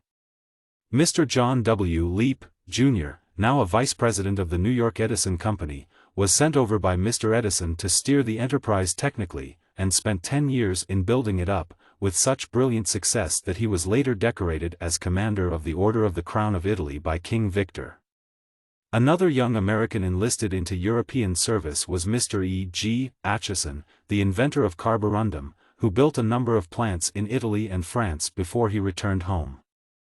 Mr. Leap has since become president of the American Institute of Electrical Engineers and the Association of Edison Illuminating Companies, while Dr. Acheson has been president of the American Electrochemical Society. Switzerland sent Messrs. Turretini, Biedermann, and Thury, all distinguished engineers, to negotiate for rights in the Republic, and so it went with regard to all the other countries of Europe, as well as those of South America. It was a question of keeping such visitors away rather than of inviting them to take up the exploitation of the Edison system, for what time was not spent in personal interviews was required for the masses of letters from every country under the sun, all making inquiries, offering suggestions, proposing terms. Nor were the visitors merely those on business bent. There were the lion hunters and celebrities, of whom Sarah Bernhard may serve as a type. One visit of note was that paid by Lieutenant G. W. DeLong, who had an earnest and protracted conversation with Edison over the Arctic expedition he was undertaking with the aid of Mr. James Gordon Bennett, of the New York Herald. The Jeannette was being fitted out, and Edison told DeLong that he would make and present him with a small dynamo machine, some incandescent lamps, and an arc lamp. While the little dynamo was being built, all the men in the laboratory wrote their names on the paper insulation that was wound upon the iron core of the armature.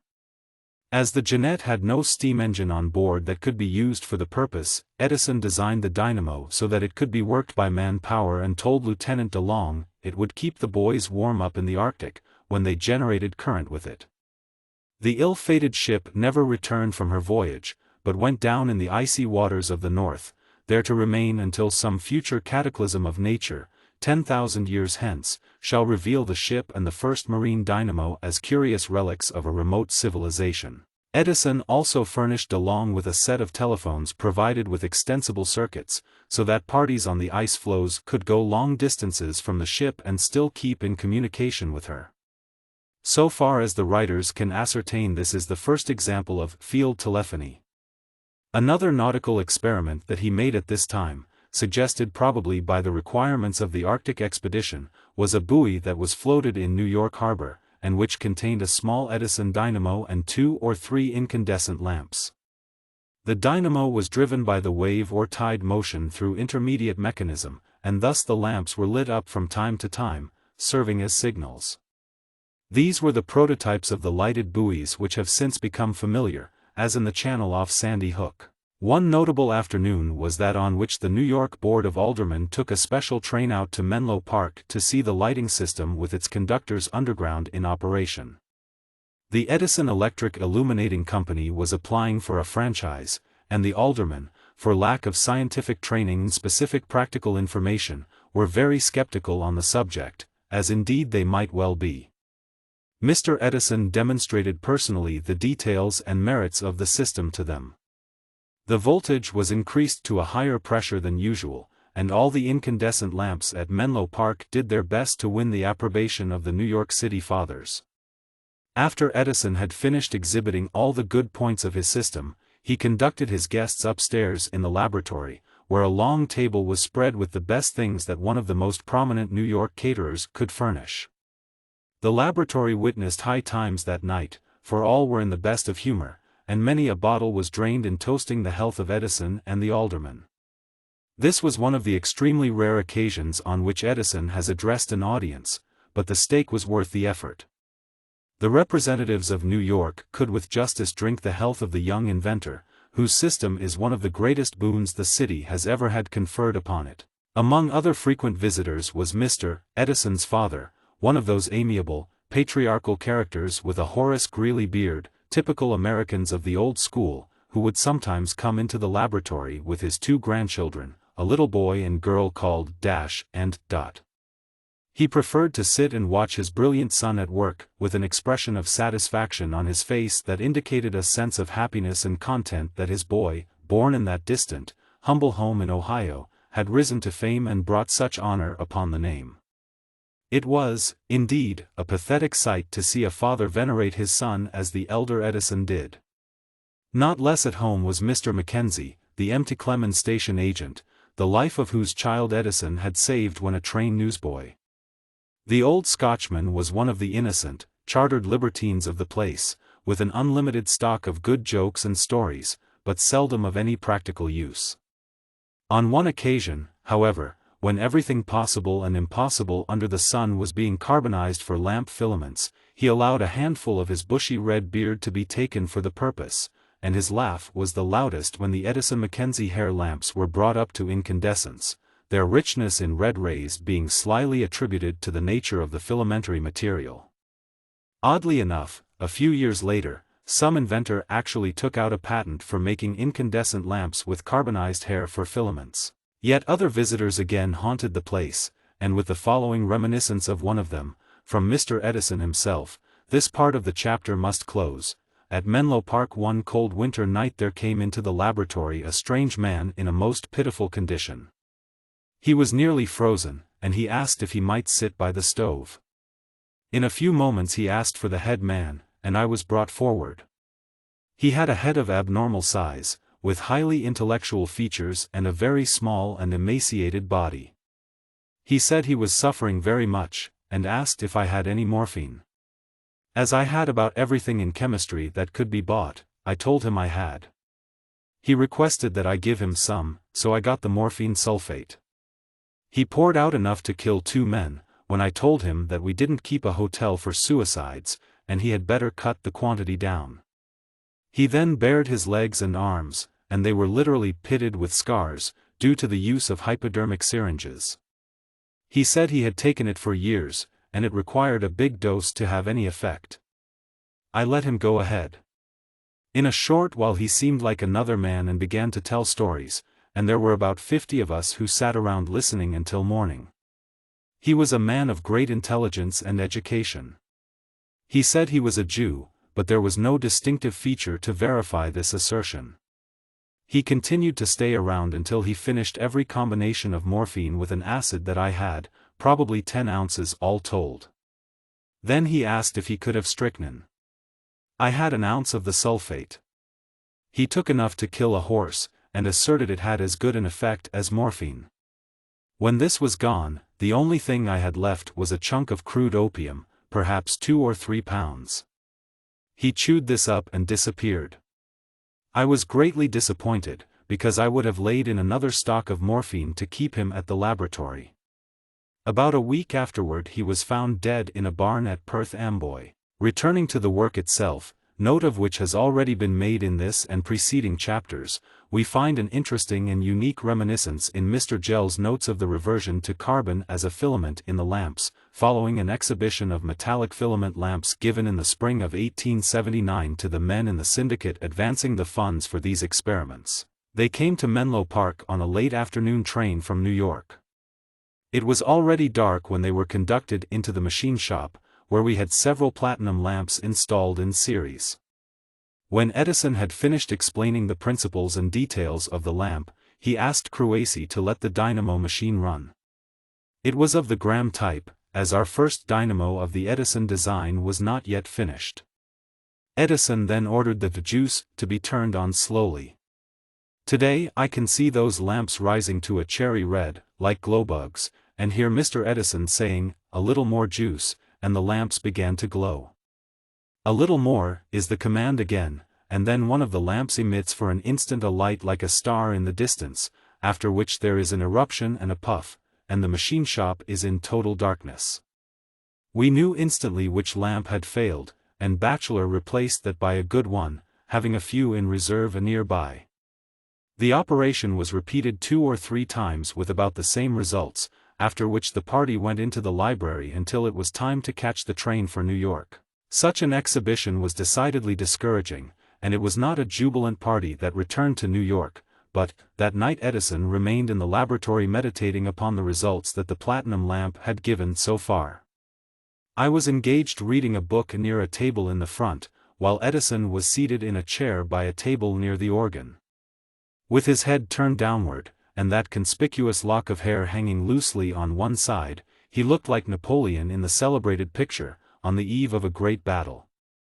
Those days were heroic ones, for he then battled against mighty odds, and the prospects were dim and not very encouraging. In cases of emergency Edison always possessed a keen faculty of deciding immediately and correctly what to do, and the decision he then arrived at was predestined to be the turning point that led him on to ultimate success.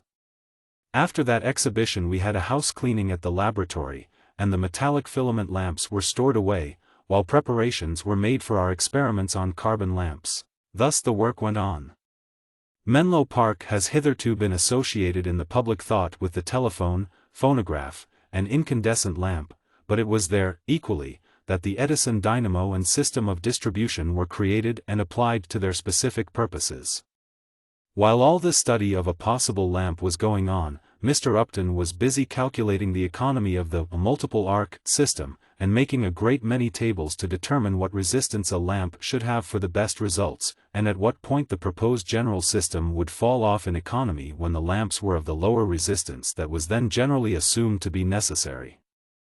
The world at that time had not the shadow of an idea as to what the principles of a multiple arc system should be, enabling millions of lamps to be lighted off distributing circuits, each lamp independent of every other. But at Menlo Park at that remote period in the 70s, Mr. Edison's mathematician was formulating the inventor's conception in clear, instructive figures, and the work then executed has held its own ever since.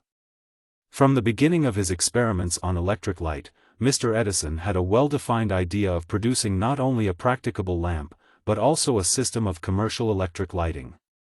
Such a scheme involved the creation of an entirely new art, for there was nothing on the face of the earth from which to draw assistance or precedent, unless we accept the elementary forms of dynamos then in existence. It is true, there were several types of machines in use for the then very limited field of arc lighting, but they were regarded as valueless as a part of a great comprehensive scheme which could supply everybody with light. Such machines were confessedly inefficient, although representing the farthest reach of a young art. A commission appointed at that time by the Franklin Institute, and including Professor Elihu Thomson, investigated the merits of existing dynamos and reported as to the best of them, the Gramme machine is the most economical as a means of converting motive force into electricity. It utilizes in the arc from 38 to 41% of the motive work produced, after deduction is made for friction and the resistance of the air. They reported also that the brush arc lighting machine produces in the luminous arc useful work equivalent to 31% of the motive power employed, or to 38.5% after the friction has been deducted. Commercial possibilities could not exist in the face of such low economy as this, and Mr. Edison realized that he would have to improve the dynamo himself if he wanted a better machine. The scientific world at that time was engaged in a controversy regarding the external and internal resistance of a circuit in which a generator was situated. Discussing the subject, Mr. Gell, in his biographical notes, says, "While this controversy raged in the scientific papers, and criticism and confusion seemed at its height, Edison and Upton discussed this question very thoroughly, and Edison declared he did not intend to build up a system of distribution in which the external resistance would be equal to the internal resistance.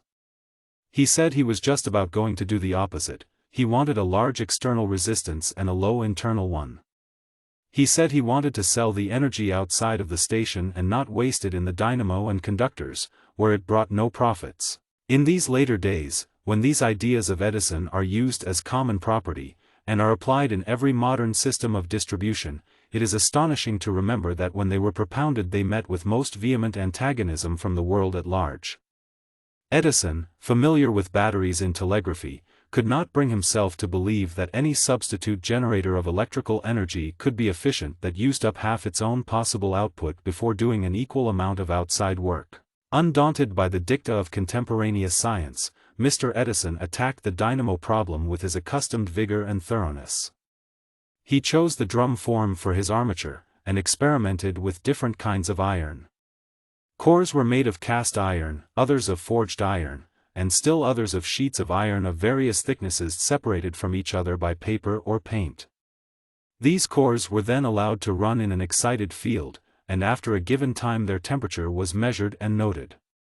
By such practical methods Edison found that the thin, laminated cores of sheet iron gave the least heat, and had the least amount of wasteful eddy currents.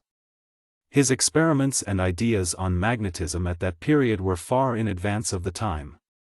His work and tests regarding magnetism were repeated later on by Hopkinson and Kapp, who then elucidated the whole theory mathematically by means of formulae and constants. Before this, however, Edison had attained these results by pioneer work, founded on his original reasoning, and utilized them in the construction of his dynamo, thus revolutionizing the art of building such machines. After thorough investigation of the magnetic qualities of different kinds of iron, Edison began to make a study of winding the cores, first determining the electromotive force generated per turn of wire at various speeds in fields of different intensities. He also considered various forms and shapes for the armature, and by methodical and systematic research obtained the data and best conditions upon which he could build his generator.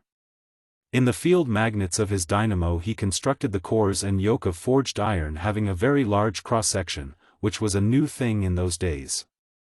Great attention was also paid to all the joints, which were smoothed down so as to make a perfect magnetic contact. The Edison dynamo, with its large masses of iron, was a vivid contrast to the then existing types with their meager quantities of the ferric element.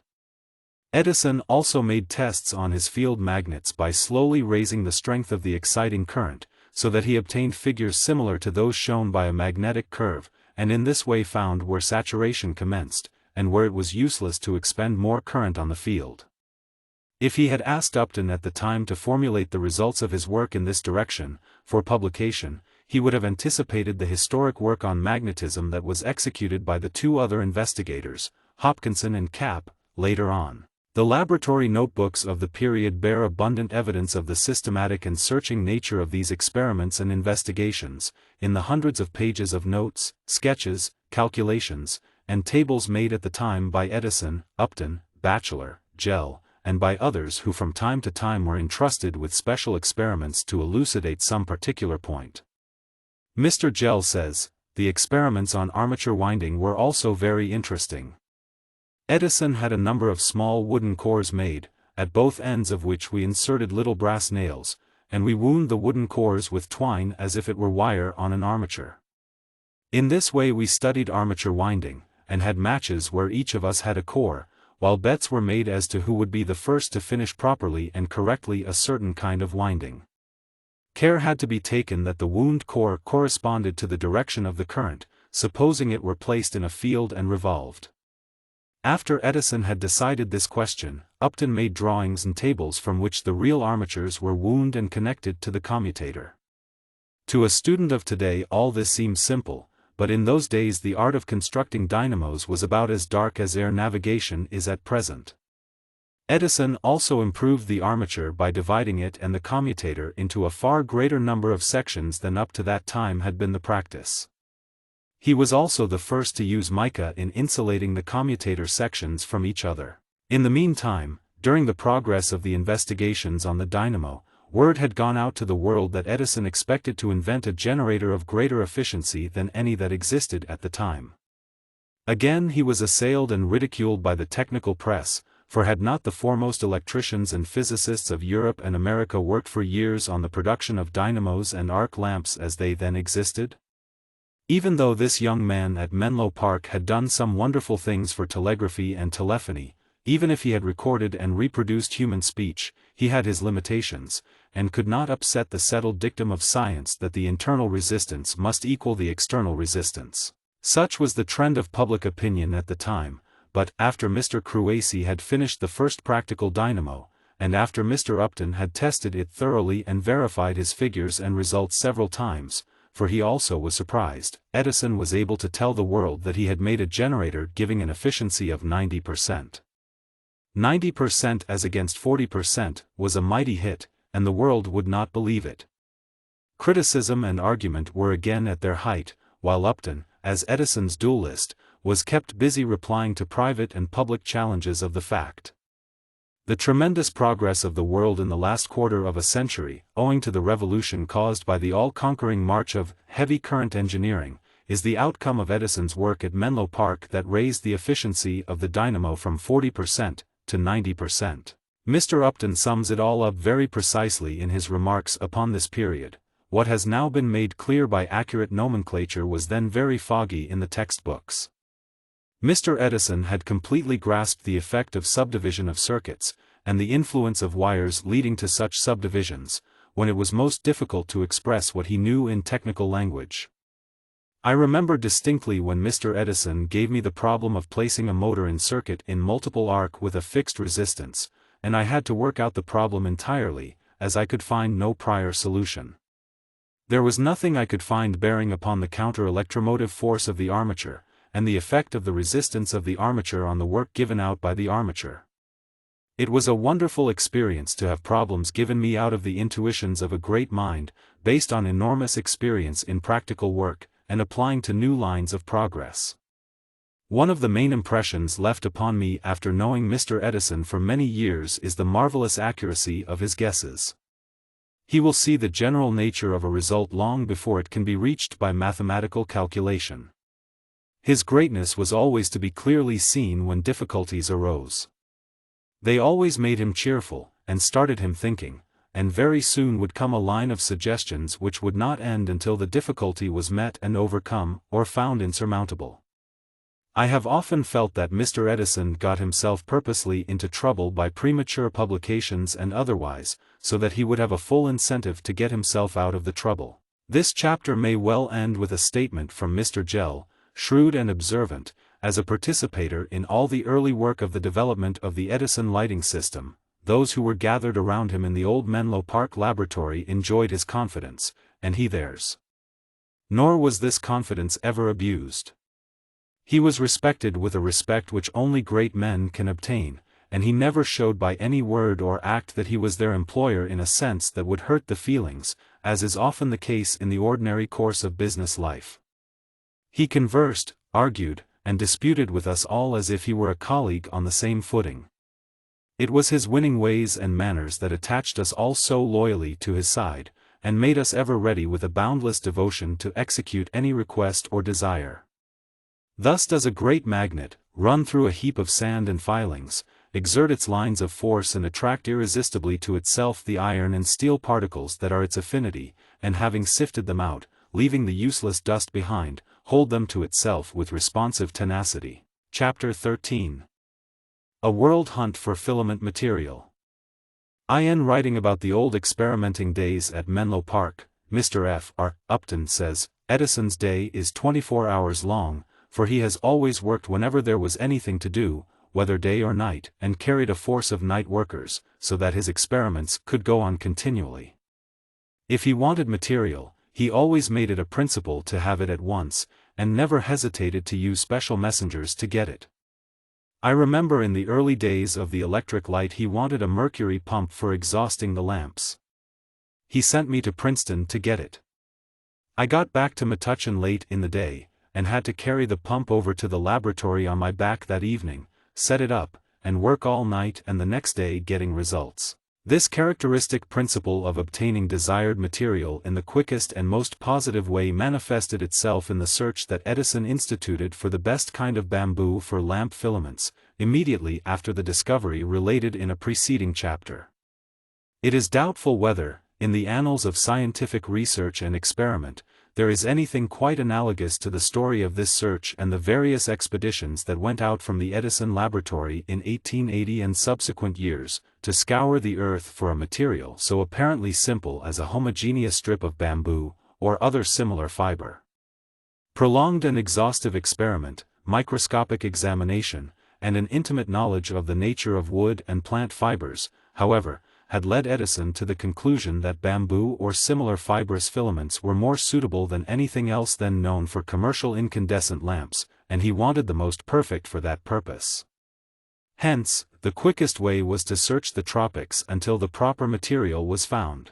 The first emissary chosen for this purpose was the late William H. Moore, of Rahway, New Jersey, who left New York in the summer of 1880, bound for China and Japan, these being the countries preeminently noted for the production of abundant species of bamboo.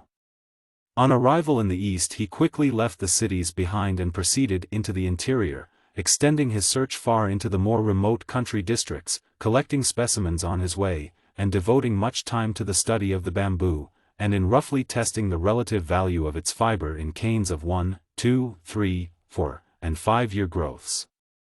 Great bales of samples were sent to Edison, and after careful tests a certain variety and growth of Japanese bamboo was determined to be the most satisfactory material for filaments that had been found. Mr. Moore, who was continuing his searches in that country, was instructed to arrange for the cultivation and shipment of regular supplies of this particular species. Arrangements to this end were accordingly made with a Japanese farmer, who began to make immediate shipments, and who subsequently displayed so much ingenuity in fertilizing and cross-fertilizing that the homogeneity of the product was constantly improved. The use of this bamboo for Edison lamp filaments was continued for many years.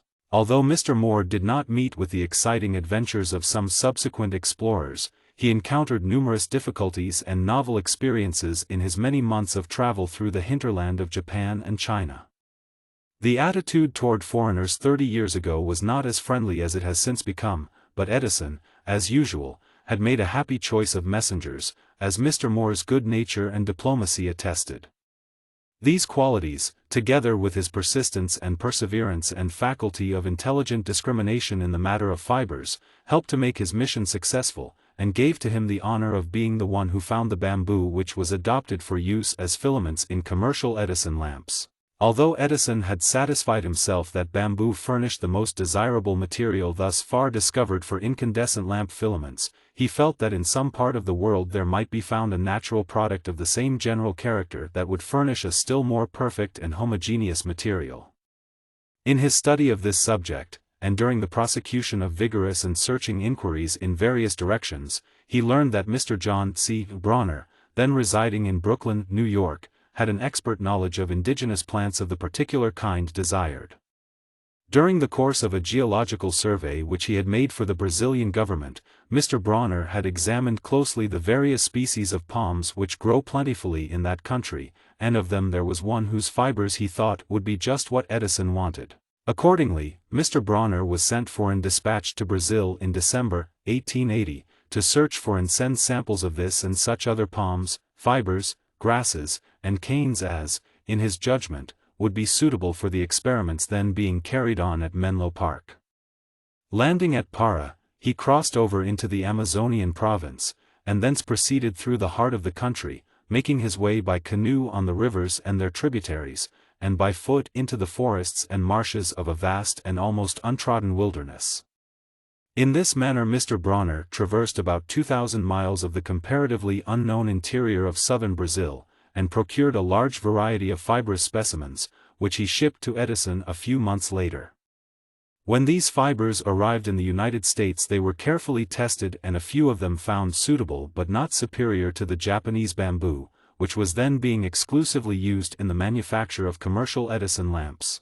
Later on Edison sent out an expedition to explore the wilds of Cuba and Jamaica. A 2 months investigation of the latter island revealed a variety of bamboo growths, of which a great number of specimens were obtained and shipped to Menlo Park, but on careful test they were found inferior to the Japanese bamboo, and hence rejected. The exploration of the glades and swamps of Florida by 3 men extended over a period of 5 months in a minute search for fibrous woods of the palmetto species. A great variety was found, and over 500 boxes of specimens were shipped to the laboratory from time to time, but none of them tested out with entirely satisfactory results. The use of Japanese bamboo for carbon filaments was therefore continued in the manufacture of lamps, although an incessant search was maintained for a still more perfect material. The spirit of progress, so pervasive in Edison's character, led him, however, to renew his investigations further afield by sending out 2 other men to examine the bamboo and similar growths of those parts of South America not covered by Mr. Bronner. These 2 men were Frank McGowan and C. F. Hannington, both of whom had been for nearly 7 years in the employ of the Edison Electric Light Company in New York. The former was a stocky, rugged Irishman, possessing the native shrewdness and buoyancy of his race, coupled with undaunted courage and determination, and the latter was a veteran of the Civil War, with some knowledge of forest and field, acquired as a sportsman. They left New York in September, 1887, arriving in due time at Para, proceeding thence 2,300 miles up the Amazon River to Iquitos. Nothing of an eventful nature occurred during this trip, but on arrival at Iquitos the 2 men separated, Mr. McGowan to explore on foot and by canoe in Peru, Ecuador, and Colombia, while Mr. Hannington returned by the Amazon River to Paragraph. Thence Hannington went by steamer to Montevideo, and by similar conveyance up the River de la Plata and through Uruguay, Argentine, and Paraguay to the southernmost part of Brazil, collecting a large number of specimens of palms and grasses. The adventures of Mr. McGowan, after leaving Iquitos, would fill a book if related in detail. The object of the present narrative and the space at the author's disposal, however, do not permit of more than a brief mention of his experiences. His first objective point was Quito, about 500 miles away, which he proposed to reach on foot and by means of canoeing on the Napo River through a wild and comparatively unknown country teeming with tribes of hostile natives. The dangers of the expedition were pictured to him in glowing colors, but spurning prophecies of dire disaster, he engaged some native Indians and a canoe and started on his explorations, reaching Quito in 87 days, after a thorough search of the country on both sides of the Napo River. From Quito he went to Guayaquil, from there by steamer to Buenaventura, and thence by rail, 12 miles, to Cordova. From this point he set out on foot to explore the Cauca Valley and the Cordilleras. Mr. McGowan found in these regions a great variety of bamboo, small and large, some species growing 75 to 100 feet in height, and from 6 to 9 inches in diameter. He collected a large number of specimens, which were subsequently sent to Orange for Edison's examination. After about 15 months of exploration attended by much hardship and privation, deserted sometimes by treacherous guides, twice laid low by fevers, occasionally in peril from Indian attacks, wild animals and poisonous serpents, tormented by insect pests, endangered by floods, 119 days without meat, 98 days without taking off his clothes, Mr. McGowan returned to America, broken in health but having faithfully fulfilled the commission entrusted to him. The Evening Sun, New York, obtained an interview with him at that time, and in its issue of May 2, 1889, gave more than a page to a brief story of his interesting adventures, and then commented editorially upon them, as follows. A Romance of Science. The narrative given elsewhere in the Evening Sun of the wanderings of Edison's missionary of science, Mr. Frank McGowan, furnishes a new proof that the romances of real life surpass any that the imagination can frame. In pursuit of a substance that should meet the requirements of the Edison incandescent lamp, Mr. McGowan penetrated the wilderness of the Amazon, and for a year defied its fevers, beasts, reptiles, and deadly insects in his quest of a material so precious that jealous nature has hidden it in her most secret fastnesses. No hero of mythology or fable ever dared such dragons to rescue some captive goddess as did this dauntless champion of civilization. Theseus, or Siegfried, or any knight of the fairy books might envy the victories of Edison's irresistible lieutenant. As a sample story of adventure, Mr. McGowan's narrative is a marvel fit to be classed with the historic journeyings of the greatest travelers. But it gains immensely in interest when we consider that it succeeded in its scientific purpose.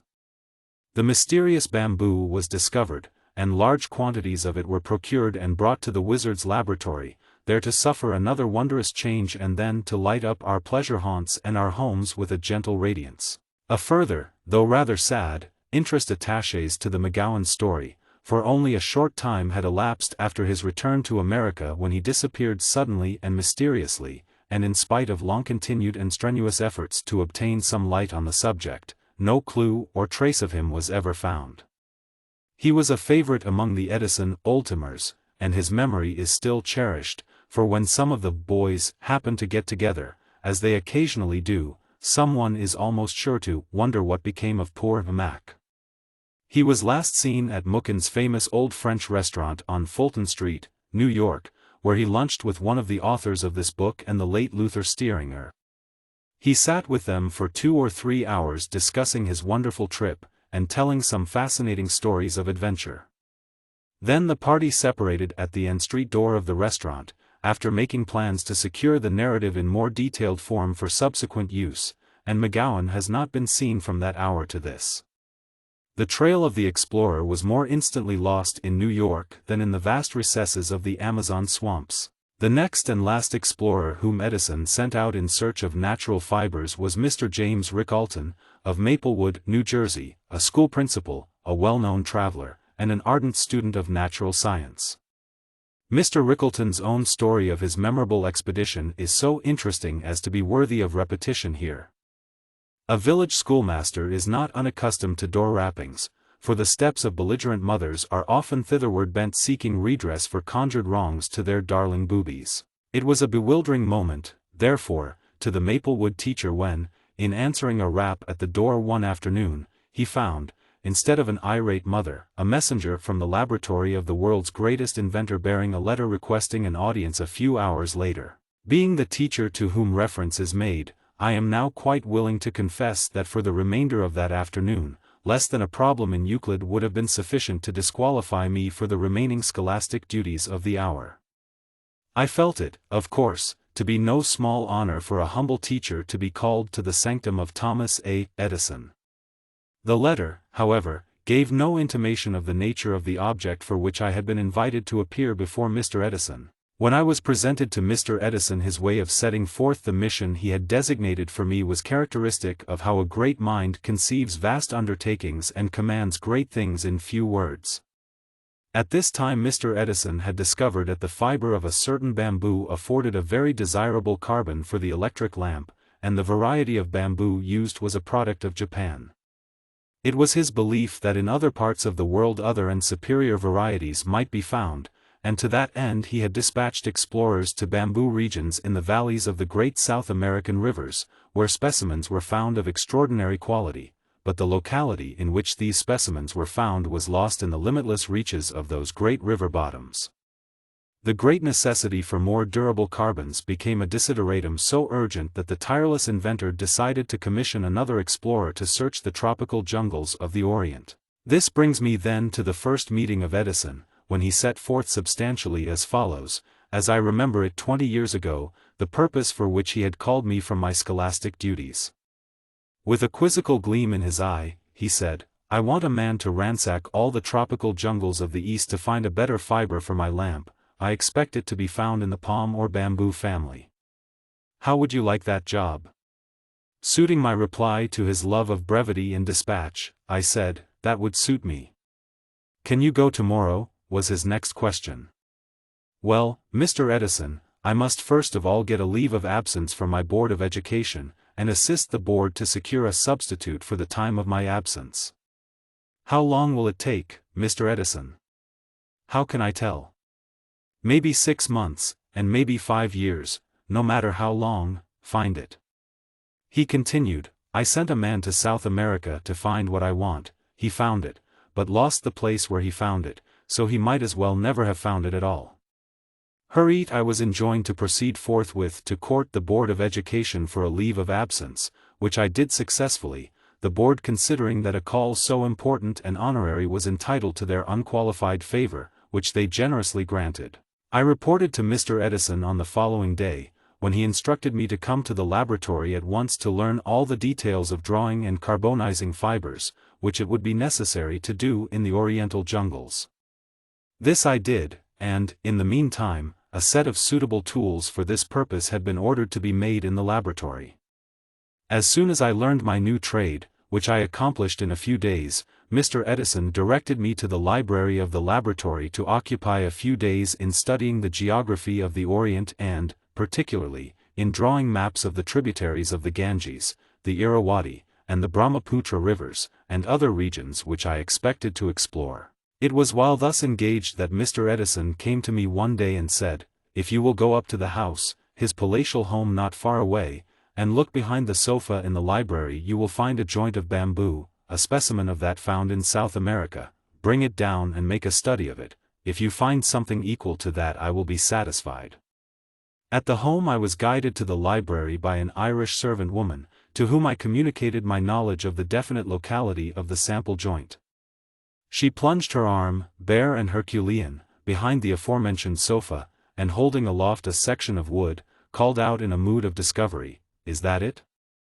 Replying in the affirmative, she added, under an impulse of innocent divination that whatever her wizard master laid hands upon could result in nothing short of an invention, "Sure, sore, and what's he going to invent out o' that? My kit of tools made, my maps drawn, my Oriental geography reviewed, I come to the point when matters of immediate departure are discussed, and when I took occasion to mention to my chief that, on the subject of life insurance, underwriters refused to take any risks on an enterprise so hazardous, Mr. Edison said that, if I did not place too high a valuation on my person, he would take the risk himself. I replied that I was born and bred in New York State, but now that I had become a Jersey man I did not value myself at above $1,500. Edison laughed and said that he would assume the risk, and another point was settled. The next matter was the financing of the trip, about which Mr. Edison asked in a tentative way about the rates to the east. I told him the expense of such a trip could not be determined beforehand in detail, but that I had established somewhat of a reputation for economic travel, and that I did not believe any traveler could surpass me in that respect. He desired no further assurance in that direction, and thereupon ordered a letter of credit made out with authorization to order a second when the first was exhausted. Herein then are set forth in briefest space the preliminaries of a circuit of the globe in quest of fiber. It so happened that the day on which I set out fell on Washington's birthday, and I suggested to my boys and girls at school that they make a line across the station platform near the school at Maplewood, and from this line I would start eastward around the world, and if good fortune should bring me back I would meet them from the westward at the same line. As I had often made them toe the scratch, for once they were only too well pleased to have me toe the line for them. This was done, and I sailed via England and the Suez Canal to Ceylon, that fair isle to which Sinbad the sailor made his 6th voyage, picturesquely referred to in history as the brightest gem in the British colonial crown. I knew Ceylon to be eminently tropical. I knew it to be rich in many varieties of the bamboo family, which has been called the king of the grasses, and in this family had I most hope of finding the desired fiber. Weeks were spent in this paradisiacal isle. Every part was visited. Native wood craftsmen were offered a premium on every new species brought in, and in this way nearly 100 species were tested, a greater number than was found in any other country. One of the best specimens tested during the entire trip around the world was found first in Ceylon, although later in Burma, it being indigenous to the latter country.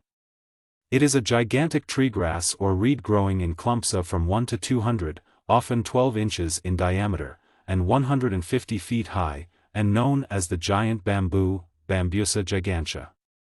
This giant grass stood the highest test as a carbon, and on account of its extraordinary size and qualities I extend it this special mention.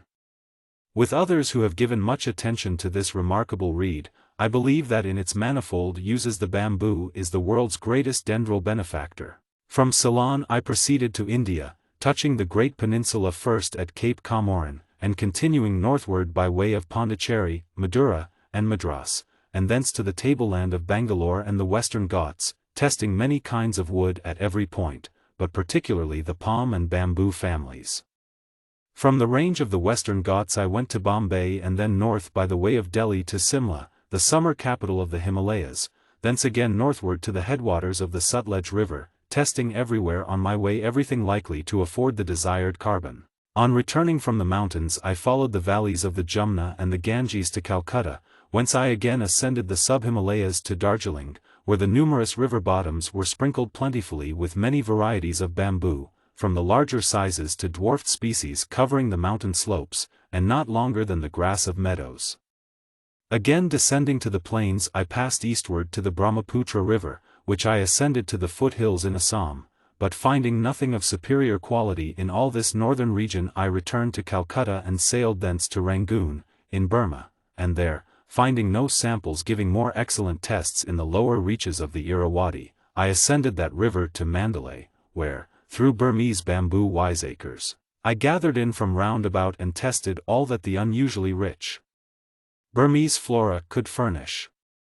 In Burma the giant bamboo, as already mentioned, is found indigenous, but beside it no superior varieties were found.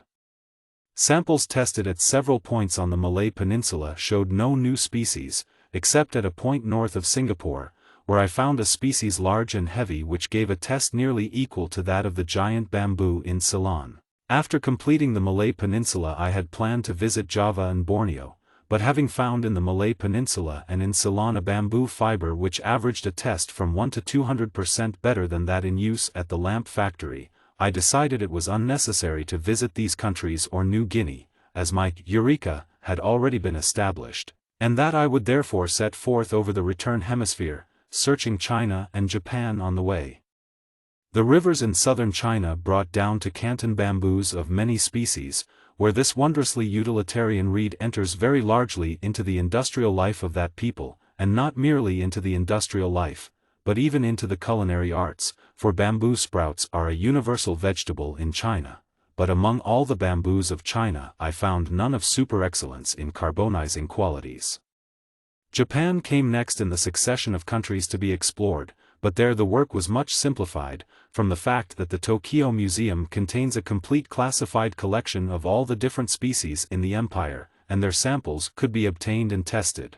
Now the last of the important bamboo-producing countries in the globe circuit had been done, and the home lap was in order. The broad Pacific was spanned in 14 days, my natal continent in 6, and on the 22nd of February, on the same day, at the same hour, at the same minute, 1 year to a second, little Maud, a sweet maid of the school, led me across the line which completed the circuit of the globe, and where I was greeted by the cheers of my boys and girls. I at once reported to Mr. Edison, whose manner of greeting my return was as characteristic of the man as his summary and matter-of-fact manner of my dispatch. His little catechism of curious inquiry was embraced in 4 small and intensely Anglo-Saxon words. With his usual pleasant smile he extended his hand and said, "Did you get it?" This was surely a summing of a year's exploration not less laconic than Caesar's review of his Gallic campaign. When I replied that I had, but that he must be the final judge of what I had found, he said that during my absence he had succeeded in making an artificial carbon which was meeting the requirements satisfactorily, so well, indeed, that I believe no practical use was ever made of the bamboo fibers thereafter. I have herein given a very brief resume of my search for fiber through the Orient, and during my connection with that mission I was at all times not less astonished at Mr. Edison's quick perception of conditions and his instant decision and his bigness of conceptions, than I had always been with his prodigious industry and his inventive genius. Thinking persons know that blatant men never accomplish much, and Edison's marvelous brevity of speech along with his miraculous achievements should do much to put bores and garrulity out of fashion. Although Edison had instituted such a costly and exhaustive search throughout the world for the most perfect of natural fibers, he did not necessarily feel committed for all time to the exclusive use of that material for his lamp filaments. While these explorations were in progress, as indeed long before, he had given much thought to the production of some artificial compound that would embrace not only the required homogeneity, but also many other qualifications necessary for the manufacture of an improved type of lamp which had become desirable by reason of the rapid adoption of his lighting system. At the very time Mr. McGowan was making his explorations deep in South America, and Mr. Rickalton his swift trip around the world, Edison, after much investigation and experiment, had produced a compound which promised better results than bamboo fibers. After some changes dictated by experience, this artificial filament was adopted in the manufacture of lamps. No radical change was immediately made, however, but the product of the lamp factory was gradually changed over, during the course of a few years, from the use of bamboo to the squirted filament, as the new material was called. An artificial compound of one kind or another has indeed been universally adopted for the purpose by all manufacturers. Hence the incandescing conductors in all carbon filament lamps of the present day are made in that way. The fact remains, however, that for nearly 9 years all Edison lamps, many millions in the aggregate, were made with bamboo filaments, and many of them for several years after that, until bamboo was finally abandoned in the early 90s, except for use in a few special types which were so made until about the end of 1908. The last few years have witnessed a remarkable advance in the manufacture of incandescent lamps in the substitution of metallic filaments for those of carbon. It will be remembered that many of the earlier experiments were based on the use of strips of platinum, while other rare metals were the subject of casual trial. No real success was attained in that direction, and for many years the carbon filament lamp reigned supreme. During the last 4 or 5 years lamps with filaments made from tantalum and tungsten have been produced and placed on the market with great success, and are now largely used. Their price is still very high, however, as compared with that of the carbon lamp, which has been vastly improved in methods of construction, and whose average price of 15 cents is only 1/10 of what it was when Edison first brought it out. With the close of Mr. McGowan's and Mr. Rickalton's expeditions, there ended the historic world hunt for natural fibers. From start to finish the investigations and searches made by Edison himself, and carried on by others under his direction, are remarkable not only from the fact that they entailed a total expenditure of about $100,000, disbursed under his supervision by Mr. Upton, but also because of their unique inception and thoroughness. They illustrate one of the strongest traits of his character, an invincible determination to leave no stone unturned to acquire that which he believes to be in existence, and which, when found, will answer the purpose that he has in mind. Chapter 14. Inventing a Complete System of Lighting. In Berlin, on December 11, 1908, with notable éclat, the 70th birthday was celebrated of Emil Rathenau, the founder of the great Allgemeine Elektrizitätsgesellschaft. This distinguished German, creator of a splendid industry, then received the congratulations of his fellow countrymen, headed by Emperor William, who spoke enthusiastically of his services to electrotechnics and to Germany. In his interesting acknowledgment, Mr. Rathenau told how he went to Paris in 1881, and at the electrical exhibition there saw the display of Edison's inventions in electric lighting, which have met with as little proper appreciation as his countless innovations in connection with telegraphy, telephony, and the entire electrical industry. He saw the Edison dynamo, and he saw the incandescent lamp, of which millions have been manufactured since that day without the great master being paid the tribute to his invention. But what impressed the observant, thoroughgoing German was the breadth with which the whole lighting art had been elaborated and perfected, even at that early day. The Edison system of lighting was as beautifully conceived down to the very details, and as thoroughly worked out as if it had been tested for decades in various towns. Neither sockets, switches, fuses, lamp holders, nor any of the other accessories necessary to complete the installation were wanting, and the generating of the current, the regulation, the wiring with distributing boxes, house connections, meters, etc., all showed signs of astonishing skill and incomparable genius. Such praise on such an occasion from the man who introduced incandescent electric lighting into Germany is significant as to the continued appreciation abroad of Mr. Edison's work. If there is one thing modern Germany is proud and jealous of, it is her leadership in electrical engineering and investigation. But with characteristic insight, Mr. Rathenau here placed his finger on the great merit that has often been forgotten. Edison was not simply the inventor of a new lamp and a new dynamo. They were invaluable elements, but far from all that was necessary. His was the mighty achievement of conceiving and executing in all its details an art and an industry absolutely new to the world. Within 2 years this man completed and made that art available in its essential, fundamental facts, which remain unchanged after 30 years of rapid improvement and widening application. Such a stupendous feat, whose equal is far to seek anywhere in the history of invention, is worth studying, especially as the task will take us over much new ground and over very little of the territory already covered. Notwithstanding the enormous amount of thought and labor expended on the incandescent lamp problem from the autumn of 1878 to the winter of 1879, it must not be supposed for one moment that Edison's whole endeavor and entire inventive skill had been given to the lamp alone, or the dynamo alone. We have sat through the long watches of the night while Edison brooded on the real solution of the swarming problems.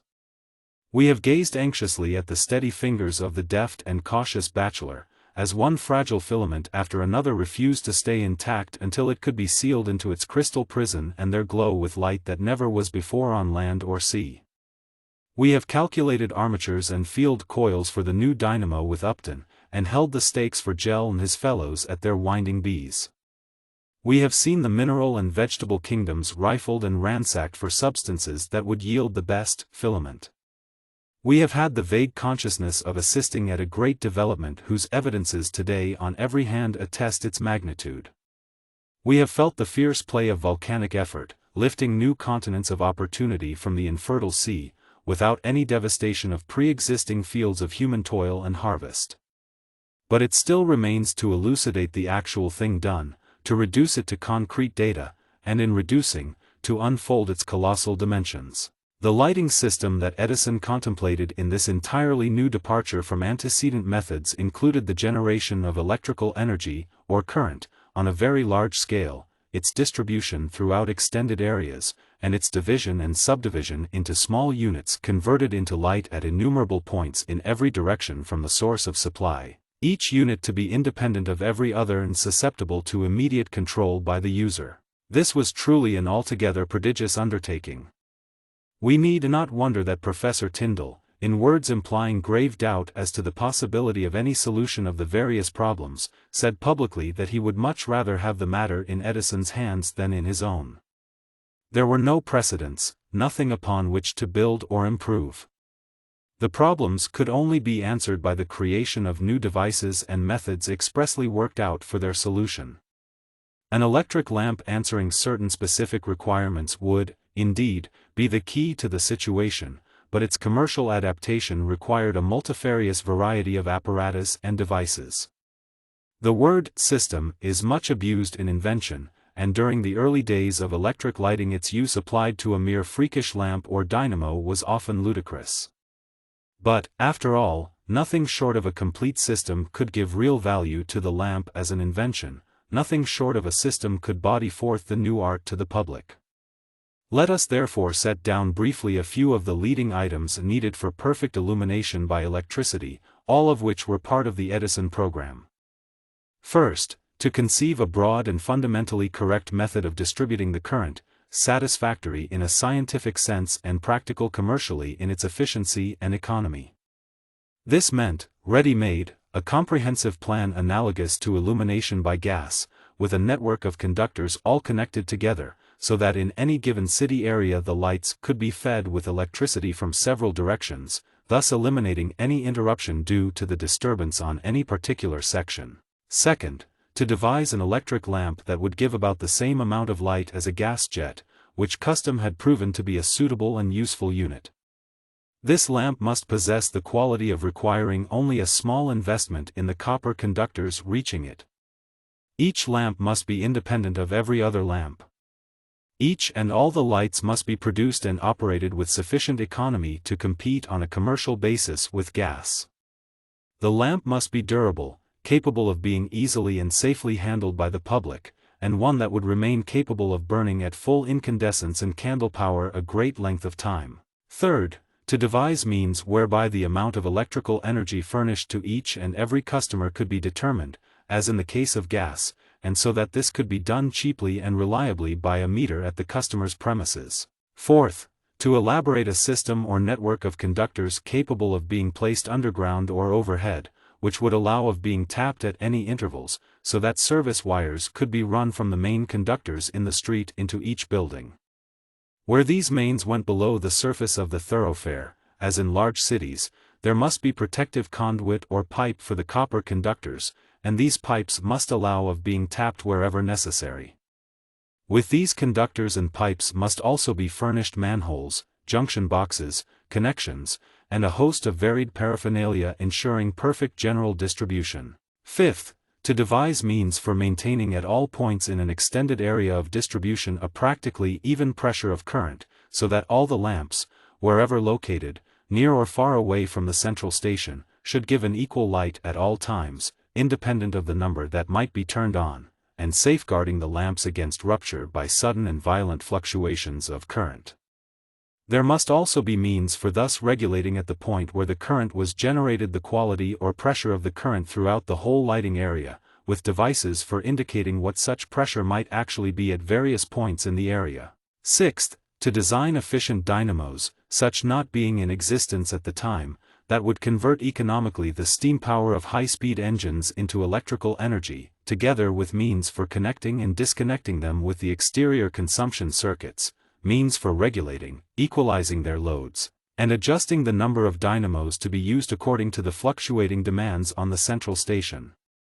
Also the arrangement of complete stations with steam and electric apparatus and auxiliary devices for ensuring their efficient and continuous operation. Seventh, to invent devices that would prevent the current from becoming excessive upon any conductors, causing fire or other injury, also switches for turning the current on and off, lamp holders, fixtures, and the like, also means and methods for establishing the interior circuits that were to carry current to chandeliers and fixtures in buildings. Here was the outline of the program laid down in the autumn of 1878, and pursued through all its difficulties to definite accomplishment in about 18 months, some of the steps being made immediately, others being taken as the art evolved. It is not to be imagined for one moment that Edison performed all the experiments with his own hands. The method of working at Menlo Park has already been described in these pages by those who participated. It would not only have been physically impossible for one man to have done all this work himself, in view of the time and labor required, and the endless detail, but most of the apparatus and devices invented or suggested by him as the art took shape required the handiwork of skilled mechanics and artisans of a high order of ability. Toward the end of 1879 the laboratory force thus numbered at least 100 earnest men. In this respect of collaboration, Edison has always adopted a policy that must in part be taken to explain his many successes. Some inventors of the greatest ability, dealing with ideas and conceptions of importance, have found it impossible to organize or even to tolerate a staff of co-workers, preferring solitary and secret toil, incapable of teamwork, or jealous of any intrusion that could possibly bar them from a full and complete claim to the result when obtained. Edison always stood shoulder to shoulder with his associates, but no one ever questioned the leadership, nor was it ever in doubt where the inspiration originated. The real truth is that Edison has always been so ceaselessly fertile of ideas himself, he has had more than his whole staff could ever do to try them all out, he has sought cooperation, but no exterior suggestion.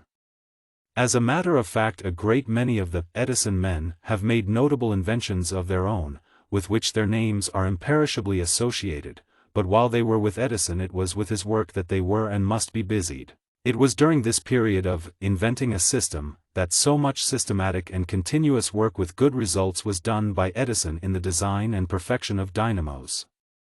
The value of his contributions to the art of lighting comprised in this work has never been fully understood or appreciated, having been so greatly overshadowed by his invention of the incandescent lamp, and of a complete system of distribution. It is a fact, however, that the principal improvements he made in dynamo-electric generators were of a radical nature and remain in the art. 30 years bring about great changes, especially in a field so notably progressive as that of the generation of electricity, but different as are the dynamos of today from those of the earlier period, they embody essential principles and elements that Edison then marked out and elaborated as the conditions of success. There was indeed prompt appreciation in some well-informed quarters of what Edison was doing, evidenced by the sensation caused in the summer of 1881, when he designed, built, and shipped to Paris for the first electrical exposition ever held, the largest dynamo that had been built up to that time. It was capable of lighting 1,200 incandescent lamps, and weighed with its engine 27 tons, the armature alone weighing 6 tons. It was then, and for a long time after, the eighth wonder of the scientific world, and its arrival and installation in Paris were eagerly watched by the most famous physicists and electricians of Europe. Edison's amusing description of his experience in shipping the dynamo to Paris when built may appropriately be given here. I built a very large dynamo with the engine directly connected, which I intended for the Paris Exposition of 1881. It was 1 or 2 sizes larger than those I had previously built. I had only a very short period in which to get it ready and put it on a steamer to reach the exposition in time. After the machine was completed we found the voltage was too low. I had to devise a way of raising the voltage without changing the machine, which I did by adding extra magnets. After this was done, we tested the machine, and the crankshaft of the engine broke and flew clear across the shop. By working night and day a new crankshaft was put in, and we only had 3 days left from that time to get it on board the steamer, and had also to run a test. So we made arrangements with the Tammany leader, and through him with the police, to clear the street, one of the New York crosstown streets, and line it with policemen, as we proposed to make a quick passage, and didn't know how much time it would take. About 4 hours before the steamer had to get it, the machine was shut down after the test, and a schedule was made out in advance of what each man had to do. 60 men were put on top of the dynamo to get it ready, and each man had written orders as to what he was to perform. We got it all taken apart and put on trucks and started off. They drove the horses with a fire bell in front of them to the French pier, the policemen lining the streets. 50 men were ready to help the stevedores get it on the steamer, and we were 1 hour ahead of time. This exposition brings us, indeed, to a dramatic and rather pathetic parting of the ways. The hour had come for the old laboratory force that had done such brilliant and memorable work to disband, never again to assemble under like conditions for like effort, although its members all remained active in the field, and many have ever since been associated prominently with some department of electrical enterprise. The fact was they had done their work so well they must now disperse to show the world what it was, and assist in its industrial exploitation. In reality, they were too few for the demands that reached Edison from all parts of the world for the introduction of his system, and in the emergency the men nearest to him and most trusted were those upon whom he could best depend for such missionary work as was now required. The disciples full of fire and enthusiasm, as well as of knowledge and experience, were soon scattered to the four winds, and the rapidity with which the Edison system was everywhere successfully introduced is testimony to the good judgment with which their leader had originally selected them as his colleagues. No one can say exactly just how this process of disintegration began, but Mr. E. H. Johnson had already been sent to England in the Edison interests, and now the question arose as to what should be done with the French demands and the Paris Electrical Exposition, whose importance as a point of new departure in electrical industry was speedily recognized on both sides of the Atlantic. It is very interesting to note that as the earlier staff broke up, Edison became the center of another large body, equally devoted, but more particularly concerned with the commercial development of his ideas. Mr. E. G. Acheson mentions in his personal notes on work at the laboratory, that in December of 1880, while on some experimental work, he was called to the new lamp factory started recently at Menlo Park, and there found Edison, Johnson, Batchelor, and Upton in conference, and Edison informed me that Mr. Batchelor, who was in charge of the construction, development, and operation of the lamp factory, was soon to sail for Europe to prepare for the exhibit to be made at the Electrical Exposition, to be held in Paris during the coming summer. These preparations overlap the reinforcement of the staff with some notable additions, chief among them being Mr. Samuel Insull, whose interesting narrative of events fits admirably into the story at this stage, and gives a vivid idea of the intense activity and excitement with which the whole atmosphere around Edison was then surcharged. I first met Edison on March 1, 1881. I arrived in New York on the city of Chester about 5 or 6 in the evening, and went direct to 65 Fifth Avenue. I had come over to act as Edison's private secretary, the position having been obtained for me through the good offices of Mr. E. H. Johnson, whom I had known in London, and who wrote to Mr. U. H. Painter, of Washington, about me in the fall of 1880. Mr. Painter sent the letter on to Mr. Batchelor, who turned it over to Edison. Johnson returned to America late in the fall of 1880, and in January, 1881, cabled to me to come to this country. At the time he cabled for me Edison was still at Menlo Park, but when I arrived in New York the famous offices of the Edison Electric Light Company had been opened at 65 Fifth Avenue, and Edison had moved into New York with the idea of assisting in the exploitation of the light company's business. I was taken by Johnson direct from the Inman steamship pier to 65 Fifth Avenue, and met Edison for the first time. There were 3 rooms on the ground floor at that time. The front one was used as a kind of reception room, the room immediately behind it was used as the office of the president of the Edison Electric Light Company, Major S. B. Eaton. The rear room, which was directly back of the front entrance hall, was Edison's office, and there I first saw him. There was very little in the room except a couple of walnut roller-top desks, which were very generally used in American offices at that time. Edison received me with great cordiality. I think he was possibly disappointed at my being so young a man. I had only just turned 21, and had a very boyish appearance. The picture of Edison is as vivid to me now as if the incident occurred yesterday, although it is now more than 29 years since that first meeting. I had been connected with Edison's affairs in England as private secretary to his London agent for about 2 years, and had been taught by Johnson to look on Edison as the greatest electrical inventor of the day, a view of him, by the way, which has been greatly strengthened as the years have rolled by. Owing to this, and to the fact that I felt highly flattered at the appointment as his private secretary, I was naturally prepared to accept him as a hero. With my strict English ideas as to the class of clothes to be worn by a prominent man, there was nothing in Edison's dress to impress me. He wore a rather seedy black diagonal Prince Albert coat and waistcoat, with trousers of a dark material, and a white silk handkerchief around his neck, tied in a careless knot falling over the stiff bosom of a white shirt somewhat the worse for wear. He had a large wide-awake hat of the sombrero pattern then generally used in this country, and a rough, brown overcoat, cut somewhat similarly to his Prince Albert coat. His hair was worn quite long, and hanging carelessly over his fine forehead. His face was at that time, as it is now, clean-shaven. He was full in face and figure, although by no means as stout as he has grown in recent years. What struck me above everything else was the wonderful intelligence and magnetism of his expression, and the extreme brightness of his eyes. He was far more modest than in my youthful picture of him. I had expected to find a man of distinction. His appearance, as a whole, was not what you would call slovenly. It is best expressed by the word careless.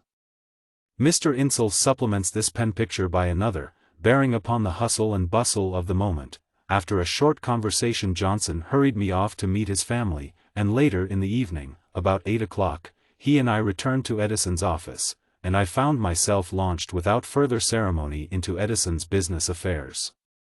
Johnson had already explained to me that he was sailing the next morning, March 2d, on the SS Arizona, and that Mr. Edison wanted to spend the evening discussing matters in connection with his European affairs.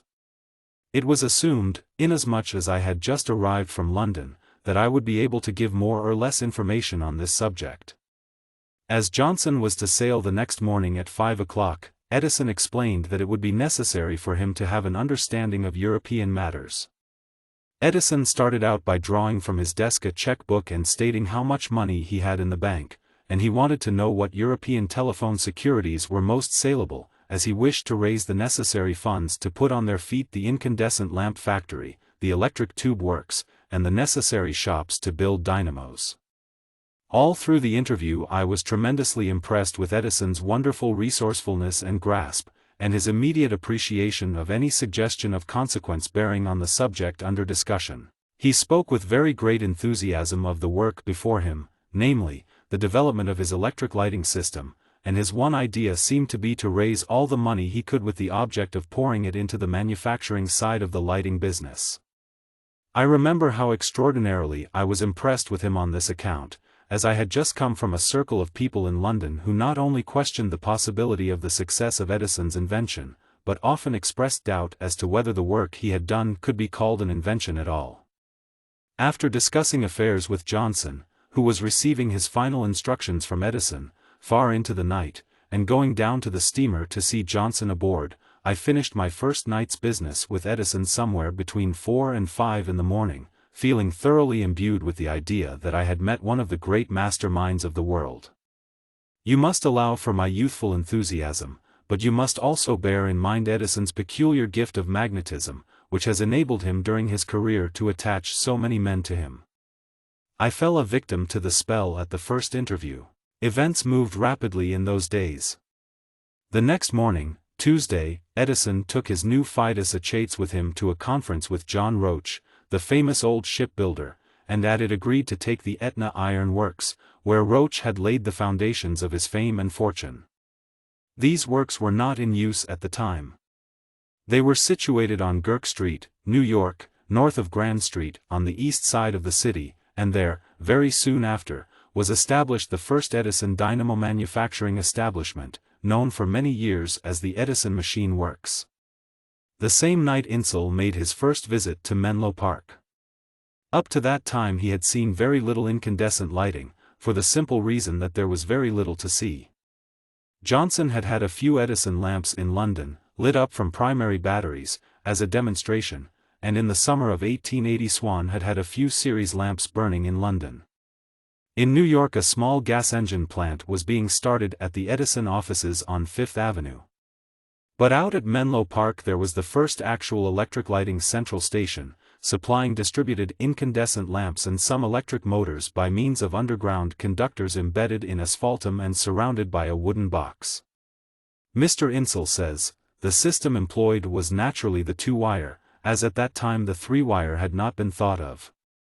The lamps were partly of the horseshoe filament paper carbon type, and partly bamboo filament lamps, and were of an efficiency of 95 to 100 watts per 16 cp. I can never forget the impression that this first view of the electric lighting industry produced on me. Menlo Park must always be looked upon as the birthplace of the electric light and power industry. At that time it was the only place where could be seen an electric light and power multiple arc distribution system, the operation of which seemed as successful to my youthful mind as the operation of one of the large metropolitan systems today. I well remember about 10 o'clock that night going down to the Menlo Park depot and getting the station agent, who was also the telegraph operator, to send some cable messages for me to my London friends, announcing that I had seen Edison's incandescent lighting system in actual operation, and that so far as I could tell it was an accomplished fact. A few weeks afterward I received a letter from one of my London friends, who was a doubting Thomas, upbraiding me for coming so soon under the spell of the Yankee inventor. It was to confront and deal with just this element of doubt in London and in Europe generally, that the dispatch of Johnson to England and of Batchelor to France was intended. Throughout the Edison staff there was a mingled feeling of pride in the work, resentment at the doubts expressed about it, and keen desire to show how excellent it was. Batchelor left for Paris in July, 1881, on his second trip to Europe that year, and the exhibit was made which brought such an instantaneous recognition of the incalculable value of Edison's lighting inventions, as evidenced by the awards and rewards immediately bestowed upon him. He was made an officer of the Legion of Honor, and Professor George F. Barker cabled as follows from Paris, announcing the decision of the expert jury which passed upon the exhibits: "Accept my congratulations. You have distanced all competitors and obtained a diploma of honor, the highest award given in the exposition. No person in any class in which you were an exhibitor received a like reward." Nor was this all. Eminent men in science who had previously expressed their disbelief in the statements made as to the Edison system were now foremost in generous praise of his notable achievements, and accorded him full credit for its completion. A typical instance was M. du Moncel, a distinguished electrician, who had written cynically about Edison's work and denied its practicability. He now recanted publicly in this language, which in itself shows the state of the art when Edison came to the front: "All these experiments achieved but moderate success, and when, in 1879, the new Edison incandescent carbon lamp was announced, many of the scientists, and I, particularly, doubted the accuracy of the reports which came from America. This horseshoe of carbonized paper seemed incapable to resist mechanical shocks and to maintain incandescence for any considerable length of time." Nevertheless, Mr. Edison was not discouraged, and despite the active opposition made to his lamp, despite the polemic acerbity of which he was the object, he did not cease to perfect it, and he succeeded in producing the lamps which we now behold exhibited at the exposition, and are admired by all for their perfect steadiness. The competitive lamps exhibited and tested at this time comprised those of Edison, Maxim, Swan, and Lane Fox. The demonstration of Edison's success stimulated the faith of his French supporters, and rendered easier the completion of plans for the Société Edison Continentale, of Paris, formed to operate the Edison patents on the continent of Europe. Mr. Batchelor, with Messrs. Acheson and Hippel, and one or two other assistants, at the close of the exposition transferred their energies to the construction and equipment of machine shops and lamp factories at Ivry-sur-Seine for the company, and in a very short time the installation of plants began in various countries: France, Italy, Holland, Belgium, etc. All through 1881 Johnson was very busy, for his part, in England. The first, jumbo, Edison dynamo had gone to Paris, the second and third went to London, where they were installed in 1881 by Mr. Johnson and his assistant, Mr. W. J. Hammer, in the 3000-light central station on Holborn Viaduct, the plant going into operation on January 12, 1882. Outside of Menlo Park this was the first regular station for incandescent lighting in the world, as the Pearl Street station in New York did not go into operation until September of the same year. This historic plant was hurriedly thrown together on Crown land, and would doubtless have been the nucleus of a great system but for the passage of the English Electric Lighting Act of 1882, which at once throttled the industry by its absurd restrictive provisions, and which, though greatly modified, has left England ever since in a condition of serious inferiority as to development in electric light and power. The streets and bridges of Holborn Viaduct were lighted by lamps turned on and off from the station, as well as the famous city temple of Dr. Joseph Parker, the first church in the world to be lighted by incandescent lamps, indeed, so far as can be ascertained, the first church to be illuminated by electricity in any form. Mr. W. J. Hammer, who supplies some very interesting notes on the installation, says, "I well remember the astonishment of Dr. Parker and his associates when they noted the difference of temperature as compared with gas. I was informed that the people would not go in the gallery in warm weather, owing to the great heat caused by the many gas jets, whereas on the introduction of the incandescent lamp there was no complaint. The telegraph operating room of the General Post Office, at St. Martin's le Grand and Newgate Street nearby, was supplied with 400 lamps through the instrumentality of Sir W. H. Preece, who, having been seriously skeptical as to Mr. Edison's results, became one of his most ardent advocates, and did much to facilitate the introduction of the light. This station supplied its customers by a network of feeders and mains of the standard underground 2-wire Edison tubing conductors in sections of iron pipe, such as was used subsequently in New York, Milan, and other cities. It also had a measuring system for the current, employing the Edison electrolytic meter. Arc lamps were operated from its circuits, and one of the first sets of practicable storage batteries was used experimentally at the station. In connection with these batteries, Mr. Hammer tells a characteristic anecdote of Edison, a careless boy passing through the station whistling a tune and swinging carelessly a hammer in his hand, rapped a carboy of sulfuric acid which happened to be on the floor above a jumbo dynamo.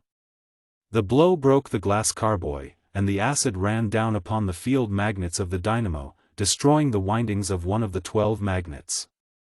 This accident happened while I was taking a vacation in Germany, and a prominent scientific man connected with the company cabled Mr. Edison to know whether the machine would work if the coil was cut out. Mr. Edison sent the laconic reply, "Why doesn't he try it and see?" Mr. E. H. Johnson was kept busy not only with the cares and responsibilities of this pioneer English plant, but by negotiations as to company formations, hearings before parliamentary committees, and particularly by distinguished visitors, including all the foremost scientific men in England, and a great many well-known members of the peerage. Edison was fortunate in being represented by a man with so much address, intimate knowledge of the subject, and powers of explanation. As one of the leading English papers said at the time, with equal humor and truth, "There is but one Edison, and Johnson is his prophet." As the plant continued in operation, various details and ideas of improvement emerged, and Mr. Hammer says, up to the time of the construction of this plant it had been customary to place a single-pole switch on one wire and a safety fuse on the other, and the practice of putting fuses on both sides of a lighting circuit was first used here. Some of the first, if not the very first, of the insulated fixtures were used in this plant, and many of the fixtures were equipped with ball insulating joints, enabling the chandeliers, or electroliers, to be turned around, as was common with the gas chandeliers. This particular device was invented by Mr. John B. Verity, whose firm built many of the fixtures for the Edison Company, and constructed the notable electroliers shown at the Crystal Palace Exposition of 1882. We have made a swift survey of developments from the time when the system of lighting was ready for use, and when the staff scattered to introduce it. It will be readily understood that Edison did not sit with folded hands or drop into complacent satisfaction the moment he had reached the practical stage of commercial exploitation. He was not willing to say, "Let us rest and be thankful," as was one of England's great liberal leaders after a long period of reform. On the contrary, he was never more active than immediately after the work we have summed up at the beginning of this chapter.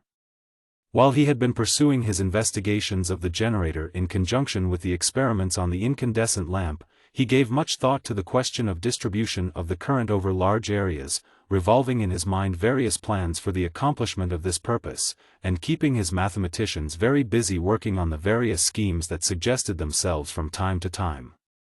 The idea of a complete system had been in his mind in broad outline for a long time, but did not crystallize into commercial form until the incandescent lamp was an accomplished fact. Thus in January, 1880, his first patent application for a system of electrical distribution was signed. It was filed in the Patent Office a few days later, but was not issued as a patent until August 30, 1887. It covered, fundamentally, multiple arc distribution. How broadly will be understood from the following extracts from the New York Electrical Review of September 10, 1887. It would appear as if the entire field of multiple distribution were now in the hands of the owners of this patent. The patent is about as broad as a patent can be, being regardless of specific devices, and laying a powerful grasp on the fundamental idea of multiple distribution from a number of generators throughout a metallic circuit. Mr. Edison made a number of other applications for patents on electrical distribution during the year 1880.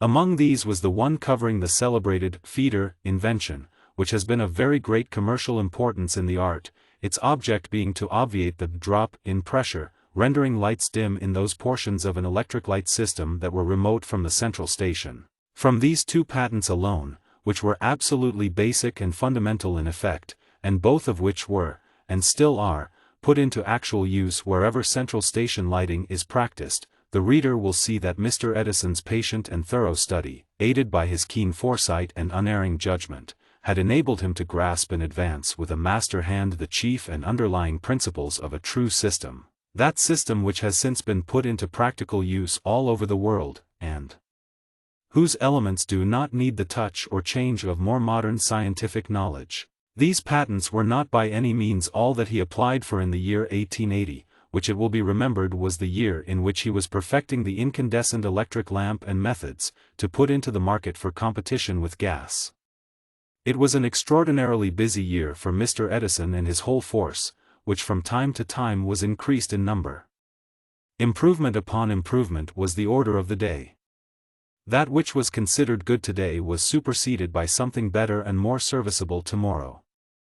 Device after device, relating to some part of the entire system, was designed, built, and tried, only to be rejected ruthlessly as being unsuitable, but the pursuit was not abandoned.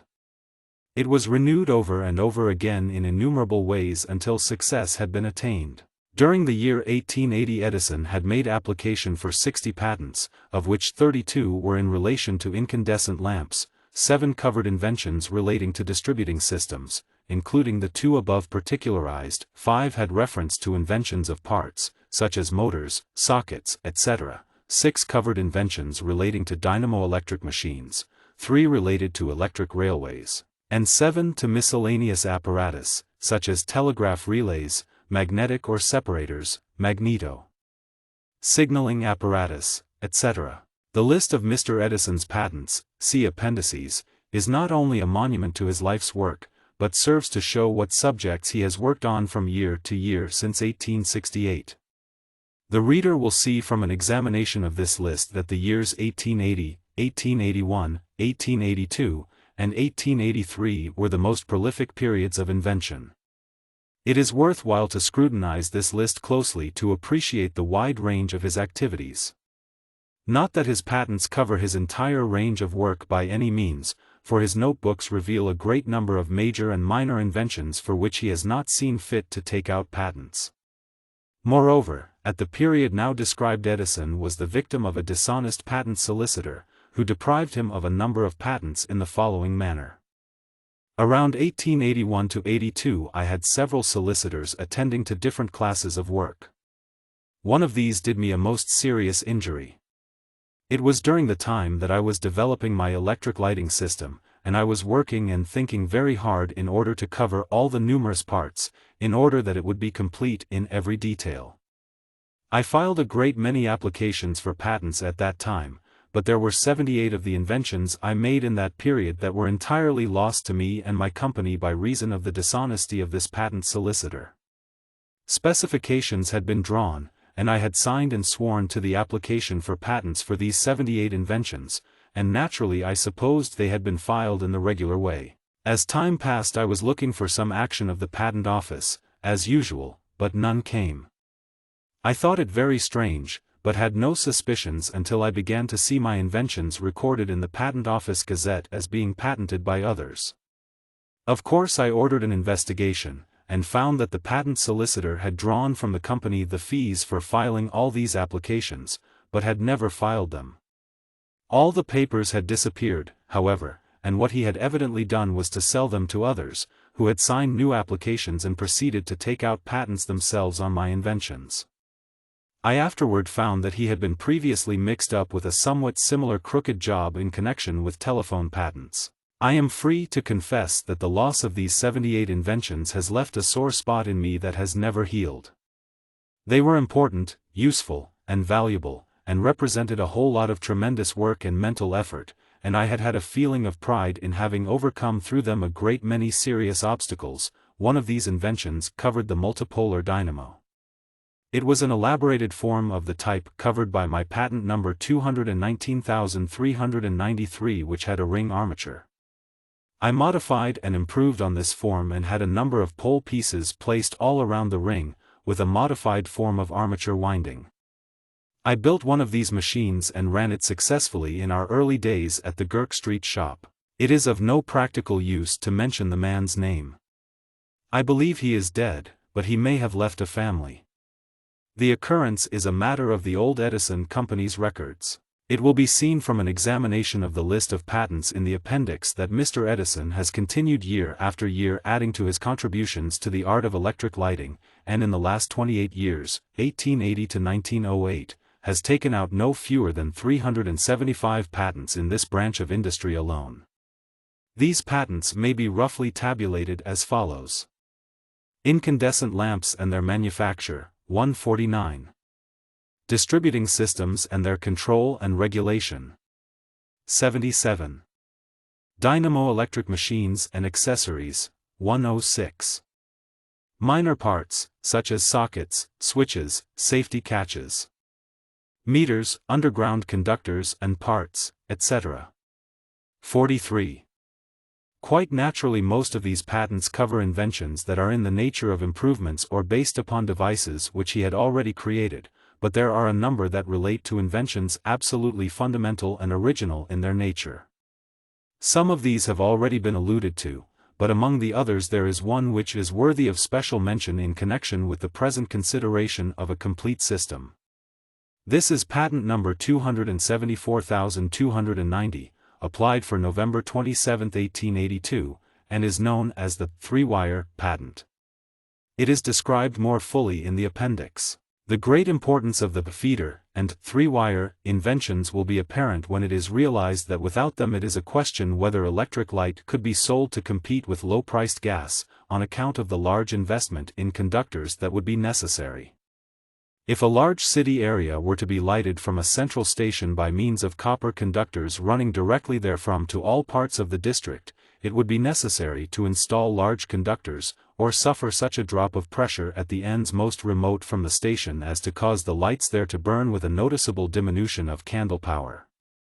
The feeder invention overcame this trouble, and made it possible to use conductors only 1/8 the size that would otherwise have been necessary to produce the same results. A still further economy in cost of conductors was effected by the three-wire invention, by the use of which the already diminished conductors could be still further reduced to 1/3 of this smaller size, and at the same time allow of the successful operation of the station with far better results than if it were operated exactly as at first conceived.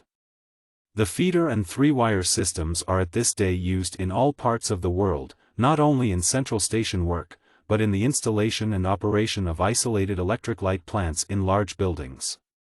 No sensible or efficient station manager or electric contractor would ever think of an installation made upon any other plan.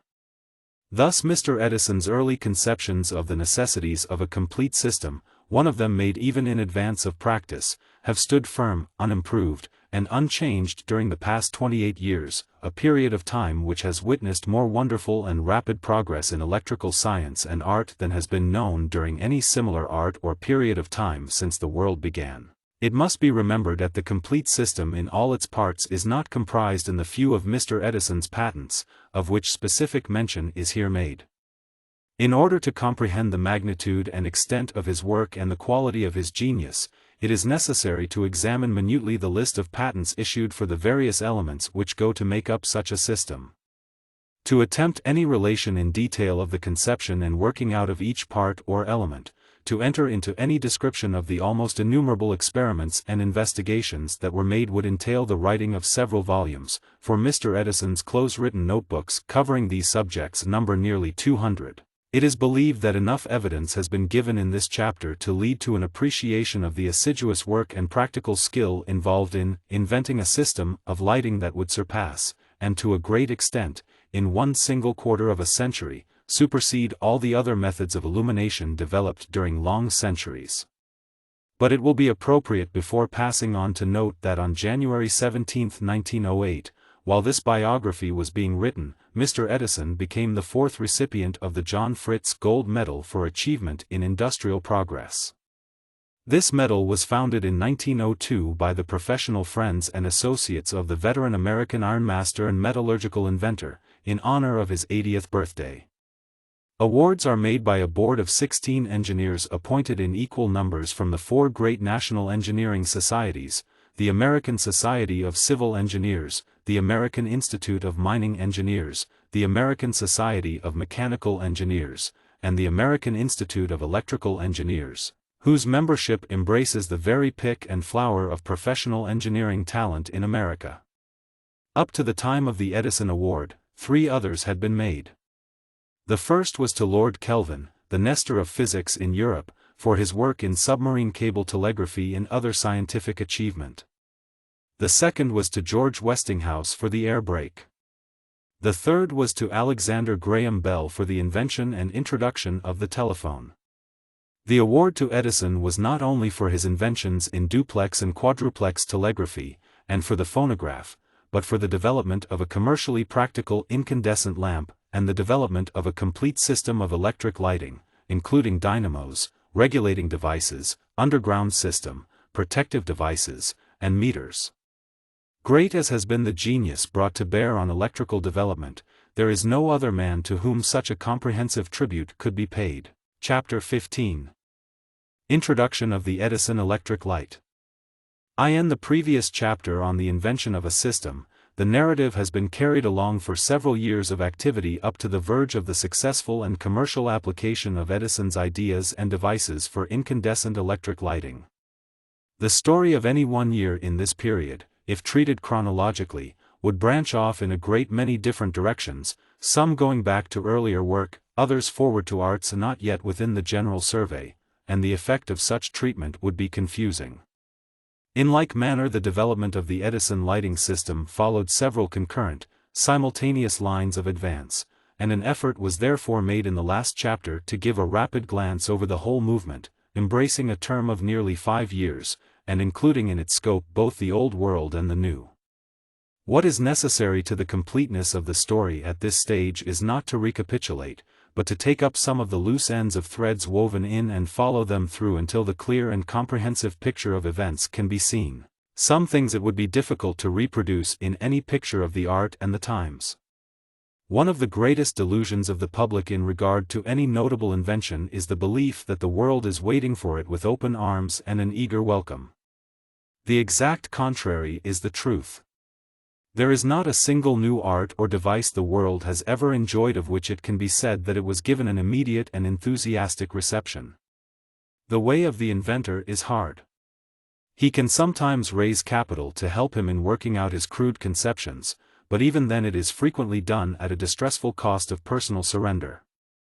When the result is achieved, the invention makes its appeal on the score of economy of material or of effort, and then labor often awaits with crushing and tyrannical spirit to smash the apparatus or forbid its very use. Where both capital and labor are agreed that the object is worthy of encouragement, there is the supreme indifference of the public to overcome, and the stubborn resistance of pre-existing devices to combat. The years of hardship and struggle are thus prolonged, the chagrin of poverty and neglect too frequently embitters the inventor's scanty bread, and one great spirit after another has succumbed to the defeat beyond which lay the procrastinated triumph so dearly earned. Even in America, where the adoption of improvements and innovations is regarded as so prompt and sure, and where the huge tolls of the patent office and the courts bear witness to the ceaseless efforts of the inventor, it is impossible to deny the sad truth that unconsciously society discourages invention rather than invites it. Possibly our national optimism as revealed in invention, the seeking a higher good, needs some check. Possibly the leaders would travel too fast and too far on the road to perfection if conservatism did not also play its salutary part in insisting that the procession move forward as a whole. Edison and his electric light were happily more fortunate than other men and inventions, in the relative cordiality of the reception given them. The merit was too obvious to remain unrecognized. Nevertheless, it was through intense hostility and opposition that the young art made its way, pushed forward by Edison's own strong personality and by his unbounded, unwavering faith in the ultimate success of his system. It may seem strange that great effort was required to introduce a light so manifestly convenient, safe, agreeable, and advantageous, but the facts are matter of record, and today the recollection of some of the episodes brings a fierce glitter into the eye and keen indignation into the voice of the man who has come so victoriously through it all. It was not a fact at any time that the public was opposed to the idea of the electric light. On the contrary, the conditions for its acceptance had been ripening fast. Yet the very vogue of the electric arc light made harder the arrival of the incandescent. As a new illuminant for the streets, the arc had become familiar, either as a direct substitute for the low gas lamp along the sidewalk curb, or as a novel form of moonlight, raised in groups at the top of lofty towers often 150 feet high. Some of these lights were already in use for large indoor spaces, although the size of the unit, the deadly pressure of the current, and the sputtering sparks from the carbons made them highly objectionable for such purposes. A number of parent arc lighting companies were in existence, and a great many local companies had been called into being under franchises for commercial business and to execute regular city contracts for street lighting. In this manner a good deal of capital and the energies of many prominent men in politics and business had been rallied distinctively to the support of arc lighting. Under the inventive leadership of such brilliant men as Brush, Thomson, Weston, and Van de Poel, there were scores of others, the industry had made considerable progress and the art had been firmly established.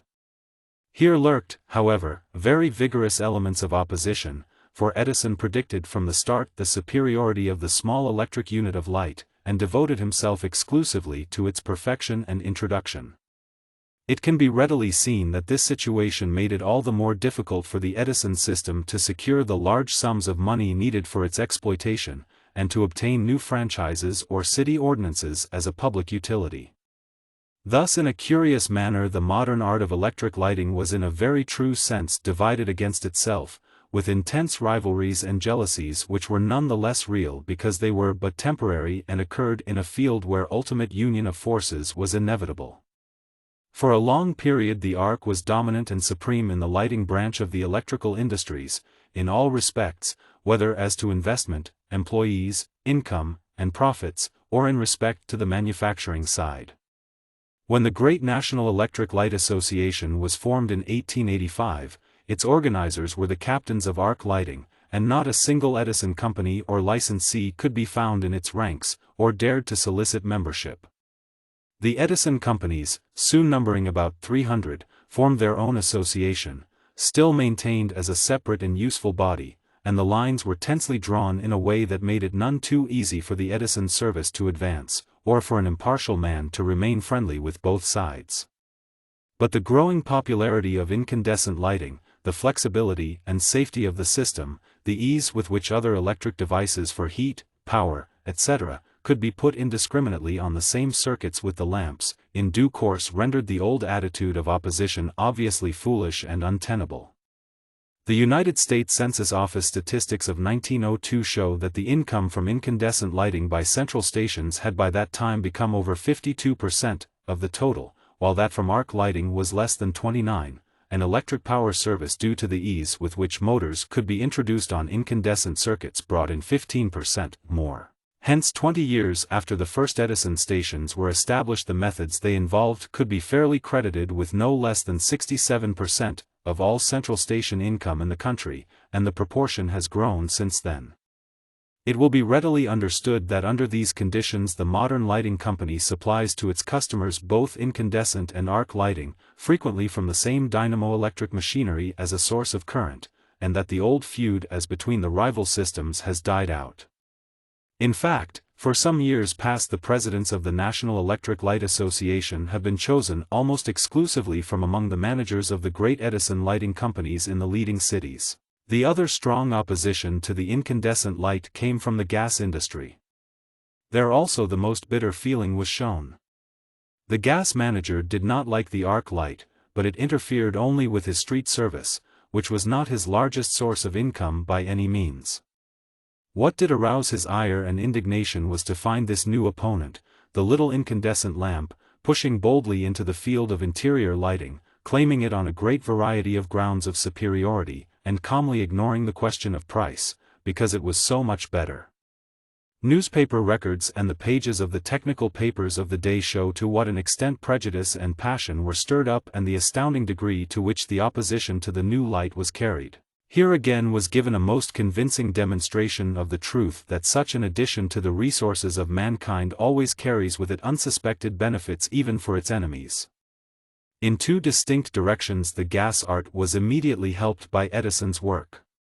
The competition was most salutary in the stimulus it gave to improvements in processes for making, distributing, and using gas, so that while vast economies have been effected at the gas works, the customer has had an infinitely better light for less money. In the second place, the coming of the incandescent light raised the standard of illumination in such a manner that more gas than ever was wanted in order to satisfy the popular demand for brightness and brilliancy both indoors and on the street. The result of the operation of these two forces acting upon it wholly from without, and from a rival it was desired to crush, has been to increase enormously the production and use of gas in the last 25 years. It is true that the income of the central stations is now over $300 million a year, and that isolated plant lighting represents also a large amount of diverted business, but as just shown, it would obviously be unfair to regard all this as a loss from the standpoint of gas. It is in great measure due to new sources of income developed by electricity for itself. A retrospective survey shows that had the men in control of the American gas lighting art, in 1880, been sufficiently far-sighted, and had they taken a broader view of the situation, they might easily have remained dominant in the whole field of artificial lighting by securing the ownership of the patents and devices of the new industry. Apparently not a single step of that kind was undertaken, nor probably was there a gas manager who would have agreed with Edison in the opinion written down by him at the time in Little Notebook No. 184, that gas properties were having conferred on them an enhanced earning capacity. It was doubtless fortunate and providential for the electric lighting art that in its state of immature development it did not fall into the hands of men who were opposed to its growth, and would not have sought its technical perfection. It was allowed to carve out its own career, and thus escaped the fate that is supposed to have attended other great inventions, of being bought up merely for purposes of suppression. There is a vague popular notion that this happens to the public loss, but the truth is that no discovery of any real value is ever entirely lost. It may be retarded, but that is all.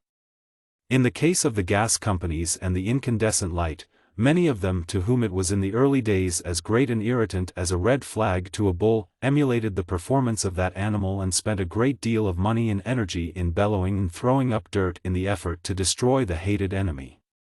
This was not long nor universally the spirit shown, and today in hundreds of cities the electric and gas properties are united under the one management, which does not find it impossible to push in a friendly and progressive way the use of both illuminants. The most conspicuous example of this identity of interest is given in New York itself. So much for the early opposition, of which there was plenty. But it may be questioned whether inertia is not equally to be dreaded with active ill will. Nothing is more difficult in the world than to get a good many hundreds of thousands or millions of people to do something they have never done before. A very real difficulty in the introduction of his lamp and lighting system by Edison lay in the absolute ignorance of the public at large, not only as to its merits, but as to the very appearance of the light. Some few thousand people had gone out to Menlo Park, and had there seen the lamps in operation at the laboratory or on the hillsides, But they were an insignificant proportion of the inhabitants of the United States. Of course, a great many accounts were written and read, but while genuine interest was aroused it was necessarily apathetic. A newspaper description or a magazine article may be admirably complete in itself, with illustrations, but until some personal experience is had of the thing described it does not convey a perfect mental picture, nor can it always make the desire active and insistent. Generally, people wait to have the new thing brought to them, and hence, as in the case of the Edison light, an educational campaign of a practical nature is a fundamental condition of success. Another serious difficulty confronting Edison and his associates was that nowhere in the world were there to be purchased any of the appliances necessary for the use of the lighting system. Edison had resolved from the very first that the initial central station embodying his various ideas should be installed in New York City, where he could superintend the installation personally, and then watch the operation.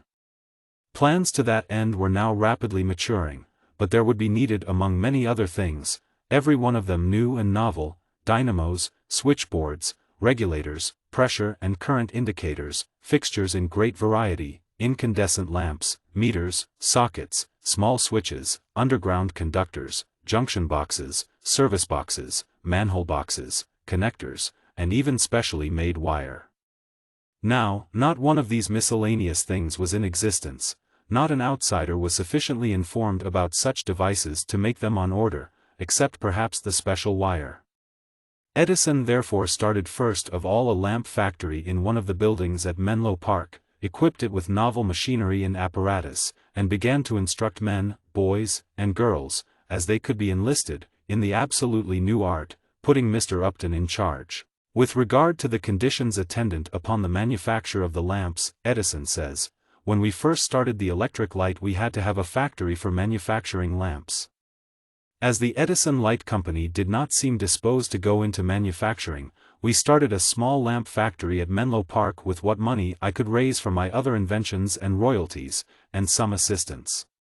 The lamps at that time were costing about $1.25 each to make, so I said to the company, 'If you will give me a contract during the life of the patents, I will make all the lamps required by the company and deliver them for 40 cents. The company jumped at the chance of this offer, and a contract was drawn up.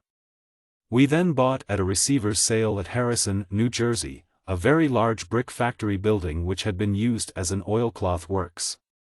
We got it at a great bargain, and only paid a small sum down, and the balance on mortgage. We moved the lamp works from Menlo Park to Harrison. The first year the lamps cost us about $1.10 each. We sold them for 40 cents, but there were only about 20 or 30,000 of them. The next year they cost us about 70 cents, and we sold them for 40. There were a good many, and we lost more money the second year than the first. The third year I succeeded in getting up machinery and in changing the processes, until it got down so that they cost somewhere around 50 cents. I still sold them for 40 cents, and lost more money that year than any other, because the sales were increasing rapidly. The fourth year I got it down to 37 cents, and I made all the money up in 1 year that I had lost previously. I finally got it down to 22 cents, and sold them for 40 cents, and they were made by the million. Whereupon the Wall Street people thought it was a very lucrative business, so they concluded they would like to have it, and bought us out. One of the incidents which caused a very great cheapening was that, when we started, one of the important processes had to be done by experts. This was the sealing on of the part carrying the filament into the globe, which was rather a delicate operation in those days, and required several months of training before anyone could seal in a fair number of parts in a day. When we got to the point where we employed 80 of these experts they formed a union, and knowing it was impossible to manufacture lamps without them, they became very insolent. One instance was that the son of one of these experts was employed in the office, and when he was told to do anything would not do it, or would give an insolent reply. He was discharged, whereupon the union notified us that unless the boy was taken back the whole body would go out. It got so bad that the manager came to me and said he could not stand it any longer, something had got to be done. They were not only more surly, they were diminishing the output, and it became impossible to manage the works. He got me enthused on the subject, so I started in to see if it were not possible to do that operation by machinery. After feeling around for some days, I got a clue how to do it. I then put men on it I could trust, and made the preliminary machinery. That seemed to work pretty well. I then made another machine which did the work nicely. I then made a third machine, and would bring in yard men, ordinary laborers, etc., and when I could get these men to put the parts together as well as the trained experts, in an hour, I considered the machine complete. I then went secretly to work and made 30 of the machines. Up in the top loft of the factory we stored those machines, and at night we put up the benches and got everything all ready. Then we discharged the office boy. Then the union went out. It has been out ever since. When we formed the works at Harrison, we divided the interests into 100 shares or parts at $100 per. One of the boys was hard up after a time, and sold 2 shares to Bob Cutting. Up to that time we had never paid anything, but we got around to the point where the board declared a dividend every Saturday night. We had never declared a dividend when Cutting bought his shares, and after getting his dividends for 3 weeks in succession, he called up on the telephone and wanted to know what kind of a concern this was that paid a weekly dividend. The work sold for $1,085,000. Incidentally, it may be noted, as illustrative of the problems brought to Edison, that while he had the factory at Harrison, an importer in the Chinese trade went to him and wanted a dynamo to be run by hand power. The importer explained that in China human labor was cheaper than steam power. Edison devised a machine to answer the purpose, and put long spokes on it, fitted it up, and shipped it to China. He has not, however, heard of it since. For making the dynamos Edison secured, as noted in the preceding chapter, the Roach Iron Works on Girk Street, New York, and this was also equipped. A building was rented on Washington Street, where machinery and tools were put in specially designed for making the underground tube conductors and their various paraphernalia, and the faithful John Cruacy was given charge of that branch of production.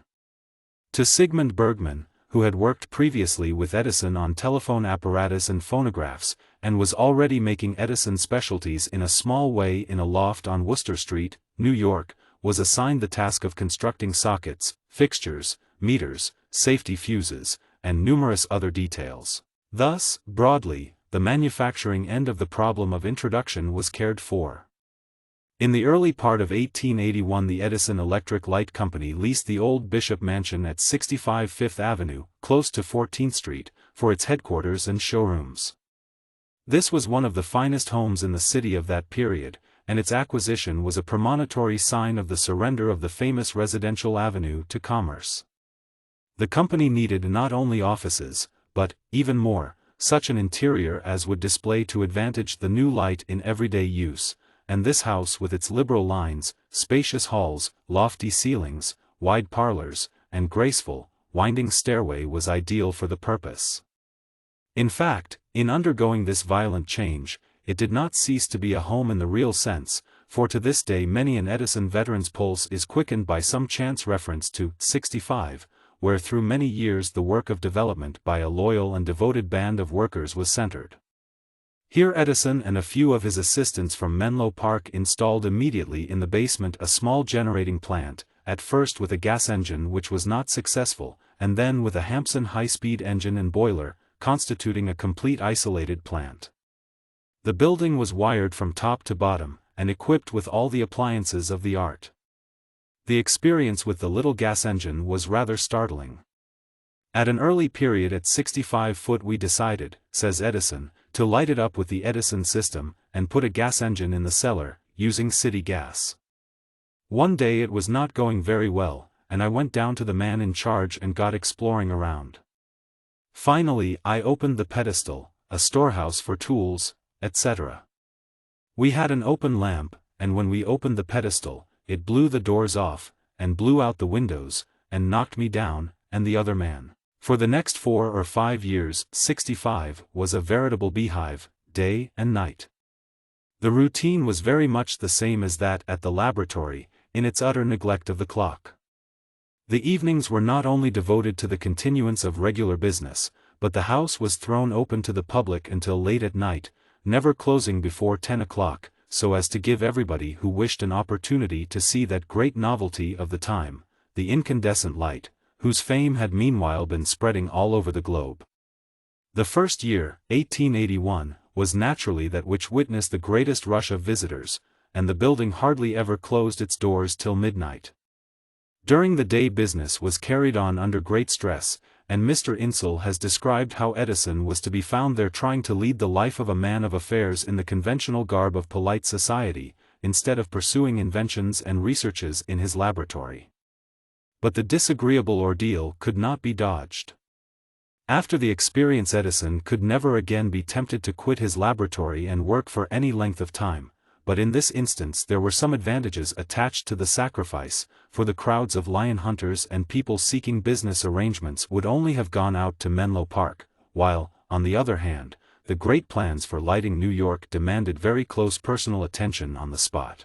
As it was, not only Edison, but all the company's directors, officers, and employees, were kept busy exhibiting and explaining the light. To the public of that day, when the highest known form of house illuminant was gas, the incandescent lamp, with its ability to burn in any position, its lack of heat so that you could put your hand on the brilliant glass globe, the absence of any vitiating effect on the atmosphere, the obvious safety from fire, the curious fact that you needed no matches to light it, and that it was under absolute control from a distance. These and many other features came as a distinct revelation and marvel. While promising so much additional comfort, convenience, and beauty in the home, that inspection was almost invariably followed by a request for installation. The camaraderie that existed at this time was very democratic, for all were workers in a common cause, all were enthusiastic believers in the doctrine they proclaimed, and hoped to profit by the opening up of the new art. Often at night, in the small hours, all would adjourn for refreshments to a famous resort nearby, to discuss the events of today and tomorrow, full of incident and excitement. The easy relationship of the time is neatly sketched by Edison in a humorous complaint as to his inability to keep his own cigars. When at 65 foot I used to have in my desk a box of cigars. I would go to the box 4 or 5 times to get a cigar, but after it got circulated about the building, everybody would come to get my cigars, so that the box would only last about a day and a half. I was telling a gentleman one day that I could not keep a cigar. Even if I locked them up in my desk, they would break it open. He suggested to me that he had a friend over on 8th Avenue who made a superior grade of cigars, and who would show them a trick. He said he would have some of them made up with hair and old paper, and I could put them in without a word and see the result. I thought no more about the matter. He came in 2 or 3 months after, and said, "How did that cigar business work?" I didn't remember anything about it. On coming to investigate, it appeared that the box of cigars had been delivered and had been put in my desk, and I had smoked them all. I was too busy on other things to notice. It was no uncommon sight to see in the parlors in the evening John Pierpont Morgan, Norman Green, Grosvenor P. Lowry, Henry Villard, Robert L. Cutting, Edward D. Adams, J. Hood Wright, E. G. Fabry, R. M. Galloway, and other men prominent in city life, many of them stockholders and directors, all interested in doing this educational work. Thousands of persons thus came, bankers, brokers, lawyers, editors, and reporters, prominent businessmen, electricians, insurance experts, under whose searching and intelligent inquiries the facts were elicited, and general admiration was soon won for the system, which in advance had solved so many new problems. Edison himself was in universal request and the subject of much adulation, but altogether too busy and modest to be spoiled by it. Once in a while he felt it his duty to go over the ground with scientific visitors, many of whom were from abroad, and discuss questions which were not simply those of technique, but related to newer phenomena, such as the action of carbon, the nature and effects of high vacua, the principles of electrical subdivision, the value of insulation, and many others which, unfortunate to say, remain as esoteric now as they were then, ever fruitful themes of controversy. Speaking of those days or nights, Edison says, "Years ago one of the great violinists was Remenyi.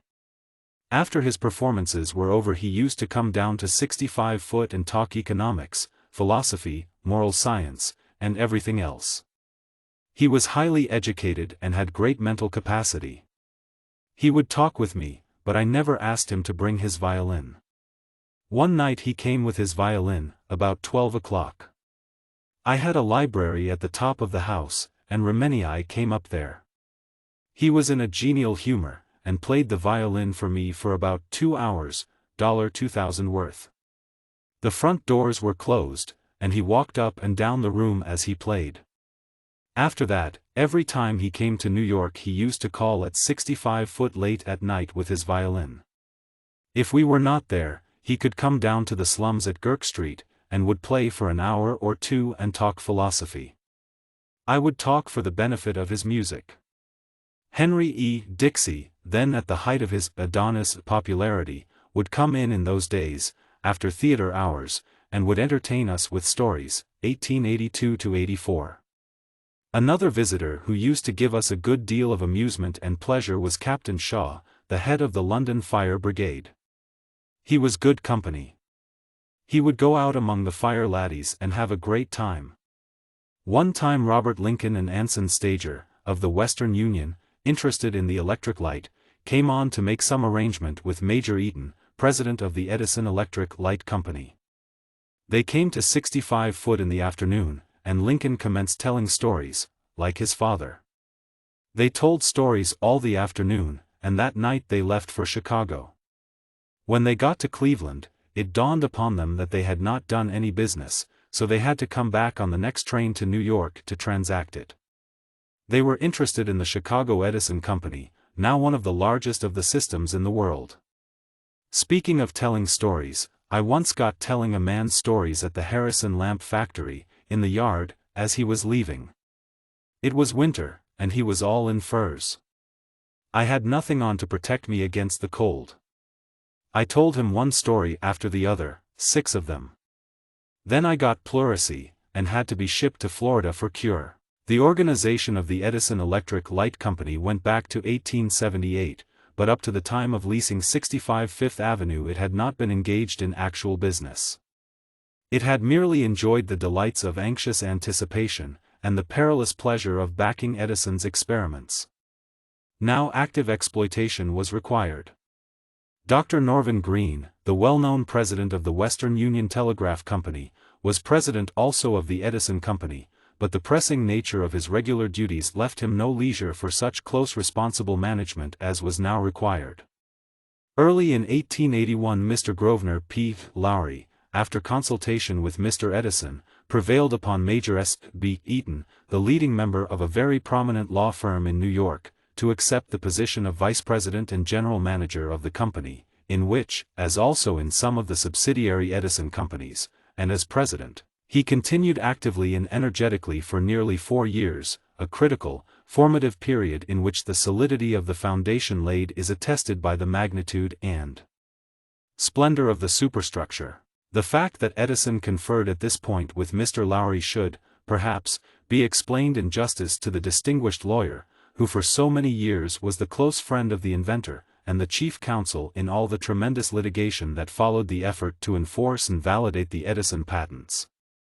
As in England Mr. Edison was fortunate in securing the legal assistance of Sir Richard Webster, afterward Lord Chief Justice of England, so in America it counted greatly in his favor to enjoy the advocacy of such a man as Lowry, prominent among the famous leaders of the New York bar. Born in Massachusetts, Mr. Lowry, in his earlier days of straitened circumstances, was accustomed to defray some portion of his educational expenses by teaching music in the Berkshire villages, and by a curious coincidence one of his pupils was F. L. Pope, later Edison's partner for a time.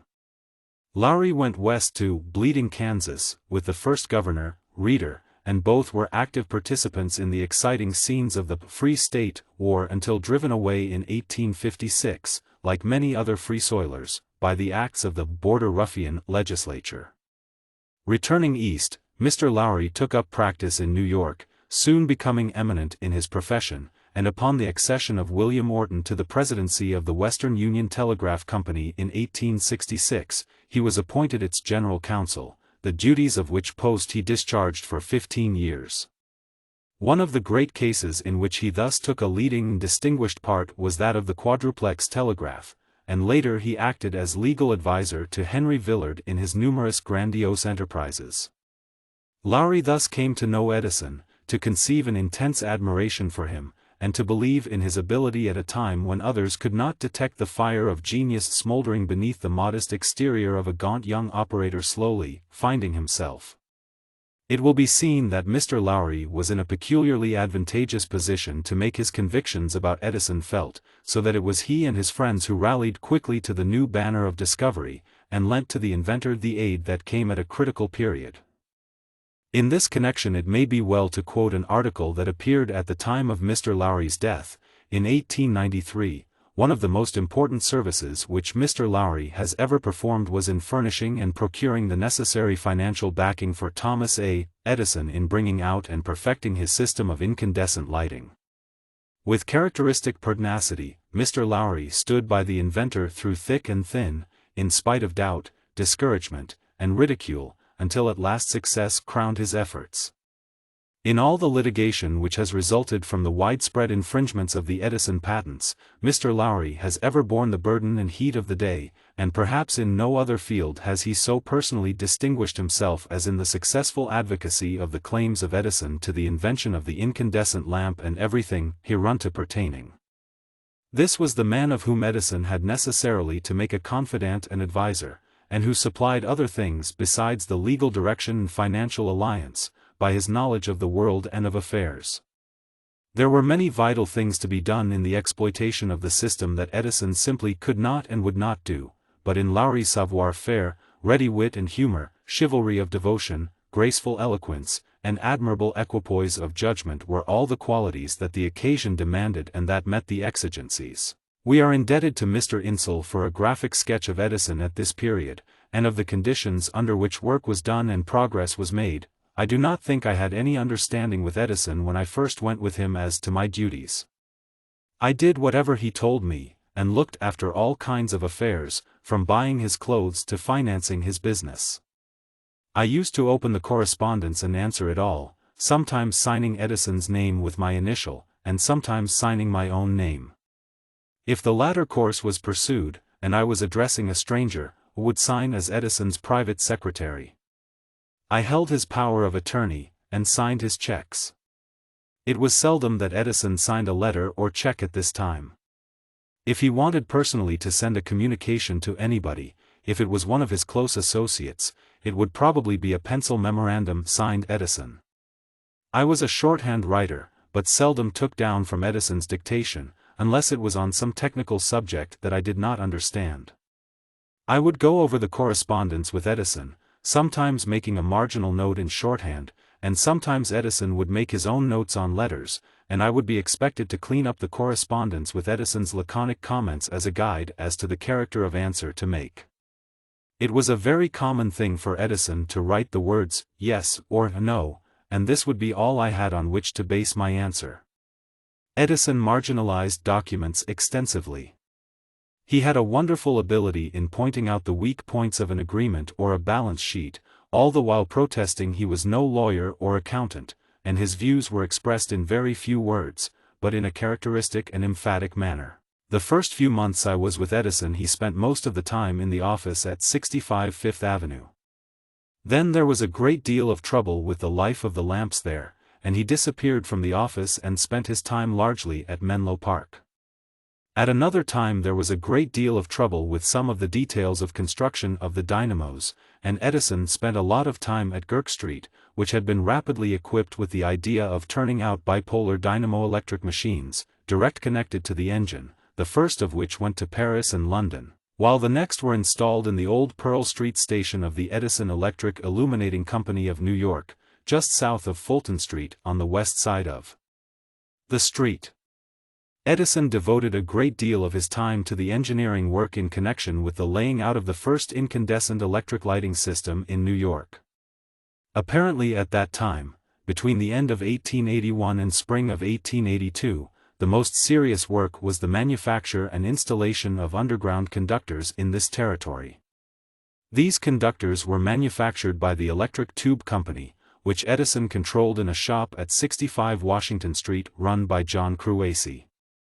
Half-round copper conductors were used, kept in place relatively to each other and in the tube, first of all by a heavy piece of cardboard, and later on by a rope, and then put in a 20-foot iron pipe, and a combination of asphaltum and linseed oil was forced into the pipe for the insulation. I remember as a coincidence that the building was only 20 feet wide.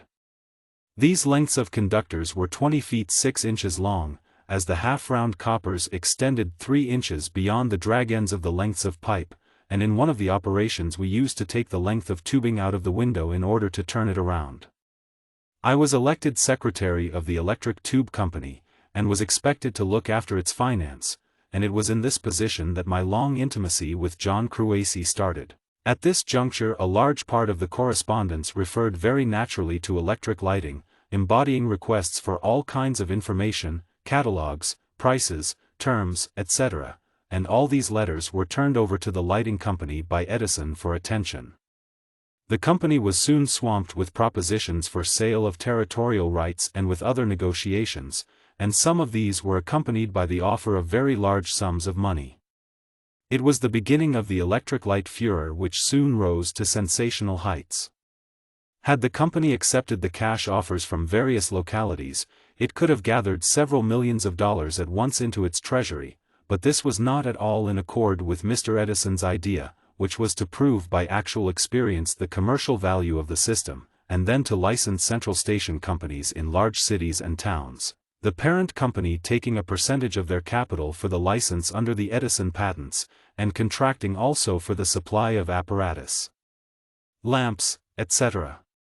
This left the remainder of the country open for the cash sale of plants wherever requested. His counsels prevailed, and the wisdom of the policy adopted was seen in the swift establishment of Edison companies in centers of population both great and small, whose business has ever been a constant and growing source of income for the parent manufacturing interests. From first to last Edison has been an exponent and advocate of the central station idea of distribution, now so familiar to the public mind, but still very far from being carried out to its logical conclusion. In this instance, demands for isolated plants for lighting factories, mills, mines, hotels, etc., began to pour in, and something had to be done with them. This was a class of plant which the inquirers desired to purchase outright and operate themselves, usually because of remoteness from any possible source of general supply of current. It had not been Edison's intention to cater to this class of customer until his broad central station plan had been worked out, and he has always discouraged the isolated plant within the limits of urban circuits, but this demand was so insistent it could not be denied, and it was deemed desirable to comply with it at once, especially as it was seen that the steady call for supplies and renewals would benefit the new Edison manufacturing plants. After a very short trial, it was found necessary to create a separate organization for this branch of the industry, leaving the Edison Electric Light Company to continue under the original plan of operation as a parent, patent-holding and licensing company. Accordingly, a new and distinct corporation was formed called the Edison Company for Isolated Lighting, to which was issued a special license to sell and operate plants of a self-contained character. As a matter of fact, such work began in advance of almost every other kind. A small plant using the paper carbon filament lamps was furnished by Edison at the earnest solicitation of Mr. Henry Villard for the steamship Columbia, in 1879, and it is amusing to note that Mr. Upton carried the lamps himself to the ship, very tenderly and jealously, like fresh eggs, in a market garden basket. The installation was most successful. Another pioneer plant was that equipped and started in January, 1881, for Hines and Ketchum, a New York firm of lithographers and color printers, who had previously been able to work only by day, owing to difficulties in color printing by artificial light. A year later they said, "It is the best substitute for daylight we have ever known, and almost as cheap." Mr. Edison himself describes various instances in which the demand for isolated plants had to be met. One night at 65, he says, James Gordon Bennett came in. We were very anxious to get into a printing establishment. I had caused a printer's composing case to be set up with the idea that if we could get editors and publishers in to see it, we should show them the advantages of the electric light. So ultimately Mr. Bennett came, and after seeing the whole operation of everything, he ordered Mr. Howland, general manager of the Herald, to light the newspaper offices up at once with electricity. Another instance of the same kind deals with the introduction of the light for purely social purposes. While at 65 Fifth Avenue, remarks Mr. Edison, I got to know Christian Herter, then the largest decorator in the United States. He was a highly intellectual man, and I loved to talk to him. He was always railing against the rich people, for whom he did work, for their poor taste. One day Mr. W. H. Vanderbilt came to 65, saw the light, and decided that he would have his new house lighted with it. This was one of the big box houses on Upper Fifth Avenue. He put the whole matter in the hands of his son-in-law, Mr. H. M. C. K. Twombly, who was then in charge of the telephone department of the Western Union. Twombly closed the contract with us for a plant. Mr. Herter was doing the decoration, and it was extraordinarily fine.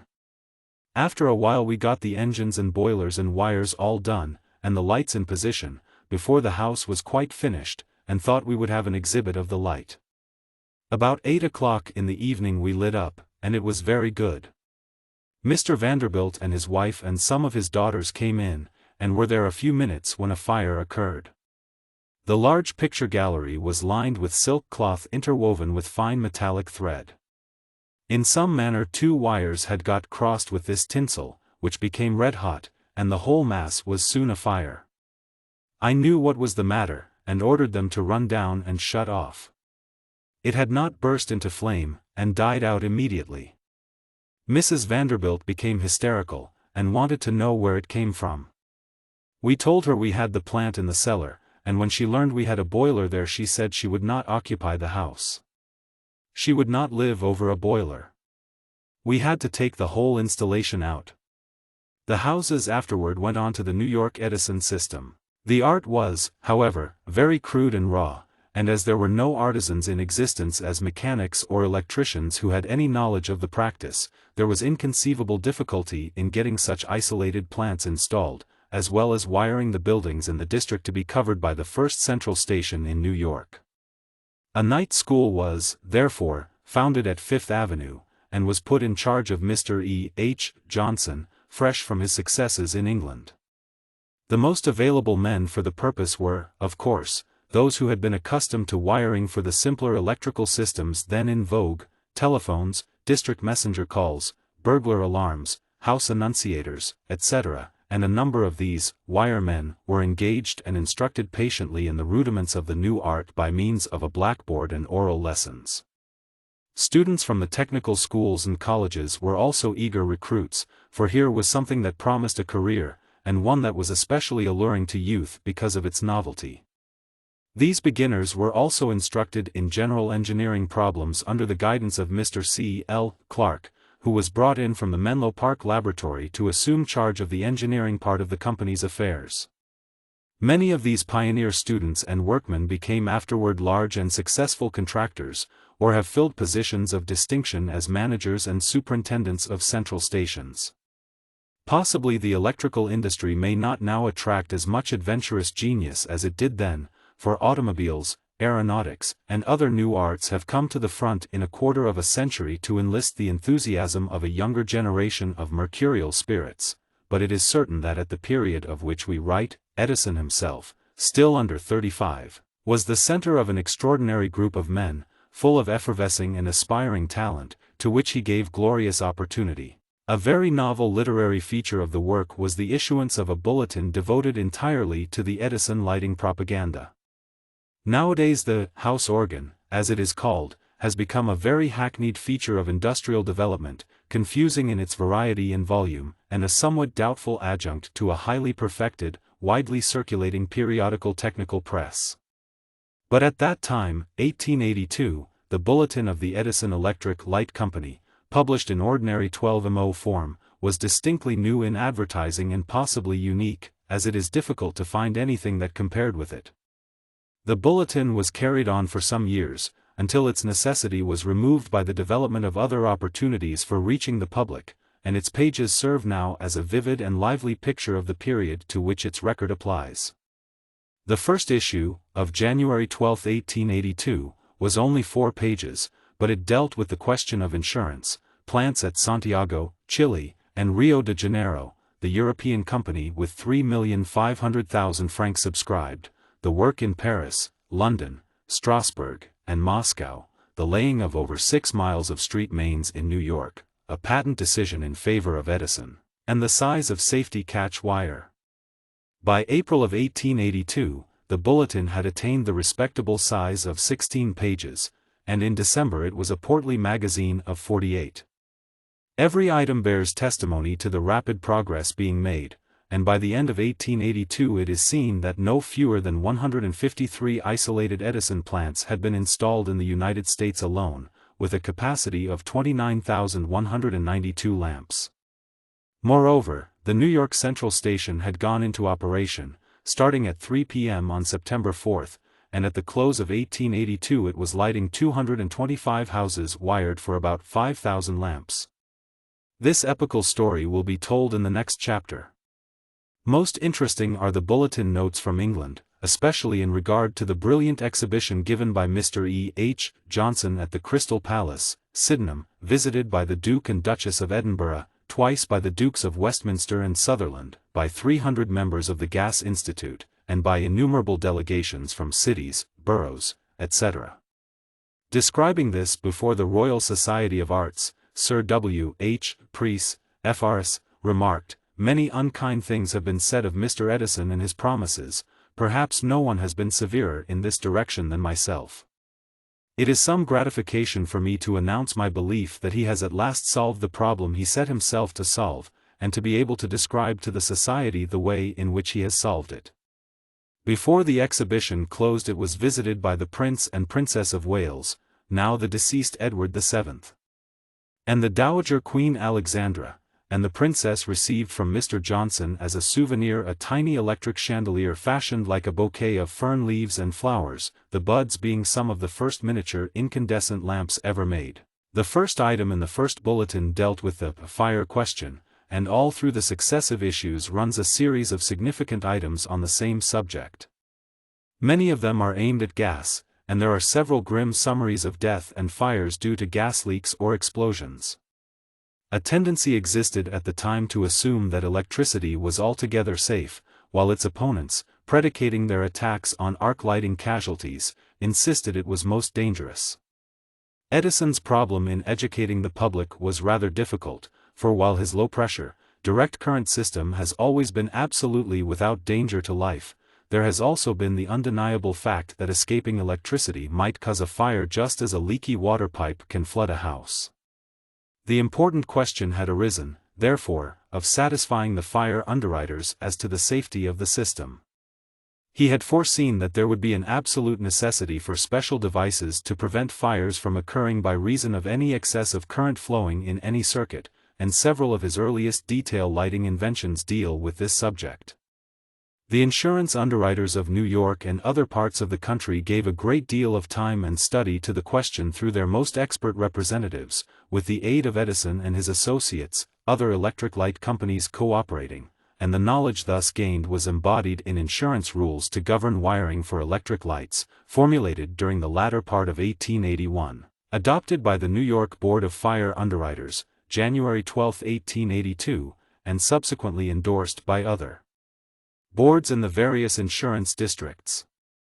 Under temporary rulings, however, a vast amount of work had already been done, but it was obvious that as the industry grew there would be less and less possibility of supervision except through such regulations, insisting upon the use of the best devices and methods. Indeed, the direct superintendents soon became unnecessary, owing to the increasing knowledge and greater skill acquired by the installing staff, and this system of education was notably improved by a manual written by Mr. Edison himself. Copies of this brochure are as scarce today as First Folio Shakespeare's, and command prices equal to those of other American first editions. The little book is the only known incursion of its author into literature, if we accept the brief articles he has written for technical papers and for the magazines. It contained what was at once a full, elaborate, and terse explanation of a complete isolated plant, with diagrams of various methods of connection and operation, and a carefully detailed description of every individual part, its functions, and its characteristics. The remarkable success of those early years was indeed only achieved by following up with Chinese exactness the minute and intimate methods insisted upon by Edison as to the use of the apparatus and devices employed. It was a curious example of establishing standard practice while changing with kaleidoscopic rapidity all the elements involved. He was true to an ideal as to the pole star, but was incessantly making improvements in every direction. With an iconoclasm that has often seemed ruthless and brutal, he did not hesitate to sacrifice older devices the moment a new one came in sight that embodied a real advance in securing effective results. The process is heroic but costly. Nobody ever had a bigger scrap heap than Edison, but who dare proclaim the process intrinsically wasteful if the losses occur in the initial stages, and the economies in all the later ones? With Edison in this introduction of his lighting system, the method was ruthless, but not reckless. At an early stage of the commercial development, a standardizing committee was formed, consisting of the heads of all the departments, and to this body was entrusted the task of testing and criticizing all existing and proposed devices, as well as of considering the suggestions and complaints of workmen offered from time to time. This procedure was fruitful in two principal results: the education of the whole executive force in the technical details of the system, and a constant improvement in the quality of the Edison installations, both contributing to the rapid growth of the industry. For many years Girk Street played an important part in Edison's affairs, being the center of all his manufacture of heavy machinery. But it was not in a desirable neighborhood, and owing to the rapid growth of the business soon became disadvantageous for other reasons. Edison tells of his frequent visits to the shops at night, with the escort of Jim Russell, a well-known detective, who knew all the denizens of the place. We used to go out at night to a little, low place, an all-night house, 8 feet wide and 22 feet long, where we got a lunch at 2 or 3 o'clock in the morning. It was the toughest kind of restaurant ever seen. For the clam chowder they used the same 4 clams during the whole season, and the average number of flies per pie was 7. This was by actual count. As to the shops and the locality, the street was lined with rather old buildings and poor tenements. We had not much frontage. As our business increased enormously, our quarters became too small, so we saw the district Tammany leader and asked him if we could not store castings and other things on the sidewalk. He gave us permission, told us to go ahead, and he would see it was all right. The only thing he required for this was that when a man was sent with a note from him asking us to give him a job, he was to be put on. We had a hand laborer foreman, Big Jim, a very powerful Irishman, who could lift above half a ton. When one of the Tammany aspirants appeared, he was told to go right to work at $1.50 per day. The next day he was told off to lift a certain piece, and if the man could not lift it he was discharged. That made the Tammany man all safe. Jim could pick the piece up easily. The other man could not, and so we let him out. Finally the Tammany leader called a halt, as we were running big engine lathes out on the sidewalk, and he was afraid we were carrying it a little too far. The lathes were worked right out in the street, and belted through the windows of the shop. At last it became necessary to move from Girk Street, and Mr. Edison gives a very interesting account of the incidents in connection with the transfer of the plant to Schenectady, New York. After our works at Girk Street got too small, we had labor troubles also. It seems I had rather a socialistic strain in me, and I raised the pay of the workmen 25 cents an hour above the prevailing rate of wages, whereupon Ho and Company, our near neighbors, complained at our doing this. I said I thought it was all right. But the men, having got a little more wages, thought they would try coercion and get a little more, as we were considered soft marks. Whereupon they struck at a time that was critical. However, we were short of money for payrolls, and we concluded it might not be so bad after all, as it would give us a couple of weeks to catch up. So when the men went out they appointed a committee to meet us, but for 2 weeks they could not find us, so they became somewhat more anxious than we were. Finally they said they would like to go back. We said all right, and back they went. It was quite a novelty to the men not to be able to find us when they wanted to, and they didn't relish it at all. What with these troubles and the lack of room, we decided to find a factory elsewhere, and decided to try the locomotive works up at Schenectady. It seems that the people there had had a falling out among themselves, and one of the directors had started opposition works, but before he had completed all the buildings and put in machinery some compromise was made, and the works were for sale. We bought them very reasonably and moved everything there. These works were owned by me and my assistants until sold to the Edison General Electric Company. At one time we employed several thousand men, and since then the works have been greatly expanded. At these new works our orders were far in excess of our capital to handle the business, and both Mr. Insel and I were afraid we might get into trouble for lack of money.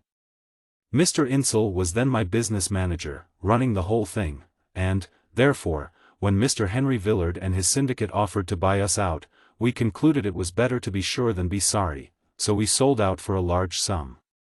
Villard was a very aggressive man with big ideas, but I could never quite understand him. He had no sense of humor. I remember one time we were going up on the Hudson River boat to inspect the works, and with us was Mr. Henderson, our chief engineer, who was certainly the best raconteur of funny stories I ever knew. We sat at the tail end of the boat, and he started in to tell funny stories. Villard could not see a single point, and scarcely laughed at all, and Henderson became so disconcerted he had to give it up. It was the same way with Gould. In the early Telegraph days I remember going with him to see Mackay in The Impecunious Country Editor. It was very funny, full of amusing and absurd situations, but Gould never smiled once. The formation of the Edison General Electric Company involved the consolidation of the immediate Edison manufacturing interests in electric light and power, with a capitalization of $12 million, now a relatively modest sum, but in those days the amount was large, and the combination caused a great deal of newspaper comment as to such a coinage of brain power. The next step came with the creation of the great General Electric Company of today, a combination of the Edison, Thomson-Houston, and Brush lighting interests in manufacture, which to this day maintains the ever-growing plants at Harrison, Lynn, and Schenectady, and their employs from 20 to 25,000 people.